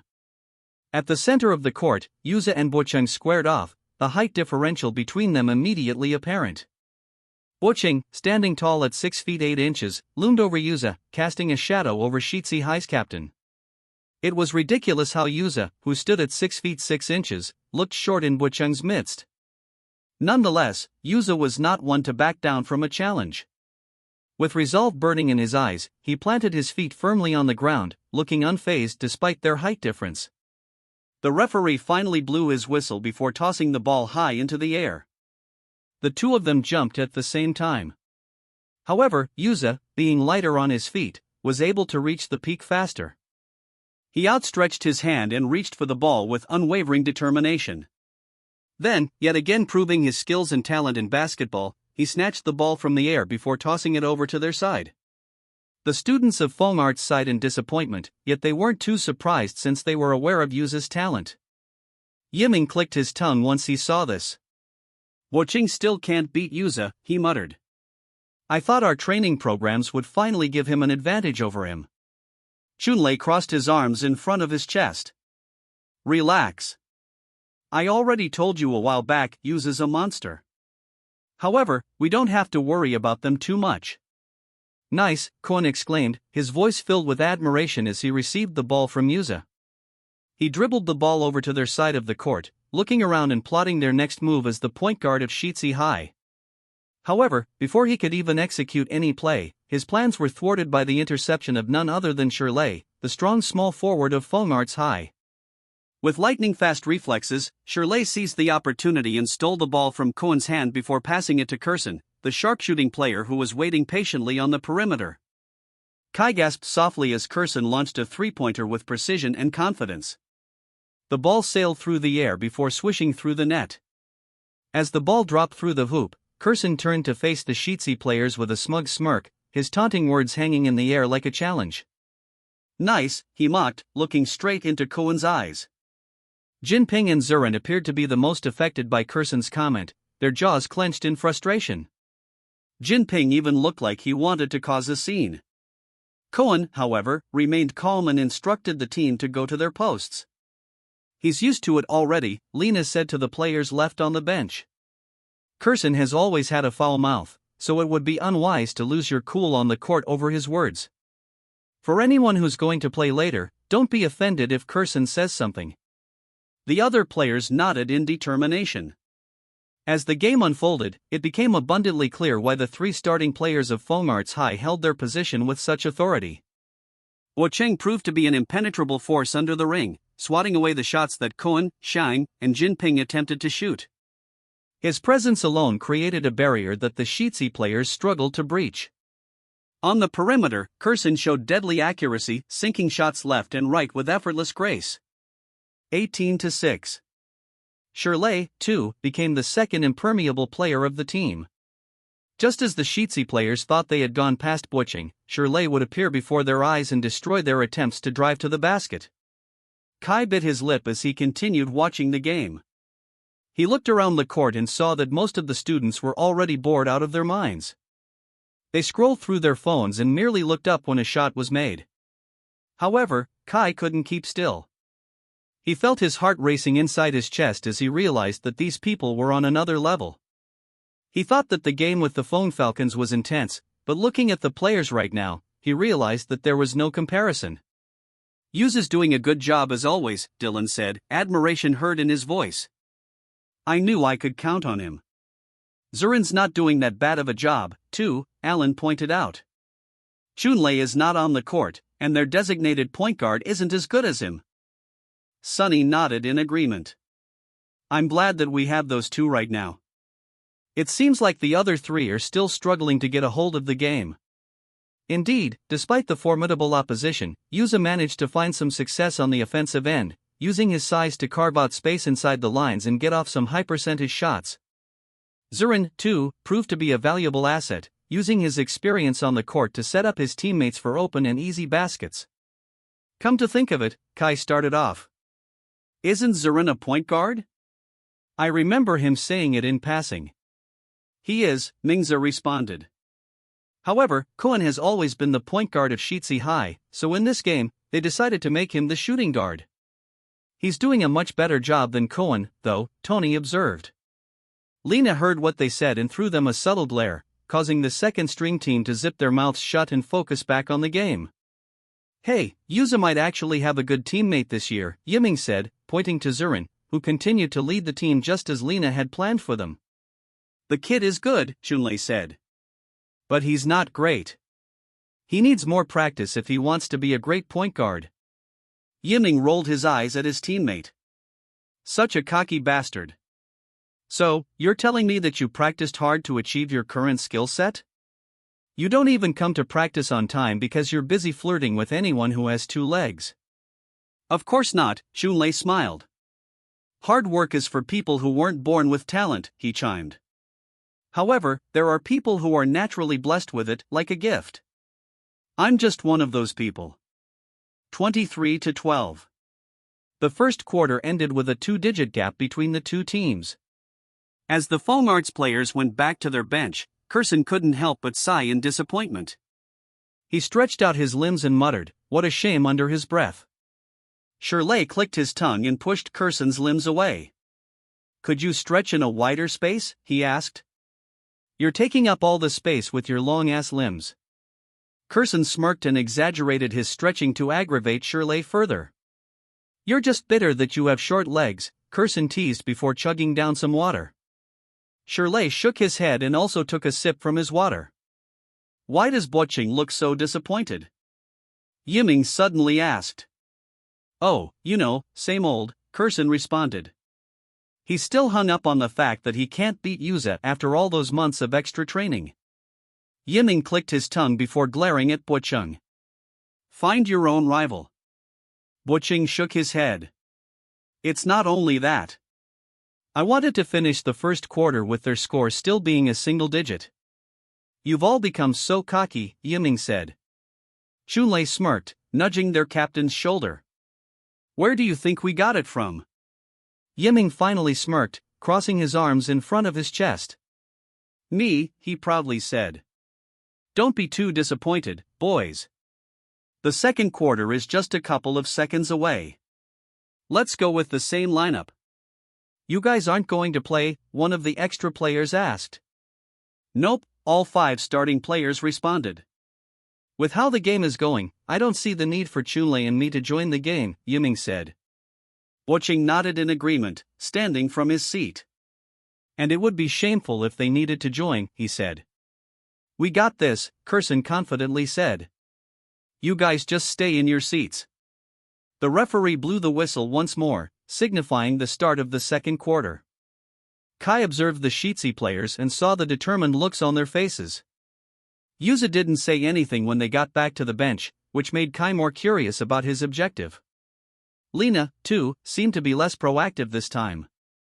She gave more suggestions during their training than the actual practice game itself. Is it normal to feel like I'm about to piss my pants? Dylan asked. Yes, Tony responded, gulping as Yuza passed the ball to Kuan. Zurin and Jinping didn't really understand Yuza's silence. However, it seemed like Shang and Koan did. As the second quarter began, Koan and Shang played significantly better. It felt like they were only getting used to the game during the first set, and now, they could keep up with Fongart's plays. Koan went closer to Shang and whispered in his ear. I think Yuza is telling us to back off from the 3 key players. Let's focus on their weaknesses instead, he said, glancing at the 2 unknown players who filled the spot of Chunlei and Yiming. Shang nodded in agreement. It seemed like Koan's idea was a great call. The 2 newbie players were around the same level as Jinping's skills, so they were able to suppress them, leaving the 3 key players with fewer open points. Zurin passed the ball to Yuza while Shang and Jet suppressed the 2. Meanwhile, Jinping served as a distraction for Shirley, leaving their captain open. Without any hesitation, Yuza dribbled across the court and soared through the air. He felt like it was the perfect time to show the players and students of Fongarts that Shitsi High didn't deserve their pity. With that, Yuza slammed the ball into the ring, successfully pulling off a slam dunk and scoring the first point of the second quarter. 23-14. The audience couldn't help but exclaim in surprise as Yuza descended to the ground. Yiming felt his heart race inside his chest while Bocheng gulped since Yuza's strength nearly knocked him away.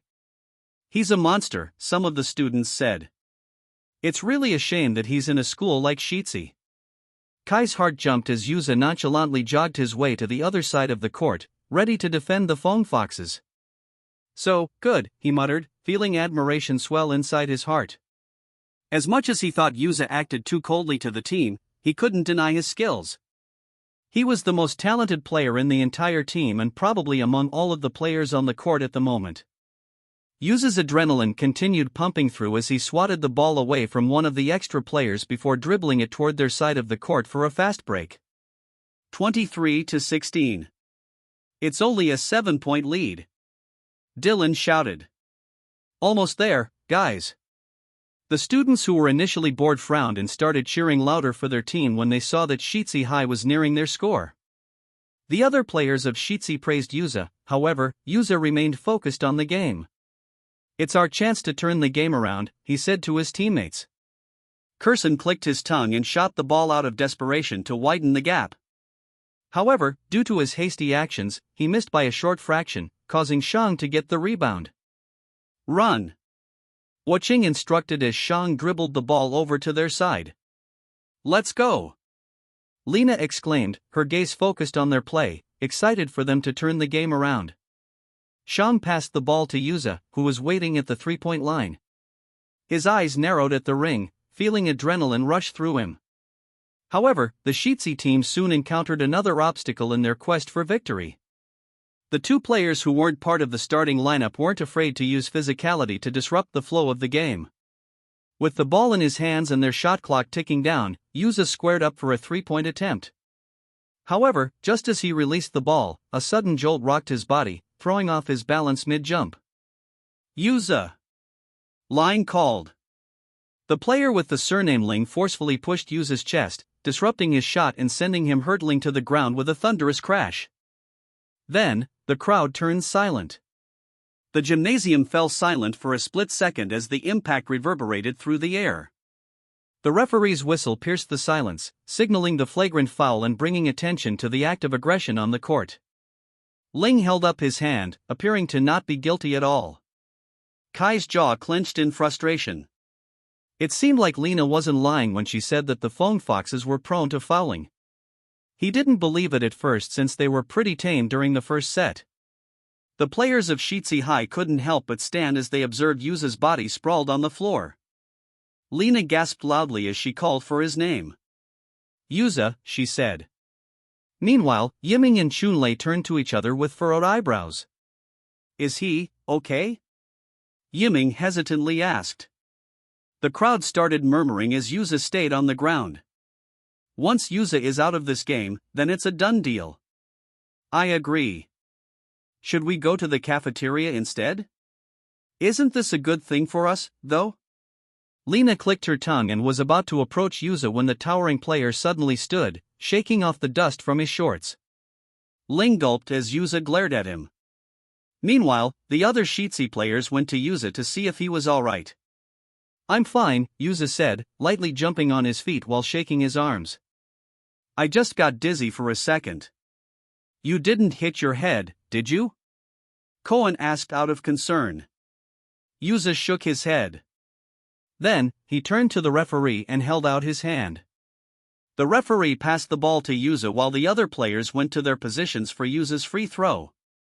He's fine, Yiming said, almost out of relief. Chunlei chuckled in amusement. You're acting like you hate his existence, but you're actually pretty worried about him, right? Yiming scoffed. Shut up. I'm just worried that he got injured by a chicken player like Ling. If it were one of the starting players, then I would understand. Chunlei shook his head. Whatever you say, man.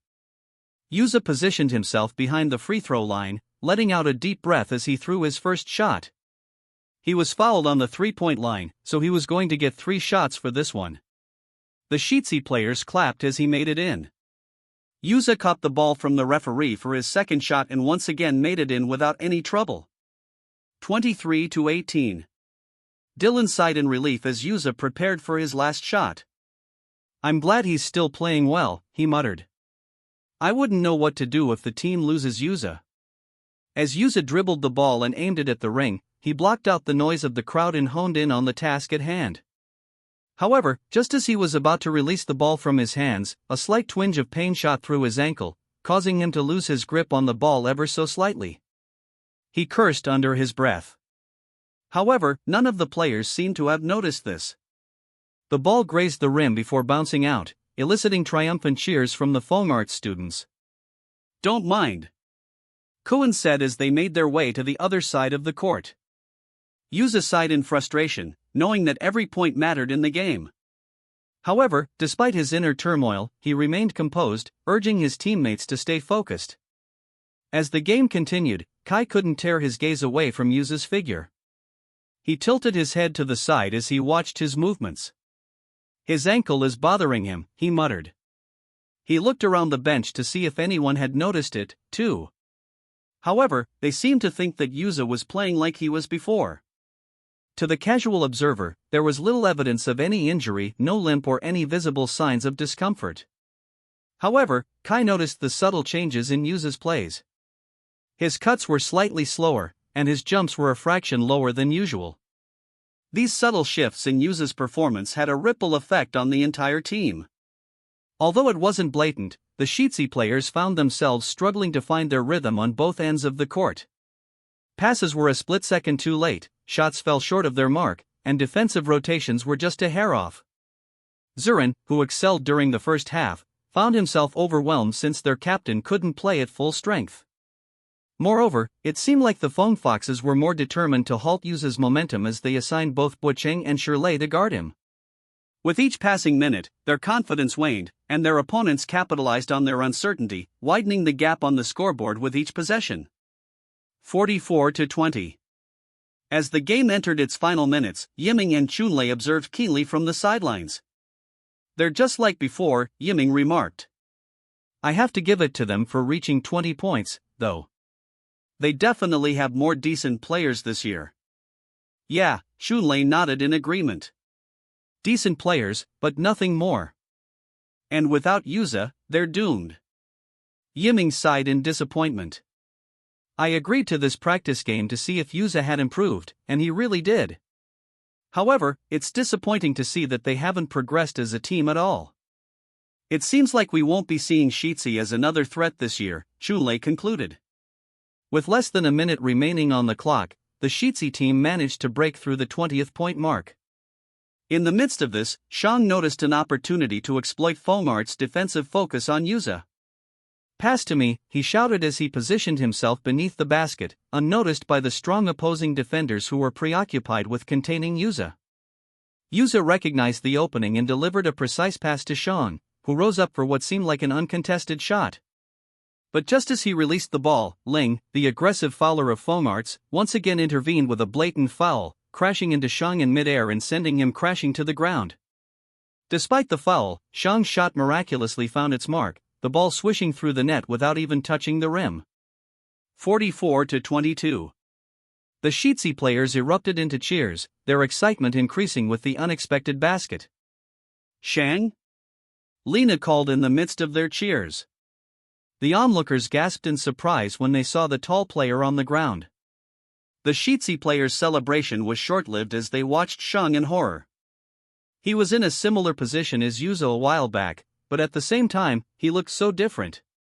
Because at that moment, Shang was on the ground, writhing in pain. 44-24. The buzzer sounded, signifying the end of the set. However, even then, the gymnasium fell silent, the cheers and applause fading into the background as all eyes turned to Shang. Gripping his ankle with both hands, he bit his lip in an attempt to stifle his cries, his face contorted in agony. Yuza wasted no time rushing to his teammate's side, his heart sinking as he witnessed Shang's suffering. The referee called for a foul, but it was clear that the injury was far more serious than any mere foul could account for. The four other Shitsi players gathered around, their expressions etched with concern as they watched the medic arrive on the scene. Beads of sweat formed on Shang's temples as the medic assessed his injury, slowly flexing his ankle to gauge the extent of the damage. With each moment, Shang winced in pain, his cries echoing through the gymnasium and sending a shiver down the spectators' spines. At that moment, a sense of dread settled over the Shitsi team. They knew in their hearts that Shang's injury would lead him to end his role in the game earlier than expected. Yiming cursed under his breath as he made his way to the court. Their coach, too, hurried to the scene. He went to where Ling was standing and patted his back. "Good job," he whispered. However, his voice was drowned out by the clamor of the crowd. "Go sit this one out," the coach said in a much louder tone this time. Ling, with not a hint of guilt on his face, went to the bench and sat alongside his other teammates. As Shang was carefully lifted onto a stretcher and carried away from the court, the Shitsi players remained in anguish. However, despite the pain he was feeling, Shang showed them a thumbs up and a smile. "Tell me how it goes later," he cheerily said. Yuza shook his head and massaged his aching temples. Then, he stood tall, his gaze locking with Yiming's, who wore a subtle guilty look on his face. "Looks like we aren't the only ones who stayed the same." "You guys are still the same, too," Yuza remarked, his words laced with bitterness. It was clear that he had overheard his earlier conversation with Chunlei. Yiming pursed his lips and didn't respond anymore. With that, the two teams gathered in their designated rooms for halftime. The atmosphere in the two rooms was completely opposite. While the players of Fomarts, with the exception of the 5 starting players, celebrated their apparent lead, the players of Shitsi High were suffocated with heavy silence. For a few moments, no one spoke, each lost in their own thoughts and with the harsh reality of their situation. Jet, Shine's best friend, was particularly devastated by the loss. "We were supposed to play together in the fourth quarter," he muttered. "What are we going to do now?" The question was met with silence. However, it was quickly broken when Jinping spoke. "It's those sly foxes. That guy definitely did it on purpose." Zurin scoffed. "If only you managed to hold one of them off, then we wouldn't be in this situation. Ling was supposed to be your guy, right?" Jinping looked at Zurin in disbelief. "You're pointing fingers now? Well then, why don't we talk about your assumption of Cohen's role? You're the shooting guard, but frankly, you haven't made any shots at all." "I can't believe you're bringing an irrelevant topic up," Zurin said. At that moment, chaos reigned as fingers were pointed, blame was assigned, and their emotions ran high. Many of the players directed their anger toward Fongarts, however, some of them also jumped onto Zurin's and Jinping's hate train and started blaming each other. "Guys," Lena said, trying to calm the situation down. The second-string players watched the official team crumble into pieces. Kai's eyebrows furrowed as he kept his gaze directed at Yuza, the captain ready to explode at any given time. "Silence," Yuza said after a while, his voice booming in the room. With just one word, the players all stopped talking, afraid to agitate their captain further. "I can't believe you guys are pointing fingers at each other while our teammate is injured." Lena nodded in agreement while the rest of the players cast their heads to the ground. "Now, I don't know about you, but I've had enough of the shame that Fongarts has inflicted on us. Shang did not deserve what happened to him, however, we can't do the same to our opponents. We're not at their level," he said. "So, what's the best way to prove them wrong?" Yuza asked. "To win," Kai answered, the team turning toward him. "To win," Yuza repeated. "And for that to happen, we need a new strategy. We need a new power forward now that Shang's gone," Jinping suggested.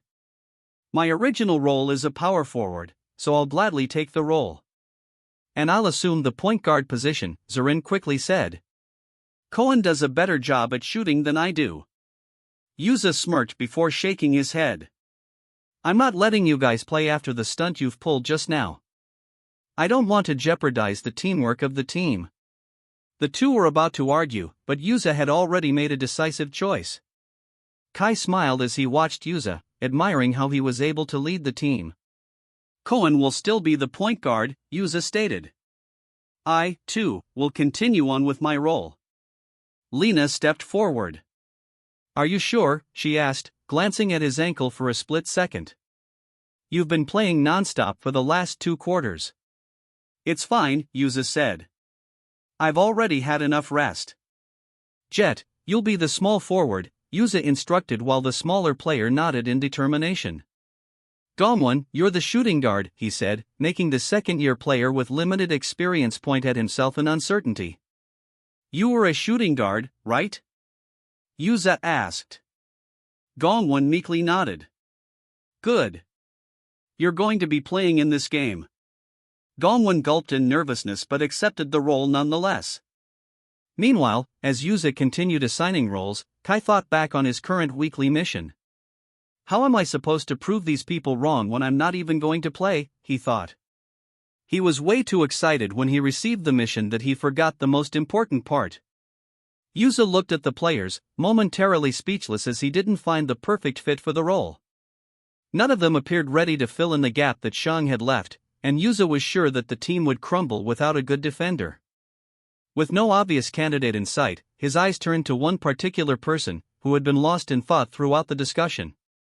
"Kai," he finally declared, the mere utterance of his name making everybody surprised. Kai, hearing his name, finally snapped out of his daze and looked up only to see that everybody was looking at him. "You're up. You're going to be playing as our power forward." Kai was just thinking about how he could prove the people underestimating their team wrong. He didn't expect his inquiry to get answered this soon. He finally had the chance to prove these people wrong. Jinping frowned in confusion. "Kai," he couldn't help but ask. "He's not even on the team." Zurin, too, looked visibly upset since Lena had a huge smile on her face just as Yuza announced that Kai was going to be their power forward for the game.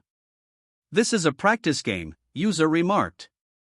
"I can have someone from the second-string team play if I want to. Besides, there is no other player on the team that resembles Shang apart from him. He's even bigger than Shang," Jet muttered. Yuza ignored their murmurs and looked Kai straight into his eyes. "Are you up for the challenge?" he asked. Kai smirked as he stood, shaking his arms to get rid of any nervousness in his body. Of course, Kai responded as if he had been waiting for this his entire life. "Good," Yuza said. At first, Yuza didn't want to choose Kai. However, as he said, Kai was the only person who resembled Shang's body build in this room. Moreover, seeing Kai practice after training hours somehow compelled him to do so. Just then, they heard the sound of the buzzer from outside of the room. "It's time," Yuza said. "I'm not expecting you guys to be on the same level as them," he continued. "However, I just want us to deliver some good news to Shang a little later." The members nodded in agreement before they followed Yuza out of the door. As the Shitsi team returned to the bench, the crowd continued to speculate who would replace Shang in their team. "I think they're doomed. As much as Shang didn't contribute much to the points, he was a good defender. Who's going to play for him then? Jet? Jet's too weak to fill the gap that Shang had left." The Fong Foxes, too, couldn't help but wonder about Shitsi High's lineup for the third quarter. "I'll sit this one out," Coach Shirley said, planting his butt on the bench. "I feel pretty bad that they lost one of their starting players." "That's all right," their coach said. "Nuan, enter instead of Shirley." "Yes, coach," the player with a similar build as Shirley said. Meanwhile, Chunli and Yiming still haven't taken their eyes away from Shitsi High. They watched in anticipation as Yuza led his players to the center. Chunli and Yiming turned to each other in surprise when they saw who was at the very end of the line. "Gua," Yiming muttered. "Isn't that the guy who cursed just now?" Chunli chuckled when he remembered the incident just a few moments ago. "He is.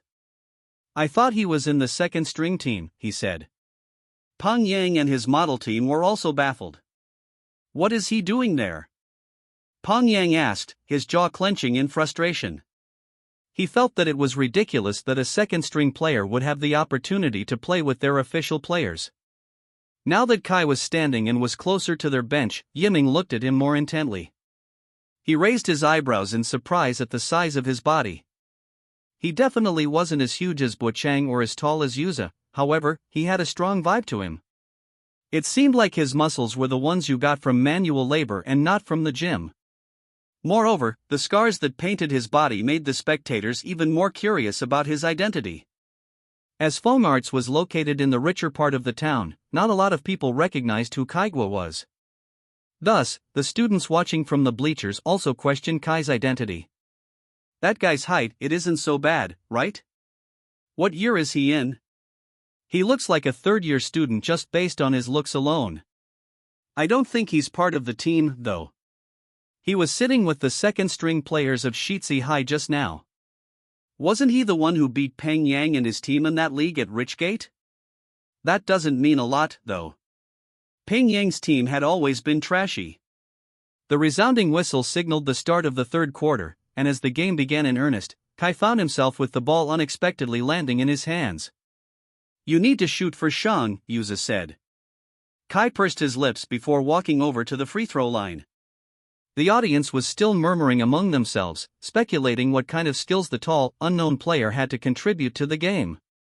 Shit, he cursed under his breath. Bo Cheng, who was right next to him, heard what he was saying.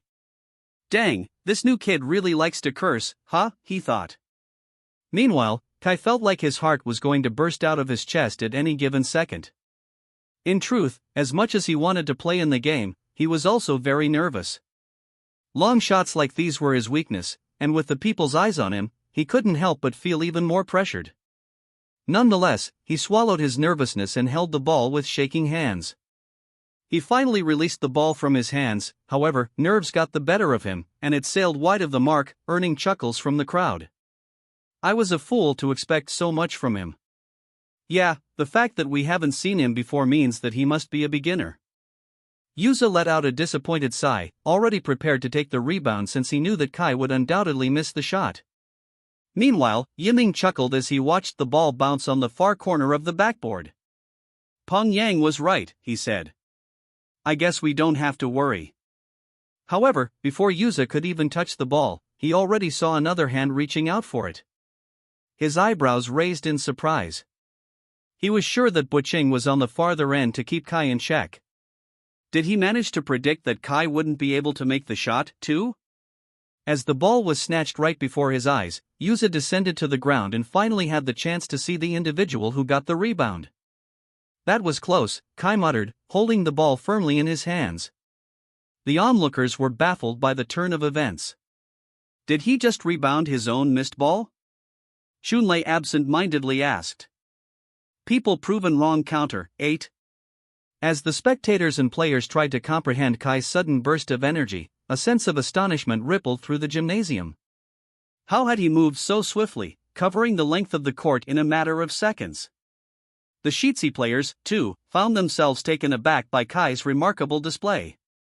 Jinping's eyebrows furrowed in confusion. He knew of Kai's athleticism, however, he didn't know that it was to this extent. Kai quickly passed the ball to Yuza since was not confident enough to land the shot. Despite his initial hesitation, Yuza quickly shook off his surprise and launched the ball toward the basket, almost haphazardly. To his amazement, the shot found its mark, making Shitsi score the first point for the third quarter. 44-26. The crowd gasped in surprise, however, before they could even ponder about what just happened, an object passed through their eyes at an almost lightning speed. What was that? Yiming asked, standing on the edge of his seat. The passing object was, indeed, not an object.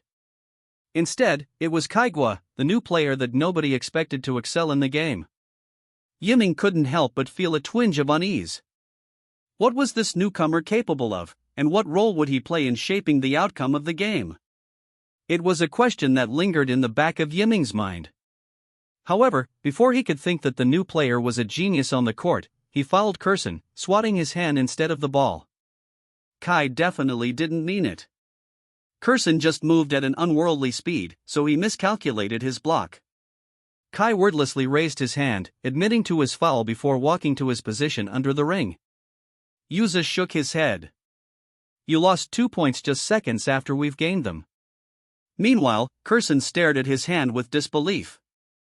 Despite the small contact, he could already feel it throbbing.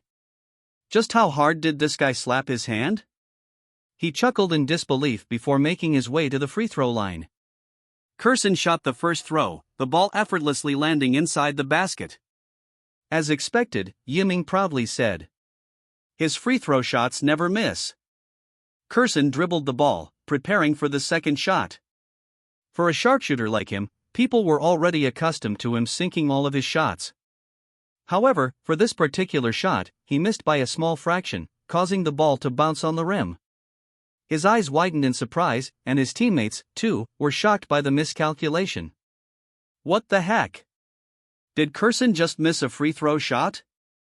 Kai, however, wasn't focused on the murmurs that emitted from the crowd. Instead, he kept his gaze focused on the ball, ready to leap at any given time. As it bounced off the rim, he jumped the fastest amongst all those aiming for the rebound. Then, he snatched the ball from the air before dribbling it to their side. He glanced back for a second to see if any of his teammates were there. However, much to his surprise, the other players lagged behind by more than a quarter of the court. Shoot it! Yuza called out. Kai pursed his lips and took a step back, preparing himself for an overhead shot. Yiming held his breath as he watched Kai prepare to take the shot. For him, it was hard to gauge the new players' skill sets based on what he had seen. However, it couldn't be denied that his athleticism was comparable to Shitsi High's official players. If he could shoot as well as he could run and rebound, then Yiming would question why he wasn't part of the first-string team. Advanced Beginner, 06. You can do this, Kai chanted in his mind, knowing that he practiced this specific shot more than 100 times when he got his extra mission. However, casual training and an actual game were definitely different. Kai threw the ball to the ring, but it was like his previous attempt at a free throw. Ugh, he groaned in disappointment. At that point, the Foam Foxes and the other players of Shitsi High had already arrived at the court, and Bocheng freely took the rebound. Yuza clicked his tongue and shook his head at Kai, obviously disappointed by the blatantly missed shot.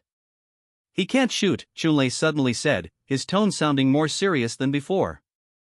Yiming turned to him in surprise. He wasn't one to comment on new players unless asked, so it was intriguing to hear him comment on this Guo player. What do you mean he can't shoot? Yiming asked. It's his weakness, Chunlei smirked. Actually, I see a lot of weaknesses from this guy. I do, too, Yiming said. Yet somehow, I feel that it's quite strange. His jump just now, it was almost as high as Yuza's. Yet, he's shorter than Yuza, so that means that he must have jumped higher. He has an athletic build, Chunlei explained. But it's all there is to it. Right now, he can only contribute to the rebounds and the fast breaks. However, he'll always have to depend on someone to shoot the ball. It turned out that Chunlei was right. Kai, although advancing his rank, was still a beginner at heart. But then again, his presence on the court definitely made a difference. With his raw athleticism, Yuza and Koen were able to make some decent plays. However, they still couldn't shake off the gap.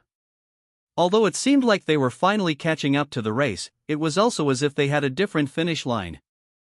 54-34. I have to give hats to them, though, Yiming sighed, crossing his arms in front of his chest. They managed to keep the gap consistent. Last year, we beat them by more than 40 points. That's because I played last year, Chunlei smirked. Yiming shook his head in amusement.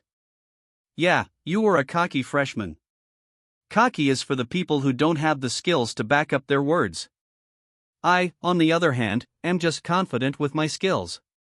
The game continued, and Kai was increasingly becoming more frustrated. None of his shots made it in. Well, frankly, he never even attempted to shoot, so who was he to complain? They were still stuck on a 20-point gap, and there was a minute left on the clock. Kai believed that if they went to the fourth quarter without breaking it, then they would continuously lag behind. So, Kai finally plucked up the courage to shoot. A layup. Just a simple layup. He had done it plenty of times when he was training alone. Fortunately, an opportunity opened right before him. Jet's voice cut through the intensity of the moment. Catch, he cried out. Without a moment's hesitation, Kai darted towards the ball, his muscles tensed as he ran to their side of the court. The other players were left behind, however. Muan, the new player who was also a known fouler and had fouled 4 times in just a single quarter, was waiting right underneath the rim. Kai paid him no attention and focused his gaze on the ring. No one can stop him. He needed to score at least 1 point for his team. As he positioned himself for a layup, a sudden sensation prickled at his side, causing him to flinch momentarily. It felt almost like a mosquito bite, one of the insects that he truly hated. What are mosquitoes doing in such a prestigious school like this, he thought. Shaking off the distraction, Kai refocused his attention on the ball. Shoot, shoot, shoot, he chanted to himself, blocking out the noise of the crowd and the lingering discomfort in his side. Then, with a burst of speed, Kai launched himself toward the basket before releasing the ball towards the hoop. At that moment, everything seemed to align perfectly, the arc of the shot, the angle of his trajectory, the rhythm of his breathing. This was it. He felt that the ball was going to make it in. And then, the ball sailed through the net before the sound of the buzzer ringing out in perfect harmony with the referee's whistle was heard. Kai smiled to himself before turning back to his teammates. Much to his surprise, they weren't looking at him with celebratory expressions but with confused faces instead. Then, the referee went before Nguyen. Flagrant foul, he exclaimed. A foul?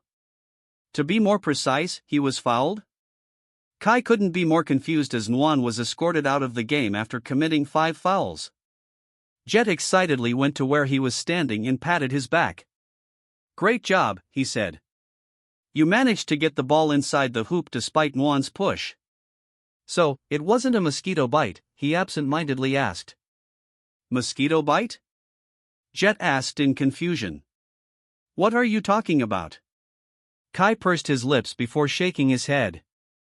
Maybe this guy was just a weak person. Meanwhile, Muan, who was now sitting at the bench, stared at his hand in disbelief. He had followed the players of Shitsi High more subtly than Ling did to avoid any suspicion, but he used his full strength when he pushed the squid guy just now. It was almost unbelievable how his hand was the one hurting.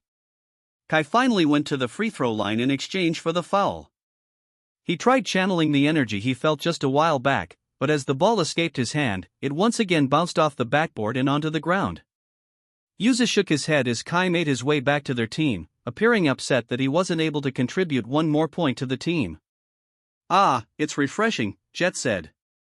I thought you were pretty cool a while ago.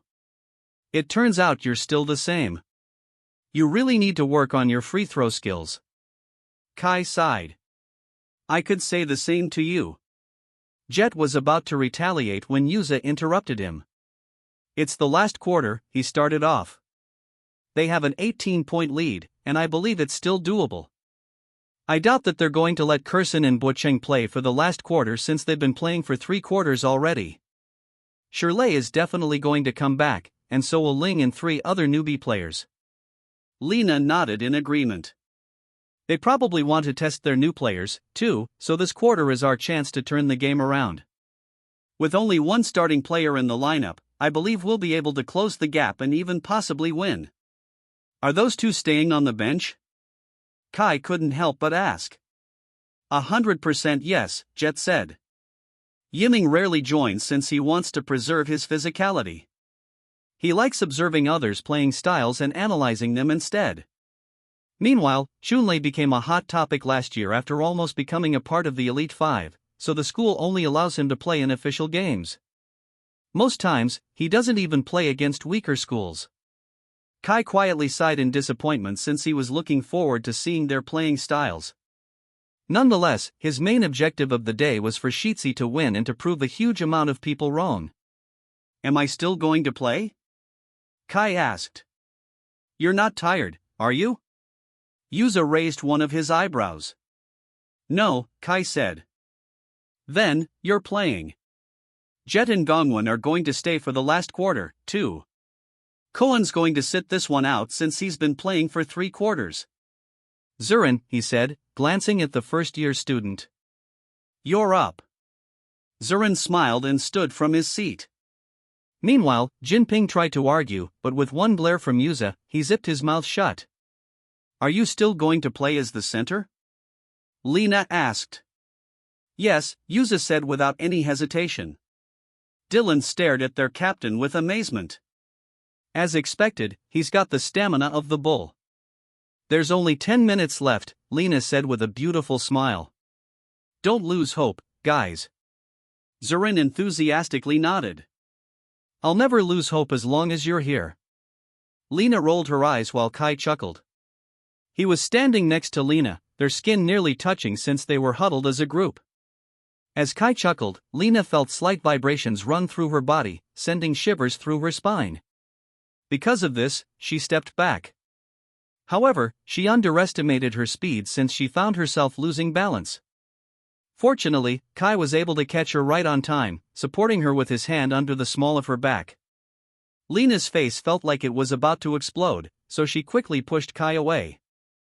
You didn't have to do that, she said, evading his gaze. Kai raised his hands in surrender. Sorry, I just acted based on my instincts. And I'll act based on my instincts if you don't get away from her, Zurin threatened, pointing an accusing finger at Kai. And I'll act based on violence if you don't stop, Yuza deadpanned. Shut up and get to your positions. The 4th quarter is going to start. Zurin, despite still feeling upset about what had happened, made his way to the court, all while staring at Kai with narrowed eyes. Meanwhile, Lena got some water from the player's jug and drank it in one go. Koen chuckled in amusement. Are you all right? Of course. Lena exclaimed. After calming herself down, she redirected her gaze back to the court. As expected, Yuza's predictions were right. Only Shirley was the starting player who will play in the game for the last quarter. This meant that they had a higher chance of winning since the other players appeared to be first-year students. "Are you sure this is a good idea, coach?" Curson asked. "The four of us are on the bench." "Well, seeing their performance a while back, I think these kids will be able to do it," the coach responded. "Besides, Shirley is there. He'll lead them to his best ability." "But Shirley's a defender, though," Curson muttered, not convinced with their coach's plan for the last quarter. "Do you want to go in then?" the coach asked. Curson sheepishly smiled before leaning against his seat. I'm fine. My legs are about to fall off from playing 3 quarters straight. Maybe Bocheng would like to go." Bocheng clicked his tongue. "Shut up. I'm hungry." Their conversation was cut short when a scream of disbelief was heard in the audience. The players turned their attention to the front and saw that Yuza had landed a 3-point shot, narrowing the gap to a mere 15 points. "What the heck?" Curson asked. "That guy has been playing for 3 straight quarters, too. Can't he let the other players play?" "They'll lose if they don't let Yuza play," Shunlei deadpanned. "And I think we'll lose if this continues on," he said after observing the current setup of the game. Truly, with the loss of the starting players, Kai found it easier to defend those who were currently on the court. And with Yuza in their team, who was great at both offense and defense, they were able to narrow it down to a 12-point lead. Along with that, another newbie fouled Yuza, which led him to have another set of free throws. "It's going to be a 10-point lead if he sinks this one," Shunlei said. 62-52. "Coach, this isn't working," Curson said, sounding concerned. "The new players are destroying the gap that the starting players had built." "There's 5 minutes left on the clock," Bocheng said with a frown. "Bocheng, Curson, you guys need to go in," the coach finally said, feeling that his strategy was totally useless. Bocheng and Curson nodded. However, Yiming suddenly spoke. "They're overworked," he said. "They won't be able to play to their highest capabilities. Besides, this is just a practice game. Don't lose your energy over it." "So what? We're just going to let them narrow the lead?" Curson asked in disbelief. Yiming shook his head before unzipping his jacket and removing it from his body. "I'm going." Substitution, the referee called out. The game stopped for a moment as the coach instructed one of the new players to come back to the bench. Kai stopped and took a deep breath, wiping the sweat from his brow to see who was going to replace the newbie. Just then, Yiming stood, causing chaos to erupt in the court. Whispers and murmurs were heard, all in disbelief that their beloved captain was actually going to play for the last 5 minutes of the game. "What the heck? Yiming's going to play? Why is he playing now? He only plays in official games, though.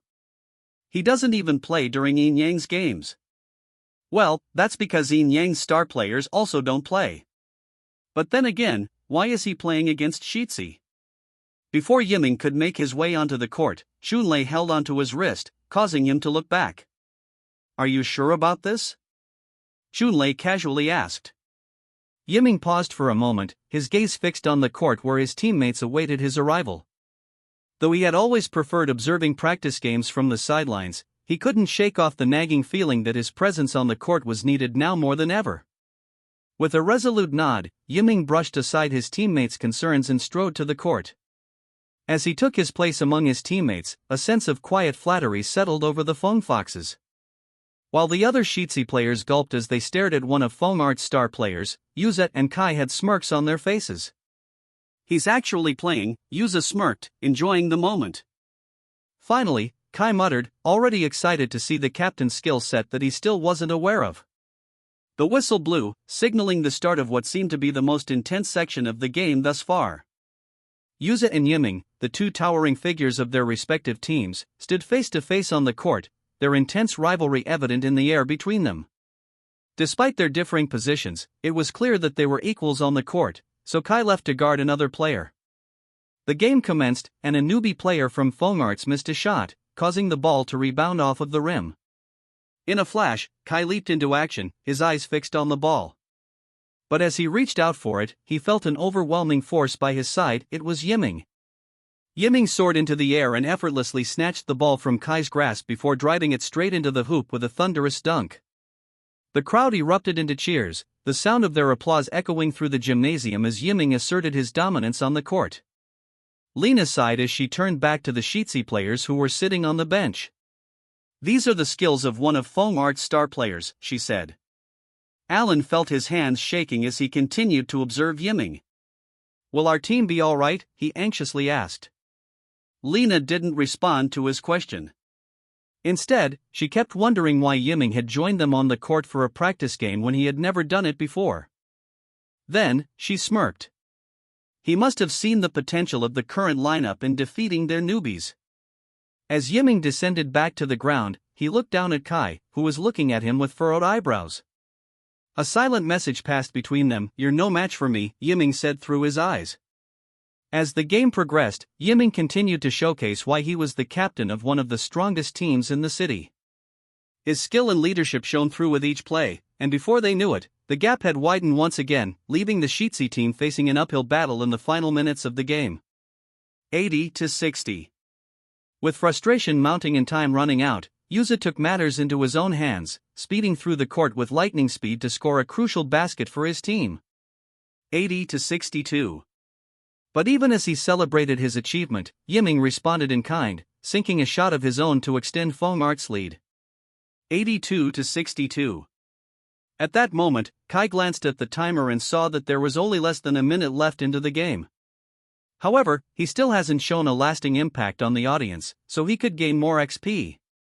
With determination coursing through his veins, he set his sights on the basket, his mind focused on one goal, a slam dunk that would leave his mark on the audience. Technically, this was his third attempt at a slam dunk, to which he had been unsuccessful each and every time. He failed to do it during the silly game with Jinping and during the game with the Foam Falcons. Now, he wanted to prove to himself and to all the people watching that he was someone to look out for. Kai felt a surge of adrenaline coursing through him as he soared into the air, his eyes locked on the rim. "No, you're not," Yiming said when he realized what Kai was trying to do. The other players could only watch from the side as they observed the scene unfold before them. Yuza also didn't interfere since he wanted to see Kai's capacities. He couldn't deny that the first-year student had improved in such a short amount of time, and if he could pull this off, then Yuza believed he was mistaken by his first impression of Kai. Yiming rose alongside him, his presence casting a shadow over Kai's efforts. With a swift motion, Yiming attempted to block Kai's shot, his hand reaching out to slap the ball away. But to Yiming's surprise, Kai continued to rise while he was already descending, causing his eyebrows to furrow. "What?" he muttered in confusion as he watched Kai sustain his jump while he was already descending to the ground. As Kai released the ball towards the hoop, a hush fell over the crowd. And then, with a resounding thud, the ball managed to find its mark. To be fair, Kai wanted to leave a lasting impact on everyone watching, and he did, just not in the ways that he expected. Kai should have known that he had jumped a little bit too early again, so when he released the ball, it didn't land on the ring but rather on Yiming's buzzed head. As a cherry on top, the ball bounced off of Yiming's head before deflecting into the hoop with a perfect swish. The entire venue became silent as they comprehended what just happened. The buzzer resounded, but they were still pondering whether to count the point or not. Well, it did technically go in. Yeah, but it bounced on Yiming's head. Wahahaha. Just saying it out loud makes it hilarious. What are we going to do with this guy? He seems really funny. Well, it doesn't really matter whether they count it or not. It's still our win anyway. The people turned to the referee, curious about his decision. Yiming's face had gotten redder as the situation progressed, disliking how the ball bounced off his head. He was praying inside his mind that the referee would not count it as a basket. His pride was on the line, and he didn't want to give the Sheetsy team any more points. The referee scratched the back of his head. "I don't get paid enough for this," he muttered. Then he showed two fingers high in the air, signifying that the basket did, in fact, count for their score. The players at Sheetsy's bench cheered like they had just won the World Cup. Meanwhile, the students of Foam Arts High wondered whether they had gone crazy. "This feels like déjà vu," Pine Yang muttered. He found himself transported back to their game in League of the Legends where the Shih Tzus rejoiced when they were losing during the first half. Maybe it's a Shih Tzu thing, one of his teammates said. Yiming sighed and made his way back to their bench to congratulate their team for the win. Congratulations to everyone, he said without much sincerity. Chunlei chuckled as he stood, rubbing his friend's buzzed, tender head. Did it hurt? He asked. Shut up, Yiming said, pushing his friend away. Then, he glared at Shih Tzu's bench, where the players were acting like they had still won. The other starting players started packing up, too, appearing unhappy despite their win. Chunlei chuckled loudly as he pointed at all of them. What's gotten your boxers in a bunch? We won the game, didn't we? He asked. It doesn't feel good that it's only a 12-point gap, though, Kurson muttered. Ah, I see, Chunlei smirked. You guys needed me to play with you, didn't you? Yiming sighed and ran his fingers through his hair. His brows furrowed when he realized that his fingers were coated in sweat. He only played for 5 minutes, and with the Shih Tzu players at that, but why was he so sweaty? We didn't need your help, idiot, Yiming said. Chunlei placed his hand under his chin. I don't know. I'm sure that there would be a 50-point gap if I played. Chunlei chuckled. Don't exaggerate now. Besides, we did a pretty good job, especially during the first half. These newbies just ruined it. Kurson clicked his tongue. Tell me about it. I'll have them train extra hard by next week since they seem to not be at par, he said, causing the newbies to cast their heads to the ground. Yiming sighed. Let's just go. We already won. With their captain's words, the players started making their way to the locker room. However, the starting players still couldn't find themselves to leave the court. Yiming glanced one more time at their bench, finding one of their players particularly strange. What do you think about them now? Chunlei asked. Yiming sighed and turned his attention back to his teammates. They all waited intently for his answer. At first, I thought that they were still the same as before. We already know that Shih Tzu doesn't have any standout players except for Yuza. Aside from that, their training system is quite lacking. But, Chunlei said, already getting ahead of Yiming. But, they've improved this year, Yiming concluded. Kurson clicked his tongue out of bitterness. I still don't see any other players that are as good as Yuza, but at least they can now keep up with his pace. What do you think of that guy?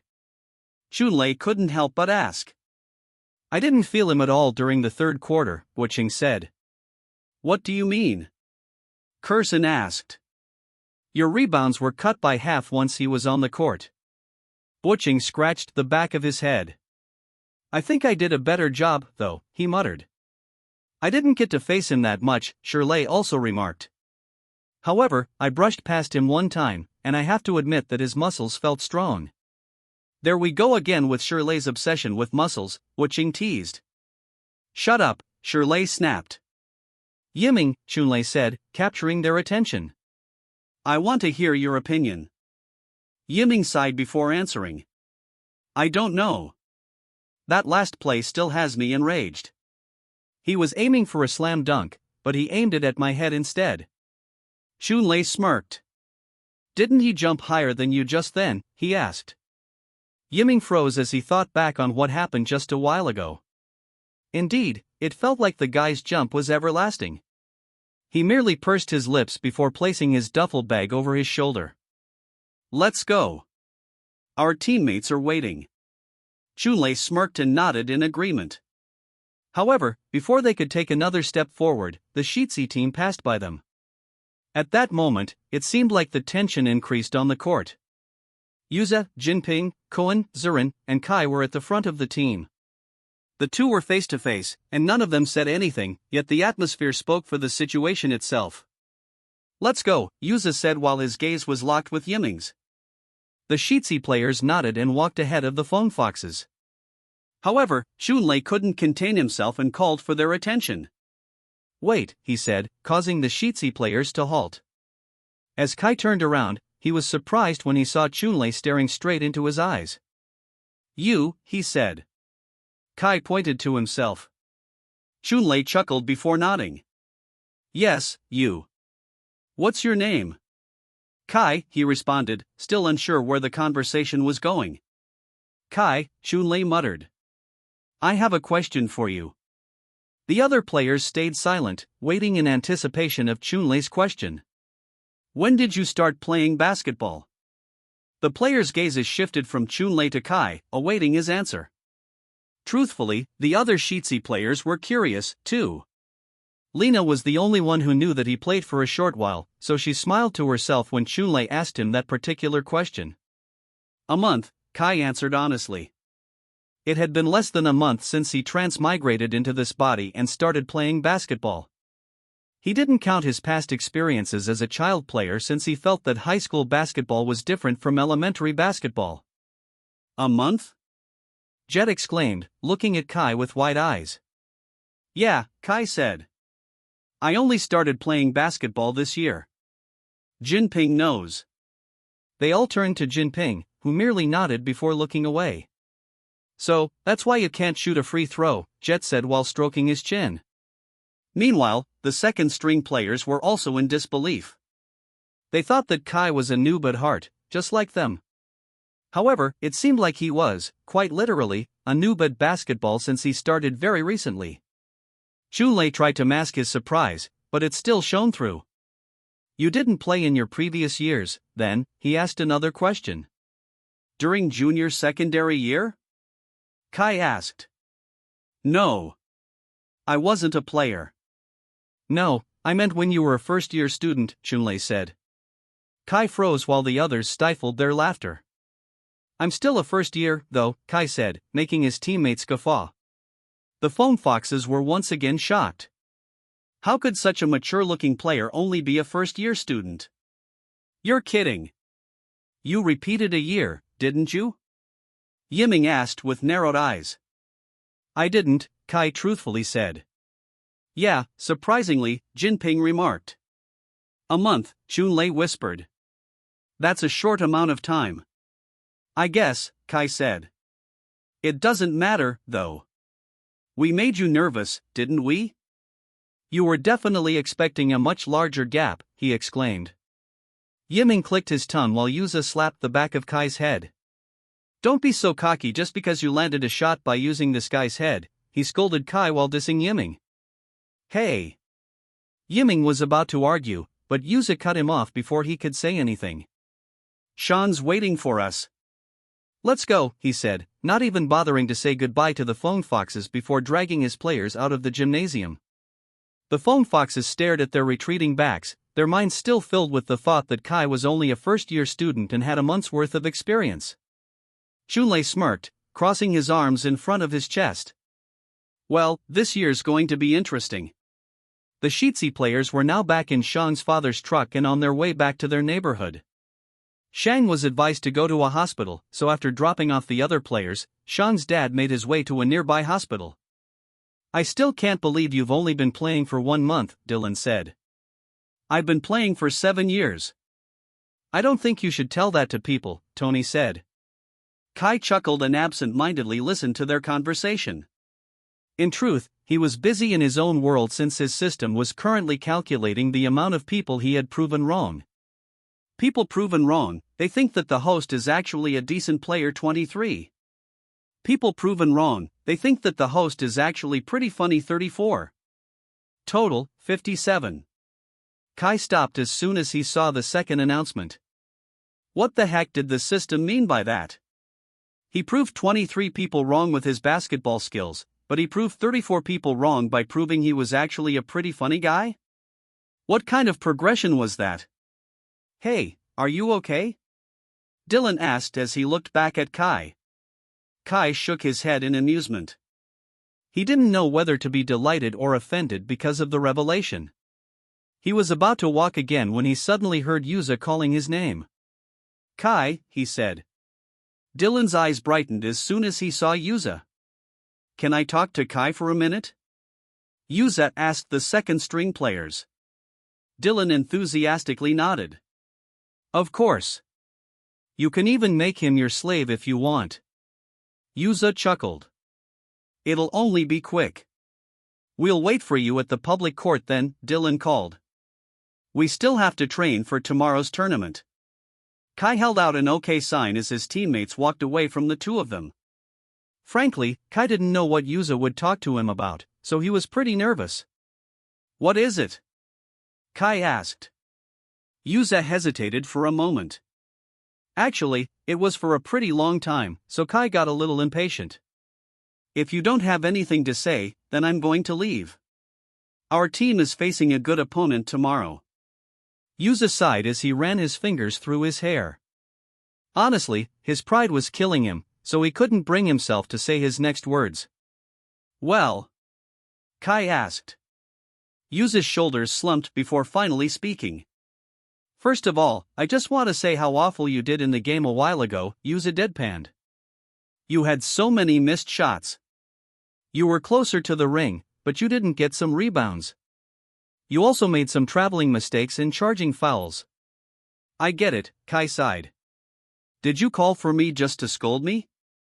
However, Yuza sighed. You were a good addition to the team, he said the last statement quickly and under his breath, so Kai wasn't able to hear him. What? Kai asked in confusion. You were a good addition to the team, Yuza finally said, causing Kai to raise his eyebrows in surprise. I honestly thought that the Phone Foxes would have a lead of more than 20 points, similar to the practice game last year. However, we were able to narrow it down to 12 points, which I believe is slightly, very, very slightly, attributed to your participation. Kai pursed his lips since he couldn't hide his smile. So, Lena and I have been talking, and we have come to a decision. Kai held his breath, already having a hunch of what he was going to say. You have been promoted to the first-string team. Kai skipped happily to the public court, where he saw his teammates practicing on one half. Meanwhile, a group of kids overtook the other half of the court, most of them laughing at the second-string team's attempts to play a cohesive game. There's Kai. Dylan said, pointing at the tall guy. Thank goodness, Alan sighed. We were getting bullied by those little kids. Can't you make them go away? Kai glanced back at the group of kids and chuckled. You do know that they're kids, right? And so? Kids these days are so brave that it's crazy, Tony said. Well, Kai couldn't argue with that. He still remembered his past occurrence with the kids at Richgate. If he hadn't needed to borrow their ball, then Kai would have walked away the moment they started teasing him. Kai sighed and turned to the children before showing them his strongest glare. Much to his surprise, the kids all froze before running away from the court, leaving it empty for the team to use. He raised his eyebrows in surprise. Well, I didn't expect that to work, he said. Looks like we'll have the whole court for ourselves now. What do you mean you didn't expect that to work? Sunny chuckled. No offense, but you look really scary. Alan and Mingza nodded in agreement. Yeah, Alan chimed. I think that's the reason why I wasn't able to play during the tryout game. You made me shit my pants. Kai shook his head in amusement. It was definitely because of the expired milk that he had drank. Well, are you still scared of me? Kai asked. Alan stroked his chin before shaking his head. Not anymore, Alan responded. At first, your figure itself was just intimidating. Then, I heard rumors from our classmates that you were a troublemaker when you were in junior secondary school. Kai raised his eyebrows in surprise. What did they say? That you never came to school, sucked at studying, smoked like a chimney, and had girls left and right. Kai placed his hand over his chest. He had done all of those at the ripe age of 16? They all seemed pretty exaggerated. However, Alan quickly added, after hanging out with you, I realized that you're just like us. Sometimes, I feel like you're even more of a loser. Mingza chuckled. But you were really cool a while ago. Yeah, Sunny chuckled. Especially when you let the ball bounce on Yiming's head. Nobody dares go against those star players, but Kai did it on his very first game. Don't remind me, Kai sighed. I think that guy hates my existence now. He was glaring at me even from afar. That's honestly an honor, Dylan said. That means that Yiming knows of your existence already. Kai chuckled. Well, that's one way to look at it. By the way, Sunny started off. What did Yuza tell you? Kai sighed, running his fingers through his hair. He criticized me for the mistakes I made in the game. Dylan pursed his lips and patted his back. That's alright. Yuza's just very passionate about basketball. He probably said all of those so you could improve even more. Honestly, you're improving really fast, Alan said. You were even better than last week. Kai has been working hard with training. He stays in the gymnasium late at night after the first string team is done with their training, Mingza chimed. You've also been playing for only a month, Tony remarked. Don't take Yuza's words to heart. Don't worry. I'm not offended, Kai said, a small smile playing on his lips. Dylan narrowed his eyes in suspicion. Why do I feel like Yuza told you something else? Kai couldn't hide his smile anymore as he prepared to share the news with his teammates. I have some good news, he started off. They waited in anticipation. I got promoted to the first string team, Kai finally said. At first, the second string members couldn't believe it. In Dylan's 3 years on the team, he had never seen someone get promoted to the first string team, only after a month into the school year. Some of his peers were only able to get promoted after a whole year of playing. Oh goodness! Congratulations! Dylan exclaimed, breaking the silence. At first, he felt a twinge of bitterness in his heart. However, when he realized how passionate and hardworking Kai was, he thought that he deserved it. That's huge! Tony chimed. Sunny fake sobbed as he leaned against Tony's shoulder. He's growing up too fast. It felt like only yesterday when he couldn't even shoot a single shot, he cried. Kai chuckled at their reactions. It felt nice seeing them being so supportive of him. There wasn't an ounce of envy in their gazes, which made Kai think how lucky he was to be in this team first. Let's throw a party for Kai. My treat, Dylan said, causing the boys to cheer. Wait, Kai said, breaking the celebration for a moment. We're not going to train anymore? Train this. Train that. Let loose, man. Let's have some barbecue first, and then we'll talk about it, shall we? Sunny said, leading him to walk to their favorite barbecue place. As they walked, they continued conversing. I have a good feeling about tomorrow. I think we can actually win the league, especially with Kai's improvement. Kai halted when he realized he missed out on telling them an important part. What? Sunny asked when he felt Kai stop. I just remembered, Kai started off, scratching the back of his head.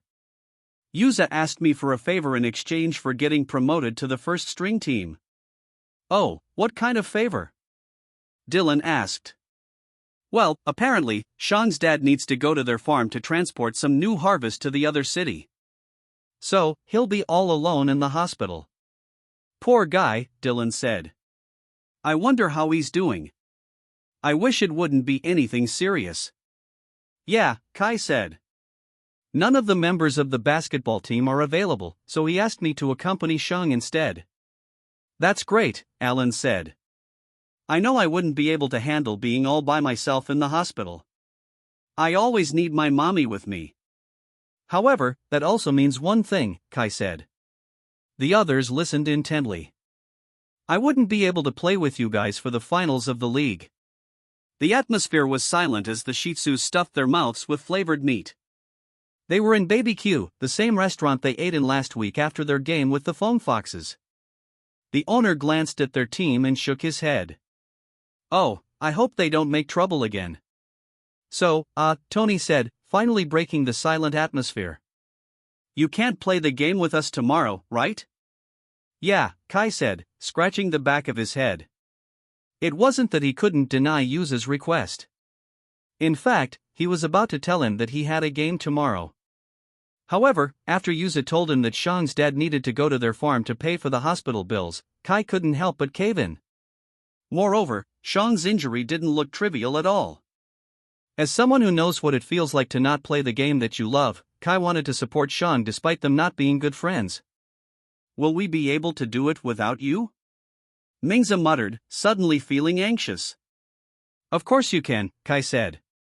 You may not win, but hey, we got this far already, so why not aim for the highest place? Dylan shook his head, admiring Kai's optimistic mindset. What do you mean we may not win? Dylan scoffed, picking up the courage. Of course, we can win without you. Do you think this team revolves around you? He jokingly asked. Sunny chuckled. You're hearing this from a person who played basketball for 7 years. With their jokes, the icy atmosphere started to melt. Although it's a bit disappointing that Kai couldn't play with us, I think this is also a great way to prove our skills, much like Kai did, Tony chimed. Yeah, Alan nodded in agreement. I also have a desire to get into the first string team. That's the spirit, Dylan exclaimed. Kai smiled in amusement as he observed his teammates, past teammates. He felt bittersweet, leaving them behind after training with them for almost a month, but at the same time, he couldn't wait for what was to come now that he was in the first string team. Don't worry about us, Kai, Sunny patted his back. We've been training harder since you came to our team, so I think we've become decent players.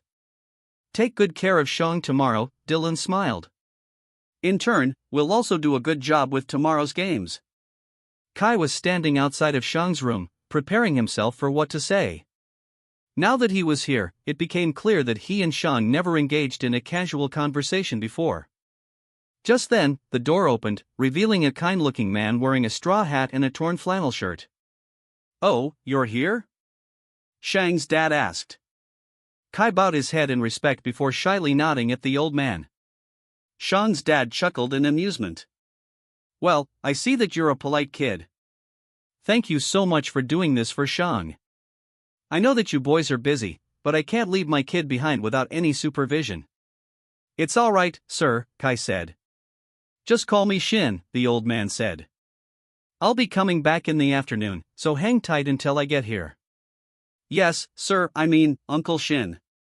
Shin smiled before finally leaving the hospital. With that, Kai knocked on the door before slowly opening it. Dad, I told you I don't need anyone to take care of. Oh, it's you, Shang said as soon as he saw Kai.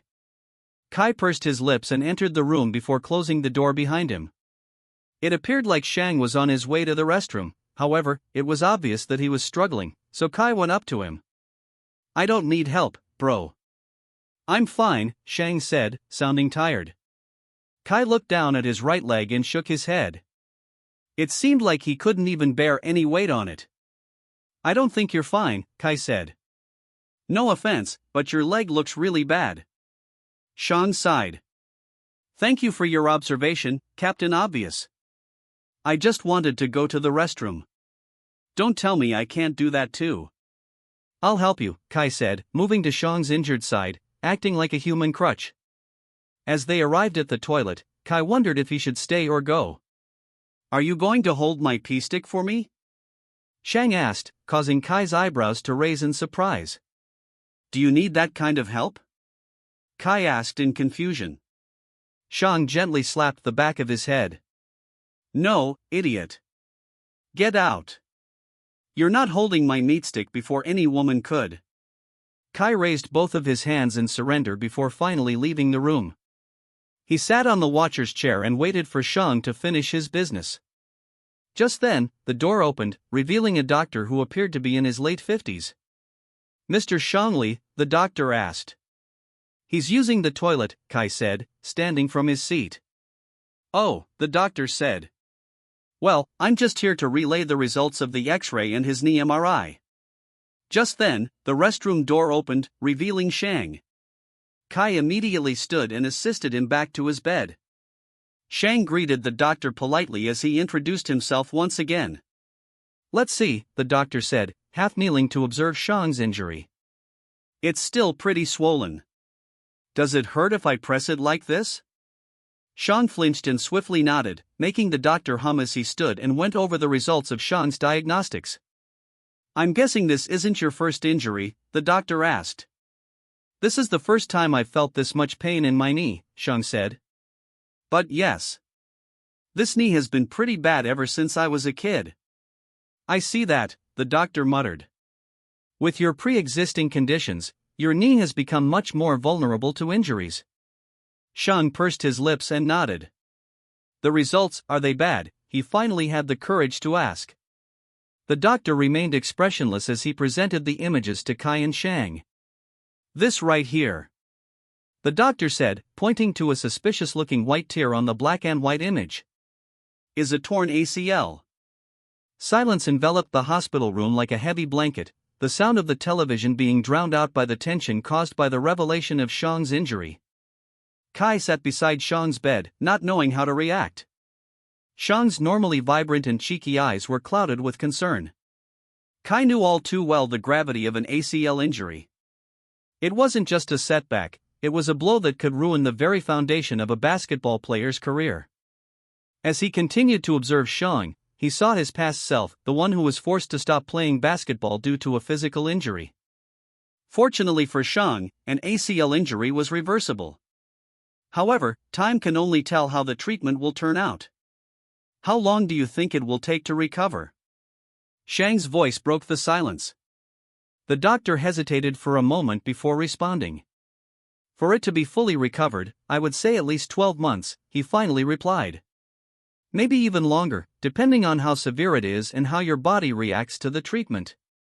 Shang's shoulders slumped as the weight of his diagnosis settled heavily upon him. He chuckled bitterly, looking down at the ground. Shang, I know this is very hard for you, the doctor continued. Injuries like these aren't uncommon in sports. However, it's unfortunate how it came to this so early in your career. I'm going to be completely transparent. Playing basketball might be a struggle as it can also cause the recurrence of the injury. However, if you rest properly for more than 12 months, you can recover and get back to playing. But then again, this isn't a foolproof plan. These are just the possibilities. But, can I at least start doing normal activities soon? Shang asked. Yes, the doctor responded. You may be able to do basic activities of daily living in as early as 3 months. Shang nodded slowly, digesting the information. But Kai knew that playing basketball wasn't just a daily activity for Shang. Based on his disposition with playing, it was his passion, probably even his lifeblood. The doctor finally stood and stepped back, his expression sympathetic. I'll give you boys some space. Afterward, I'll come by again to discuss Shang's treatment plans, he quietly said before slipping out of the room. Silence once again lingered in the room as Kai and Shang didn't speak. With only the two of them present, the atmosphere became suffocating, and Kai wondered if it was a mistake to come here and hear the diagnosis with Shang firsthand. Kai searched for words of comfort despite not being good at such. You know, ACL injuries can be tough, but plenty of players come back from them, he ventured, his voice soft and reassuring. You've still got a shot at playing again. But Shang's eyes showed bitterness despite the comforting words. When, he choked out, his voice trembling with emotion. Next year? I'm already graduating next year. There are still basketball teams in college, Kai said. Shang chuckled as he glanced at Kai. You know that it's not the same. Kai pursed his lips since he knew that Shang was right. He struggled to find the right words to say. But before he could speak, Shang's voice broke through the silence. I'm going to quit playing, he declared, his words ringing with finality. What? Kai's voice was incredulous, disbelief heard in his tone. But you're the only power forward of the team. You can't just give up like that. Shang's gaze dropped to his hands, his fingers tracing the lines of his palms as he spoke, his voice barely above a whisper. It was my dream, Kai, he admitted. But it was a dream I wasn't good at. Still. I've been playing since I was a first year, Shang continued. Actually, I wasn't originally from Jilin. My dad only came here after my mom died. We used to have a lot of land in the city, so life was good. However, my mom suddenly became sick, and before we knew it, we had sold all of the land for my mother's treatment. Kai cast his eyes to the ground as he listened to Shang's story. He knew how hard it was to open up to a stranger, yet Shang was doing it without any inhibitions. So, we came here, just the two of us. Thankfully, my dad also bought some land here, not nearly as big as what we had in the city, but still, it brought food to the table. When I first arrived here, I thought I was good at basketball. As a first year, Koen, Yuza, and I quickly became one of the starting players. They said it was rare for a first year to be a starting player, so I took pride in it. However, the first game we had during the Winter Cup was with Enyang High. At that moment, I felt like I wasn't good at basketball after all, he chuckled, remembering the distant memory. Still, I tried to improve. I trained every day with my friends. I watched games. I got advice from players who graduated. My dad was very supportive, too. Even though he needed help with the farm during the weekends, he would send me to watch basketball games and go to training camps instead, he smiled. However, even then, even with everything that was given to me, it wasn't enough. Truly, Shang muttered, looking down at his palms. Some people just aren't born with it. You don't know that, Kai said. Except I do, Shang said with resolution. Yuza, he was born with it. And on top of that, he works so hard, Shang smiled. There are people who deserve to stay in the court. Meanwhile, there are also people who only pass by it. I seem to be the latter case, he said, the unshed tears in his eyes finally gone. Basketball is my passion, but it also isn't for me. So, I'm going to quit, he said with resolution this time. And the team? Kai asked. You guys will be all right, Shang said, patting his back. Besides, you're going to be taking my place, right? How did you know? Kai asked after a while. Shang chuckled before patting his back. Of course, I know, Shang said. Yuza visited me after your game and told me about his decision. And what do you think about it? Kai asked. I think it's all right, Shang shrugged. I still believe that I would have nailed it this season, but you're not too bad based on what I've heard. As long as you don't bounce the basketball on a player's head again, then you might contribute well to the rebounds and steals. Kai smirked. Don't remind me now. Shang sighed, a small smile appearing on his face as he finally came to terms with his diagnosis. It was a good run, Shang said. I regret that this didn't happen in an official game but a practice game, however, I think it was also long overdue. What do you mean? Kai asked. I've been thinking of quitting for a while now, Shang confessed, finally letting out his inner desires. Kai was surprised, however, he felt relieved. Somehow, it felt reassuring that Shang wanted to quit before the injury even happened, since it meant that it was his choice and not the universe's. I've been having doubts for the past months about what I really want. It's true that basketball keeps my blood going. It still does, actually. That's why I'm still having a hard time coming to terms with this injury. However, I think it's time, he said. I've been seeing my dad farm for all his life, and I think I want to do the same. Moreover, I want to make our lands bigger and more prosperous. I wouldn't be able to do that with all the basketball training and games that I have. My dad has been working too much these days, too. He doesn't have a lot of workers, and he's having a hard time conversing with suppliers. He had sacrificed so much for me and for the team. I believe it's time that I reciprocate for everything that he has done. Kai nodded with a smile. Even with their short interaction, Kai knew that Shang's dad was a good man. Still, he said, looking up at the ceiling. It hurts like hell knowing that I wouldn't be able to play now. Kai looked at Shang and nudged his shoulder. You can cry if you want. Heck no, Shang said, furiously shaking his head. I didn't even cry when my mom died, and you want me to cry here, he chuckled. Well, you did just lose one of your dreams, Kai deadpanned. Wow, thank you, Shang sarcastically said. I didn't even realize that. Kai chuckled to himself, now finding it less awkward to speak with Shang. In less than an hour, he felt more comfortable with him, and he could feel the start of a great friendship. But in all honesty, you've done a good job, Kai started off. I know this feels like the end of the world, he began, his mind straying to the times when he also found out he couldn't play basketball anymore. But trust me when I say that sometimes, the darkest moments in our lives turn out to be the very things that lead us to the brightest. Similar to Kai's death, he did get shot, but he was also transported to a new body, one where he could play basketball. I'm glad that you can find something to be glad about in all of this, he continued. Because it's not just about what's ending, it's about what's beginning. It's about the journey ahead, the lessons we'll learn, the people we'll become.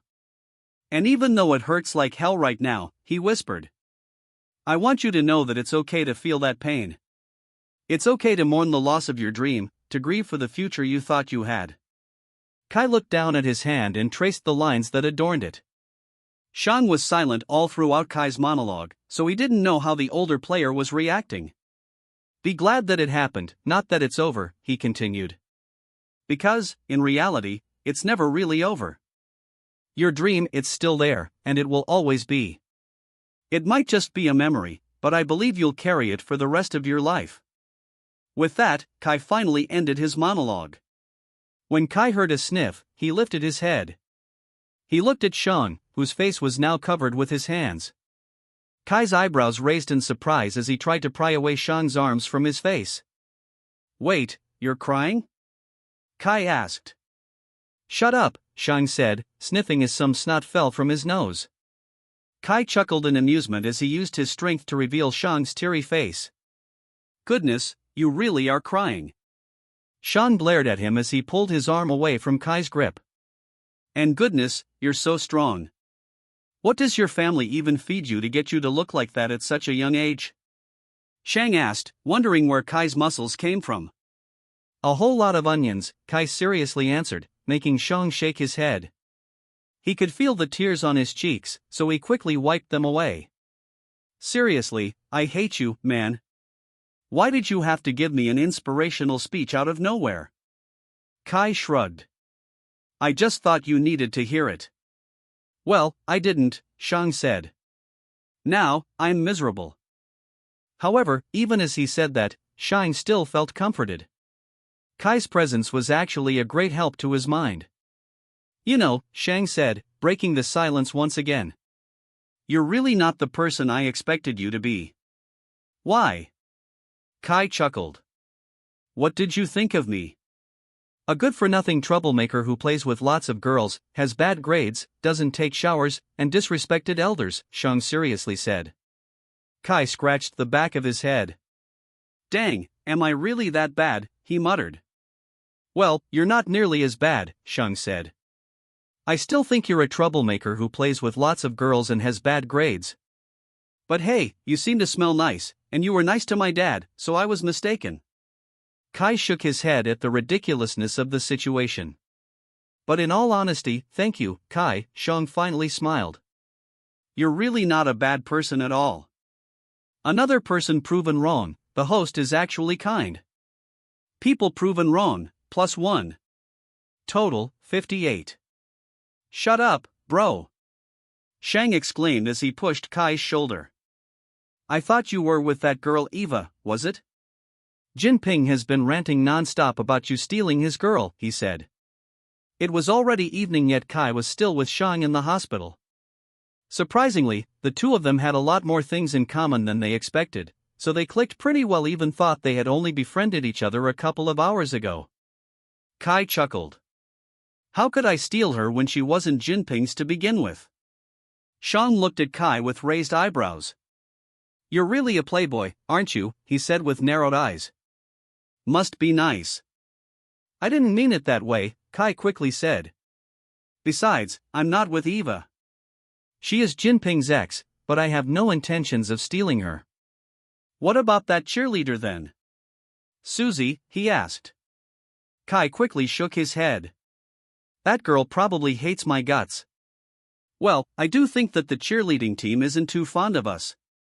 We rarely win in games anyway, so they just stopped cheering for the team, Shang said. Then, how about Lena? Shang asked with a teasing smile, nudging Kai's shoulder in the process. Kai opened his mouth to respond, but Shang quickly spoke before he could even utter a word. I'm just joking, man. Lena's off limits. Kai chuckled. Why? Is it because of Zurin? No way, Shang said. Lena's our precious manager. We used to be hesitant to have her on the team, but honestly, she's probably one of the reasons why the team is still running until now. She filled in the spot of our coach who's never really present. Kai nodded in agreement. I see that. Well, I don't think I should worry about your love life, Shang said. You're probably getting more action than me.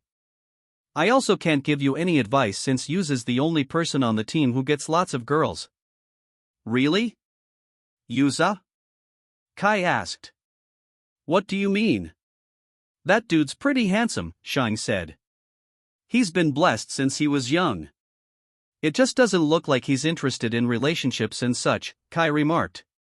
You're not wrong about that, Shang said. The only thing he loves is probably basketball. Right, Kai muttered. And he's really good at it, too. Shang observed Kai's face and smirked to himself. I know what you're thinking, he said. You must be wondering why Shang is in a school like Shitsi, right? He asked. Kai scratched the back of his head.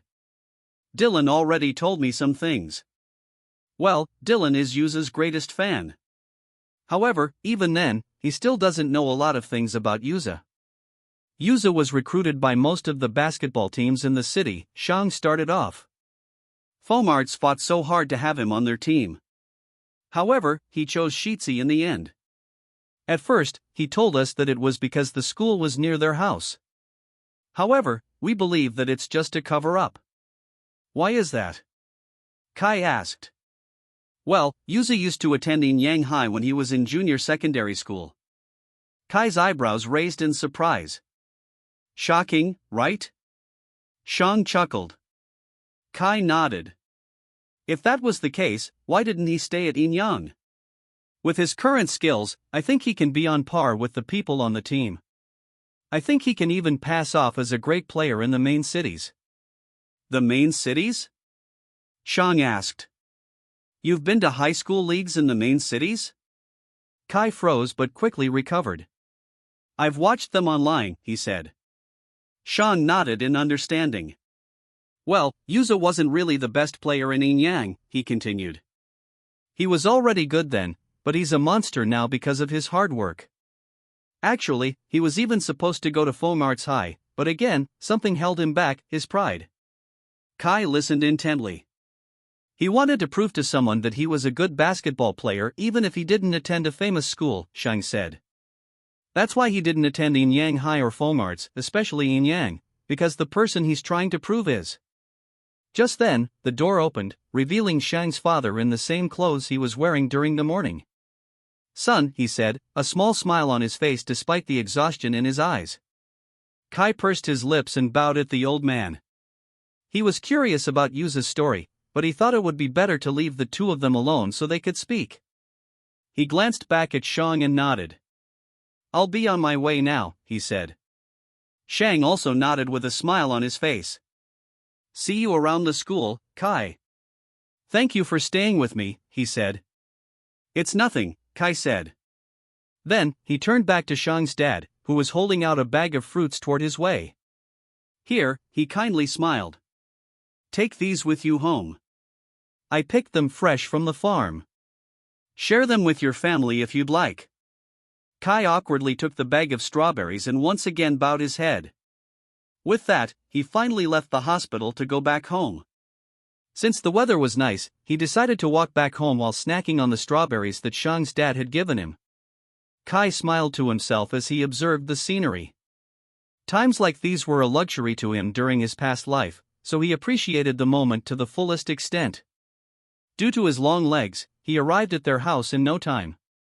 As he arrived at their small, rocky backyard, he saw Grandma Bingbing burning some firewood on the side. You're home, she asked as soon as he came. Kai nodded and wordlessly gave her the bag of strawberries. What's this? She asked with furrowed eyebrows. Oh, strawberries. Where did you get this?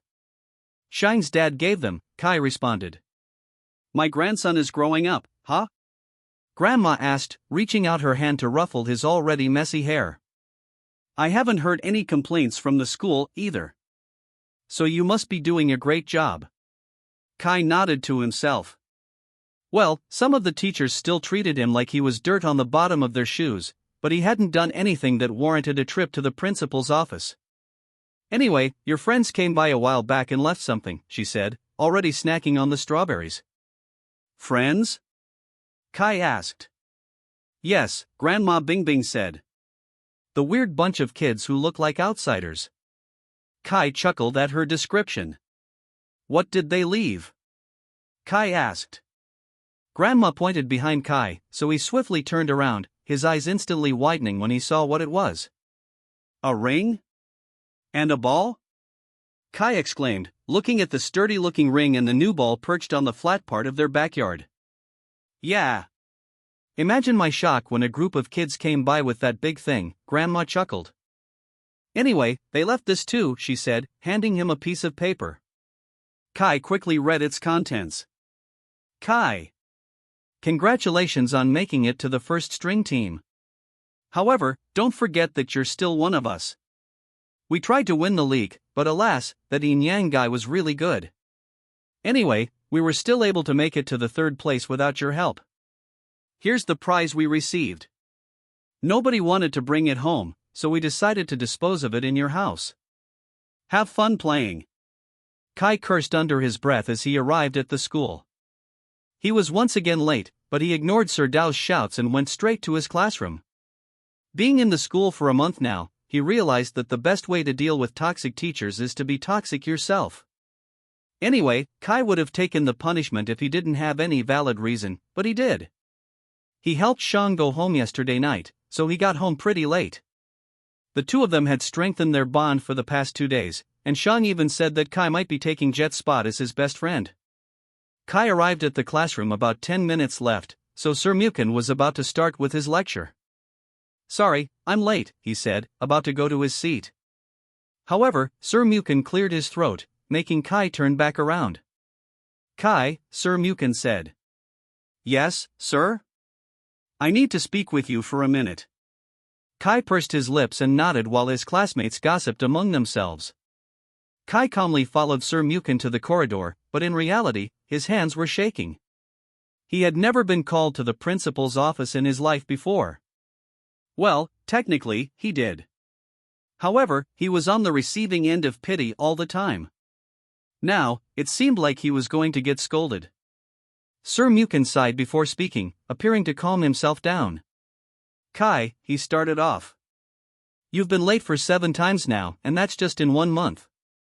Kai scratched the back of his head. My apologies, sir. I had something to attend to late last night, so I woke up late. And all the other absences? Mukin asked. My grandma asks me to deliver onions from time to time, he honestly responded. Well, there were 2 times when he genuinely overslept because his bed was a tad bit too comfortable. However, Sir Mukin doesn't need to know that, right? I see, Sir Mukin said. I know that you have your personal responsibilities, but this doesn't mean that you can come to school late. Yes, sir, Kai said. Anyway, I'm letting you off with a warning this time. However, the next time you're going to be late, I'll have to report this to. Young man. Their conversation was interrupted when Sir Dai's voice echoed in the entire corridor. Kai froze as the furious old man stormed to where they were. He was breathless once he got there, so he placed his hand on his knees and breathed heavily. How dare you run away from the gate when you're late? EY, that rhymed, Kai couldn't help but say. Sir Dao's frown deepened, and his face became even redder. You even have the nerve to joke around? Oh, I ought to teach you. Sir Dao was about to flick Kai's chin when Sir Mukin responded. I've already talked to Kai, sir, Mukin nervously said. Do you mind if I go back to the classroom so I can start my lesson? Sir Dao's eyes narrowed. No. Your student came in late and didn't get the repercussions. I only let students with valid excuses go. Now, tell me, Sir Dao said. Why were you late today? Kai scratched the back of his head as the 2 teachers stared at them. It seemed like he couldn't run away from the situation, so he decided to be honest. I helped a 3rd-year student, Shang, get home from the hospital yesterday, Kai said. Shang? Sir Dao asked, finding the student familiar. Isn't he from the basketball team? Kai nodded. Why would you even help him? Sir Dao asked. Because we're on the same team, sir, Kai said. Shang and I are both from the basketball team. You? Sir Dao asked in surprise. You must be from the second string, am I right? Kai proudly shook his head. I'm a first string player. Sir Mukin was pleasantly surprised. He didn't expect Kai to engage in the sport. He was unusually quiet in the classroom and appeared sleepy all the time. Moreover, he heard from some of his students that Kai's pastime was causing trouble. Really? Mukin asked in surprise. That's nice then. His statement was cut off by Sir Dao's loud laugh. Ah, really, he said, wiping the tears from his eyes. I thought that the basketball team already had low standards. I didn't think they could go lower this year. I guess they're really desperate for players. Kai frowned as Sir Dao continued to make fun of the basketball team. You guys are so different from the football team, Sir Dao muttered. Sir Mukin cleared his throat. Can I take my student back inside now, sir? He asked. I don't want to waste any more time. Sir Dao stopped chuckling and clicked his tongue. He then glanced at his watch before sighing heavily. I'll let you go, for now. Sean was a good student, so I'm letting you off the hook because of him. Now go, Sir Dao said, shooing them away. I also have a class to attend. The day seemed to be slower than usual since Kai was patiently waiting for their dismissal time. It was his first official day as a first-string player, and he was excited to be able to train with the rest of the team normally now. However, before he could go to the exciting part, he still had to face one of his greatest enemies, Sir Dao. As soon as the old man entered, the atmosphere in the classroom dampened. He really did have a talent for sucking all of the energy in the room. Hao led the class greeting while Sir Dao half-heartedly nodded at them. Then, he brought out the textbook, so the students quickly followed. Close your textbooks, Sir Dao said, making the class confused. Then, he smirked, making Kai feel like something bad was about to happen. Today, we're going to have a graded recitation. The coverage will be from Units 3 and 4. Bao raised his hand. But, sir, those are from the units we haven't discussed yet. Exactly, Sir Dao said. As students, you must always be prepared for the unexpected. Now, this is how this will go. I will be asking a question, and you must answer correctly. If not, you are going to keep standing until you steal to answer a question that I ask your other classmate, he said. There was a mischievous look in his eyes as he glanced at Kai, so at that moment, Kai already knew. Sir Dao was going to target him once again. Then, Kai smirked as he looked at his current mission on his user interface. Prove people wrong, he muttered. The mission was still until Friday. Proving a couple more people wrong wouldn't be a bad thing, right? Alright, place your textbooks under your chairs. We're going to be starting the graded recitation, Sir Dao said, pacing back and forth in front of the board. However, even then, the students scrambled to get some last-minute information into their minds. Halbin and Bao, the two smartest kids in their class, also continued reading through their textbooks, fearing to get their questions wrong. Meanwhile, Kai sat in a relaxed manner, his hands folded neatly on the table. Bao glanced at him and shook his head. It seemed like his friend had already given up. Sir Dao, too, noticed Kai's disposition and smirked. This kid, really, he muttered, already preparing a tough question for him to answer. I said, keep your textbooks. Sir Dao snapped, finally making the students obey his instructions. I do not want to repeat myself again, alright, he said, now walking around the room with a stick in his hand.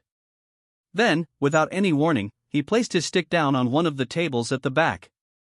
Jelly, he started off, causing the small girl to gulp in nervousness. Which punctuation mark is used to indicate possession or to show that something belongs to someone or something? Kai nodded after the first question was revealed.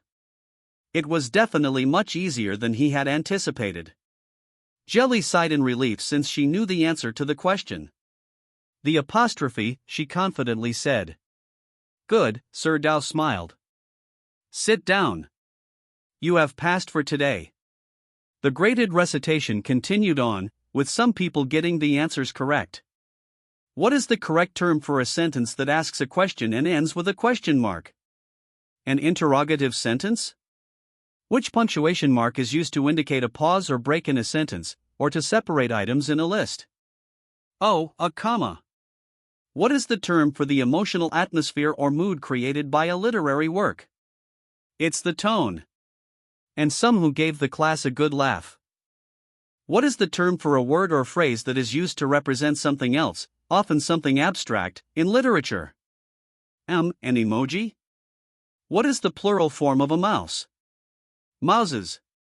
What is a question that is asked to make a dramatic point rather than to ask the question itself? Zurin scratched the back of his head.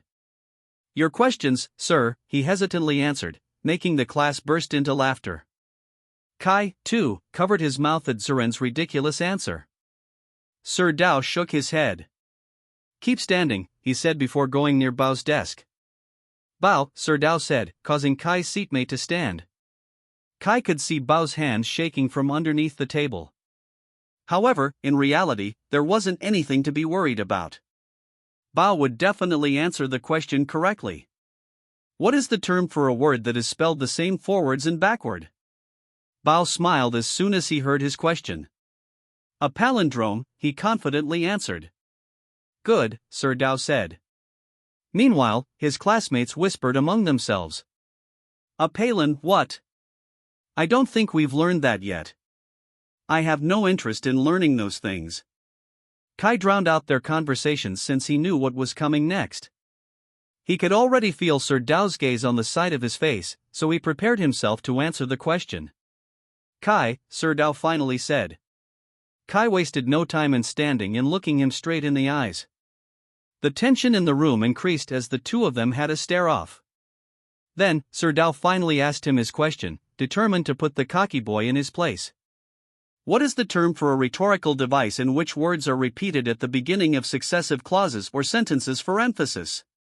The class was surprised at the sudden increase in difficulty. Bao, too, frowned in confusion since he himself didn't even know the answer to the question. Kai subtly shook his head as he searched his mind for the answer. He was sure he knew of it, he just needed a couple more seconds. Time's ticking, Sir Dao said, so Kai searched his mind even faster. After a few more seconds, Kai finally realized the right answer. Anaphora. However, before he could even open his mouth to utter the word, someone from their seat spoke, making the class turn their attention to the speaker. Anaphora, Halbin said with a calm look on his face. Kai's eyebrows raised in surprise since Halbin didn't even give him the opportunity to answer. Oh, Sir Dao said in pleasant surprise. As expected from one of my smartest students. This isn't in the textbook, but he was still able to answer it. You should all follow Halbin's footsteps. Halbin looked down at his table to suppress the smile that was forming on his face. Meanwhile, Kai shook his head at the ridiculousness of the situation. It was obvious from the start that Sir Dao didn't want him to get the correct answer. Since Halbin already answered Kai's question, I won't be asking him his own question anymore, Sir Dao said. Then, he glanced once again at Kai and smirked in satisfaction. The old man believed that he definitely showed the kid where his place should be. The graded recitation continued, and it became increasingly obvious that Kai had the most difficult question out of all of them. Still, there were some people who got their questions wrong, so Kai wasn't the only one standing in the room. Ah, Sir Dai sighed as the last person sat back down. So, these are the people who didn't answer their questions right, huh? He said, his gaze particularly lingering on Kai. Well, as you all know, I'm not a fan of second chances. However, I will make an exception today, he said with an excited smile. I will be asking you a question about English literature, a topic that even the third years struggle to grasp, he started off. The class groaned and started to complain, but with one harsh look from Sir Dao, they all turned quiet. If one of you answers the question correctly, then I'm going to give that person 5 extra points for the class standing. Aside from that, all the other students who are standing right now will receive 1 point as a bonus. I'll be your guy's savior. Zurin said, making the class chuckle. The others, too, nodded in determination. Finish the quote from Shakespeare's Hamlet, to be, or not to be, that is the question. Whether 'tis nobler in the mind to suffer the slings and arrows of outrageous fortune. The class violently reacted as soon as the question was asked. Sir Dao definitely doesn't want them to get any points. What did he say? Ham? I'm hungry now. It's Hamlet, you idiot. I can't even search for it on the internet since I don't remember what he said. Just accept your loss, buddies.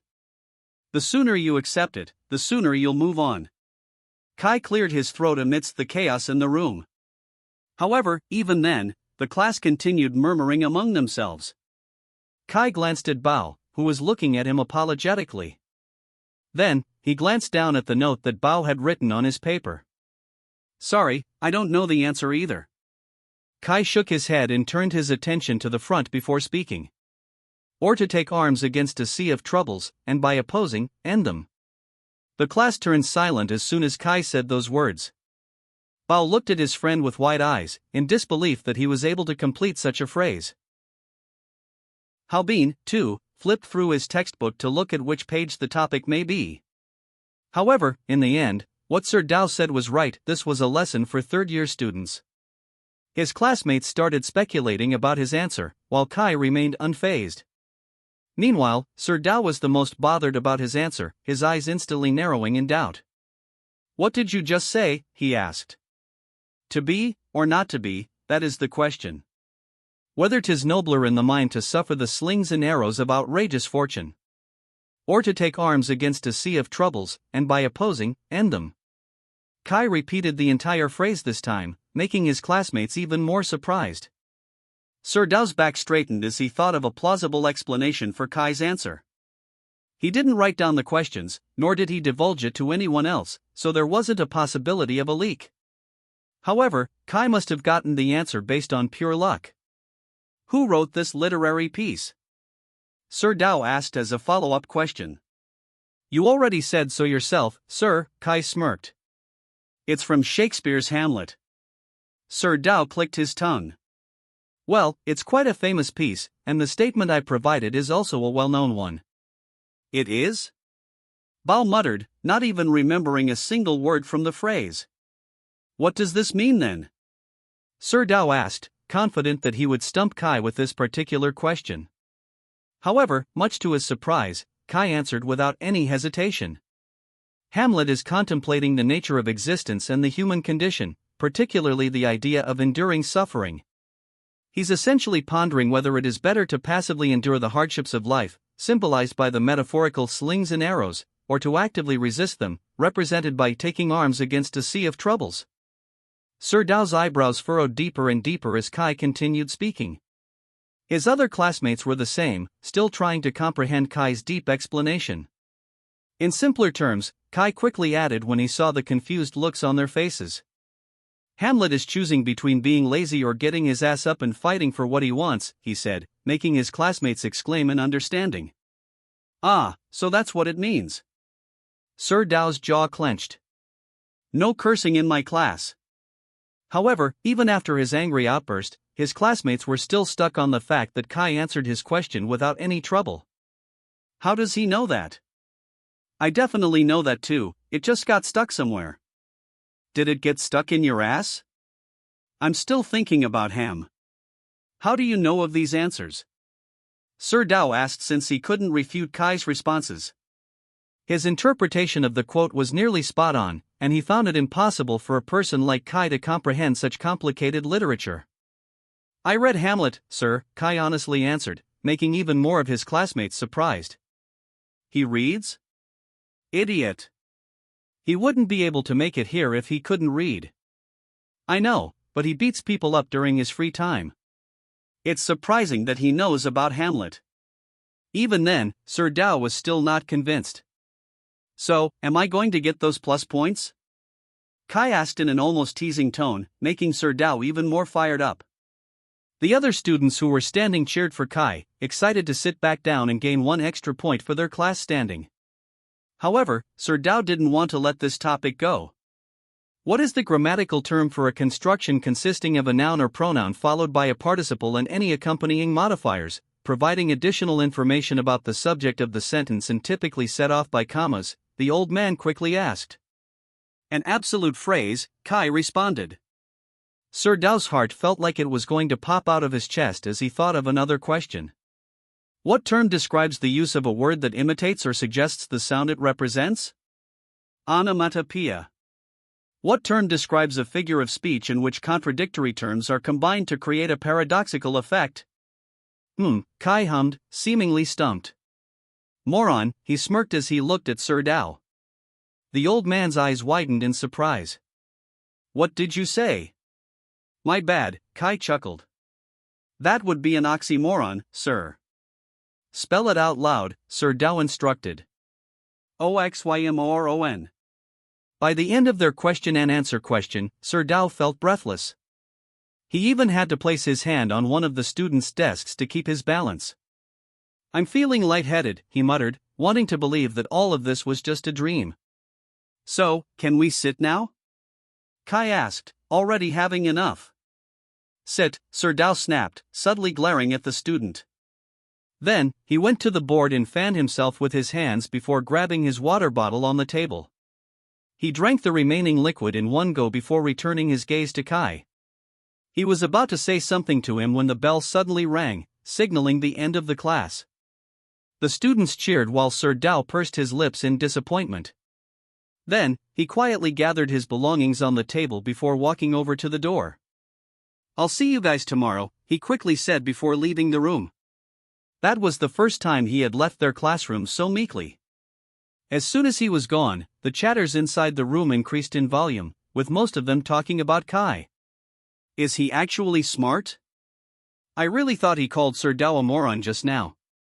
Halbin shook his head and also quietly left the class. Meanwhile, Zurin pouted to himself since he wanted to get the questions right himself.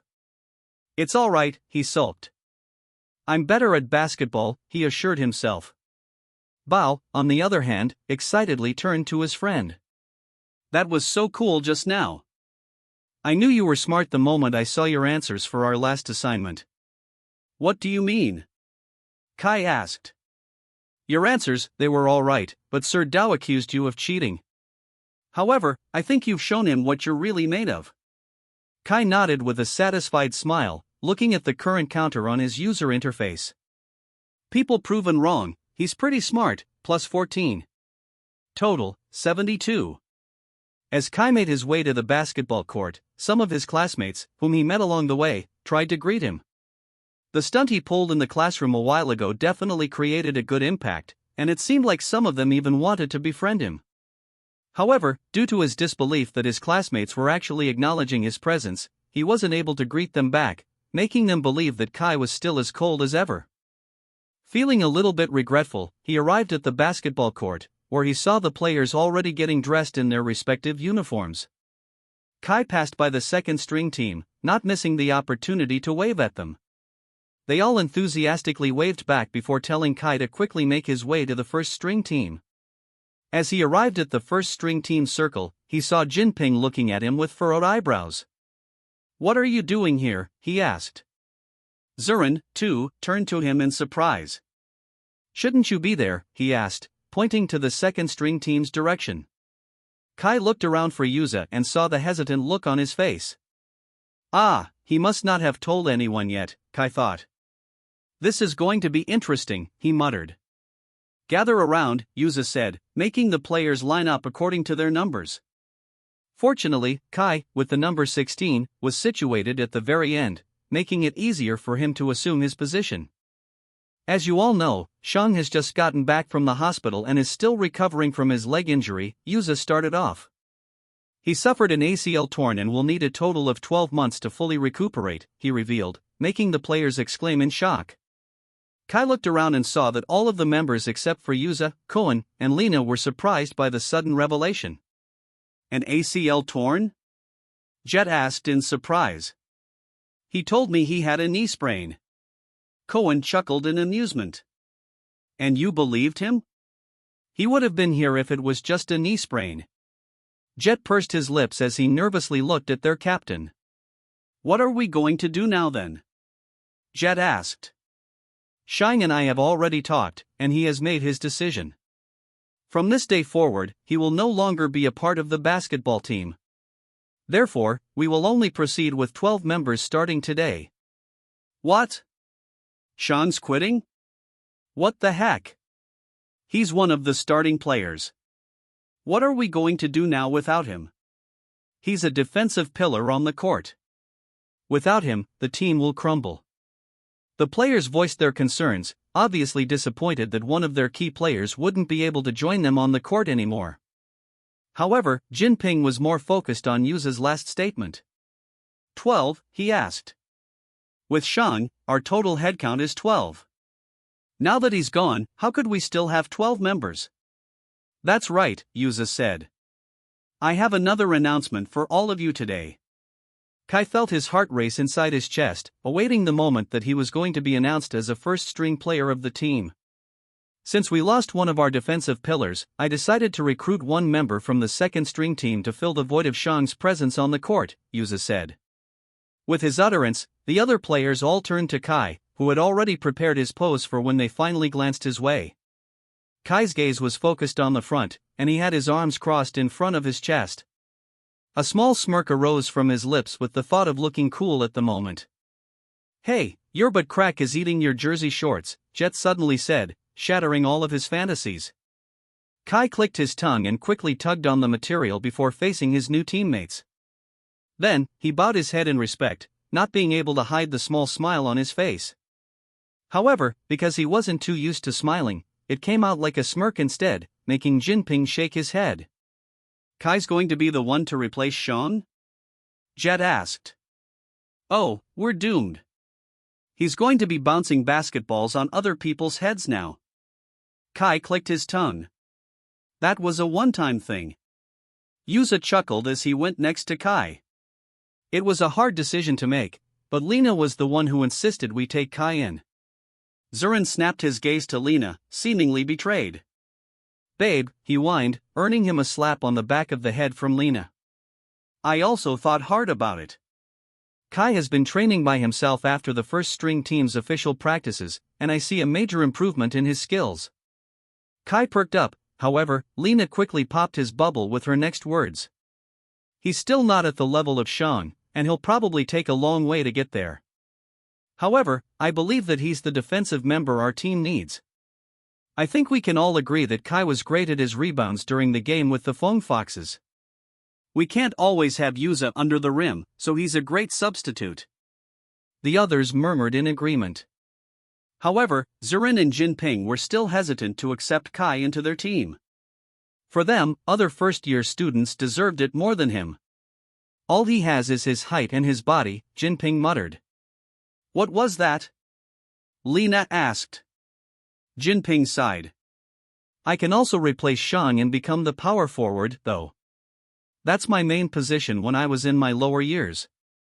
Well, as of now, I'm not seeing a lot of powering you, Lena deadpanned, making Jinping purse his lips.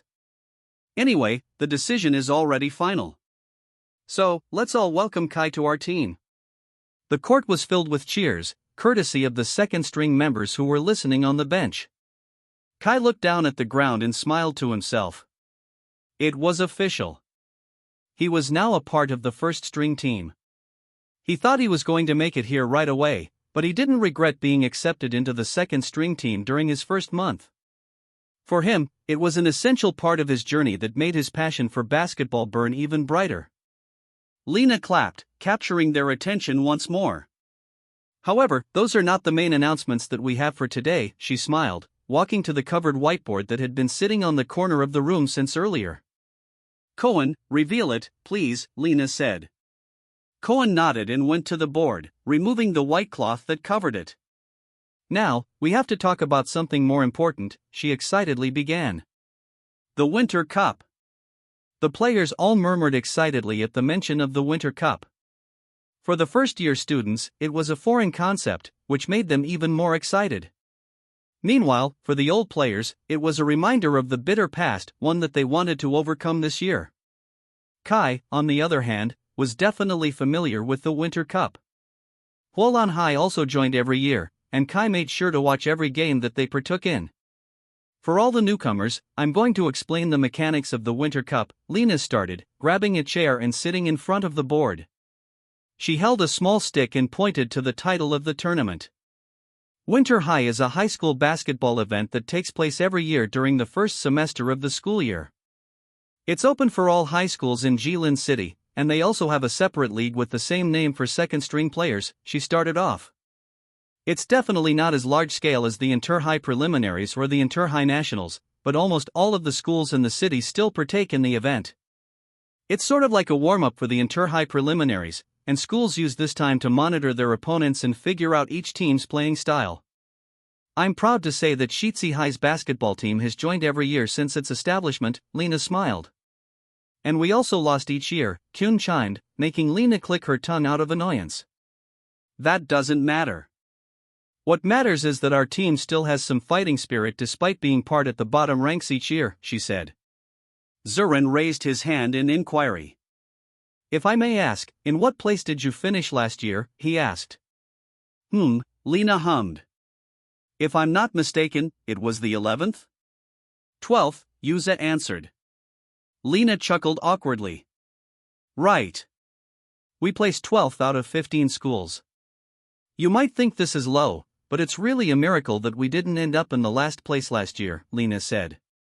The team had quite a lot of injuries from all the practice games we've booked, and before we knew it, our players were not in great conditions. Therefore, the fact that we placed 12th even with all our injuries means that we're improving each year, she exclaimed. That's right, Cohen said. Let's not get discouraged by our previous ranking and do our best to enter the single-digit ranking for this year. The players all exclaimed in agreement. Continuing on, Lena said. The Winter Cup is your standard tournament that has a double elimination rule. Therefore, teams are only going to be eliminated after they are defeated by 2 teams, she continued. Kai nodded. It was good that the Winter Cup had a double elimination system since it meant that they still had a chance to advance to the finals even if they lost one game. The schools in the roster are divided into 2 subdivisions, the North and the South. Our school is currently located in the South along with Fomarts High. Meanwhile, Yin Yang and other notable schools are in the North. Therefore, we only have the opportunity to play with them during the semifinals when the East and the West are finally combined. Kai cleared his throat to capture Lena's attention. Their second-year manager looked at him with raised eyebrows. If that's the case, then does that mean that Shitsi High has never played against Yin Yang High before, he asked, knowing that the school couldn't go as far into the semifinals with their past roster of players. Correct, Lena said. Cohen scratched the back of his head. Honestly, it would be an honor to play with Yin Yang High. However, it just feels impossible right now. It's not impossible, 2 people said at the same time. Yuza and Kai turned to each other in surprise. Meanwhile, the other players started teasing them for what had just happened. You 2 are more similar than I thought, Cohen teased. Yuza glanced at Kai and shook his head as he took note of his unkempt appearance. I'm not similar to that guy, Yuza grumbled. Yuza's in denial. Yuza's in denial. Cohen continued to tease. In fact, he was the one who wanted Kai in the first-string team but pushed the accountability onto Lena since he was too shy. Kai turned to Yuza with wide eyes, ready to tease him, but Yuza cleared his throat and shifted the conversation back to the original topic before the teasing could continue.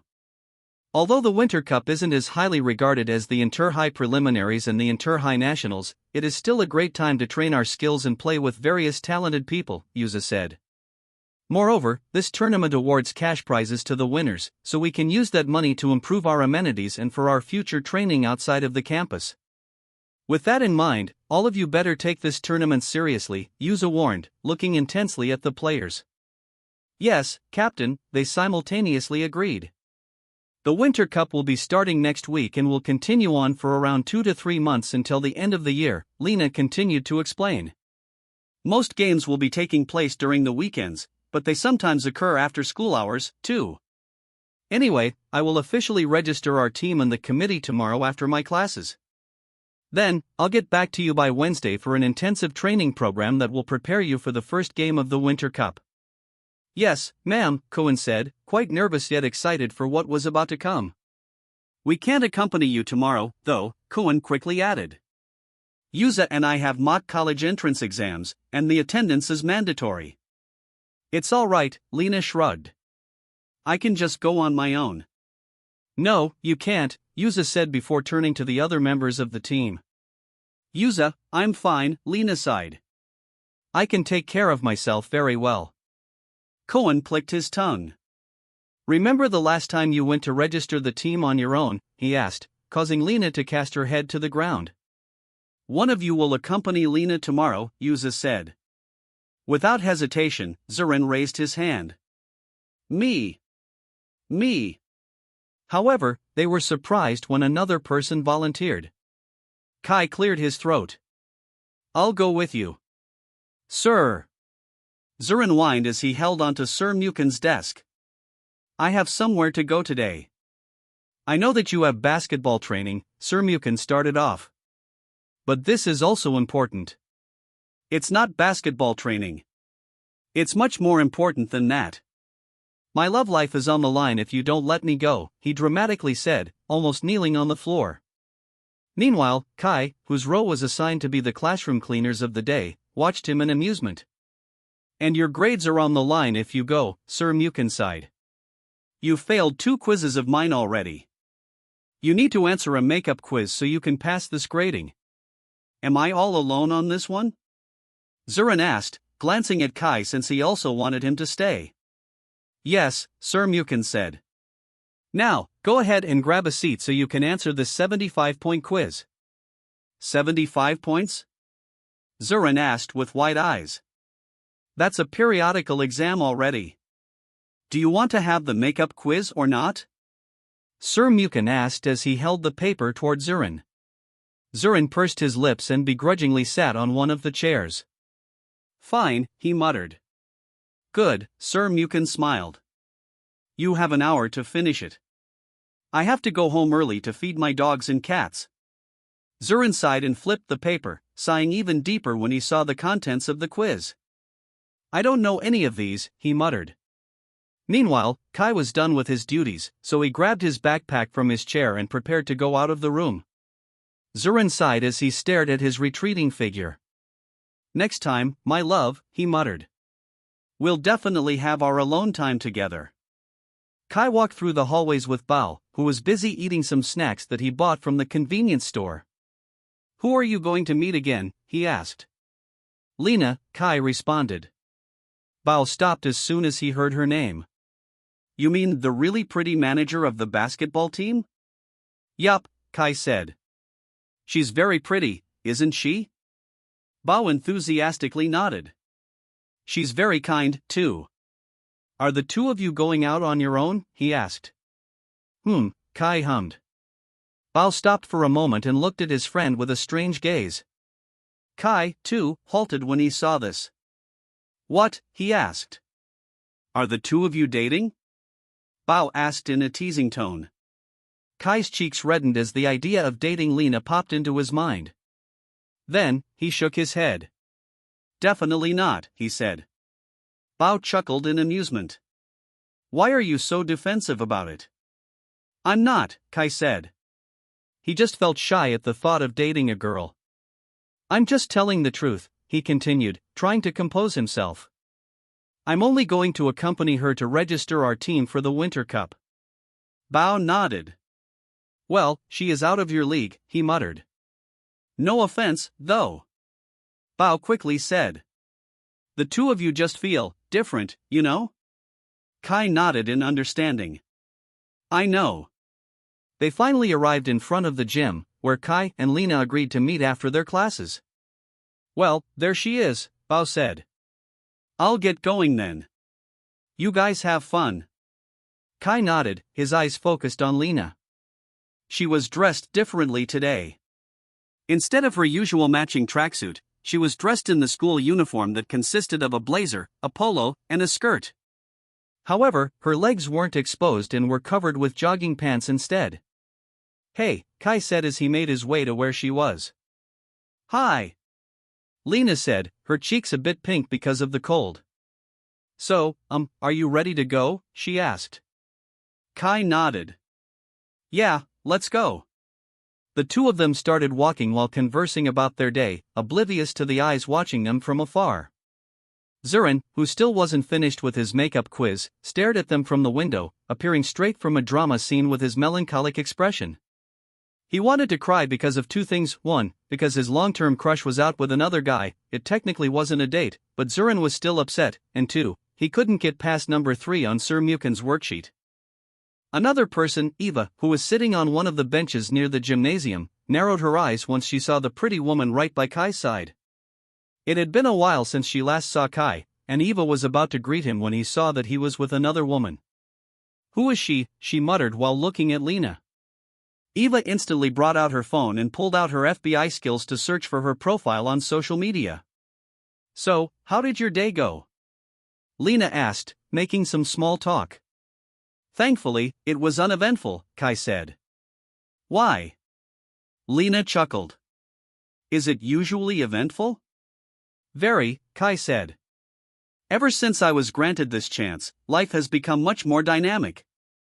"This chance?" Lena asked, confused. Kai froze when he realized his slip-up. "This chance to go to Shitsi High," he awkwardly chuckled. "Ever since I came here, there haven't been any dull moments." "That's Shitsi to you," Lena said.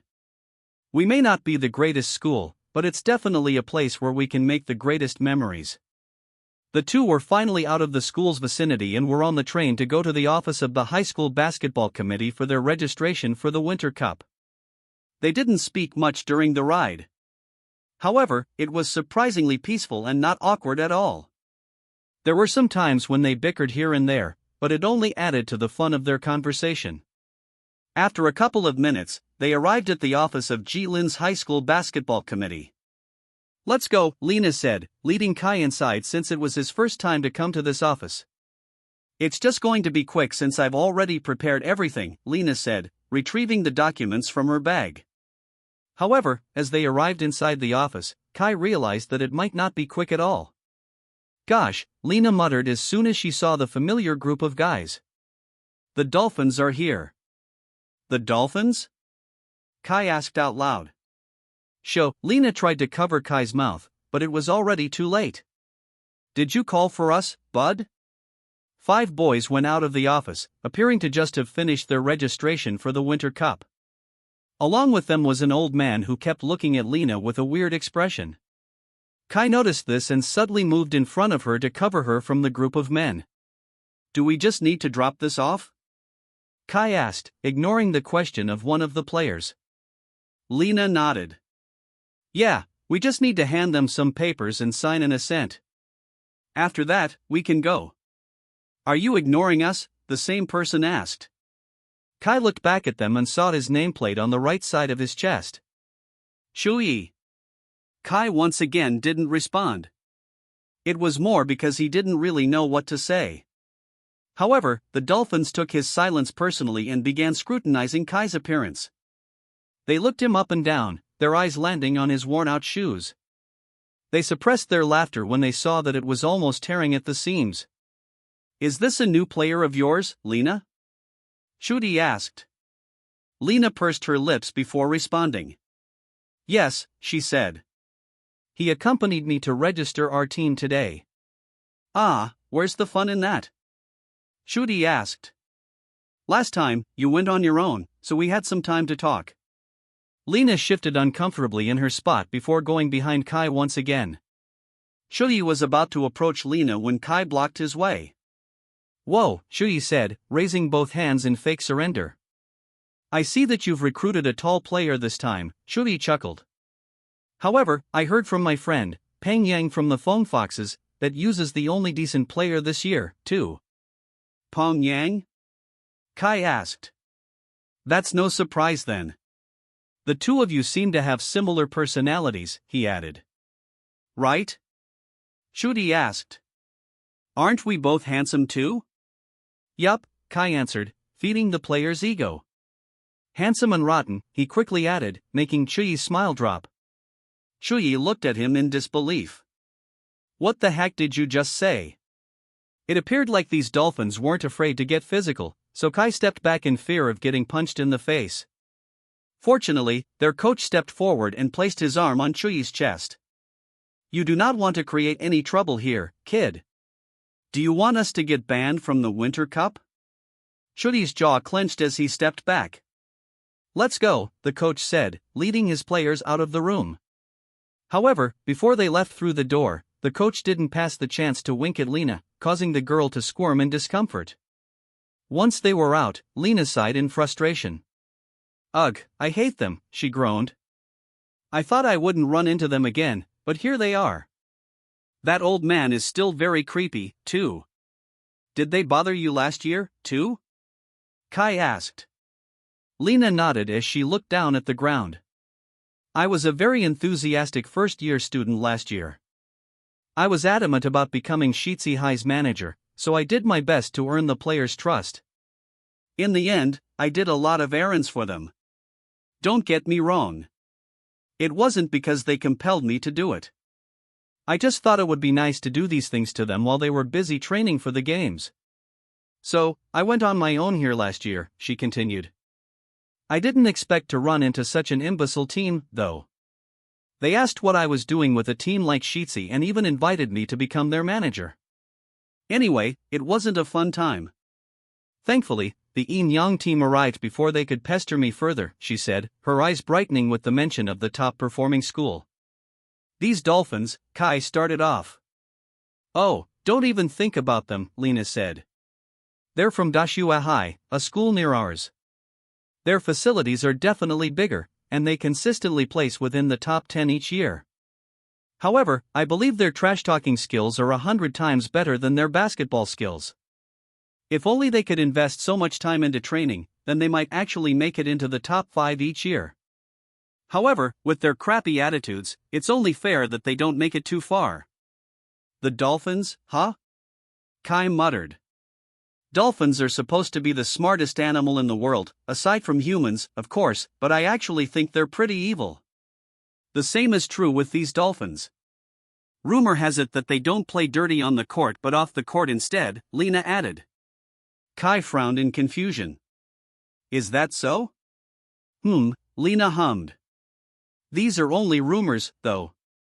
Aside from my interactions with them, the Dolphins haven't really pestered our team. However, these rumors arose when they were competing for the 10th spot in the league. They were against a formidable opponent, yet somehow, their opponent's most talented player was kicked out of the team for violence just a day before their game. Somehow, this happened twice with the Dolphins, the other one dated years ago." "That's strange," Kai muttered. "I know," Lena said. "So, it's better if we are careful around those guys. Let's just hope that we don't end up playing with their team this season." Kai nodded in agreement. With that, the two of them finally decided to register their team for the Winter Cup. Fortunately, the process was quite quick since Lena had already prepared everything. Then, when everything was done, Lena was handed a certificate or a permit of some sort that signified the team's official participation in the Winter Cup. Kai and Lena left the office with giddy looks on their faces. "It's official!" Lena exclaimed as soon as they were outside. "The tournament season is fast approaching. This year will definitely be different for us," she said with a hopeful tone. Lena knew that she had said the exact same words last year, but things didn't work out. However, she still wanted to be optimistic about this year's tournaments. "Are you excited?" she asked, looking like an excited little cat as she tapped Kai's shoulder. Kai chuckled in amusement before nodding. Lena froze once she saw the genuine smile on Kai's face. "What?" he asked when he felt her stare. She shook her head and stepped a little further away from Kai. "Nothing," she said, clearing her throat. He looked pretty cute just now, she thought. However, she quickly pushed the thought away, focusing on something more important. "Winter Cup, here we come. Practice your dribbling skills along with Jinping," Yuza instructed, causing Kai to groan in frustration. Yuza raised one of his eyebrows. "Are you complaining now?" Kai pursed his lips as he placed the ball between his arm and lateral torso. "I've been practicing my dribbling since Tuesday," Kai said. "When can I play a real game with you, guys?" "Yeah, you've been dribbling for 3 days, yet you still suck at it," Yuza said. "Besides, our focus for this training regimen is on the starting players of the team. With how you're looking right now, you can't even play in the official games." Kai sighed and begrudgingly went to the other side of the court, where Jinping was already practicing his dribbling skills. Kai dribbled the ball to the ground, definitely finding some difficulty in maneuvering it. In his past body, he wasn't that good at dribbling either. However, he found it much easier to dribble back then because of his short stature. Now that his limbs were longer and were more inclined to blocks and rebounds, he felt pretty awkward maneuvering the ball. Jinping chuckled when he saw Kai struggling. "You really suck," he deadpanned. "It's a wonder why you got into this team in the first place." Kai shook his head and attempted to dribble the ball under his leg. However, things took an unfortunate turn when the ball bounced on his literal balls. "Oof," Kai said, unable to take the pain. He hovered over and held onto his abdomen while massaging the small of his back. Jinping laughed loudly as he continued observing Kai, not even bothering to help him. "It's a wonder why Eva likes a loser like you," Jinping said. Kai swallowed the pain and stood, still massaging his back because he could still feel the tingly, painful sensation traveling up his body. "Well, she also liked you at one point," Kai said. "Maybe she's just into losers." Jinping's face reddened. "Shut up," Jinping said.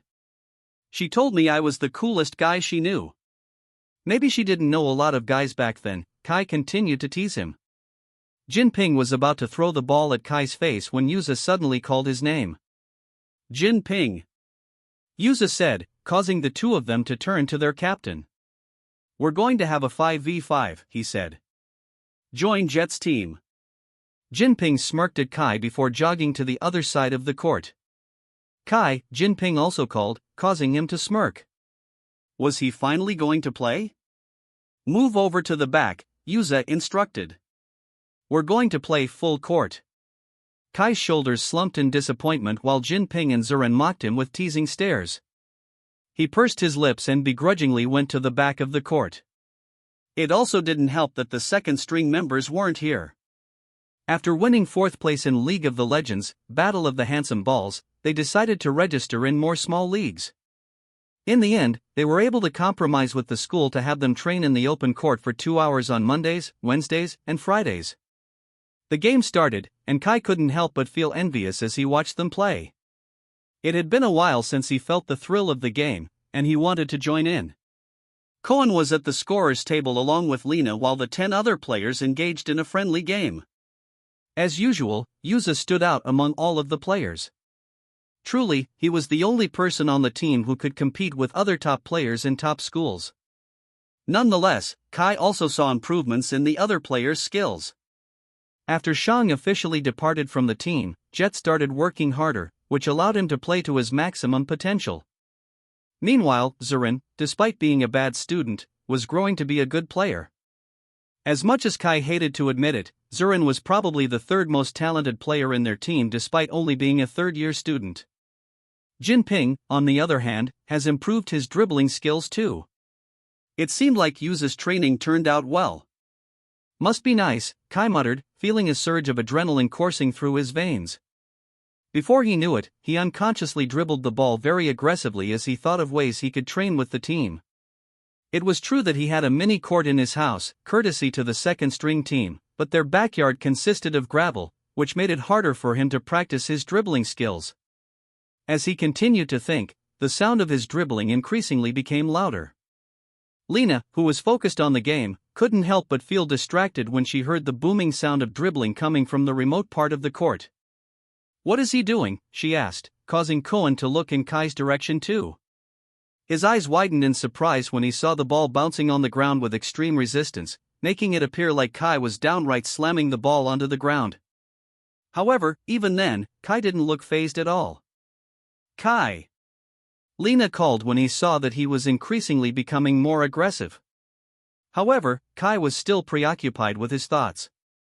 The players also stopped playing since the sound became too distracting. Yuza frowned in confusion as he watched Kai effortlessly dribble the ball. Granted, it was just a basic dribble. However, it didn't appear as awkward as before. However, that particular thought quickly went out the window when he saw the state of the ball in Kai's hands. Zurin tilted his head in confusion. "Is the ball flat right now?" he asked. The other players also took a closer look and found out that, indeed, the ball had lost quite a lot of air. How is it still bouncing, though? Lena asked. Kuan shook his head. That takes a lot of strength. Meanwhile, Kai, who was now busy thinking of the Winter Cup, dribbled the ball stronger than usual. Then, before he knew it, a popping sound resounded in the court, snapping him out of his thoughts. His eyes widened when he saw the flat basketball on the ground, appearing useless. Then, he lifted his head, only to see the other players looking at him with wide eyes. Kai awkwardly scratched the back of his head. Oops. Yuza stared at the deflated basketball with a perplexed expression. Koen stood next to him and sighed. So, this is what the inside of a basketball looks like, he said.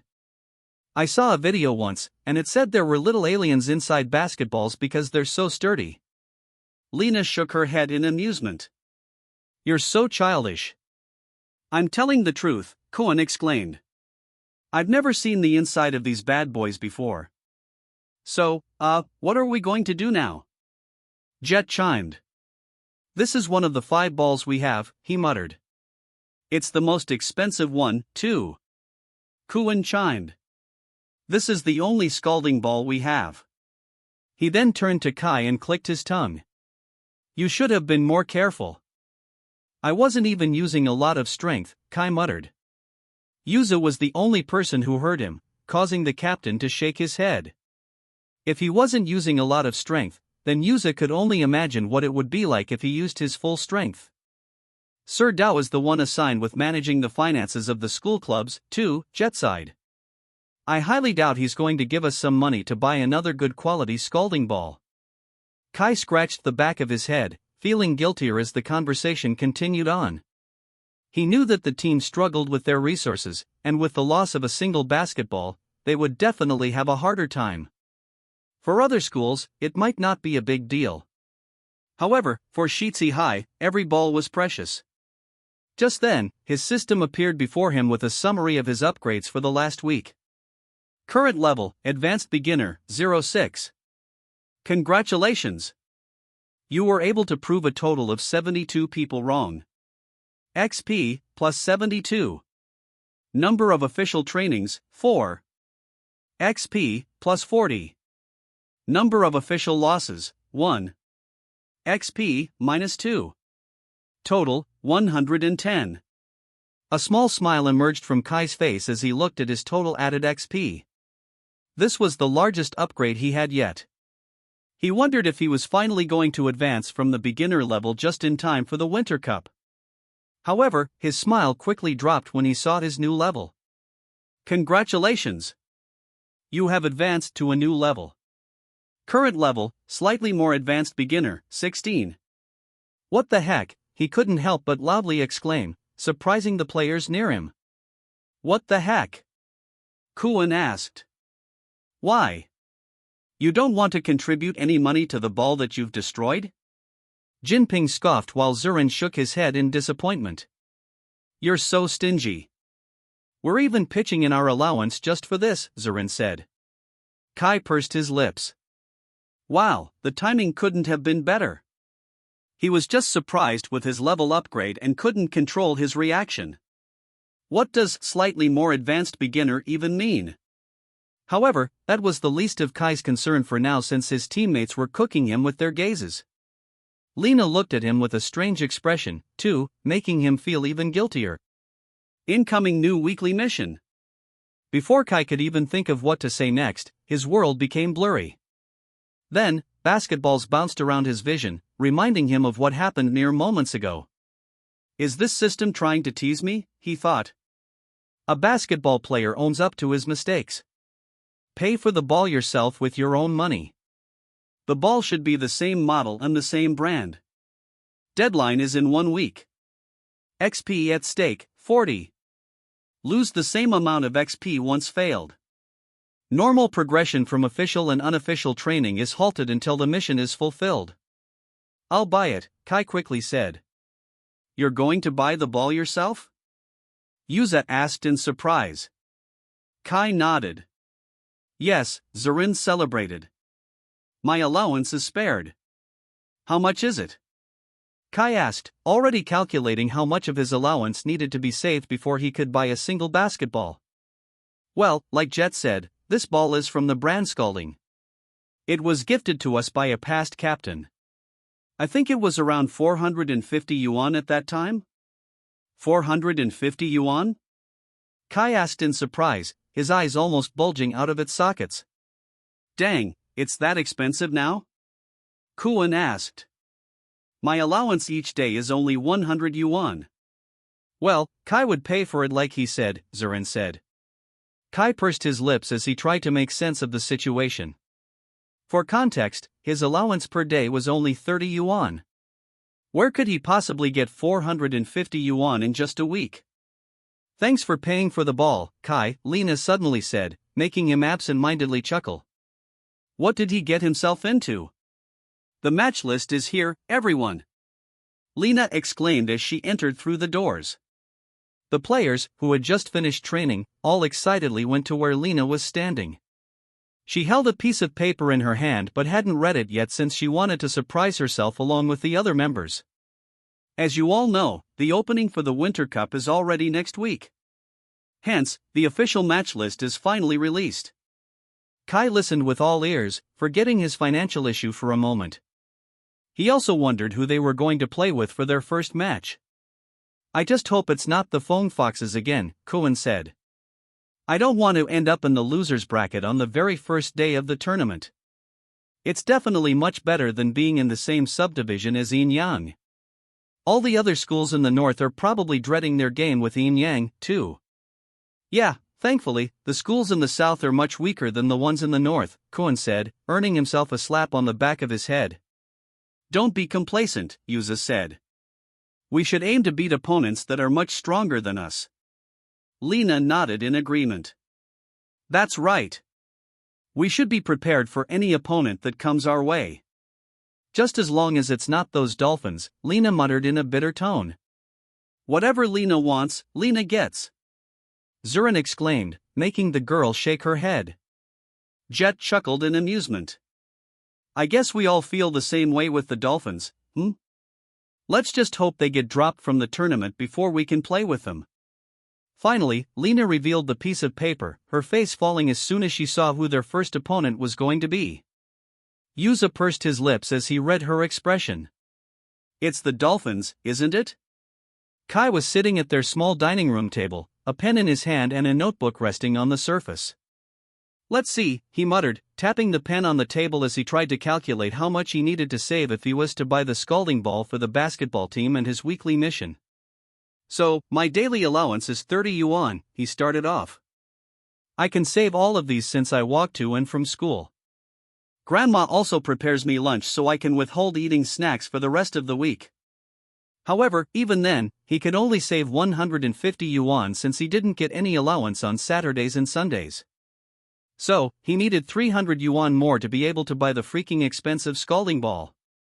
Grandma Bingbing arrived at the house and was greeted by the sight of Kai seemingly studying at their dining table. She stopped for a moment and wondered if she entered the wrong house. However, sensing that she was in an onion-smelling house, she couldn't be mistaken. Her grandson was actually studying? Grandma, Kai exclaimed as soon as he saw her at the door with an empty sack perched on top of her shoulders. Were you able to sell all your onions today? He asked. Grandma Bingbing nodded. Yeah. It's hard since my official delivery guy went to his province for his mom's wake. Now, I have to deliver these onions by myself when you're not around. Kai pursed his lips. If I may ask, how many do you earn in a day? Grandma Bingbing muttered. Around 300 yuan? Dang, Kai muttered. How much do you pay your delivery guy? 5 to 10 yuan per delivery depending on the weight of the onions and the distance from the house, she said. 5 yuan, Kai muttered. He knew that his grandma had a lot of clients in Jilin, especially those with small restaurant businesses around the city. Therefore, she probably delivered onions to at least 10 establishments a day. If that was the case, then Kai could have an additional 50 yuan. What time does he deliver the onions? Kai enthusiastically asked. Early in the morning and late at night. However, during weekends, it's flexible. Got it, Kai said, standing from his seat and closing his notebook. Are you done studying now? Grandma asked. Kai awkwardly chuckled. Right, studying, he muttered. Yeah, I'm done, he bluffed. Anyway, you don't have a delivery guy, right? Yes, she responded. But it's only for 1 week. Perfect, Kai muttered. I'll be your delivery man for the week, he exclaimed. Grandma Bing Bing frowned in confusion. Well, you already work for free during the weekends. Will you be able to do it when you have school? You even have basketball training in the afternoon. I can, Kai said. The body works better when it is pushed to the limit. Grandma clicked her tongue. You're so strange these days. I can't believe you're doing this for free. Kai cheekily smiled. Who said I was doing this for free? Grandma chuckled as she shook her head. You're still my grandson, after all. Thank you, Kai said, pocketing the 3 yuan tip he got from one of the restaurant owners. Are you going to school later? The old man asked as he looked at Kai's getup. It was already Wednesday, and Kai had been delivering onions for the past few days. He suppressed the yawn that threatened to escape his lips before nodding. Yes, sir, he said.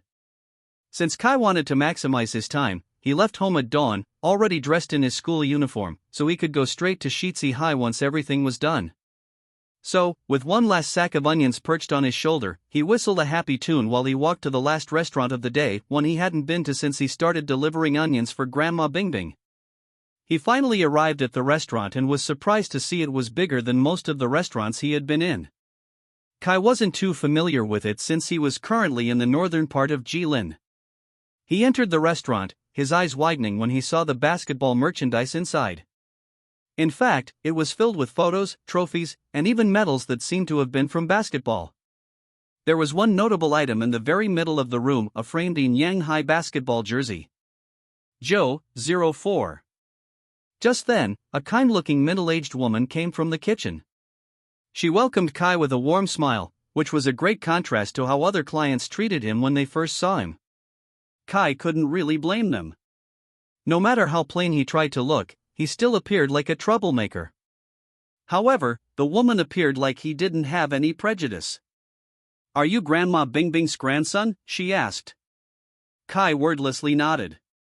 It's nice to meet you, she said. Your grandma has been delivering freshly peeled onions to this restaurant every week since it opened.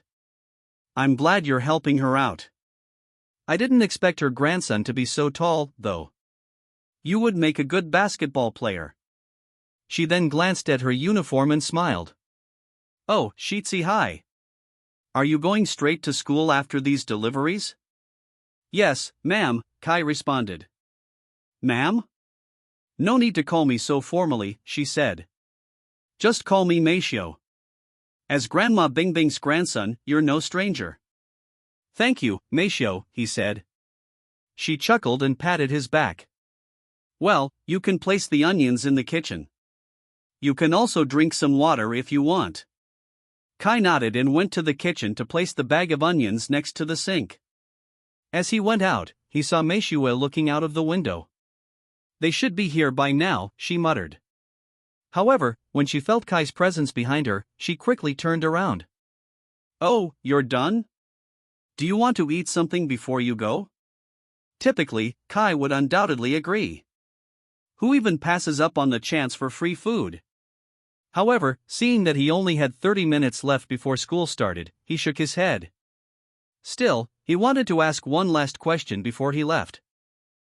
By any chance, are these all from Yin Yang Hai's basketball team? He asked, gesturing to the merchandise that adorned the room. Meishue's eyes brightened up with the mention of the team. How did you? Before she could finish her statement, the door suddenly opened, revealing 3 tall boys wearing Yin Yang Hai's prestigious-looking uniform.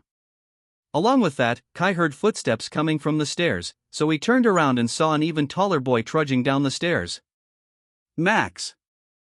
Meishua lovingly exclaimed. Kai froze as he looked into a set of familiar eyes. Max Show, he muttered. It was none other than Max Zhou, one of the legendary players of the Elite Five.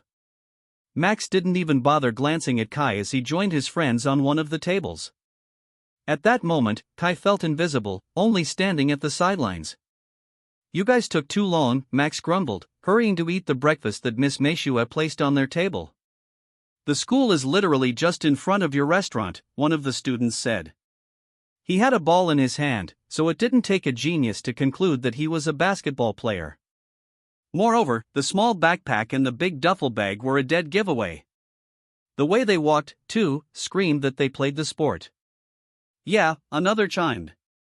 "Besides, school starts late today because of the assembly in the playground. We can come later than usual."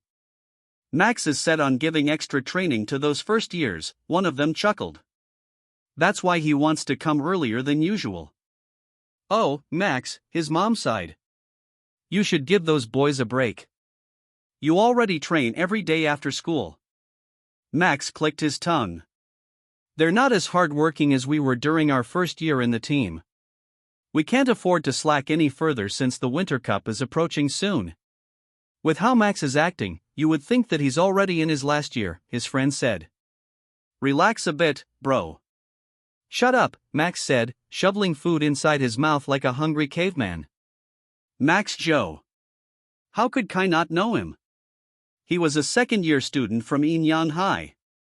He was the shooting guard of the team, one who managed to successfully pull off 3 full-court shots in his entire career. He was the newest addition to the Elite Five and is the very first player in Jilin to ever join the Elite Five. In the first half of the year, he was practically non-existent. However, during the Inter-High Nationals, where Inyang High participated, his talent was highlighted. Then, when they went over his stats in the previous games, they saw how the first-year student dominated the games in his province.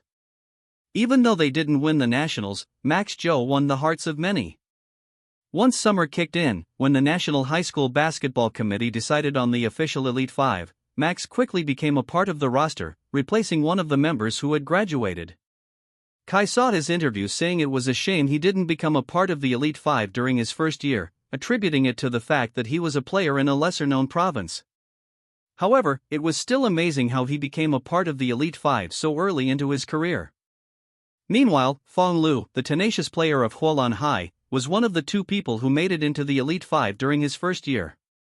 The first and only other person who was able to enter during his first year was Zhang Zhang.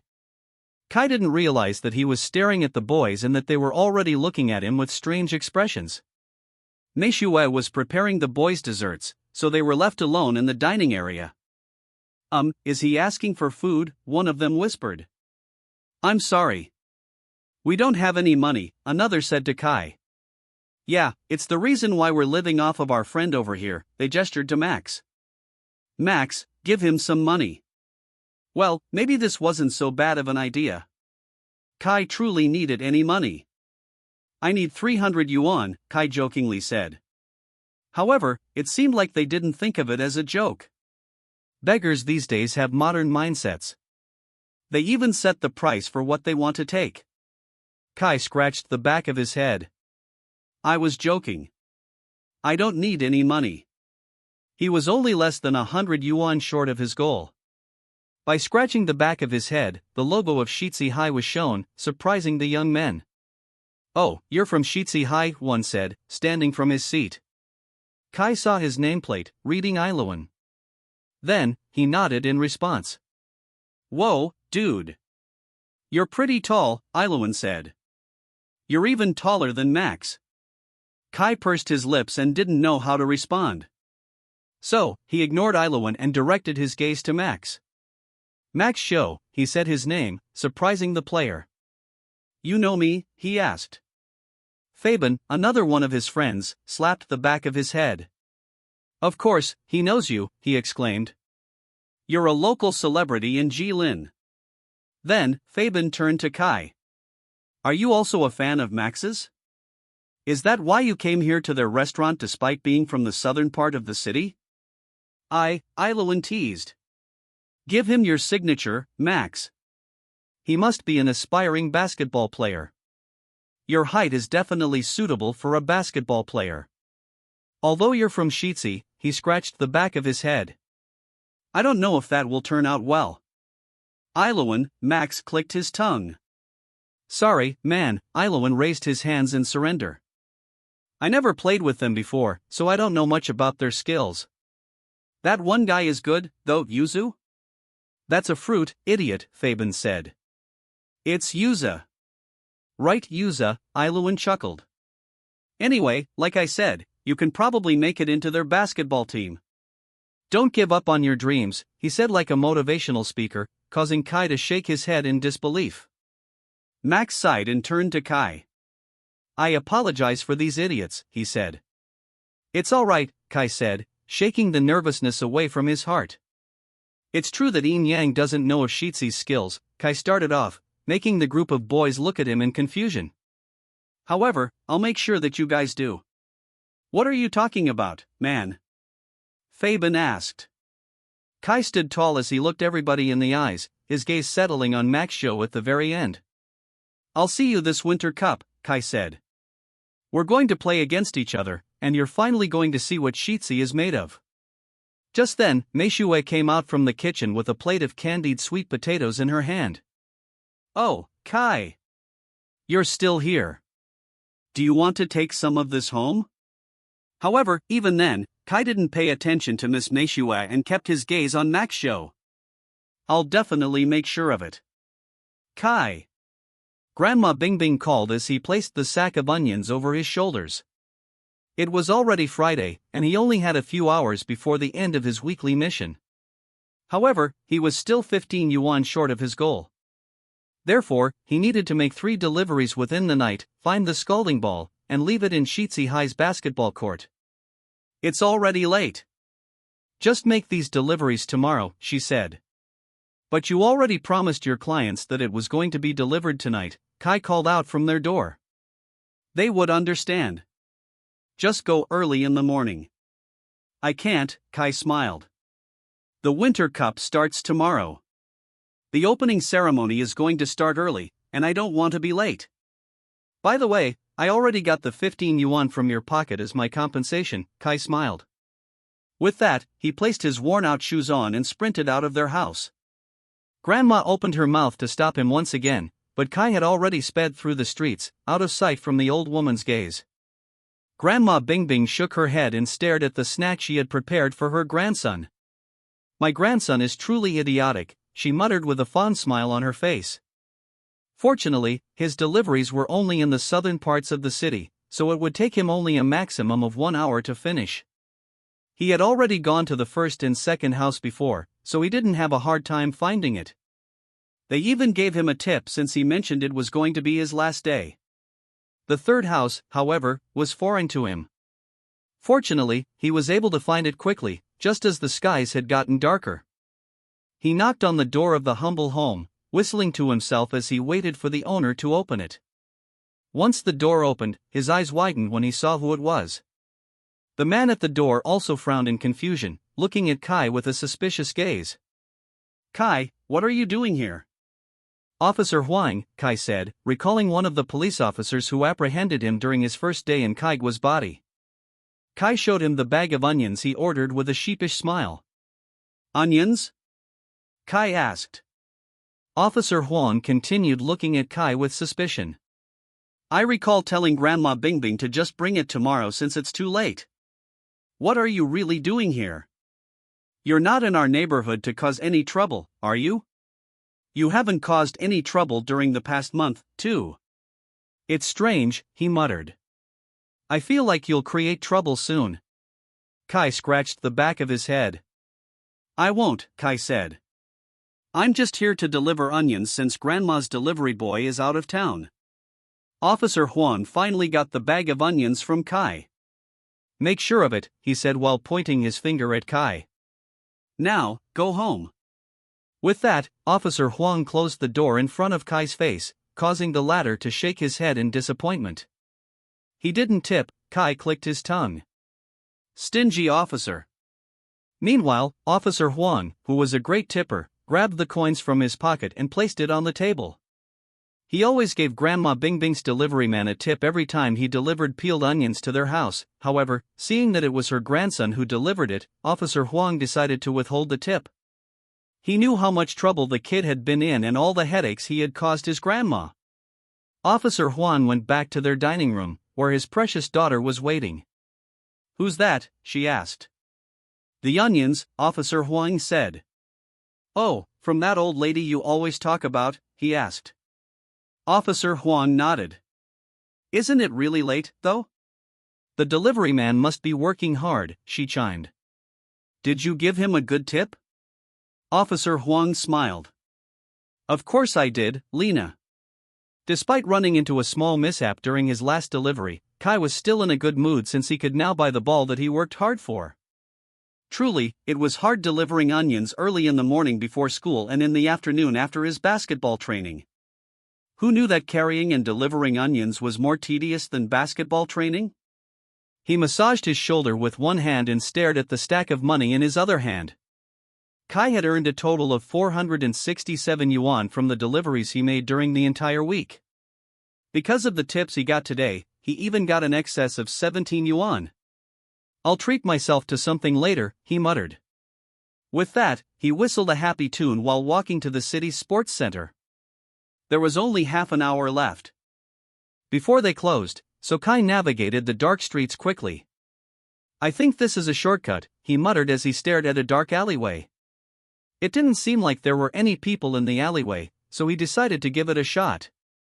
Moreover, after passing through the alleyway, he'd arrive at the town center of the city. He continued whistling as he walked through the alleyway, ignoring the stench of canals and the sound of mouse squeaks that overwhelmed his senses.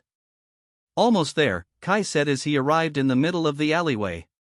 However, it seemed like his past judgment was wrong and that there were actual people in the alleyway. "What do we have here?" one of them asked.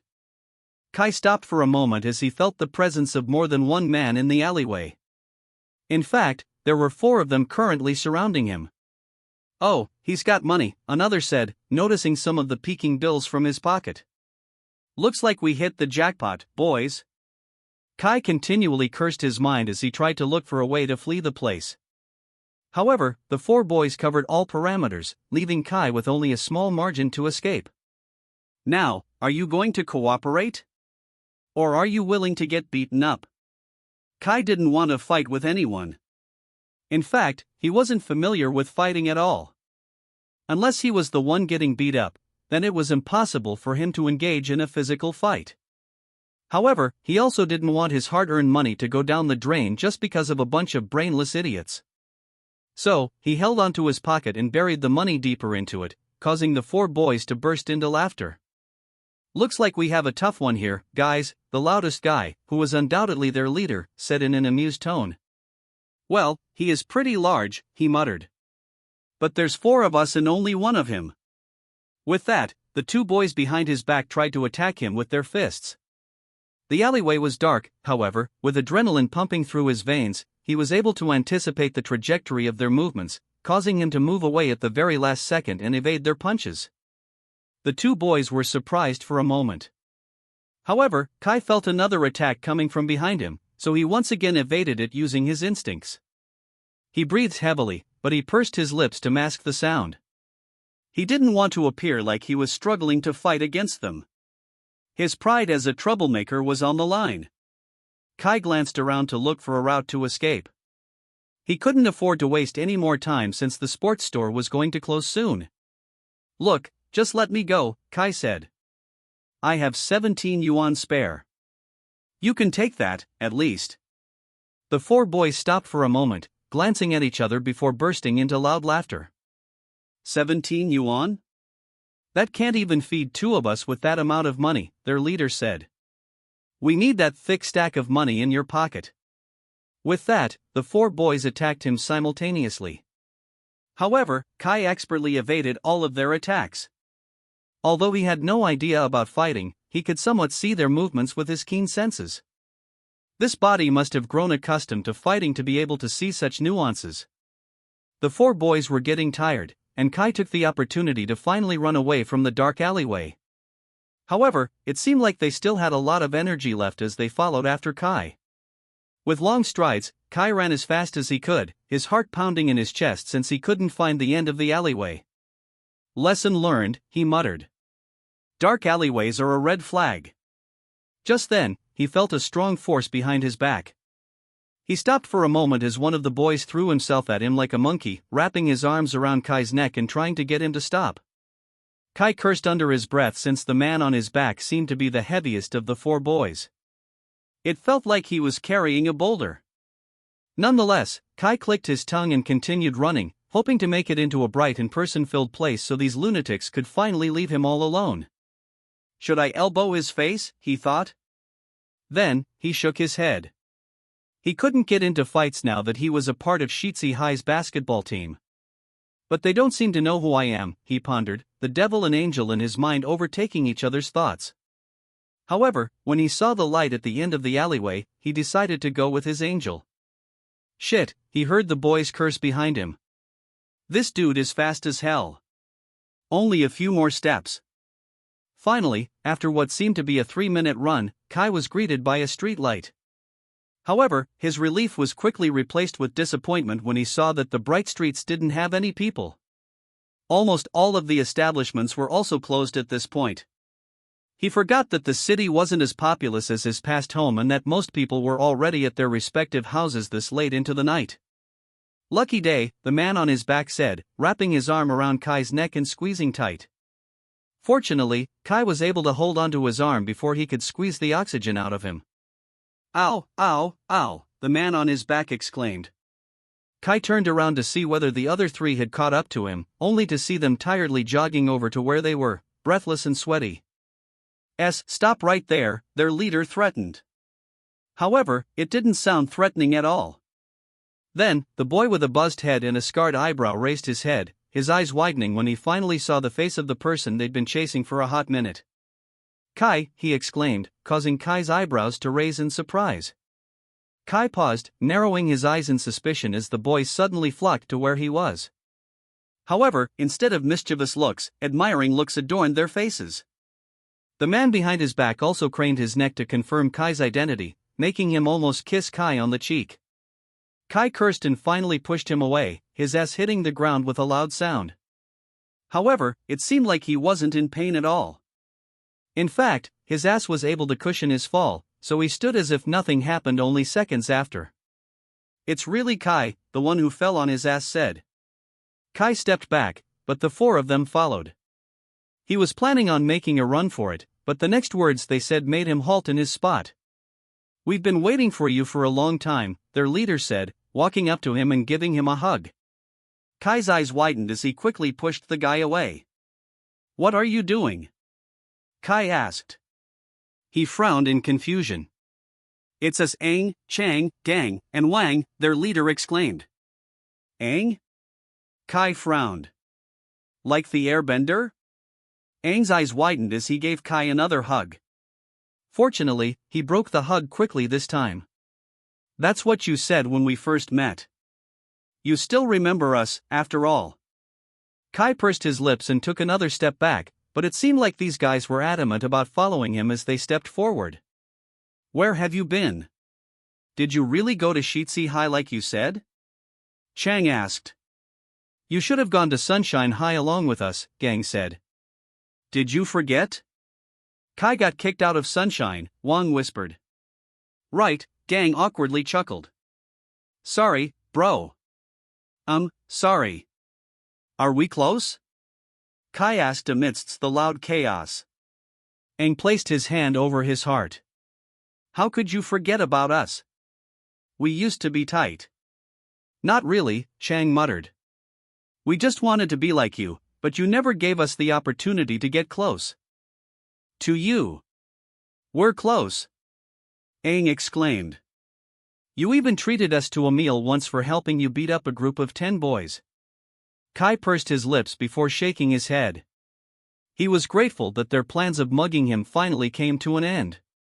However, at the same time, he didn't want such a group of rowdy boys to be idolizing him.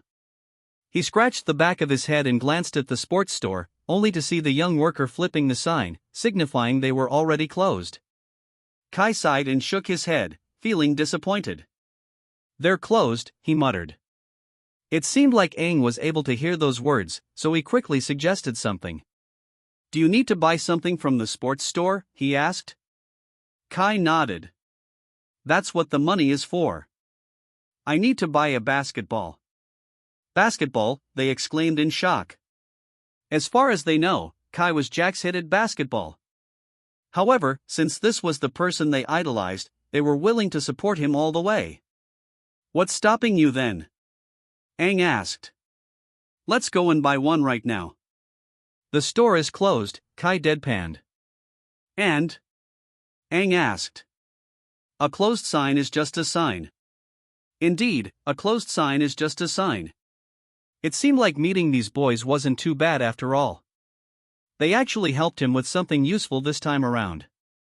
They did threaten a young worker to open the store just for them, but in the end, Kai still paid for it, so it wasn't that bad of a deed, right? Right? It seemed like the worker was traumatized, but he would definitely get over it. Now, the Ons were treating him to a food tent, talking about their escapades when they were in junior secondary school. From their stories, it seemed like Kaigwa didn't regard them as friends at all. However, it sounded like these four were actually loyal to Kai, which was very surprising since other people made it seem like Kai was friendless. Kai sipped the remaining soup from the paper cup and placed it on the table before wiping his mouth with the back of his hand. I need to go now, he said. As much as he still wanted to eat, he needed to go to their school so he could leave the basketball inside the gymnasium before his weekly mission came to an end. What? Aang exclaimed. But we brought a lot of food for you. Kai shook his head. I see that, he said. All that tells me is that you guys actually have money. Why do you go around mugging innocent people for the money they've earned then? The boys looked down at the table. From now on, don't do that, Kai said, causing them to nod obediently like little dogs. Kai smirked to himself. So, this was what it felt like to be a leader of something. Got it, Gang said. From now on, we'll only mug people who have dirty reputations. Kai was about to argue, but then he shook his head. You guys do that, I guess, he said. Anyway, I need to go now. I still have something to do. Aang stood from his seat and looked at Kai with expectant eyes. When can we see you again? Kai pursed his lips. Maybe, it wouldn't be too bad inviting these boys to the games tomorrow. Maybe then, Shitsi High would have more students cheering for them. The Winter Cup starts tomorrow, he said. It's going to be held at the city's basketball court. If you have time, then come and watch. Their eyes widened in delight before they enthusiastically nodded in excitement. We'll be there and cheer for you, Aang said. I'll see you guys there. With that, Kai finally made his way to Shitsi High, once again whistling a happy tune as he embarked on the journey. Fortunately, he didn't run into any more mishaps on his way there. As he arrived, he saw that it was closed, but then again, a closed sign was just a sign. So, he climbed over the gate and walked to the basketball court. Fortunately, there was a single open window on the side, so he threw the ball in and smiled to himself. Congratulations! You have accomplished your weekly mission. XP, plus 40. Current level, slightly more advanced beginner, 56. Kai shook his head. He still couldn't get over how his current level was called, but it still felt nice that he was improving at a steady pace. Just then, a yawn escaped from his lips, and that was when he realized how tired he was. All of the labor he had done in the past week caught up to him, and it felt like his body was ready to collapse at any given point. The fact that he ate a heavy snack with those crazy boys didn't help with his situation either. He grew even sleepier because of it. Fortunately, their house was near Shitsi High, so he didn't have to wait long before he arrived at his humble home. He quietly made his way inside and saw a small silhouette resting on the couch. Kai walked over to where his grandma was, appearing to have waited for him to come home. He shook his head with a fond smile. You should have slept, Grandma, he muttered. Then, he took her blanket from inside her room and wrapped it around her body, making sure that her feet were covered, too. Sleep well, Grandma, he muttered before going to his room. He brushed his teeth and washed his face before plopping down on his bed. He looked at his phone and saw that it was already past midnight. I need to wake up at 6 a.m., he muttered, knowing that the team needed to be at the venue early since the ceremony started at 8 a.m. Incoming new weekly mission. Tomorrow, he muttered, already feeling his eyelids drooping. I'll look into it tomorrow. Then, he finally let himself succumb to the darkness. Yuza, already dressed in his basketball jersey, walked to the basketball court along with Koen, who was tightly wrapped in a puffer jacket. Aren't you cold? Koen asked. Yuza shook his head. It's hot. Koen shook his head in disbelief. Goodness, he muttered. You must be excited for the games, huh? Yuza didn't need to respond for Koen to know about his answer. His friend was indeed a mania for basketball. What are we even doing here so early in the morning? Koen asked as Yuza opened Shitsi High's basketball court. Our banners, Yuza said. I forgot to take them yesterday. What for? Koen muttered. No one from our school is going to watch our game anyway. Yuza smirked as he grabbed the banners that Lena had prepared from the table. Some of my admirers are going, he said. Koen shook his head. I'll shut up now. Koen yawned and blew hot air into the atmosphere, creating a smoky effect. Then, he saw something from the corner of his eyes, making him tilt his head to the side in confusion. What's that? Koen asked while pointing to the item. Yuza directed his gaze to where Koen was pointing. It's a ball, Yuza said. I know, Koen said. But it looks new. Yuza walked over to where the ball was and picked it up. He did a quick inspection and found out that it was, indeed, new. Not only that, but it was the same model of the ball that Kai had destroyed during their practice. Koen gasped in surprise. Did Kai really buy it by himself? Yuza smirked as he shook his head. Looks like he kept his promise after all. Incoming weekly mission. Incoming weekly mission. Incoming weekly mission. Kai groaned as he was bombarded by his system. Why was it waking him up so early when his alarm hadn't even rung yet? Kai shook his head to get rid of the notifications and focus back on sleeping. He was drained yesterday, so he felt like he needed a lot of rest just in time for the opening of the Winter Cup. Wait, the Winter Cup opening? Just then, Kai sat straight on the bed at an otherworldly speed, rendering his bedsheets a mess. He cursed under his breath as he opened his phone, only to see that it was already 15 minutes past 8 a.m. He was supposed to be at the city's gymnasium by 6 a.m. Without saying a word and while ignoring his system, he ran to the bathroom to quickly freshen up. He then got dressed in his basketball uniform, and threw a jacket on top of it before racing out of his bedroom with his socks still folded on the edges. Kai, Grandma Bingbing greeted once she saw him. What time did you get home yesterday? I waited for you all night. Kai turned to his grandmother in distress. Why didn't you wake me up? Well, I assumed that you had a long night, Grandma smiled. Besides, I did try to wake you up, but you kept muttering fuck off, so I decided to leave you alone. He sighed in disbelief. He must have cursed his system in his dreams. I need to go now, he said, finally lacing his shoelaces before bolting out of their house.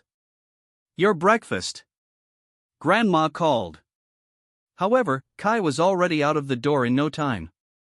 Grandma Bingbing shook her head in amusement before proceeding to eat breakfast by herself. More for me, she giddily exclaimed. Jilin City's public basketball court. The gymnasium buzzed with anticipation as they waited for the beloved players to enter the court. The floors were newly polished and squeaky clean, which signified the start of another basketball-filled year. The venue was tightly packed, with only some seats left vacated. It seemed like more people were tuning in this year after a player from the city was able to make it into the Elite Five. Surely, the crowd wasn't as large as compared to the Inter-High preliminaries, but for the Winter Cup, where most people pass on watching, there was a significant increase in viewership. The scent of popcorn, soda, and dumplings wafted through the air, adding to the excitement of the atmosphere. In one corner of the gym, a group of students clad in red cheered enthusiastically. Below them was a group of cheerleaders who waved their gold pom-poms high in the air, wanting to intimidate the other teams of their existence. Across the court, students from different schools wore their respective school colors, wanting to show their support for their team. Among the crowd, a young boy sat perched on his father's shoulders, his eyes wide with excitement as he looked at the shiny basketball in the middle of the court.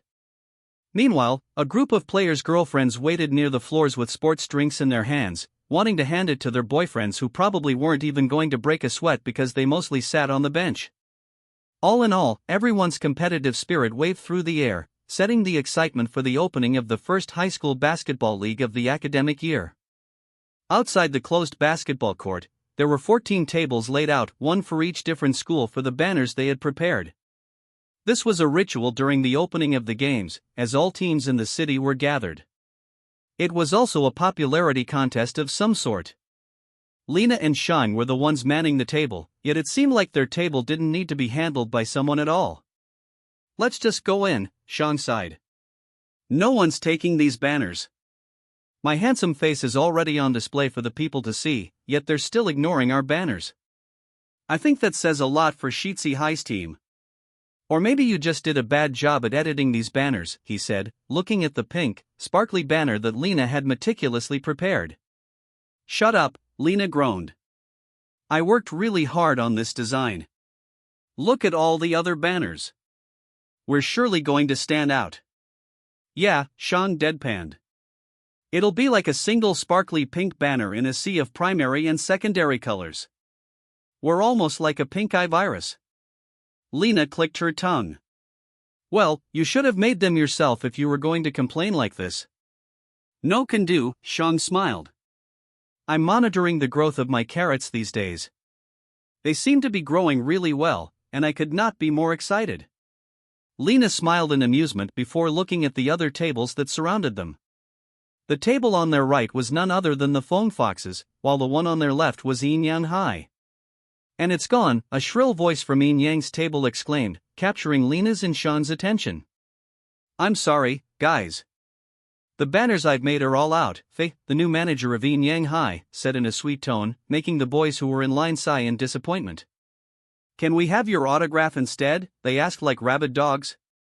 Lena even recognized some students from Sheetsy High queuing up for Yin Yang's banners. "Who's she?" Shang asked. "Their new manager," Lena said.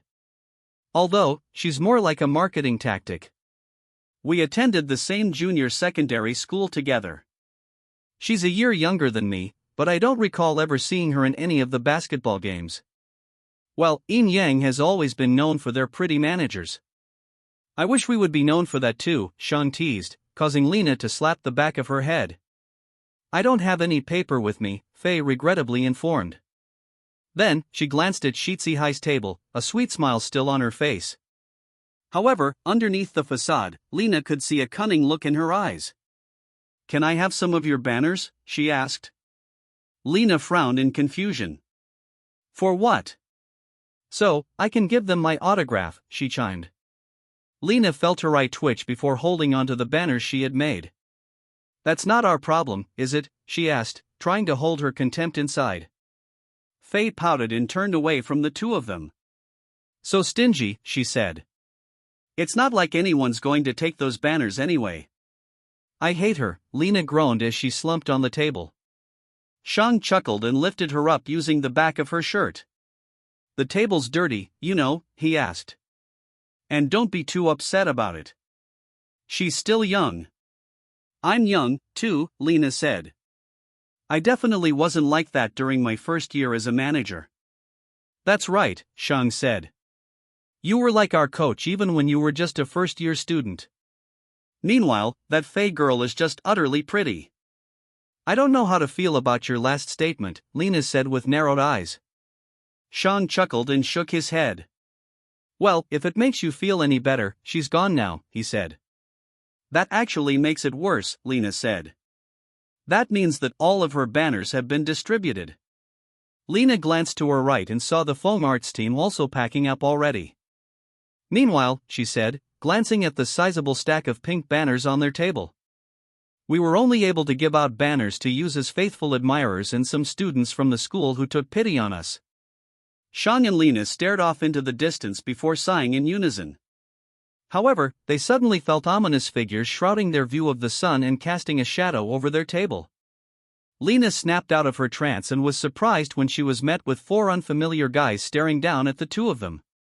Shang also snapped out of his daze and looked at the group with wide eyes. Do you need help with anything?" Lena asked. None of them spoke, and they also kept neutral looks on their faces, making the two even more confused. The guy at the front merely pointed to the banners. "Do you want a Sheetsy High banner?" Lena asked. They nodded in unison. Lena wordlessly handed them 4 banners and muttered a small thank you. The group nodded once again before walking away from the table and heading to the entrance of the court. Lena and Shang exchanged puzzled glances as they watched the intimidating students walk away with their banners. "Who are those guys?" Lena finally asked. Shang shrugged. "Beats me," he said. "They're weird, though. They didn't even talk." "Oh gosh," Lena said, slumping on the table once more, not even caring about the germs that adorned it. "Sheetsy High only has weird supporters." Shang chuckled in amusement. "Well, at the end of the day, any kind of support is still support, right?" "We're done," Lena said, feeling drained as she placed the remaining banners on the small coffee table. Shang, too, sat on one of the chairs with a heavy sigh. They didn't even give out a lot of banners, and he already felt too tired. They were currently in Sheetsy High's designated holding room, waiting for the opening ceremony to start. "We have a problem," Cohen said. Lena and Sean lifted their heads, finally noticing the cold atmosphere in the room. Most of this was attributed to Yuza's mood, who appeared to be plotting the downfall of a mysterious someone. "What is it?" Lena asked. "Kai's not around yet," Cohen said. Lena's eyes widened as she looked around the room. Indeed, the tall player with a strong presence wasn't in their midst. So, that was why she felt a bit strange when she came in. "Kai's not here yet?" Shang asked, sounding confused. At first, he thought that Kai wasn't serious about basketball at all. However, after they became closer, Shang realized that Kai was actually very passionate about the game. He was very excited about the Winter Cup, too.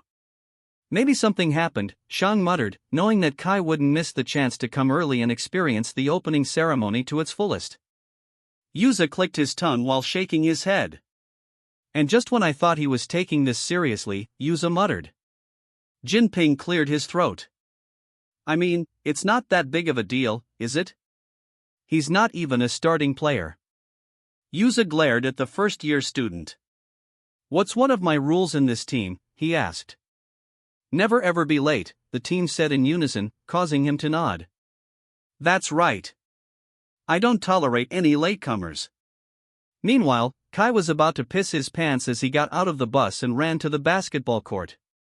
He still needed to sprint a few hundred meters before he got to the entrance, yet he could already hear the cheers coming from inside. He halted for a moment as he internalized their cheers.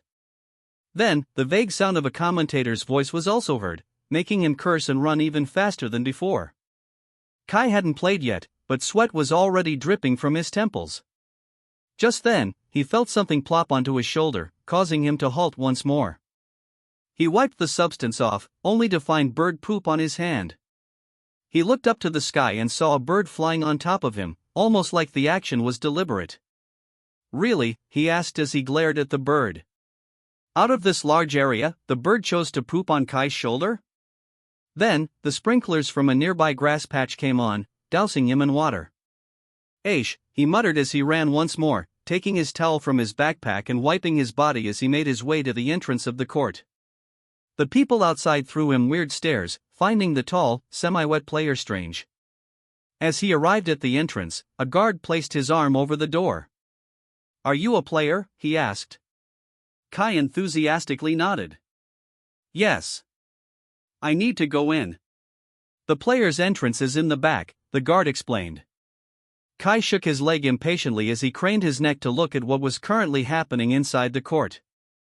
However, all he could see were the enthusiastic heads of the viewers. "This entrance does not lead to the court itself.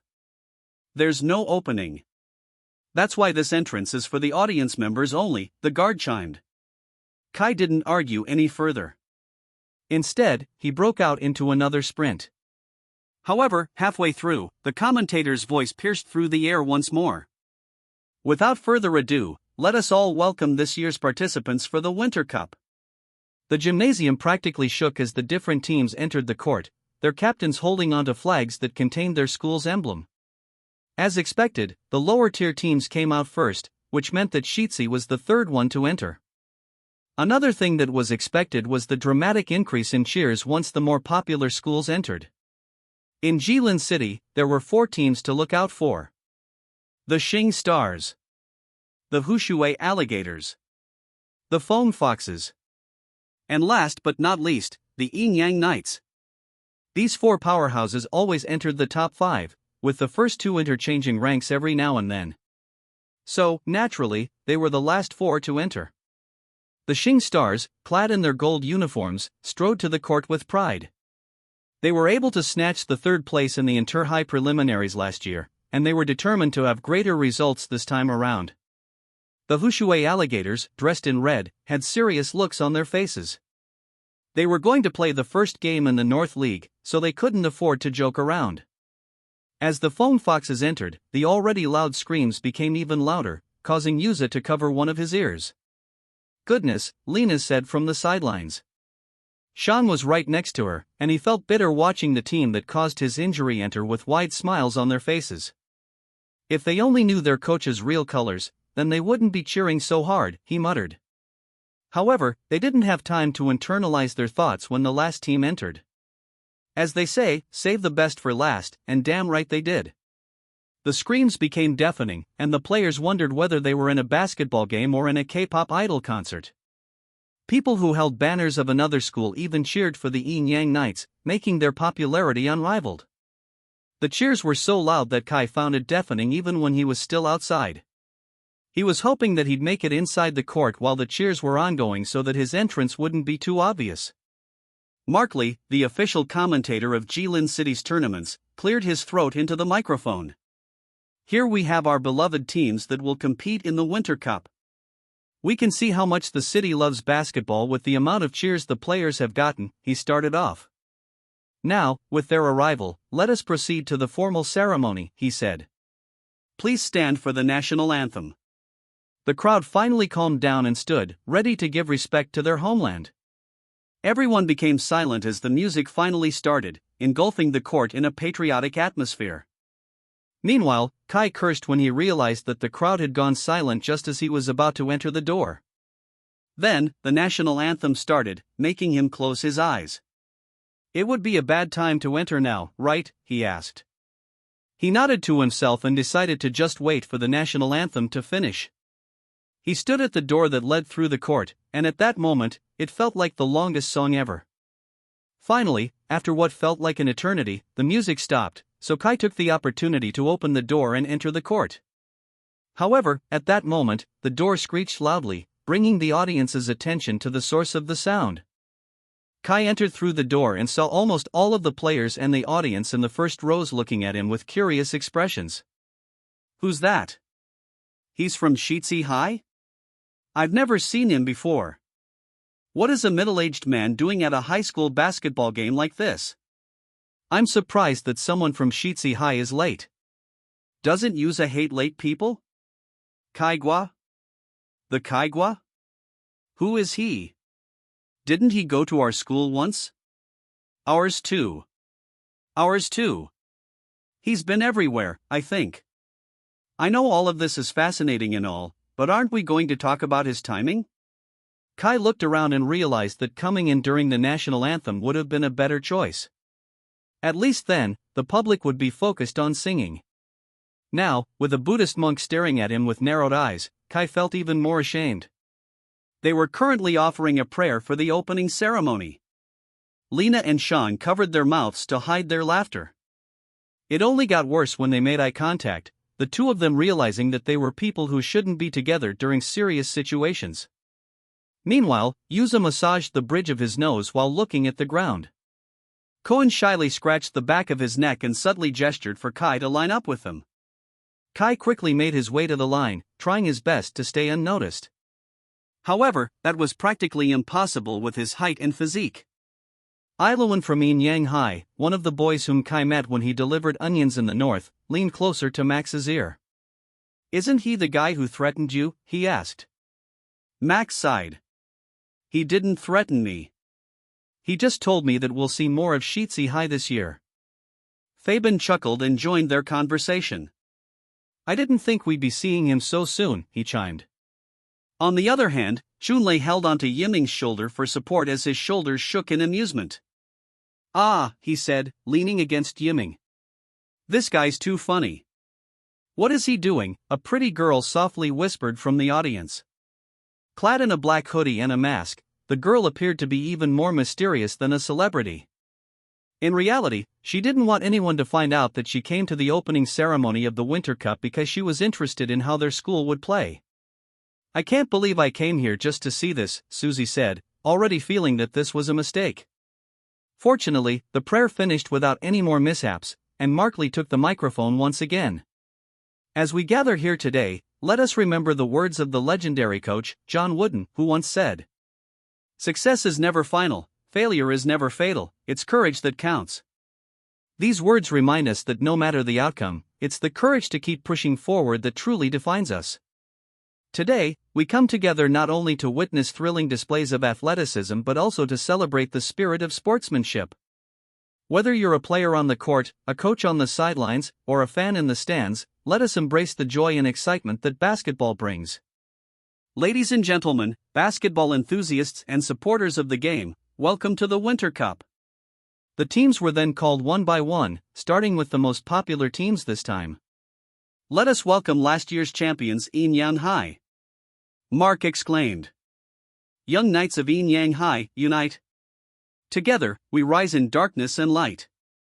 Kai felt goosebumps arise from his skin as the chant resounded in the entire gymnasium. He saw the joyous looks on the people's faces, and he was determined to be the reason for such smiles when the right time came. "Next, we have our beloved Foxes from Fong Arts High." Markley introduced the next team. "Fong Arts Foxes, fierce and bold. With sharp fangs, we seize the gold." The Fong Foxes supporters definitely didn't back down from the Yin Yang Knights supporters. The two schools were most likely going to face each other after the North and South individual games ended, so they took this time to show their rival school what they were made out of. Susie watched the cheerleaders' routines on the ground. It seemed like all of the schools aside from Shitsi High had some cheerleaders of some sort. She scratched the back of her head as she watched the players of Shitsi watch the routine. From the moment she entered Shitsi High, there hadn't been an instance where their cheerleading squad performed at one of the basketball team's games. It has always been like that since the Shitsi players never managed to play more than 5 games in the league. So, the squad decided that cheering during their games wouldn't be worth it. "Yeah, they're going to lose anyway," Susie muttered, convincing herself that the cheerleading squad made a good choice. The other teams were also introduced, and when it got to the Shitsi dogs, Lena and Shang prepared themselves to cheer to their fullest. They knew they were one of the few students from Shitsi High who came to genuinely support the team. "Now, we welcome the Shitsi dogs."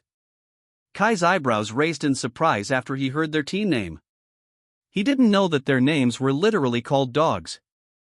It seemed like everywhere Kai went, he couldn't escape the dog title.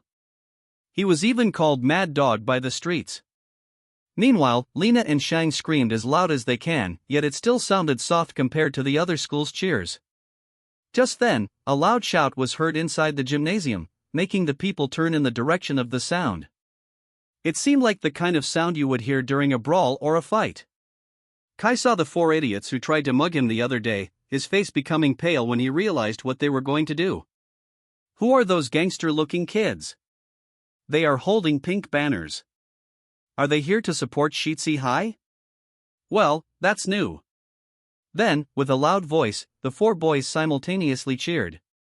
They prepared this cheer only moments ago, and they were proud to show it to Kai, the guy they admired the most. "Shitsi dogs. Shitsi dogs. Kai Gui is our main dog. We are his bitches," Ing said with a straight face, his voice resounding in the gymnasium. The gymnasium was silent for a moment before it burst into full-blown laughter. At this point, Chunlei was already kneeling on the ground. Goodness. His friends are hilarious, too. Max Joe tilted his head to the side in confusion. What's with this guy? Meanwhile, Yuza was about to have a stroke. One of his veins bulged from his forehead, so Koan instantly went to him and massaged his shoulders. Calm down. Calm down. Incoming weekly mission. Kai sighed when he was finally given the chance to read through his weekly mission. Project Slam Dunk. Perform a slam dunk in an official basketball game. Earn 50 XP once the slam dunk has been counted as a score. Failure to do so will result in a 50 XP decrease. Ordinary progression system will resume once the slam dunk is achieved. After the opening ceremony, there was a small leeway before the games finally commenced. Aang's cheer seemed to have made its way to one of the most legendary moments of the entire Winter Cup, and people were still talking about it as they waited for the first games to start. Meanwhile, Shitsi High was back in their holding room, with Kai and Yuza standing in the middle. The tall captain narrowed his eyes at Kai. The room was engulfed in silence as Yuza paced back and forth in front of Kai. You're late, Yuza said. Kai scratched the back of his head. You see. I have a valid reason. My grandma. I didn't ask you to speak, Yuza said with a subtle glare. I was merely stating a fact. Kai pursed his lips. This is the second time you've been late. The first one was during the tryouts, and right now, during the opening of the winter ceremony. He has a habit of being late to school, too, Zurin said, adding fuel to the fire. Kai sighed and glared at his classmate. However, he couldn't really refute him since he was right. He was never late when he attended Hualan High, even when they lived far away. However, now that his house was near Shitsi High, he found it hard to be on time. Truly, living near your school was both a blessing and a curse. I already told you my rules before, Yuza said, making Kai freeze. I don't tolerate late people on my team. Yuza. So, as a punishment, you're not going to play in the first half of the game, Yuza concluded. Kai's eyebrows shot up. But you told me I can play in the second quarter. I can take it back, Yuza said. In fact, you're not going to play as long as you're not needed. He knew he was wrong, but he felt wrong since he believed he was late for a valid reason. He had been working non-stop for the last couple of weeks because he didn't have any money to pay for the ball. If only they would listen to him. Zurin nodded in agreement. You shouldn't be late from now on, Kai. Just because you were born with a golden spoon in your mouth does not give you the reason to slack off. Kai was even more surprised. A golden spoon? For all he knew, he was born with a plastic spoon. His grandma worked very hard for him, but it was only adequate for their basic necessities. How the hell did Zurin come up with that conclusion? Was it because of some rumors again? Even his shoes were a testament to the amount of money they had. Anyway, those do not matter, Yuza said. It's final. This is your punishment. Kai sighed before shaking his head. He could never catch a break, could he? Jilin City's basketball court was one of its most prized possessions. With this thought, the government spent a lot of money on its creation, and they even took the time to create 2 separate courts in one gymnasium.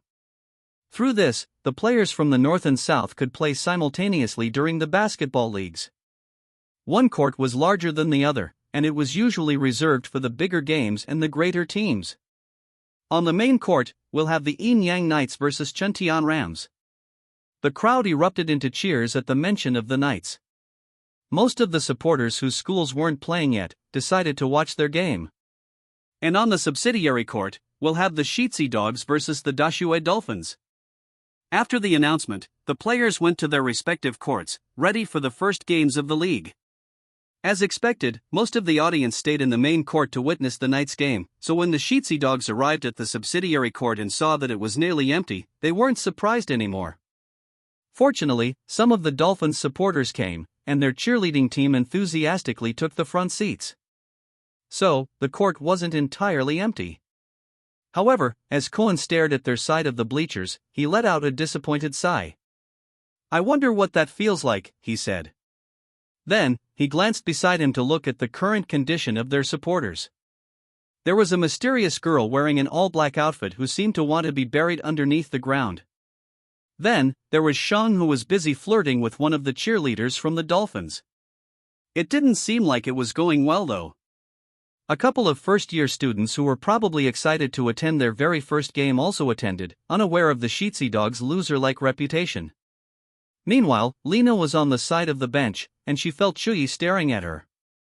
Kai also noticed this and stepped in front of her, causing Dashua Dolphins captain to shake his head in disappointment. The strange old man was also by the bench, scrolling through his phone without a care about the world.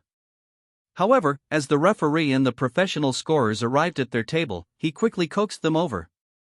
"You have something to say, Coach P?" Shudi asked. "Well, the old man said in a bored tone. I'm saying this just to show face, but I'm sure you already know what I want to say. Just play the same as usual. You've beaten Sheetsy before. We don't have to worry about anything. If they're still the same as before, then we should only focus on Yuza. I heard from other schools that we should look out for Ding Zirin, but he's still a first year, so he hasn't fully grown into his skills just yet. Sean's not playing this year while Koen's still not at his complete state even though he's already in his last year of playing. Jet's just there to fill in for the team, while that other guy just seems to have good basic skills." "And that guy?" Chuyi asked, gesturing to the tall, long-haired guy who was currently talking with Lena. "Have you heard anything about him?" "Nothing significant on the court," Coach P smirked. "I just heard he was a good-for-nothing kid who transferred to a lot of schools when he was in junior secondary school. Now, he's playing in Sheetsy High to cause trouble. It's probably the only school that accepted him, too, aside from Sunshine Arts, of course. But I heard he got kicked out of that one too." "Got it?" Chuyi asked. "You already know what to do, Chuyi. Lead your team to victory," he said his final words. Meanwhile, on Sheetsy High's bench, Lena looked at the players with a determined look. "During the last Winter Cup, we were unfortunately eliminated after 4 games. We didn't get to fulfill our goals of making it into the semifinals. However, I believe that this year would be different. We have trained hard for the last few weeks for this tournament. I can say that we have improved a lot, but we are still lacking in many ways. However, that doesn't mean we don't have the chance to beat our opponents. Especially these Dolphins," she muttered. "We may not have a lot of people supporting us, but doesn't that take away some of the pressure?" The players all nodded in determination. A small smile emerged from Kai's face as he observed Lena's determined expression. "Now, let's show those Dolphins what we're made of." The team huddled together and placed their hands together, and then Lena led their chant. "Sheetsy Dogs, let's go." The starting players lined up in front of their benches with determined looks, with Yuza looking the most serious. The Dolphins appeared a bit more relaxed, probably from being in the top 10 last Winter Cup. Nonetheless, Yuza was determined to wipe the relaxed looks on their faces. As expected, the committee didn't even bother giving this particular game a commentator. So, without any fancy introductions, the team made its way to the court. The first 5 players of the Sheetsy Dogs were Yuza, Koen, Jet, Zirin, and Jinping. Meanwhile, the Dolphins included Chuyi, Bolin, Runchu, Jade, and Shanlong. Yuza took his position at the center, facing Jade, a player who was the same height as Kai.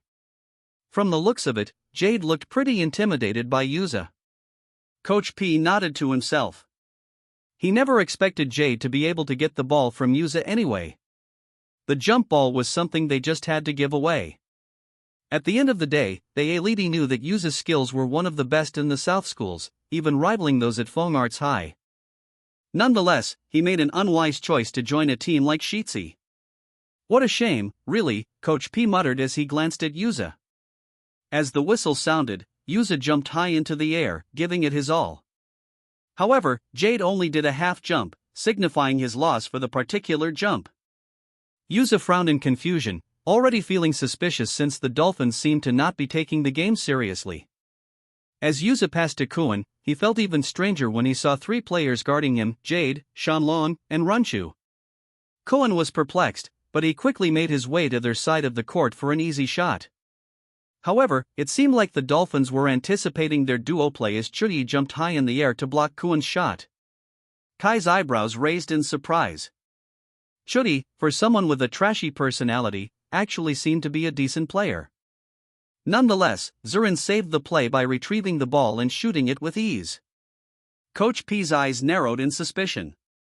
It seemed like this first-year student was actually better than what other people had told him. Nonetheless, he trusted that Chudi would be able to stop him before it got too late. The other members turned to their coach as if asking if they would continue with their strategy of having 3 people guard Yuza. Coach P nodded, so they had no choice but to comply. The game continued, and their strategy seemed to be working against them. Zurin, Jinping, Jet, and Koan proved that they weren't dispensable players of the team and that they were worth guarding. It was also a testament that their rigorous training regimen had paid off. Kai also noticed this. Compared to their game with the Phone Foxes, where the players obviously struggled, it seemed like they were more at ease during today's game. Nonetheless, it wasn't like the Sheetsy Dogs were doing exceptionally well against the Dolphins. In fact, their skill sets seemed to be on equal grounds with each other. So, when one scored, the other also managed to score. So, 5 minutes in, the two were at similar scores. 17-15, in favor of Sheetsy High. Coach P stood from his seat when Jinping managed to land another layup, feeling a bit strange now that he saw how the current players of Sheetsy High played. They didn't seem completely different. However, they were more cohesive than before. Their plays were executed well, and it seemed like Yuza was not the only player of their team anymore. What's happening? Coach P muttered, wondering if he had made a mistake with the strategy he implemented. But then again, he never made a mistake against a team like Sheetsy High. Koan made a pass to Zurin, and the first-year student made it into the hoop once again. 19-15. Kai nodded in acknowledgement. As much as he found Zurin annoying and childish, he also couldn't deny his improvement over the past week. Even Jinping had improved a lot in his ball handling skills, which contributed a lot to their team dynamics. Coach, some of the players on the bench said to their coach, feeling worried about the 4-point gap. Chudi, too, clicked his tongue as he found it hard to navigate the team with their current strategy. So, having had enough, Coach P turned to the professional scorers table and showed a T sign. Time out. The players went back to their respective benches, with the Dashue Dolphins appearing to be frustrated. Meanwhile, the Sheetsy Dogs excitedly spoke to each other as they drank some water and wiped their sweat. Did you see that, Lena? Zurin asked, bouncing excitedly as he flexed all of the points he scored. I scored 6 points in total. 6, he boasted. Yuza managed to get 8 in, so that means that I'm almost as good as Yuza. Yuza shook his head as he heard the first-year student's ambitious statement. Lena, also finding Zurin's activity quite impressive, nodded in agreement. Yeah, she said. You did a great job. Zurin's eyes widened, and he froze on the spot, his heart feeling like it was beating 100 miles per hour. Then, he looked at Jinping, who could care less about what was happening. I did a great job, he absent-mindedly muttered. Meanwhile, Kai pursed his lips after Lena complimented Zurin. He also wanted to hear that he did a great job. Kai glanced at the timer and saw that there were still 2 minutes left in the first quarter. Then, he slumped and leaned against the wall, already wanting to play. Meanwhile, there seemed to be a heated conversation going on at the Dolphins bench. What happened? Coach P asked. Jade breathed heavily as he gulped his sports drink, feeling exhausted despite being one of the 3 members who guarded Yuza. Yuza has improved a lot, Shanlong said. He can even surpass 3 guards. We are limiting his movement, though, Jade chimed. So, he's not able to play to his fullest capacity. However, with 3 people guarding him, we are creating a lot of openings for the other players. I see, Coach P said. It seemed like my strategy failed this time then. Runshu nodded in agreement. Their players aren't the same as before. Those that have graduated are now gone and have been replaced with fresh new faces. Fortunately, it seems like Jet and Koan are still the same. However, they do have better teamwork this time around. Coach P nodded once again. Then, he turned to their team captain, Choi, who appeared more relaxed than he thought. "You already know what to do," Coach P said. Choi nodded with a smirk. He knew one information that not a lot of people were aware of, and he was going to exploit that fact to his advantage. "Got it," he said. "Let me handle Yuza. Claim a player of your own. We're going with a man-on-man defense technique," he instructed the team. Back to the Shitsi High's bench, Lena was discussing how they would be able to maintain their lead until the end of the first quarter. "Do you think they're going with the same strategy?" Kuan asked. "Well, knowing the Dashua Dolphins, they'll continue to do the same strategy to suppress Yuza. He is the reason why we almost beat them last year," Jet responded. Lena nodded, although unsure of the answer. However, Kai's sudden interruption made her even more confused. "I don't think so," Kai said, observing the Dolphins' expressions. Jet frowned in confusion as he turned to Kai. "What do you mean? They're going to implement a different strategy this time?" Kai nodded. He had been silently observing their team since the start of the game, and as brainless as they may seem, it also appeared that their coach and their team captain had a lot of experience with basketball. "Why would they call a timeout in the first place then?" Kai asked. The team turned silent as Kai continued analyzing the situation. "I bet they came here with the mindset that they were definitely going to win. So, they must have strategized to suppress the person whom they think is the sole threat to the team, which is Yuza. However," he continued, "now that they see that Yuza's not the only source of the score within the team, they're most likely going to employ another strategy." Jet pursed his lips, still not convinced. "Every time we played against the Dolphins, they always placed at least 2 people against Yuza. This is the first time they've used 3 people, so they might go back to their previous strategies." Kai tilted his head to the side. "I don't think it's that, though," he muttered. "I think they're going with a man-to-man defense," he said, making the team silent with speculation. "That's a huge assumption," Jet said. "If that happens, then Yuza's going to be open. None of their players have the ability to stop Yuza." "Yeah," Kai said. "But they have the ability to stop the other players of this team." Jet shook his head before turning to Lena. "I think we should stick to what we were doing a while ago. We're leading by 4 points for a reason. That must mean that we're doing something right," he said. Kai pursed his lips since he couldn't argue any further. He doesn't know the Dolphins well enough to assume that everything he said was right. Lena alternately looked at Jet and Kai before nodding. "All right," she sighed. "Let's go with the usual strategy. Make sure that you guys capitalize on Zuren's shooting skills. Jinping, try to get more rebounds. Yuzu will be the distractor, while Jet and Cohen will lead the plays." The starting players nodded. Then, the referee blew the whistle, signifying the end of the timeout. The players took their positions, with Zuren possessing the ball before passing it inbound to Jet. A while ago, Jet wasn't guarded by anyone, so he was confident he was going to get the pass. However, his eyebrows raised in surprise when Runchu emerged in front of him and dribbled the ball toward their court. The players on the bench watched the game intently. Yuza frowned when he saw the players of the Dashua Dolphins assuming different positions compared to their previous strategy. Now, only one person stood before Yuza Chui, who had a smug smirk painted across his lips.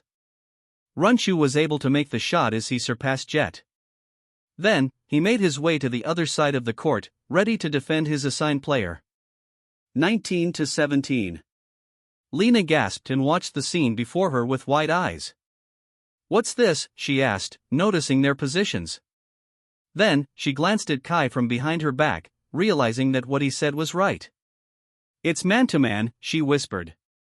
The other players also looked at Kai, wondering how he was able to analyze the Dolphins' playing strategy when he hadn't even played with them before. Lena walked over to where he was and sat next to him. "How did you know that?" she asked. Kai pursed his lips.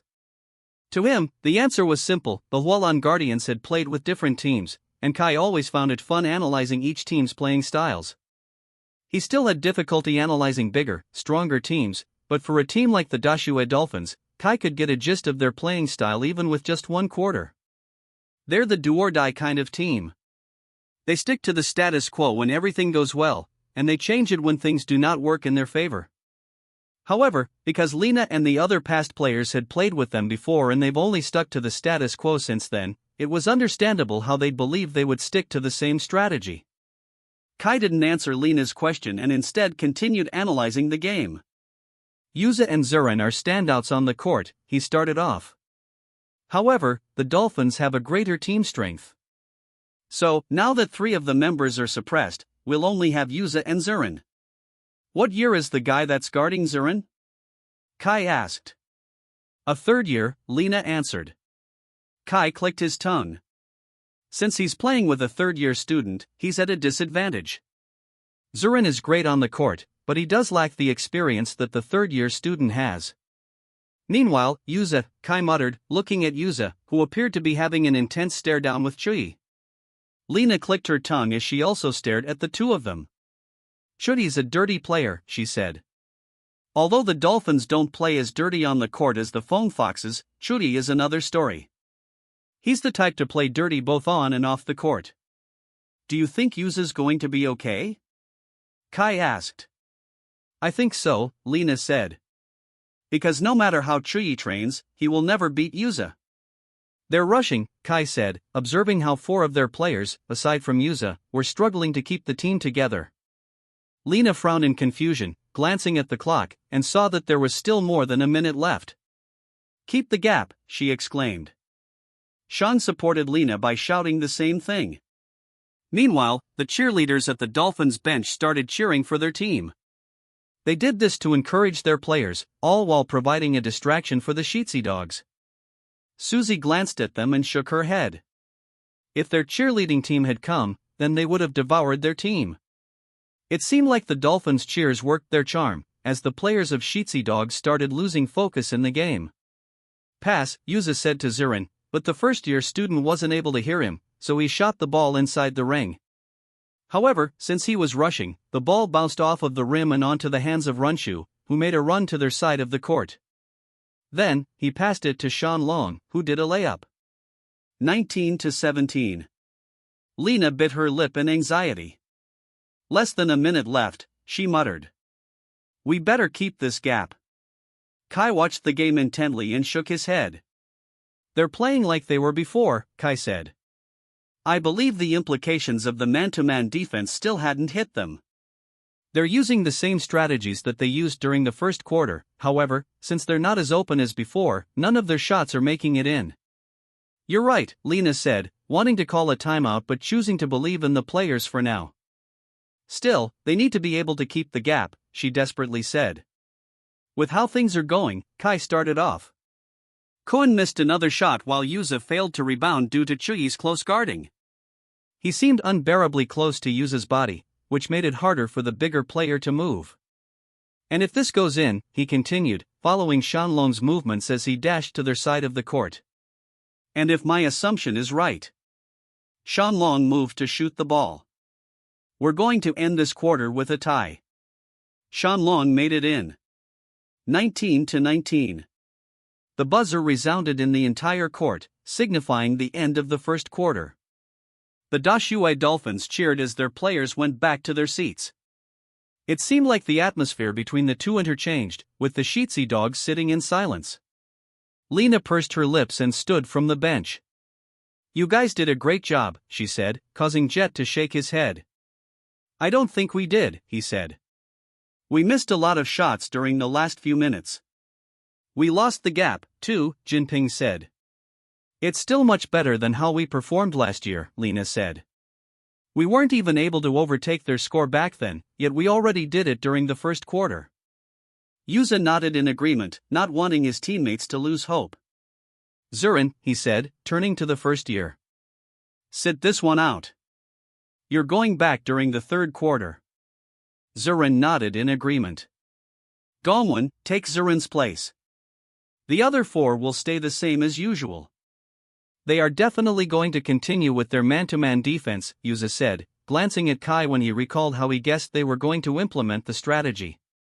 So, keep up with your players, but don't overstep, Yuza instructed. You're not as open as you are during the first quarter, so be more cautious. Jet raised his hand to ask a question. How are we going to score if we're cautious then? Shanlong and Chuyi shoot well on their team. You don't have to worry about Chuyi, Yuza said. I'll be guarding him well. And, as for points, we can definitely do it. How? Jet asked. Pass them all to me. The second quarter finally commenced. The crowd erupted into cheers once more, especially on the side of the Dolphins, as the players took their positions on the court. On Shizi's side, it seemed like the cheers only came from Shang and a handful of the first-year students who came. Aren't we going to cheer for them? Wang asked. Aang held out his hand and shook his head. Until our boss comes to play, then we're not going to cheer. The other Ongs nodded in agreement. Kai observed the players on the court and noted that the atmosphere was more intense than before. If, during the first quarter, the Dolphins appeared like they weren't taking the game seriously, then it appeared like they were now hungry for victory. As expected, the Dolphins employed the man-to-man defense for this quarter once again. So, as the Dongs made their first offensive move, the Dolphins tightened their defense, making it difficult for the Dogs to find an opening. However, learning from their mistakes, the Shizi players stayed calm. Instead of forcing shots, they focused on precise passing, especially to their captain, Yuza. Koan passed the ball to Yuza, and he quickly made a move. Chuyi wasn't able to keep up with him anymore because of his speed. With a quick dribble, Yuza drove toward the basket, his eyes locked on the hoop. The other Dolphins tried to intercept, but Yuza was too quick, maneuvering past them with ease. With a swift layup, Yuza scored, adding 2 points to the Shizi Dogs' tally. The crowd sighed in disappointment as the Dogs took the lead once more. That Yuza guy is honestly a problem. It's a good thing he's going to graduate next year. I think he can be recruited in the amateur league already. Praises were heard left and right. However, Yuza wasn't done yet. He knew that to maintain their lead, he had to keep the pressure on. As the Dolphins attempted to make a play, Yuza signaled to his teammates, urging them to keep the ball moving. The Dogs obeyed, passing the ball to Yuza at any given chance. With each pass, Yuza advanced toward the Dolphins' basket and made it in. 25-19. And just like that, they had now incurred a 6-point gap against the Dashua Dolphins. He's a monster, Kai muttered. Lena was able to hear him, so she chuckled. I know, she said. It sometimes makes me wonder how the team will be without Yuza. We'll undoubtedly lose, one of the bench players said. The comment made Kai's eyebrows furrow. At that point, Kai finally realized why Shizi was called Yuza's team. At first, he didn't believe in it because it would discredit the rest of the players. However, he was seeing it firsthand today. With the absence of Shang, it became even more obvious. Shizi was Yuza's team, and without him, it would crumble. I don't think that's a good thing at all, Kai muttered, his gaze focused on Yuza. As the shot clock ticked down, Yuza found himself with the ball once again. With a defender closing in, he made a split-second decision and took the shot. The ball sailed through the air, arcing towards the hoop. Swish! The crowd, once disappointed, was now amazed by what the player had displayed. He did 4 consecutive shots that all went in. Chuyi clicked his tongue as he watched his back, finding it ridiculous how he couldn't guard him no matter how hard he tried. However, a small smirk emerged from his face when he realized that this was all part of his bigger plan. That's right, Chuyi whispered. Fall into my trap. As the game progressed, Kai couldn't shake off his concern. From the sidelines, he watched as Yuza continued to shoulder the scoring burden for the Shizi Dogs. While it was effective in the short term, Kai couldn't help but wonder about the long-term implications of relying solely on one player for scoring.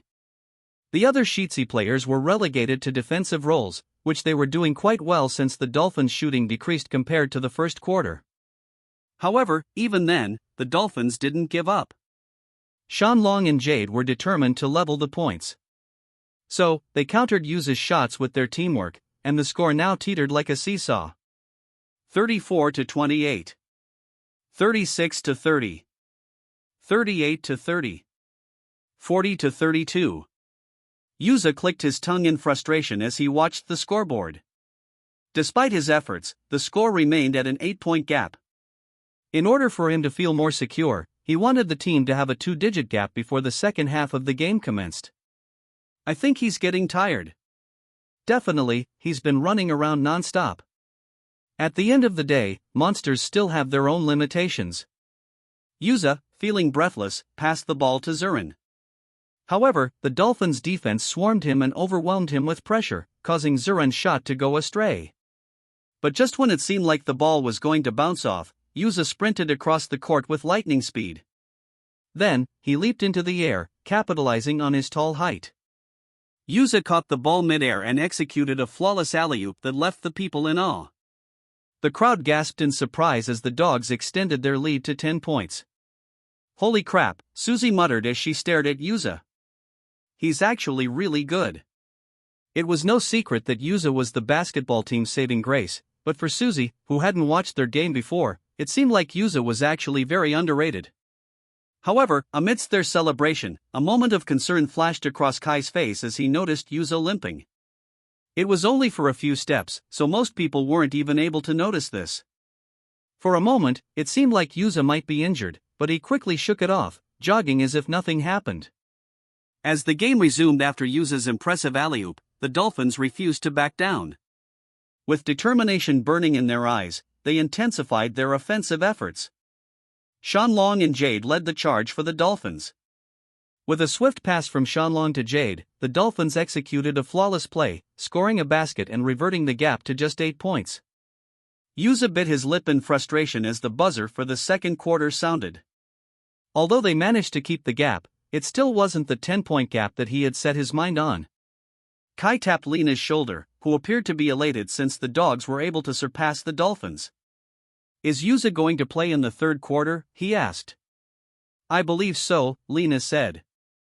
He told me a while back that he'll be playing in all the quarters. Kai ambiguously hummed. Meanwhile, on the court, before Yuza could walk to their side of the bench, Shui suddenly held onto his hand. Yuza frowned as he turned around to meet his eyes. What do you want? He coldly asked. Nothing, really, Shui smirked, appearing unfazed by the gap between their teams. I just want to ask one question, he said, letting go of Yuza and walking to his side so he was closer to Yuza's ear. How long do you think you can save your team with that bad ankle? Yuza went to the holding room along with his other teammates as they waited for the 10-minute halftime to end. Unlike other times, when Yuza would come up with strategies for his teammates so they could beat their opponents, Yuza was unusually quiet this time. How long do you think you can save your team with that bad ankle? Shui's words echoed in his mind. It almost felt like a threat. No, it was just a reminder. At first, he thought that giving it his all would finally lead to their very first victory against the Dolphins. However, what Yuza failed to realize was that it was only the second quarter, and he could already feel his ankle aching. Yuza had to give it to Shui. It seemed like he had been planning this all along. He must have planned for Yuza to give it his all so he wouldn't be able to play as well during the second half of the game. Yuza clicked his tongue and stared at his ankle, which appeared fine on the surface. His injury started off as a minor sprain, however, he didn't want to stop playing since the team relied on him. At the end of the day, Yuza was Shiitsu's pillar, and once he showed that there was a crack, even the slightest one, in his play, then the entire house would crumble. So, he endured it all.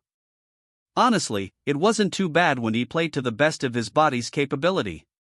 However, in each game, he did exert more effort than the average player in order to compensate for his teammates' lack of skills. In the end, he never got it checked again, as it would feel better once he rested. However, it still became a cycle of hurting and not hurting whenever they had a rigorous game. Yuza can't leave. Jet exclaimed in a loud voice, causing Yuza to snap out of his thoughts. He looked at his teammates and found them seemingly engaged in a heated argument.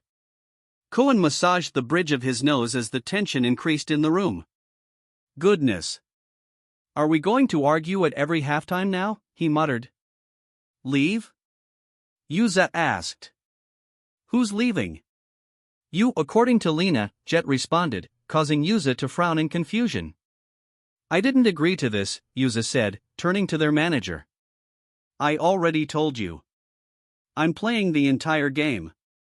This is the first game of the league, and I don't want our team to fall off into the loser bracket with our very first game, Yuza said. And I told you that you're not playing, Lena said, her voice firm. Her gaze wavered as Yuza's stare intensified, but the younger woman stood her ground. Kai had talked to her before they went inside the holding room, expressing his concern for their captain's safety. Lena wasn't a stranger to Yuza's injury. She was there when he first incurred it. However, the doctor did say that it was just a minor sprain. Nonetheless, Yuza never stopped playing, even after he was recommended to rest. So, Lena feared that he was going to overexert himself and sacrifice his well-being in the end. Why? Yuza asked. I'm doing well. You're always doing well, Lena said. There's no surprise in that. However, you can't just play 4 quarters for every game that we have. As you said, this is only the first game, yet you're already giving it your all. What more when we start facing stronger and much better opponents? What are you going to do then? Lena asked. You can't always expect your body to hold up well, Yuza, Lena sincerely said. Jet was about to argue since he didn't want their captain to leave the team. As much as they trusted their own skills, they also felt like without Yuza, those skills wouldn't be used to their best capacity. However, before he could even speak, Lena had already cut him off. And for you guys, she started off. I'm sure all of you are aware that the Sheetsy Dogs is called Yuza's team. That might be a compliment to Yuza, but it's a challenge for you, guys, she scolded. Are you going to keep on relying on Yuza in order to win the game? Are you not putting our training to good use? Or maybe you're just comfortable with the fact that you have someone to back you up when things do not go your way? Kai raised his eyebrows in surprise. Lena sounded like a coach just now, even much better than a coach. He felt a shiver run down his spine as he observed her calm yet heated gaze. Then, Lena sighed. The Dolphins is a team we can beat even without Yuza, she said with determination. This is to prove to them that we're not just Yuza's team. We're the Sheetsy Dogs, and we never let go once we bite, she smirked. The others were undoubtedly fired up with Lena's speech. Zurin even clapped as if a plane had just landed. Meanwhile, Jinping raised his hand to ask a question. If Yuza's not going to play, then who's going to take his position? Shang's injured, he said. Yuza nodded in agreement, still not convinced that he should stop playing. Me, Kai suddenly said, standing from his seat and towering above the seated figures of his teammates. The room was silent for a moment before they burst into laughter. You? Zurin asked. You think you can replace Yuza as the Sheetsy Dog center? Jinping also shook his head at Kai's ridiculous answer.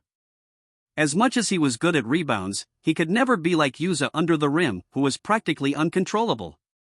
Besides, having 3 first-year students on the team was just a recipe for disaster. However, amidst their laughter, Lena remained serious, causing their laughter to die down. Oh no, Jet muttered. Is he really going to take over Yuza's spot, he asked Lena. Lena smiled before enthusiastically nodding. Yuza let out a deep sigh before shaking his head. Will their team be okay? Susie sighed impatiently as she glanced at the timer of the halftime. Or halftimes for all games this long? Or maybe she just didn't notice the length of halftimes during football games because her team was busy with their routine? The Dashua cheering squad were busting it out on the court, showing off their unpolished cheer routine in sparse pom-poms. Susie shook her head in disappointment. Their team would never settle for such a mediocre performance. Just then, the buzzer was heard in the entire venue, signaling the near start of the second half of the game. Susie sighed in relief as the players came in. She looked around the court and saw that there were more people now. However, it seemed like they were students from Dashua High who heard about Sheetsy's 8-point lead against their team. Now, they were more determined than ever to cheer to their fullest to get their school to win. Just then, she heard her phone ring, making her click her tongue. She glanced at the caller ID and saw that it was Yanni. She sighed before answering the phone. What's up? She asked her friend. Where are you? Yanni asked. Out? Suzy ambiguously said, not wanting to divulge that she went to Shitsi High's basketball game on her own accord. Great! Yanni exclaimed. Some of the girls and the guys from the team want to watch Yin Yang's and Fongart's game. We're already near the court, so why don't you meet us there? Suzy pursed her lips and tried to come up with an excuse. However, before she could respond, cheers resounded in the court just as Chudi and the other dolphins took their place. What was that? Yanni asked. I heard a buzzer sound and cheers just now. You must be near the city's basketball court, she concluded. Suzy shook her head since she couldn't come up with an excuse anymore. Well, we're also near. Let's just meet inside, okay? I'll tell you which seat number we're on. Suzy sighed in defeat. All right, she said before ending the call.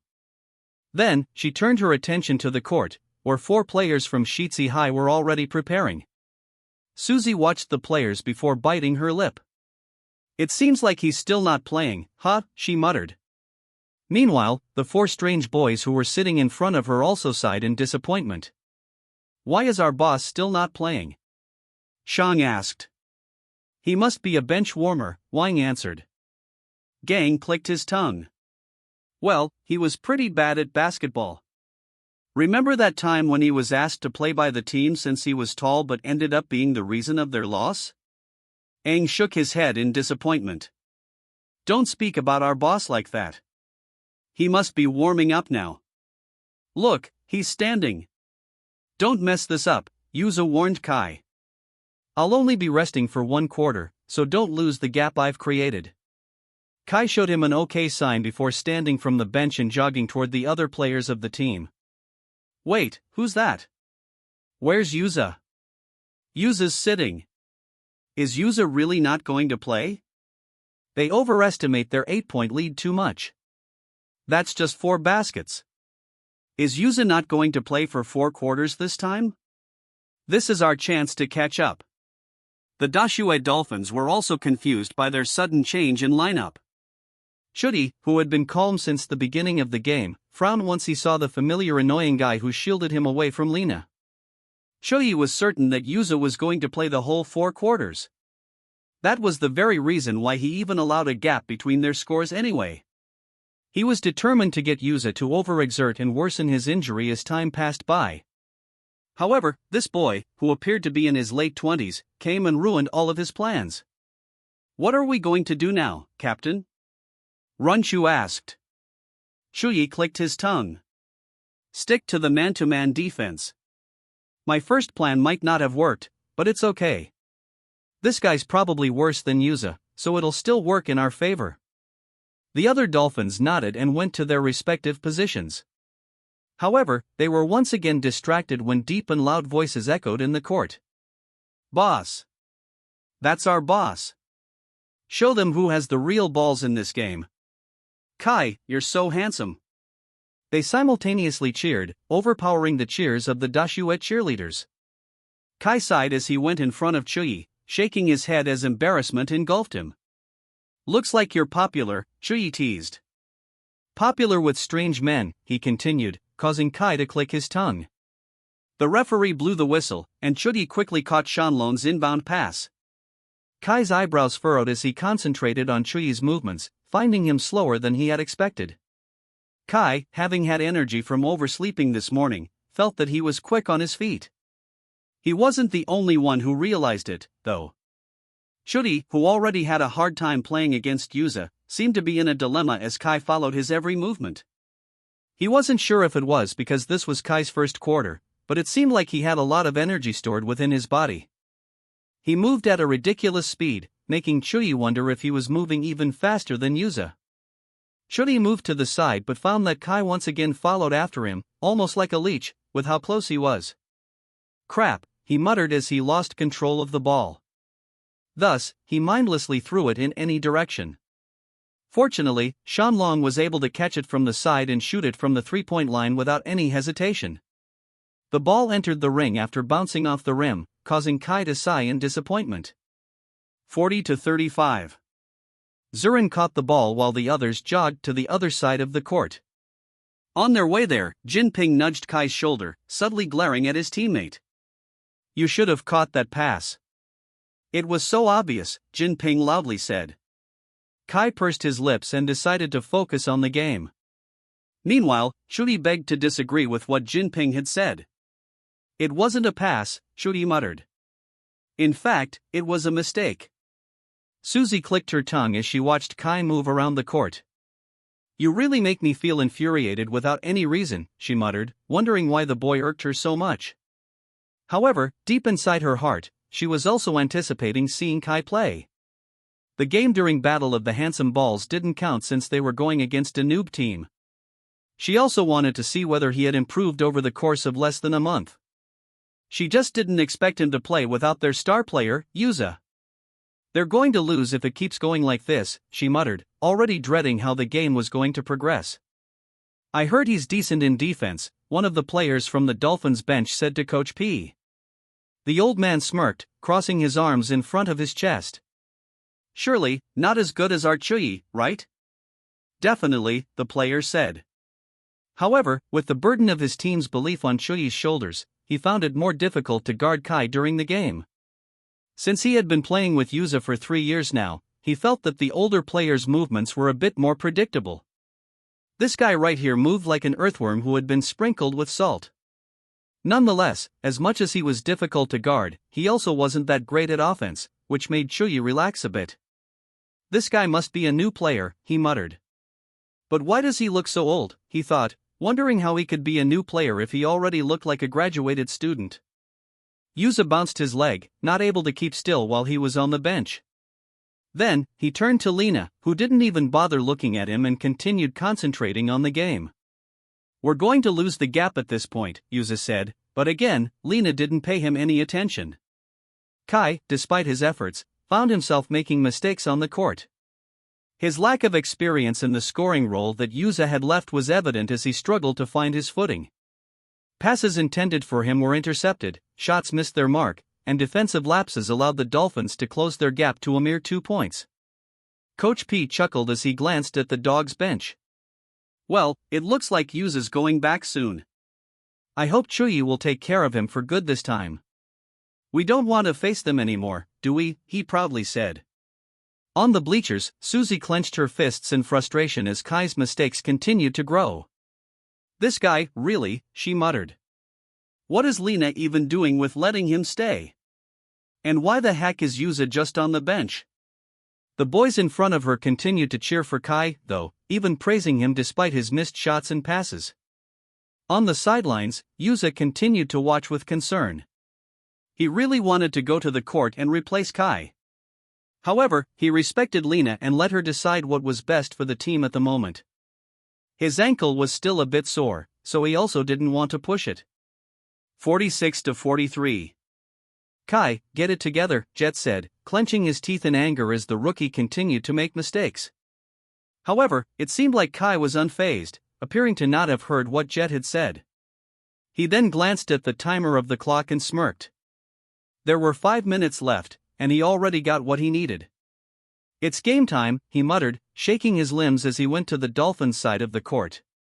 For the past 5 minutes, he had been analyzing Chuyi's playing style and confirmed if he truly played dirty. He also caught a gist of how the other players played, and he could tell that the Dolphins were nowhere near the level of the Phone Foxes. With this in mind, Kai believed that their team would be able to beat them even without Yuza. Suzy continued to mutter her frustrations as the game continued and the gap became closer. "Goodness. He's throwing away everything Yuza had worked hard for," she whispered. Just then, she glanced at her phone and saw plenty of calls from Yanni and some texts from her teammates on the cheerleading team. She clicked her tongue and glanced at the scoreboard once again. Suzy actually wanted to see the end of the game. However, with how things were going, she was afraid that she would only feel more frustrated if she continued to watch. "Why did I think that this year is going to be different?" she muttered before standing from her seat and grabbing her bag. "Let's watch a more worthwhile game," she said to herself before leaving her seat. Fortunately, since there weren't that many people on Sheetsy's side of the bleachers, she was able to leave without any trouble. Meanwhile, on the court, Kai was showing a new level of confidence, surprising even his teammates. However, even then, Kai sensed a lingering skepticism from his teammates. Understandably, they were hesitant to fully trust him in this unfamiliar role. Still, Kai was determined to prove himself worthy of their trust. Setting his hesitance aside, Kai positioned himself strategically under the rim just as Shanlong went for a three-point shot. As the ball went up for a rebound, Kai leaped higher than anyone else on the court, snatching the ball out of the air and dribbling to their side. Coach P's eyebrows furrowed as Kai landed on the ground. He wasn't paying attention for a moment, but he somehow felt that Kai's jump wasn't normal just now. With possession of the ball, Kai wasted no time making his move. Dribbling with confidence, he drove towards the basket, his eyes focused on the hoop. "Thank you, Yuza," he mentally noted as he dribbled with more ease. His dribbling sessions actually helped him handle the ball better. Then, with a simple short-range shot, he released the ball, watching as it sailed through the air and entered the net with ease. The Yongs, with now their honorary member, Shang, screamed at the top of their lungs, suppressing the disappointed sighs in the court. With the loud sound, Suzy stopped in her tracks, glancing back from where she was standing. However, she was already too far into the tunnel, and she wasn't able to see what was happening inside. Then, she let out a sigh. Did the Dolphins overtake the gap already? 52-48. With a 4-point gap, the third quarter finally ended. Kai sighed in relief since they were able to maintain a gap. It wasn't the 8-point gap that Yuza initially created, but he believed they still managed to do well despite Yuza not playing in the game. The players wordlessly walked over to their bench, panting as they drank from their sports drinks and water. It seemed like they had exerted more effort when Yuza wasn't around, which Lena noticed and was proud of. Maybe Yuza's absence was the push that they needed in order for them to work to their fullest potential. Meanwhile, Yuza stretched and stood from the bench, squatting up and down to warm up his body. Lena noticed this, causing her eyebrows to furrow. "What are you doing?" she asked. "Warming up," Yuza answered.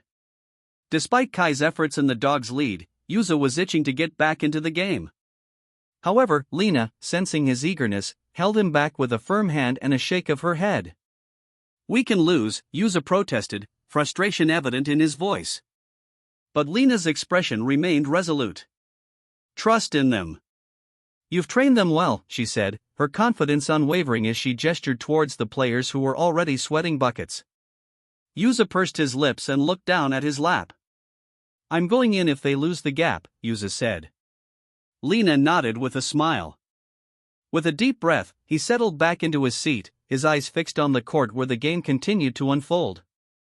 Kai glanced at Lena, and she gave him a thumbs up, a silent gesture that preempted him to walk to the court along with the other members of the team.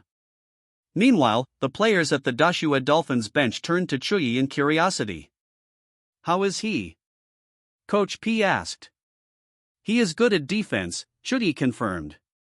"His body is as hard as rock, and he's probably as strong as Yuza despite their height difference. However, he cannot fill in the space that Yuza had left," he smirked.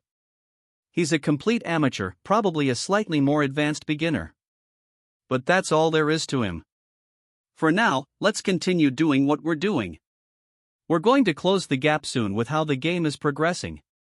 Runchu, feeling more breathless than usual, placed his hands on his knees. "Isn't it strange, though? At first, I was comfortable with playing. However, during the last 5 minutes, I feel more tired." "Me too," Shandong said. "No matter how much we shoot, we also can't close the gap. We just need more time," Chuyi insisted. Then, he glanced back at the Sheetsy dogs and saw that Yuza was still on the bench, making him smile. "See," he chimed. "Yuza's still out of the game. The other 3 had been playing for 4 quarters already. We can definitely beat them." The others were finally convinced, going back to the court for the very last quarter of the game. Chuyi took his position in front of Kai, a small smirk playing on his lips since he believed he had completely figured out the tall player. However, as the ball found its way into his hands, Kai executed a flawless layup 10 seconds into the game. The ball kissed off the backboard and dropped through the hoop, adding another 2 points to the Dogs' score. 54-48. Kai's teammates looked on in disbelief while the Yongs screamed in praise. Sean shook his head as he observed Kai's movements. They were, most definitely, still amateurish. However, the improvement he portrayed was almost comical. Back then, he couldn't even dribble without fumbling the ball. As the fourth quarter progressed, the scoring pace between the two teams remained neck and neck. It seemed like the Dolphins refused to go down without a fight. However, with each passing minute, it became increasingly apparent that catching up to the Dogs would be no easy feat. Although the teams scored one after the other, the gap that the Dogs initially built remained the same. The Dolphins couldn't believe that they were struggling to beat the Dogs, even in Yuza's absence. "What is happening?" Coach P asked, his eyes darting around the court in disbelief. Kai, determined to widen the gap even further, did something out of the ordinary. He positioned himself from the three-point line, ready to take a shot. "There's no way," Coach P muttered. He wasn't hiding his shooting skills, was he? "I'm so glad I can try this in an actual game," Kai excitedly exclaimed in his mind. Deep down, he knew that the odds of making the shot were slim, but he felt like this was the only game where he could take such risks. He wasn't even sure if he would be allowed to play in the next games. As he raised his arms, Shudi, desperate to stop him at all costs, lunged forward and pushed him away in a last-ditch attempt to disrupt the shot. But to Chui's surprise, Kai remained steady, his body seemingly unaffected by the force of the push. Kai sighed in relief as the referee blew the whistle, signaling a foul in his favor. Shudi frowned in frustration at his failed attempt to stop Kai, but Kai couldn't help but internally thank him for stopping him before he could make a fool out of himself. He was sure that the shot right then wouldn't have made it in. As the game entered its final minutes, the tension in the arena reached its peak. With less than 2 minutes left on the clock, Kai stepped up to the free throw line, his heart pounding in his chest. Despite his best efforts, he knew that mid-range shots weren't his strong suit, and true to form, the ball bounced off the rim, making him scratch the back of his neck. The second attempt was also a failure, so he apologetically glanced at Yuza, who was shaking his head in disappointment. "He really needs to work on that," Yuza muttered. Meanwhile, Coach P sighed. "All right," he said. "He's not good at mid and long-range shooting after all." However, Kai's failure didn't bring him down. Instead, he wanted to seize the opportunity for redemption, rebounding the ball and driving toward the basket with determination in his eyes. As he approached the hoop, Kai's mind raced, calculating the distance of the court and perfecting his timing for the dunk. He made sure to dribble as he ran, avoiding any violation, and adjusted his jump to ensure he wouldn't overshoot the mark. "I can do this. I've attempted this many times before," he assured his mind, knowing this was his last chance for a slam dunk. With a burst of speed, Kai leaped into the air, the world around him seeming to slow down as he soared towards the hoop. With focus, he slammed the ball through the net, the booming sound echoing in the gymnasium. He felt his hand aching, but he kept holding onto the ring, wanting to marvel at the feeling of a slam dunk for longer. Those at the benches stared at the scene before them with wide eyes. Was that? Yuza's eyebrows furrowed in confusion. Now, why would he do that? Did he really just do that? This funny dude. He did a slam dunk. The crowd erupted into cheers as the team emerged victorious. "And there we have it, folks," Mark Lee exclaimed. "We have an overwhelmingly fast game from the Yin Yang Knights and the Chuntian Rams. With this, the Rams will be delegated to the loser bracket, while the Knights will continue with their journey in the winners bracket. The final score is 109-43 in favor of the Knights. They have once again shown their strength on the court, with the second-year Max Joe leading the points, rebounds, and assists." Yanni stared at Max Joe with wide eyes, her mouth nearly watering as she continued to observe him. "I think I'm in love," she said to Susie, who had already removed her black jacket and was sporting a pink crop top. People around her couldn't help but glance in her direction, marveling at her beauty. Her blonde hair even added to her ethereal grace, making her the center of attention in their part of the bleachers. "You say that to every skilled basketball player," Susie chuckled. "Correction," Yanni said. "I say that to every skilled basketball player who has decent looks." Susie smirked. "Ah, right. Is that why you confessed to Yuza but got rejected in the end?" Yanni's expression became bitter as she slumped in her seat. Don't remind me anymore. It's also the reason why we aren't cheering in their games. Suzy shook her head in amusement before focusing her gaze on the court once more. Max Joe was still there and was currently being interviewed by numerous people. It appeared like he was a bit overwhelmed, which made Suzy wonder whether he was enjoying the attention. Max Joe was the very first elite high school basketball player to ever emerge in Jilin City, so his presence was definitely notable. He's really good, though, Suzy muttered, noting that he scored 40 points all on his own. The Rams definitely didn't have a chance in this game. In fact, no one can beat the Knights in their roster. The only team who could come close to beating them was the Phone Foxes, but Suzy still had to see them play before she came up with a conclusion.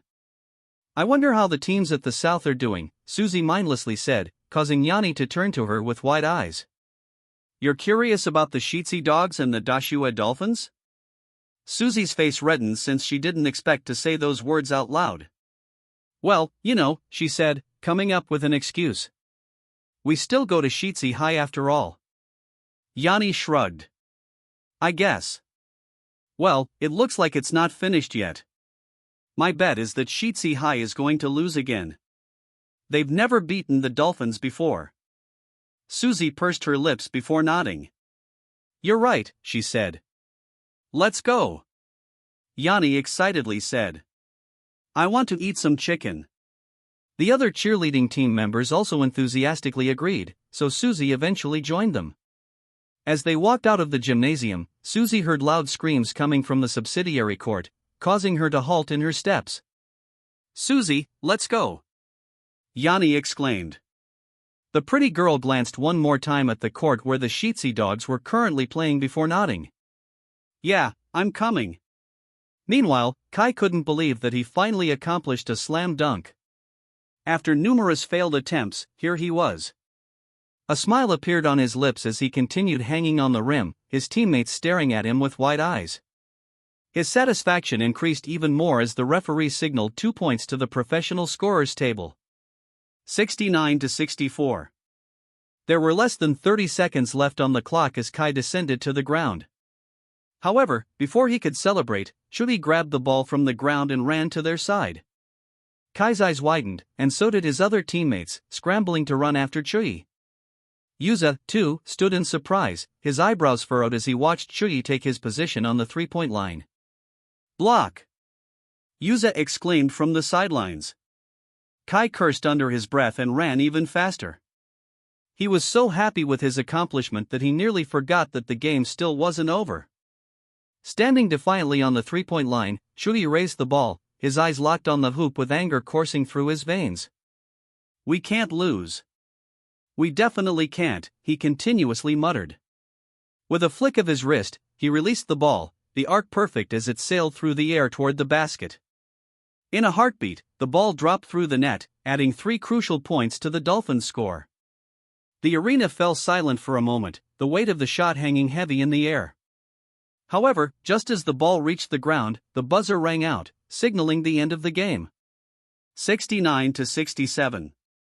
The court was silent as they internalized what had happened. Then, they all glanced at the score, with the majority of the people wanting to see the Dolphins reign victorious. However, as they glanced at the scoreboard, they realized that Chudi's three-point shot still wasn't enough. Then, the silence was broken with the sound of cheers from Sheetsy High's bleachers. Kai, too, smiled in relief as their victory became certain. His teammates all rejoiced at their very first victory in the league, feeling a bit more special since they played 2 quarters without Yuza. Shang stared at the court with bright eyes, feeling a sense of change from the team that he used to part of. This year, it's really going to be different, he muttered. Meanwhile, the Ongs rejoiced in their seats like they had played and won the game themselves. I never knew basketball was this exciting. Aang exclaimed. We'll go to every game that our boss has now, Wang said. Count me in. Gang exclaimed. The first-year students, who hadn't heard of the Sheetsy Dogs' loser reputation before, also felt a sense of thrill rush through their veins. They didn't expect their basketball team to be so cool. Meanwhile, Kai, wanting to hear a compliment from Yuza, walked to where he was. He was expecting some praise, any kind of praise, from their team's captain as he stood before him. However, as soon as he got there, he felt a strong blow on the back of his head. "Idiot," Yuza said. "Why did you let Chuyi shoot at the end?"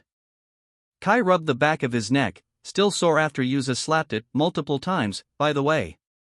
Now, they were having a conversation about how the game went in their holding room, with Yuza going on and on about the mistakes they made during the game. However, Kai couldn't concentrate on his words since his system had provided him with upgrades. Project Slam Dunk, completed. XP, plus 50. Official game win, plus 20 XP. Total XP increase, plus 70.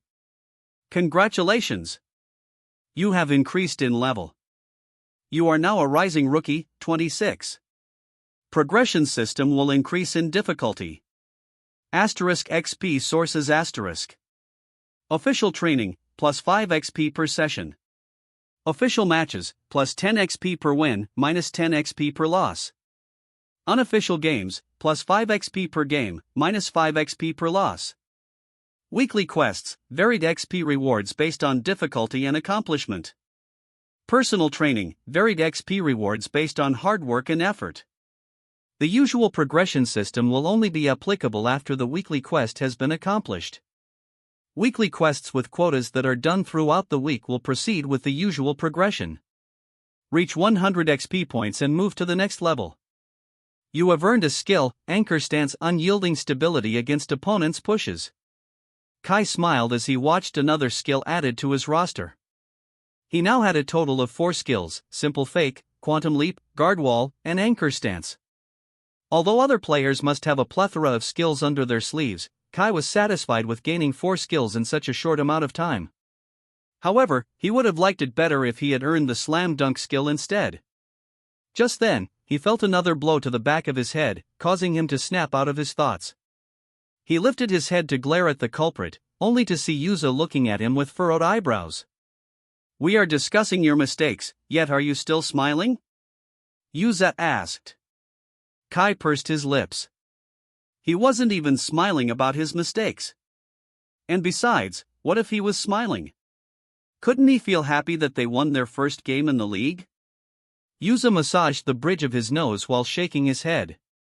"Anyway," Yuza said, "I hope this serves as a lesson for all of you. The game is not over until the last buzzer is heard and the scoreboard is finalized. So, don't be complacent and hang on the basketball rim like a chimpanzee while your opponent is already plotting their next moves," he continued, obviously directing the words at Kai. It's a good thing that the gap was larger at that point. If it weren't, then we would have made our way to the losers bracket. Kai clicked his tongue but didn't say anything anymore since he knew he was also at fault in the situation. He wasn't alone in it, though. The other players, even those on the Dolphins side, were also dumbfounded. It was only Chuyi who plotted the last shot, after all. Lena shook her head in amusement as she watched Yuza scold the team. She had known Yuza for more than a year now, and she could see the fire burning in his eyes. No matter how much he scolded the team, it was also evident that he was proud they were able to beat the Dolphins, a team they couldn't even beat before. "Yuza," Lena said, having enough of his scolding. "Aren't you going to say something nice to the team?" The Sheetsy dogs looked up to their captain with wide eyes, wanting to hear a compliment from his lips. Yuza looked away from them before gulping loudly. "Good job, I guess," he muttered quickly. "You were able to pull it off even without me." Koen clapped loudly after Yuza said those words. He stood from his seat and wrapped an arm around his best friend's neck. "That's all I need to hear," Koen said. "You did a great job, too, Captain. Thanks for trusting in us." The other players nodded sincerely, and even Kai, whose neck was still sore, subtly bowed at their team captain. Although, Koen continued, grabbing the others' attention. "It would be nicer if you treated us to some pizza, too?" The team cheered even louder, causing Yuza to shake his head in amusement. "Whatever," Yuza grumbled. "Let's go." Max sighed in frustration as he finally made his way to his team, which was currently in the bleachers designated for the official players in the league. People glanced at him as he walked to his seat, admiring the tall and young player who represented Jilin City in the National Basketball Leagues. Finally, he said as he sat next to Iloan. Those reporters kept asking me personal questions. Well, that's what you expect from a local celebrity, Iloan teased. Max shook his head and focused his gaze on the court, where the Foam Foxes were battling it out with the Sunlin Rovers. As expected, the seats were still filled to the brim as the second strongest team in the city played. Max focused on Chunlei, one of his greatest rivals, and saw that he had improved once again compared to last year. He was already close to stealing his title in the Elite Five last year, so Max was compelled to work even harder to secure his title. At the moment, the Foxes were obliterating the Rovers, and to think that Chunlei and Yiming were the only starting players who were assigned in the first quarter. The game at the other court just finished, Fabian said, making Max snap out of his thoughts. Oh, they took longer than expected, Max said. Well, according to my classroom friend, who couldn't secure a seat inside the main court and settled at their court instead, the game was pretty intense. It was actually quite fun to watch, he said. Max raised his eyebrows. Did Shitsi give Dashue a hard time this year? They did, Fabian said. To the point that they even beat the Dashue Dolphin. Iloan was also surprised. Really? The Shitsi dogs did? Yes, Fabian said, scratching the back of his head as he was also confused. I see, Max said, crossing his arms in front of his chest. Kai. His name is Kai, and he's the grandson of the old woman who delivers onions to our restaurant, his mom's voice echoed in his mind. Kai, Max softly muttered. I guess you weren't lying when you said we'd see more of Shitsi this year. The team was currently eating pizza at a large pizza parlor, each having their own pie since Koen insisted they deserved it. In the end, Yuza had no choice but to agree to it. Fortunately, those who only played in the game came, so Yuza spared his wallet from treating everyone on the team. Meanwhile, the group of cheerleaders, who were in the corner of the room, glanced at the Shitsi dogs and shook their heads. Jet and Koen were feeding each other like a couple while Zurin picked out the bell peppers from his pizza. Meanwhile, Jinping was busy glaring at Kai, who was happily eating his pizza. They're a lost cause, really, Yanni sighed, her eyes straying to Yuza, who looked the most handsome and proper out of them all. Yuza should really get out of there, she said in a dreamy voice. Suzy shook her head and glanced at their team. From her point of view, she clearly saw Kai, who was slicing a piece of pizza for Lena. Suzy frowned for a moment as Lena bowed at Kai with a pretty smile. They seem close, she muttered. Lena's very cute, too, she added. Lena and Suzy were in the same class, yet they were still unfamiliar with each other. In fact, they haven't talked to each other despite being classmates. Maybe it was because of the unspoken tension between the basketball team and the cheerleading team, but they never really crossed paths since then. Wait, Xian, one of the male cheerleaders, said, capturing their attention. They won, he said, making the others frown.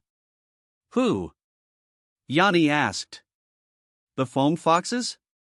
Well, it's about time that their game had finished. That isn't really news, though. It would be more shocking if they didn't win. No, well, yes, the Foam Foxes did win. However, based on the latest league posts, Shitsi High won their game, too. What? Suzy exclaimed, grabbing the phone from Qian's hand to see if he was telling the truth. Indeed, he was telling the truth, making Suzy purse her lips. But they were losing, she muttered. Yanni was still able to hear her. They were losing? Yanni asked. Did you watch their game? Suzy froze before shaking her head. No, she denied. I just heard from others who were there. Yanni was thankfully fooled. I see. Well, it is pretty shocking that they won, especially with a team like the Dolphins. Although, they're probably going to drop out after one or two more games. That's usually how it goes. You don't understand, Xian said. They won against the Dolphins, a team they haven't beaten before. This is big news. Yanni narrowed her eyes at the excited male. You sound awfully excited, she said. The next thing we know, you'll be wanting to cheer for the basketball team, too. Xian pursed his lips and placed his hands on his lap. It wouldn't be too bad, he muttered, so only Suzy was able to hear him. Well, let's go, Yanni said. We still have to practice tomorrow. The first football game of the year is this Friday. We need to perfect our routine, right, Susie? She asked, nudging the pretty girl's shoulder. Susie nodded absent-mindedly, although her mind was still stuck on Sheetsy High's win. Let's go, she said, exiting through the back so they wouldn't pass by the basketball team. Meanwhile, at the Sheetsy Dog's table, Yuza was compelled to order 3 more large pizzas for the team. Goodness, he muttered. You guys eat like you're starved. Food tastes so much better when it's free. Cohen said with his mouth full. Agreed, Jet said, wiping his greasy mouth with the back of his head. Yuza grimaced in disgust before clearing his throat. Well, since all of you are enjoying the food that I bought, why don't we talk about our next game this Saturday, he said. The others nodded in agreement, with Kai placing down his pizza piece to pay greater attention to Yuza's statements. There are 8 registered schools in the South, he started off. Last year, we were eliminated right away after only 3 games.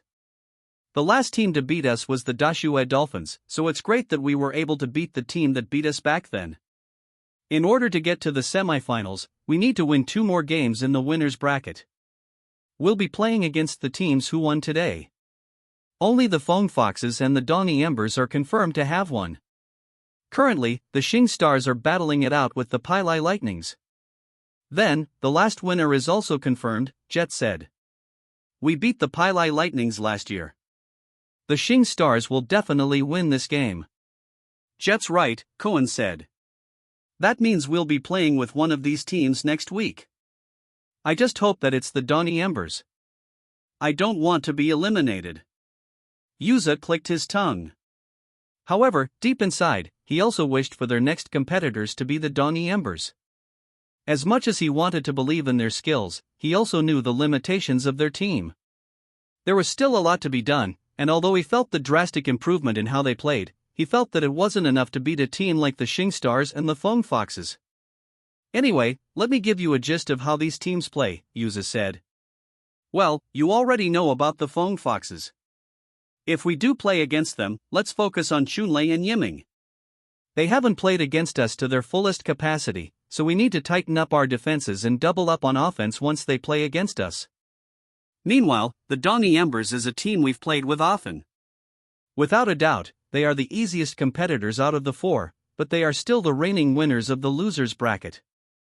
They even beat the Dashue Dolphins and were hailed the 3rd strongest team in the South, although there is a clear difference from the top 2 teams. The Xing Stars, on the other hand, are textbook players, Yuza continued.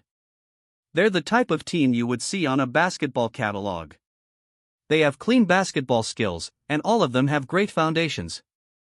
Compared to the other teams who have so-called star players, the Xing Stars seem to all have equal skills. With this in mind, it would be difficult to beat with the current foundation our team has.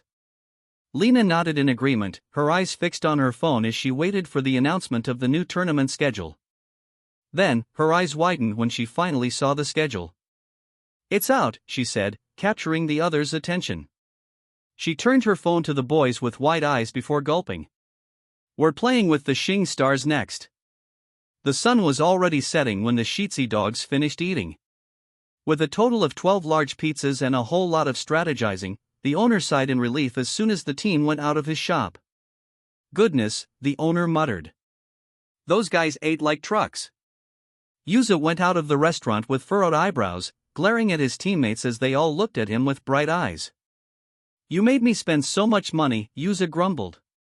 It's okay. Jet exclaimed.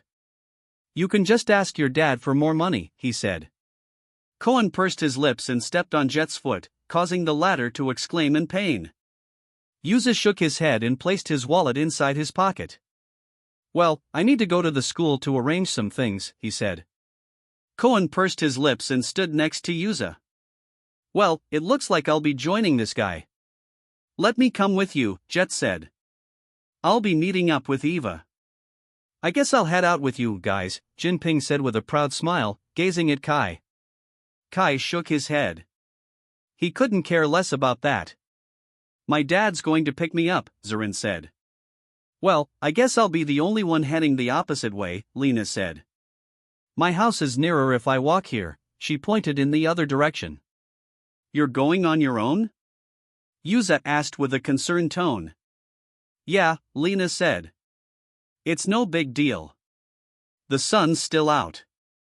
Barely, Koen said. Are you sure you don't want to join us? Lena shook her head. My house is really near here. Don't worry. I'll text you once I get home. Kai hesitated for a moment before standing next to her. I'll go with you, then. Oh, is your house in this direction too? She asked. Kai merely nodded. It definitely wasn't. His house was near the school, so he would be better off going with Yuza and the others. However, something compelled him to join Lena on her walk. Oh, okay, she smiled. Let's go then. Lena turned to the other players with a small smile. I'll be heading with Kai then. Zurin glared at Kai with clenched fists. Don't you dare do anything to her, he warned. Kai sighed and shook his head, ignoring the immature player. We'll be going now. With that, the two teams went their separate ways, with Lena and Kai walking in peaceful silence. After a while, Lena spoke, breaking the silence between the two. You did a great job out there, she said, causing Kai to halt. It was the first personal compliment he got after the game, so he felt touched. You're joking, Kai said. Lena chuckled in amusement. I'm not, though. I even feel like we would have lost if you weren't there. Kai felt his cheeks warming up as he continued walking. He kept his gaze on the ground, unable to meet her eyes. Although, if I have to nitpick what you've done wrong, then there would also be a lot. You were too rushed. You took too long to adjust when you first entered. You were so excited during the slam dunk that you neglected the ball. Your dunking form was awful, too. You could have injured yourself because of it, Kai chuckled as Lena criticized his skills. It was something he was aware of, but hearing it from another perspective was also refreshing. They passed by the scenery while conversing like old friends, however, they stopped when they came across a familiar face. I can't believe I'm lost, Susie said, looking around the noisy area. It seemed like she was lost in a red district area, where pubs and gambling areas were seen. Kai and Lena also halted when they saw that the pubs were already open. It's too early for them to open, Lena muttered. It's Saturday, Kai said, familiar with how they operated. He lived in a red district area in his past life, so scenes like these didn't surprise him. It seemed like Lena wasn't used to it, though, so he scooted closer to her. As they walked, Lena suddenly bumped into a dainty figure, causing the two of them to halt. Her eyes widened when she met gazes with a familiar girl. Susie? Lena asked. Susie's eyes widened when she saw the two of them, becoming even more shocked as she met eyes with Kai. What are you doing here? Susie asked. Lena scratched the back of her head. I could say the same to you. We're actually on our way home. We just didn't expect the pubs to be open so soon. How about you? Lena asked. Susie shyly placed her hands behind her back. Somehow, Kai's gaze made her a bit conscious. I got lost, she honestly said. I was also on my way home and decided to walk, which I usually never do, and so I got lost. Lena chuckled in amusement. Well, I guess you can come and join us. Susie glanced at Kai. Are you guys okay with that? I'm not interrupting anything, am I? She asked. Lena's cheeks reddened when she realized what Susie might have meant. Oh, no, it's not like that, Lena quickly clarified. We're friends. I see, Susie said, glancing at her feet. I guess I'll join you until we reach the safer part of town. Yeah, let's go, Lena said. Meanwhile, Kai's palms were sweating as he strayed behind the two pretty girls. He had just started getting used to the presence of a singular pretty girl, yet now, he was being accompanied by two? Being with pretty girls in this area wasn't good news, though. There were a lot of men around, most of them around their age or only a few years older. With Lena's cute looks and Susie's dazzling persona, they grabbed attention wherever they went. So, when Kai saw a group of boys hanging around in one corner, Kai quickly stepped to their side, hoping to shield the two from malicious eyes. However, just as he did that, he came across a set of familiar eyes, one he wished he would only see on the court. His eyes were bloodshot, and it seemed like he was still dressed in his basketball uniform. "Shuyi," he muttered. Shuyi's glare hardened once he saw Kai, and he quickly straightened his spine while pointing at him. "That's the bastard I was talking about," he exclaimed, making his companions turn to them. "And he's with pretty girls too," one of them added with a smirk. Kai calmed his erratic heart and did what he thought would be the best course of action: to run. So, with that, he reached out for Lena's and Susie's hands and ran away. "Wait, Kai!"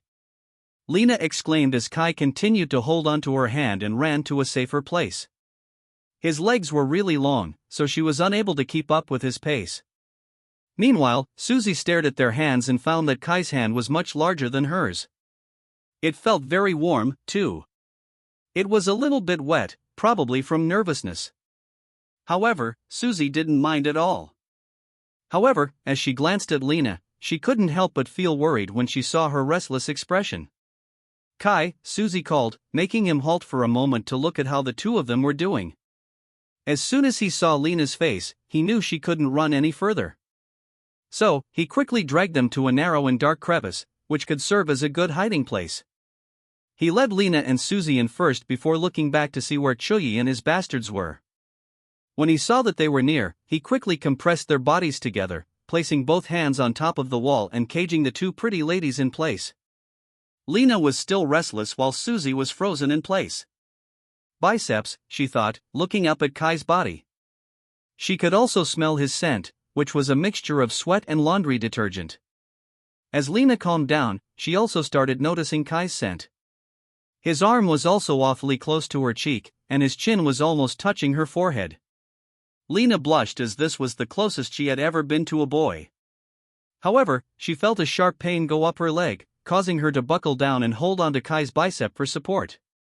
Susie continued looking up at Kai, his face unnoticeable due to the darkness of their hiding place.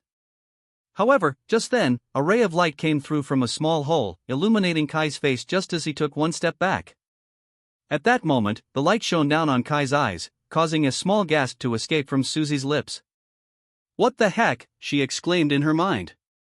"Why the hell does he have such pretty eyes?" "I think they're gone," Kai said. However, Susie couldn't hear anything as her gaze was still focused on his eyes. Kai frowned in confusion and snapped his fingers in front of Susie's face, all while Lena was holding onto him for support. "They're gone," Kai confirmed, internally sighing in relief since he knew he couldn't fight against those guys, especially not in front of Lena and Susie. Well, he couldn't really fight them all alone too. He must be holding himself back, Susie thought, having already heard rumors about Kai. He was rumored to be able to fight against 10 people without breaking a sweat, but he must have held himself back because Susie and Lena were there. That was definitely not the case. "Where do you live?" Kai suddenly asked, causing Susie's eyes to almost bulge out of her head. "Excuse me," she asked. "So, I can send you home," Kai said. "It's not safe for you to be out here by yourself." "Oh," Susie said. For a moment, she thought he was asking for another reason. "I'll go with you," Lena said despite the pain she was feeling in her leg. "Are you sure?" Kai asked, concerned. "Yeah," Lena nodded. "I think Susie's house is near here already." Susie nodded. "Yeah, it's only a few blocks away." "Let's go then," Kai said, leading the two ladies. They walked in silence, with Kai in the middle of Susie and Lena. Unconsciously, his hands reached out to both of them, so the three of them walked hand in hand under the setting sun. Meanwhile, the second-string team, who had just won another mini-league, decided to hang around the park to celebrate their win. "We beat them again." Dylan chuckled proudly, standing on the picnic blanket that Mingza had provided. Mingza scratched the back of his neck. "It does make me feel a bit guilty that we joined a league primarily for those in junior secondary school, though. They didn't specify the age limit," Dylan said. "So, it's not our fault. We're just doing our best." Wait. Sonny exclaimed when he saw a familiar person walking through the streets. "Is that Kai?" he asked while pointing in their direction. The others all turned in the direction that Sunny was pointing in and gasped. Kai had his back turned away from them, but it was obvious that it was him. His jersey and the name on his back were already enough proof. By his side were silhouettes of two beauties, both appearing to be holding his hand. Tony clapped loudly, shaking his head in admiration for the younger guy. "Really," he said. "That guy doesn't look physically attractive at all, but he has some unusually charming traits." Mingza nodded in agreement. "I can't believe he's holding two women's hands at the moment, though." Dylan stared at him with wide, shining eyes. "My idol," he muttered. Meanwhile, Kai quickly let go of their hands when he realized what he was doing. "Sorry," he muttered, causing the two women's cheeks to warm up. It seemed like they, too, didn't mind his touch since it felt natural. "Well, this is mine," Susie awkwardly said once they arrived at a large house. Lena waved goodbye. "See you in class, Susie." Susie smiled at Lena and merely glanced at Kai. "Yeah, see you." With that, she went inside her house and left the two alone. As the two of them walked, however, it became increasingly obvious that Lena was still uncomfortable with walking. Kai stopped for a moment and tapped her shoulder. "Are you all right?" he asked. Lena turned to him and nodded. "Yeah," she muttered. "My legs are just sore." Kai scratched the back of his head and went in front of her, causing her eyes to go wide. "Do you want to get on my back?" he asked. Lena's eyes widened, and she quickly stepped back. Kai turned around when he didn't feel her weight on top of him. "And no," Lena stammered. "Don't do that. You're having a hard time walking," Kai sighed. "Come on," he said, coming closer to her. However, she placed her hands on his shoulders and gently pushed him away. "No," she firmly said. "I can walk." Sensing the firmness in her voice, Kai stood and adjusted his steps instead. "All right," Kai said. "Lead the way. I'll take you home." Lena pursed her lips and nodded, the two of them walking in complete silence once more. When they finally arrived at her house, however, Kai couldn't shake off the feeling that it was familiar, too familiar. "So, this is where I live," Lena said, pointing at the humble home. Kai glanced at the house and saw their family name, Huang. And that's when he finally realized who lived in this particular house. "Lena, you're home," the familiar voice of Officer Huang called. "Yes, Dad," Lena exclaimed. Kai froze as he stared back and forth at the house and Lena. What would Officer Huang think if he saw that Kai was the one who brought his precious daughter home? It appeared like he didn't even have to think about the answer. Because right then and there, the gate opened, revealing the officer who had apprehended Kai plenty of times. "What took you so long?" Officer Huang asked, looking at his precious daughter. "Yuza treated us to some pizza," Lena excitedly said. "We won the game, Dad. We won against those noisy and pesky dolphins." Officer Huang's eyebrows raised in surprise. "Really? That's great. This is the first time your team has been able to beat them, right?" Lena nodded excitedly. Honestly, Officer Huang had bought 2 small cakes in advance. He knew that his precious daughter loved basketball a lot, and she took first games very seriously. Once he heard that they were going against the Dolphins for first next game, he made a cake that said, "The loser bracket isn't too bad." Fortunately, he also prepared a cake to celebrate their victory. He would just hide the first cake he had prepared. However, his eyes narrowed in suspicion once he internalized Lena's first statement. "Were you the only girl again?" Lena sighed and shook her head. "They're good people, Dad. I wouldn't have stayed with them for so long if that wasn't the case." Officer Huang clicked his tongue. "Can't I be worried for my one and only princess? I'm afraid you're going to get a boyfriend so soon." "Don't worry, Dad," Lena said. "I'll stay with you even if I get a boyfriend." Officer Huang shook his head. "And here I thought you were going to promise that you aren't going to have a boyfriend." "Well, at one point, I probably will, right? I just have to find someone who will accept me for who I am," she muttered. Then, her eyes widened when she realized she was freely conversing with her dad when Kai was still here. "Oh, by the way, someone accompanied me home. She quickly halted when she saw that Kai wasn't by her side anymore. Officer Huang also glanced to the side, only seeing an empty street. When did he leave? She whispered. What were you saying, sweetie? Officer Huang asked. Lena shook her head. Nothing, she said. I'm just really happy that we won. Meanwhile, Kai sighed in relief once he was out of their street, feeling like he could now breathe easier. At first, he didn't know how to react when he saw Officer Huang. To be fair, the only times they've met were during his first day in Kaigua's body and when he delivered onions to their house. However, with those two interactions, it seemed like Officer Huang already despised his existence. Kaigua, the one who originally owned the body, must have done a lot of mischievous things for that to happen. Therefore, Kai felt that he couldn't face Officer Huang as Lena's father. How could a scraggly man even give birth to such a pretty girl? She must have taken after her mom. Kai continued to walk, following the signs that led him to their street.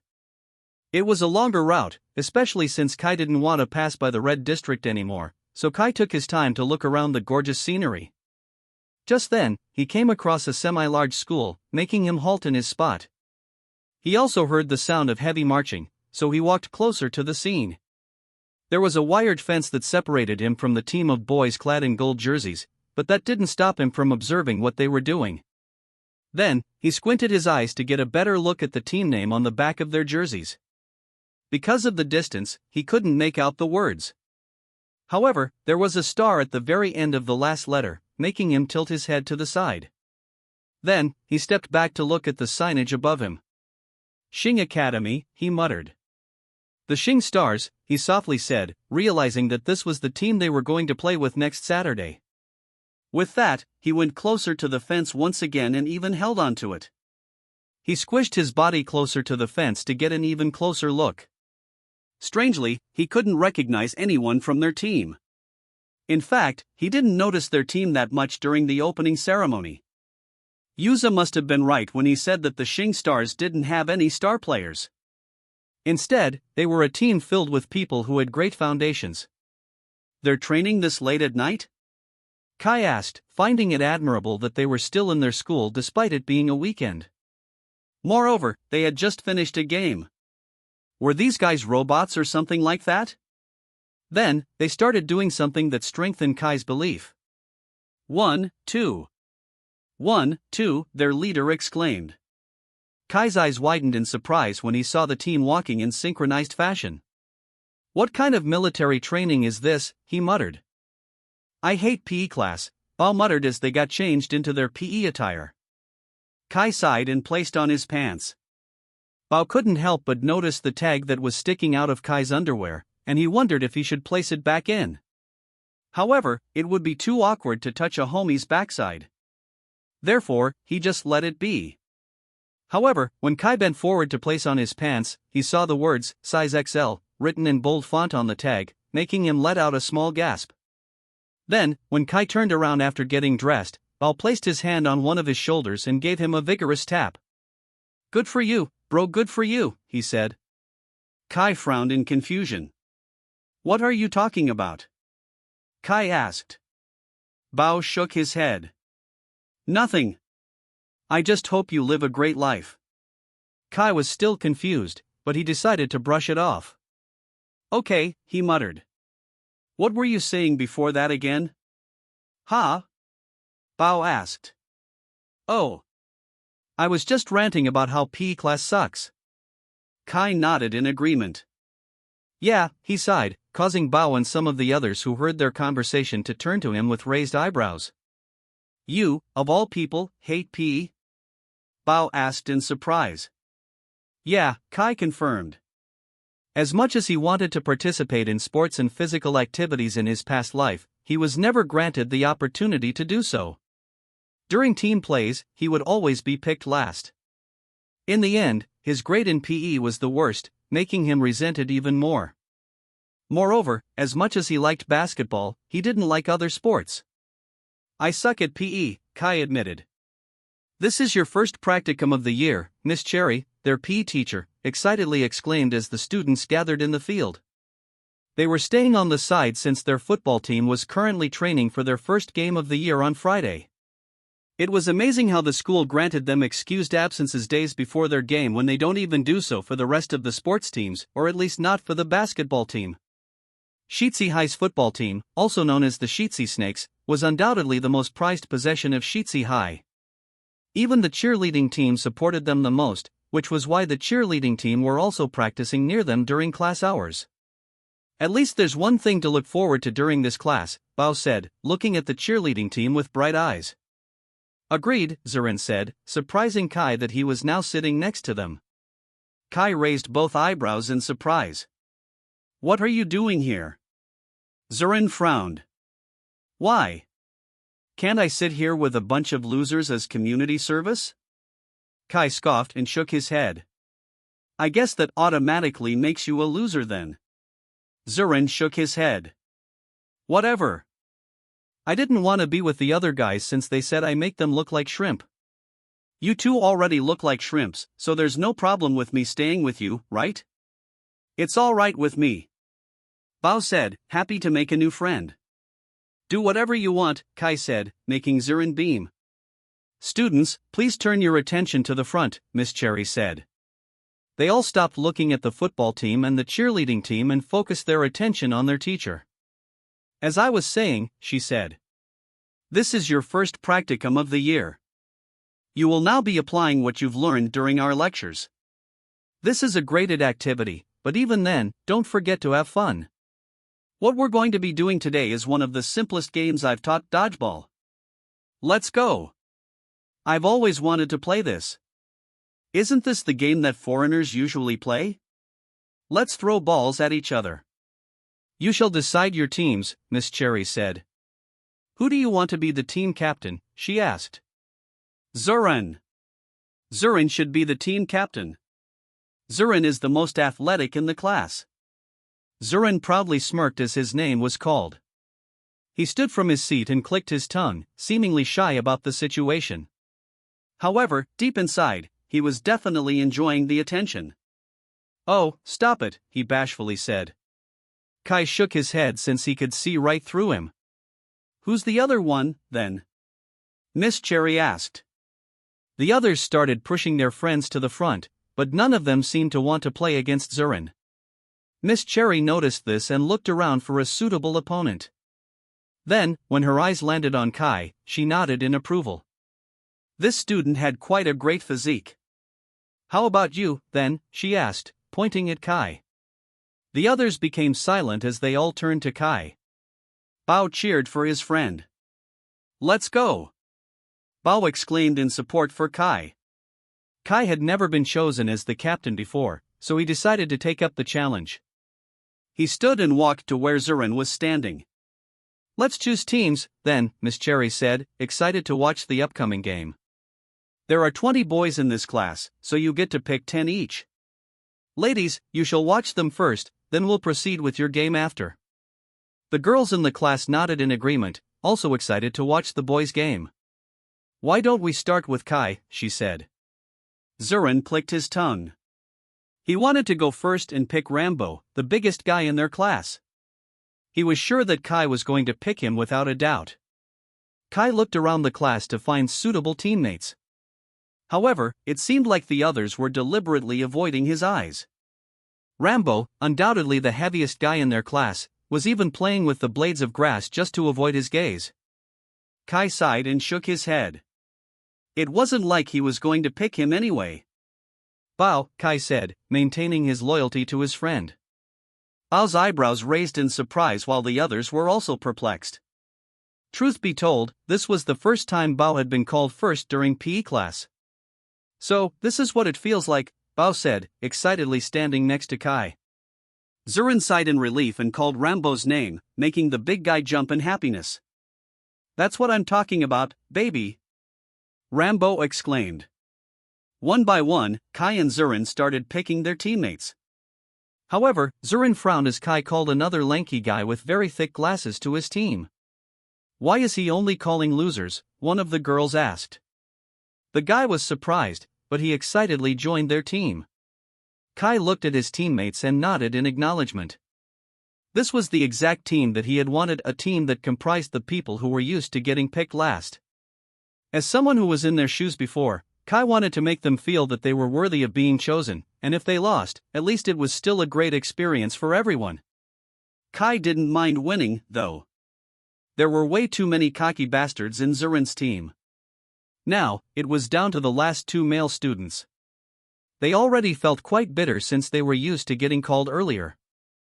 However, they were left at the very last. The guys who weren't good at physical activities were even called before them. The two of them prayed that Zurin would choose them, however, there could only be one who could join Zurin's team.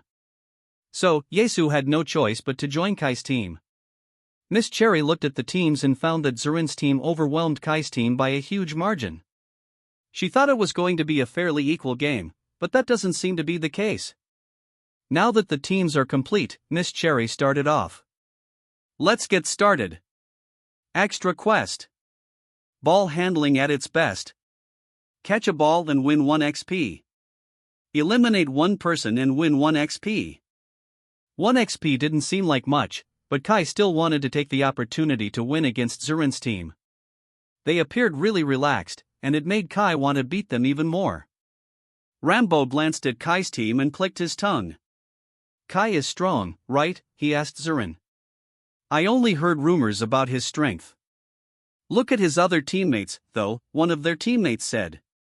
They have no chance if we eliminate Kai right away. Zurin nodded in agreement. He was about to say something more when he saw another class emerge from the other side of the field. There, in their PE uniforms, was the second-year class that Lena was a part of.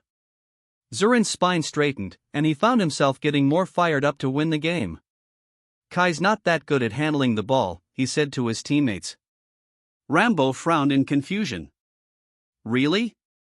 How come he's in the basketball team, then? Well, he's decent for a basketball player, Zurin said. But he's still not the best within our team. Did you know?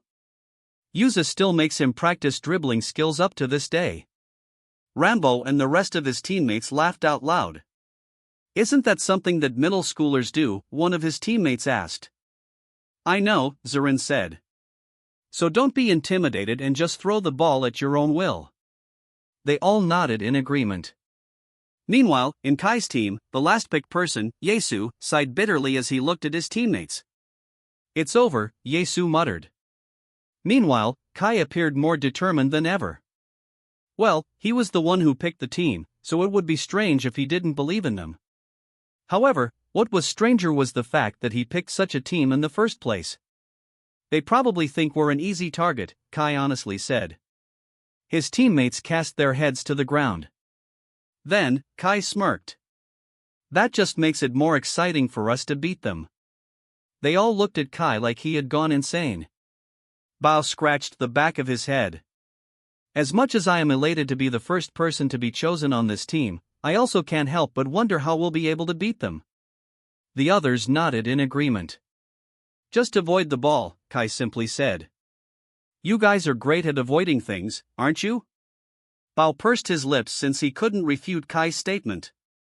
Well, running away is something I'm definitely good at, Bao chuckled, lightening up the atmosphere. Me too, another chimed. I run away from Rambo at least 3 times a day. Kai chuckled along with them. Bao was already used to his deep, villain-like chuckle. However, for the people who didn't know about his real personality, he sounded cunning and evil. Nonetheless, they gained the courage to face Zurin's team because of Kai, so they decided to just give their best despite the circumstances. Alright, let's start. Miss Cherry exclaimed, making the students go to their positions. Kai was at the very front, while Yesu and Bao were next to him. The others were scattered sporadically to avoid any double eliminations. The game began with the ball in Zurin's team. Without any hesitation, Rambo fiercely threw the ball toward Yesu, the ball hurtling across the field as a missile. Yesu's eyes widened as he found himself in its path, and before he could react, the ball smacked into his shoulder. The impact was so strong that the ball bounced away with incredible speed, leaving the others intimidated by Rambo's strength. The others watching flinched and even stepped back as Yesu clutched onto his shoulder. Dang, that must have hurt. Rambo, calm down, please. Now, I get why his parents named him Rambo. It's a good thing it didn't hit another body part, if you know what I mean. As the opposite team cheered, one of Kai's teammates grabbed the ball and launched it toward their side. However, since it was pretty slow, Zurin caught it effortlessly, his reflexes as sharp as his aim. Zurin smirked as he felt the second-year class, and possibly Lena, watching their game. With a grin, he hurled it back toward Kai's direction. However, Kai stood tall, his eyes fixed on the ball launching towards him. At first, he was uncertain how the game would go since he hadn't played dodgeball before. He also didn't know what to expect from the other team. However, as he followed the speedy trajectory of the ball, he couldn't help but raise his eyebrows in surprise. I can see it, he muttered, calmly reaching for the ball and catching it cleanly, his arms steady and unshaken. Zurin's eyes widened as he observed Kai's steady posture. As far as he knew, he gave all of his strength for that ball.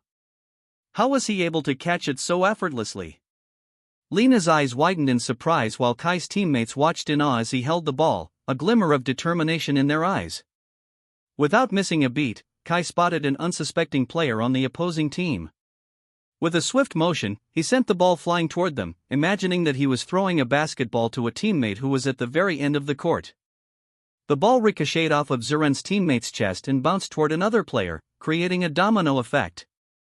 Before anyone could react, 2 players from the opposing team were eliminated with a single throw, leaving his classmates stunned silence. Rambo clicked his tongue and quickly picked it up with a determined gaze. Then, he turned to Kai and narrowed his eyes at him.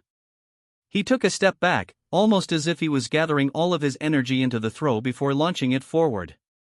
What the heck? The ball's so fast. At this point, Rambo should be a pitcher. Avoid it! Yesu shouted from the sidelines. However, even then, Kai stood still as he watched how the ball moved toward his way at great speed. I can still see it, he muttered confidently, stretching his hand in a straight manner as he predicted where the ball would land. He's going to catch it like that? Is he crazy? Lena muttered. He's going to hurt herself. Then, the ball landed in his hand. However, even then, his arm remained straight, and his body remained still. Zurin's eyes widened in surprise. Since when was he so good at catching the ball, he muttered.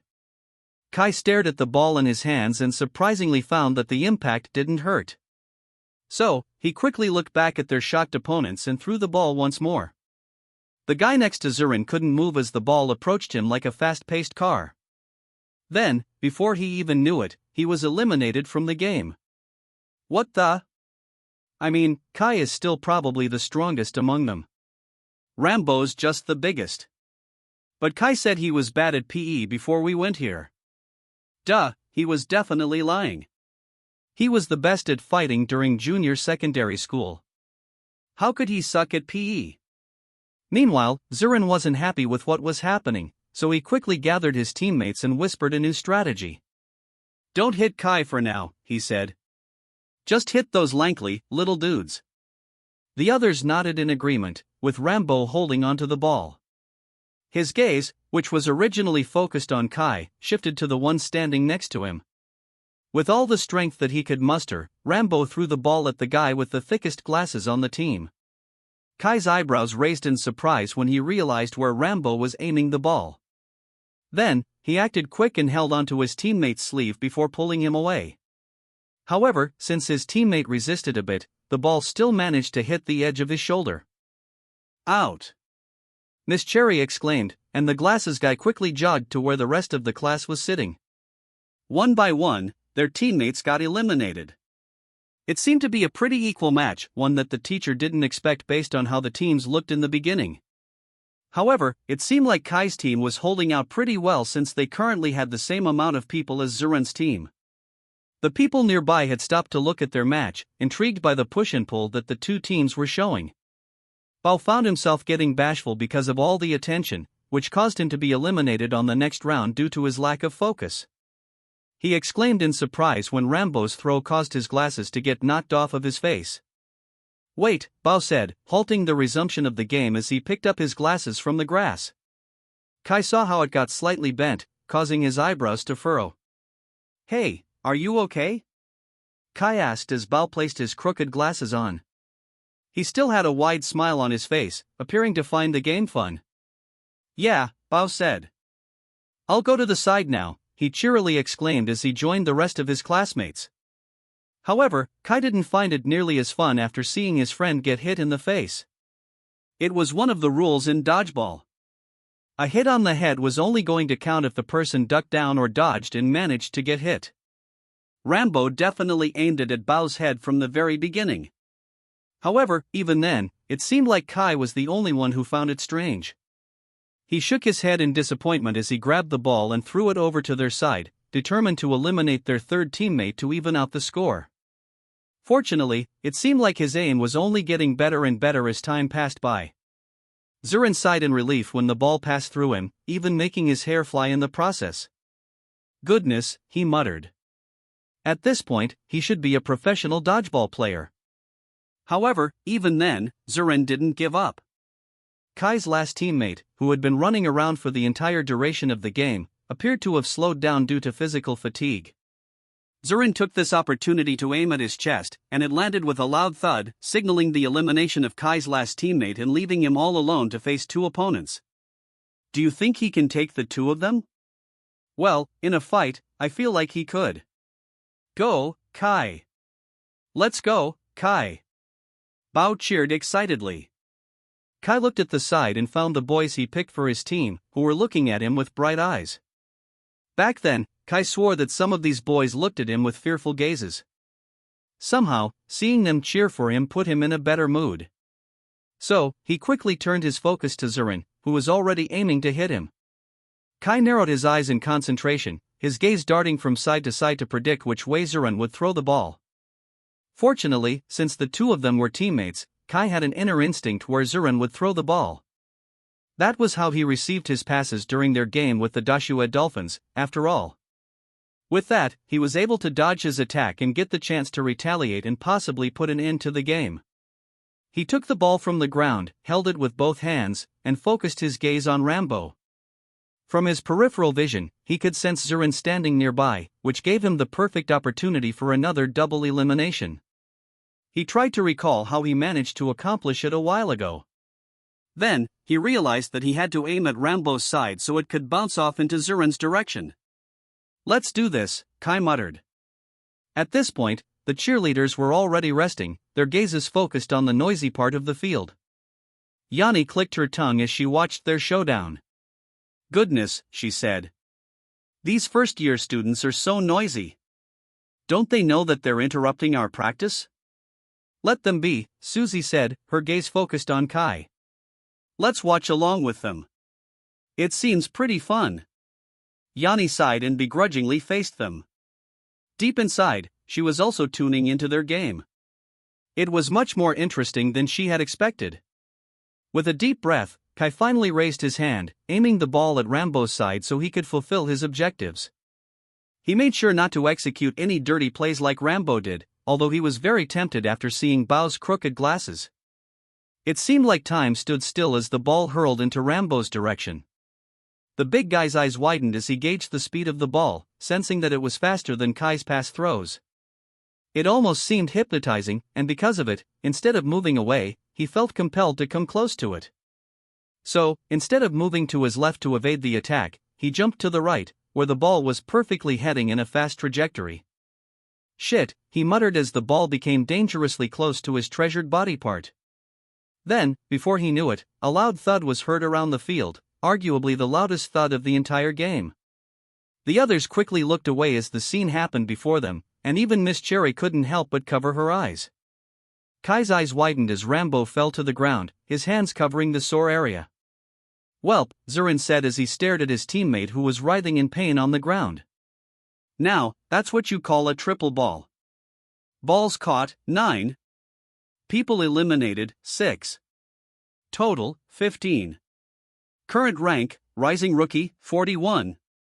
New skill, Receptor Reflex. You are able to anticipate passes and position yourself precisely, showcasing impeccable receiving skills on the court. Kai smiled to himself as he watched his small upgrade. However, Bao tapped his shoulder, causing him to snap out of his happiness. Kai looked at his friend, who was now shaking his head in disapproval. "Don't look too happy," Bao said. Kai finally glanced around and saw that his classmates were looking at him strangely. Then, he saw Rambo getting carried away from the field on a stretcher, his hands still covering his precious jewels. Kai pursed his lips and turned the corners of his lips down. Now, he looked like a weirdo who enjoyed seeing his classmates suffer. But then again, as he glanced at Bao and his other teammates, it seemed like fate was just working its course. Kai didn't even aim at his family jewels. Rambo was the one who caught the ball with his balls instead. Miss Cherry sighed as she stood in front of the class. "Class, I'll go and follow Rambo to the clinic for now. Stay here for a moment and wait for me. We'll proceed with the girls' game right after." The class all nodded, excited to be left unsupervised since they were now free to do whatever they wanted. "Don't do anything strange, all right?" she warned. "Yes, Miss Cherry," the class said in unison, although their eyes were already shining with mischief. Miss Cherry ran to where Rambo was, and as soon as they were out of sight, the other students went to the canteen while others went closer to the cheerleaders and football team to watch their practice session. Susie sighed as some of Kai's classmates looked at their team with bright eyes, finding the attention a bit burdensome. "Let's go there," Bao said, pointing to the bleachers near the football team. "Are you a fan of football?" Kai asked as they sat next to some of their classmates. Bao nodded excitedly. "You don't even know. I watch all of the team's football games. I'm very interested in collecting my favorite team's merchandise, too." "I see," Kai said, observing the football team and how they played. "Do a lot of people want to join the team?" Kai couldn't help but ask. He was curious as to how the most popular sport in their school was treated differently than basketball. "Of course," Bao excitedly said. "Our football facilities are one of the best in the city, and the team always makes it to the semifinals. They might not be the best since Yin Yang and Fomarts are still the richest schools in the city, but the Snakes are very good at what they do. In fact, since there are way too many students who want to try out every year, they put a quota as to how many people are allowed to try out based on qualifications and physique." "Well, did you get in?" Kai asked. Bao clicked his tongue before shaking his head. "Not really," Bao said. "I was a player when I was younger, but I'm not any good. I'm still practicing until now, though. So maybe I can try out next year." Kai nodded, patting his friend on the back to comfort him. Then, he focused his gaze on the field once again. Compared to the Sheetsy dogs, the Sheetsy Snakes were definitely more taken care of by the school. They had a basket filled with new footballs, their goalposts appeared to be polished well, and they also had a good amount of players. Moreover, they had a coach, one that looked very passionate about his job and not just a random dude who Kai still hasn't seen. It seemed like the coach was strategizing for the team, probably coming up with new plays that they could use for their very first game of the year. The players nodded enthusiastically, going to their posts as they engaged in a practice game. Kai looked around and saw a lot of people looking toward their way, making him feel a bit greedy. He also wanted to have this kind of audience and attention for the basketball team. However, it seemed like the students weren't actually interested in the Sheetsy dogs at all.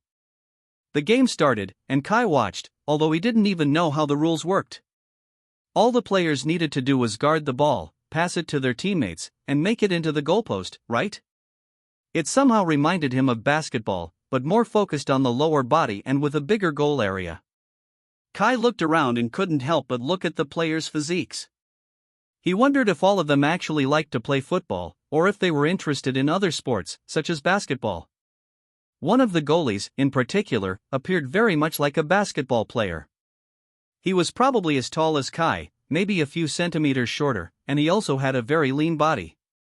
However, it seemed like he wasn't very good at his job as the ball went past him, making the other team score and the students on the bleachers cheer. "Yes!"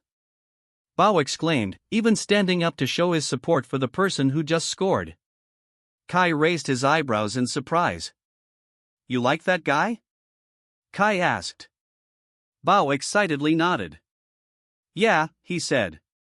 "He's the captain of the football team, Justin Liang." "That's a pretty mundane name," Kai remarked. But he's anything but mundane, Bao retaliated.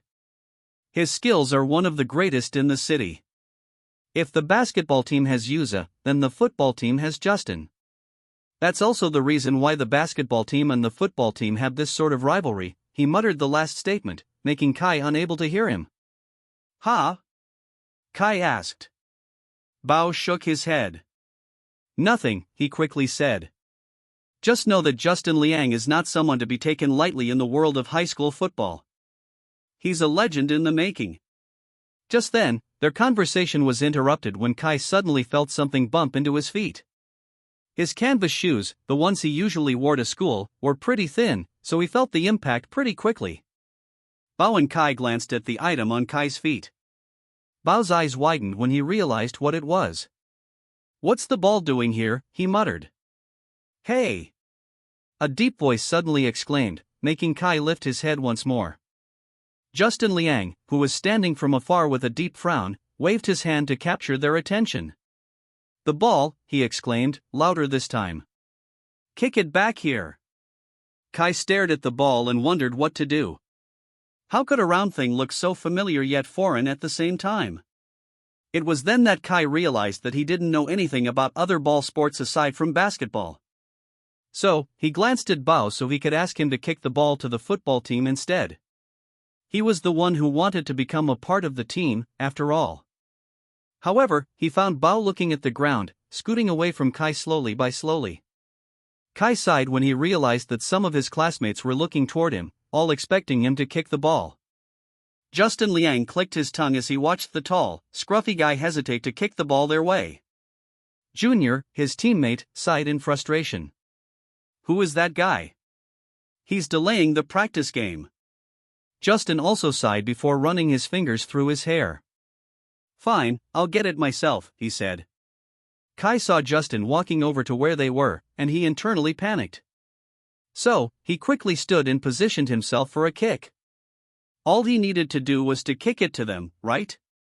Justin was still a bit far, so Kai aimed to pass it to him. With minimal hesitation, he kicked the ball toward their way. Ah, I used too much strength, he thought, watching as the ball moved in a trajectory almost similar to a basketball shot. Kai looked down at his right foot and wiggled them. I really need to learn how to control my strength, he muttered. Just then, gasps of surprise were heard from beside him, causing him to lift his head and glance at them. He frowned in confusion as his classmates looked at him with wide eyes. Bao, too, gazed at him like he was his idol, making Kai even more confused.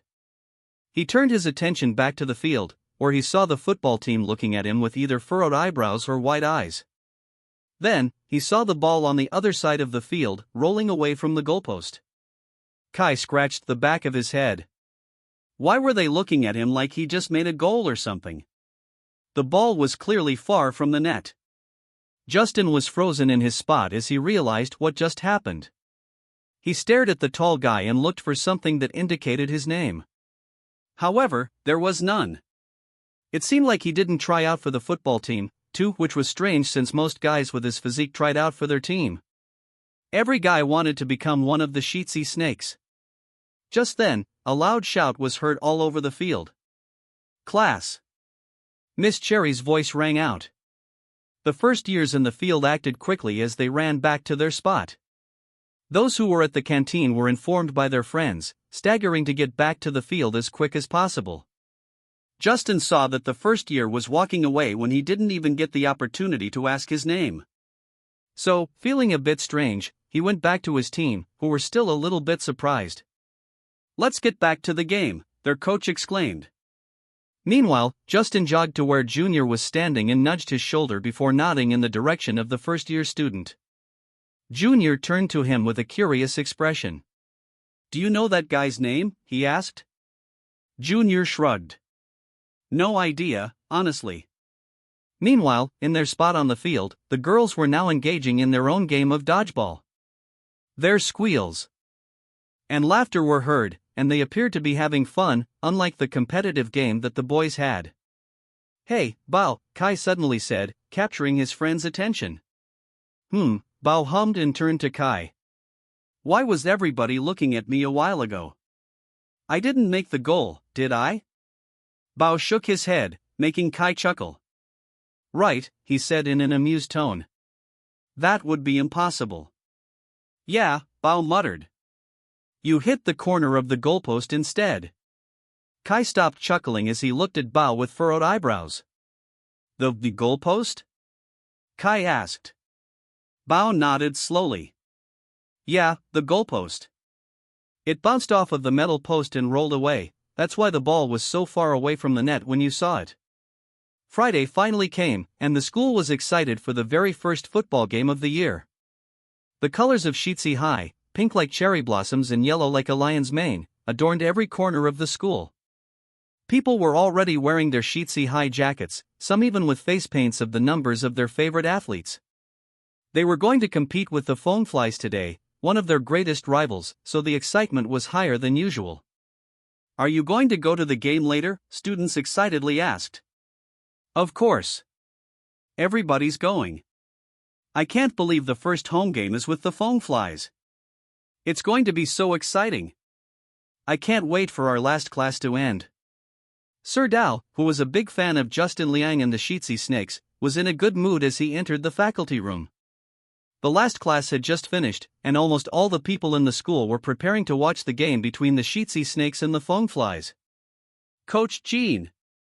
Sir Dao exclaimed, waving at the PE teacher, who also happened to be the coach of the basketball team. Coach Jin's face was painted with the number 96, Justin Liang's number.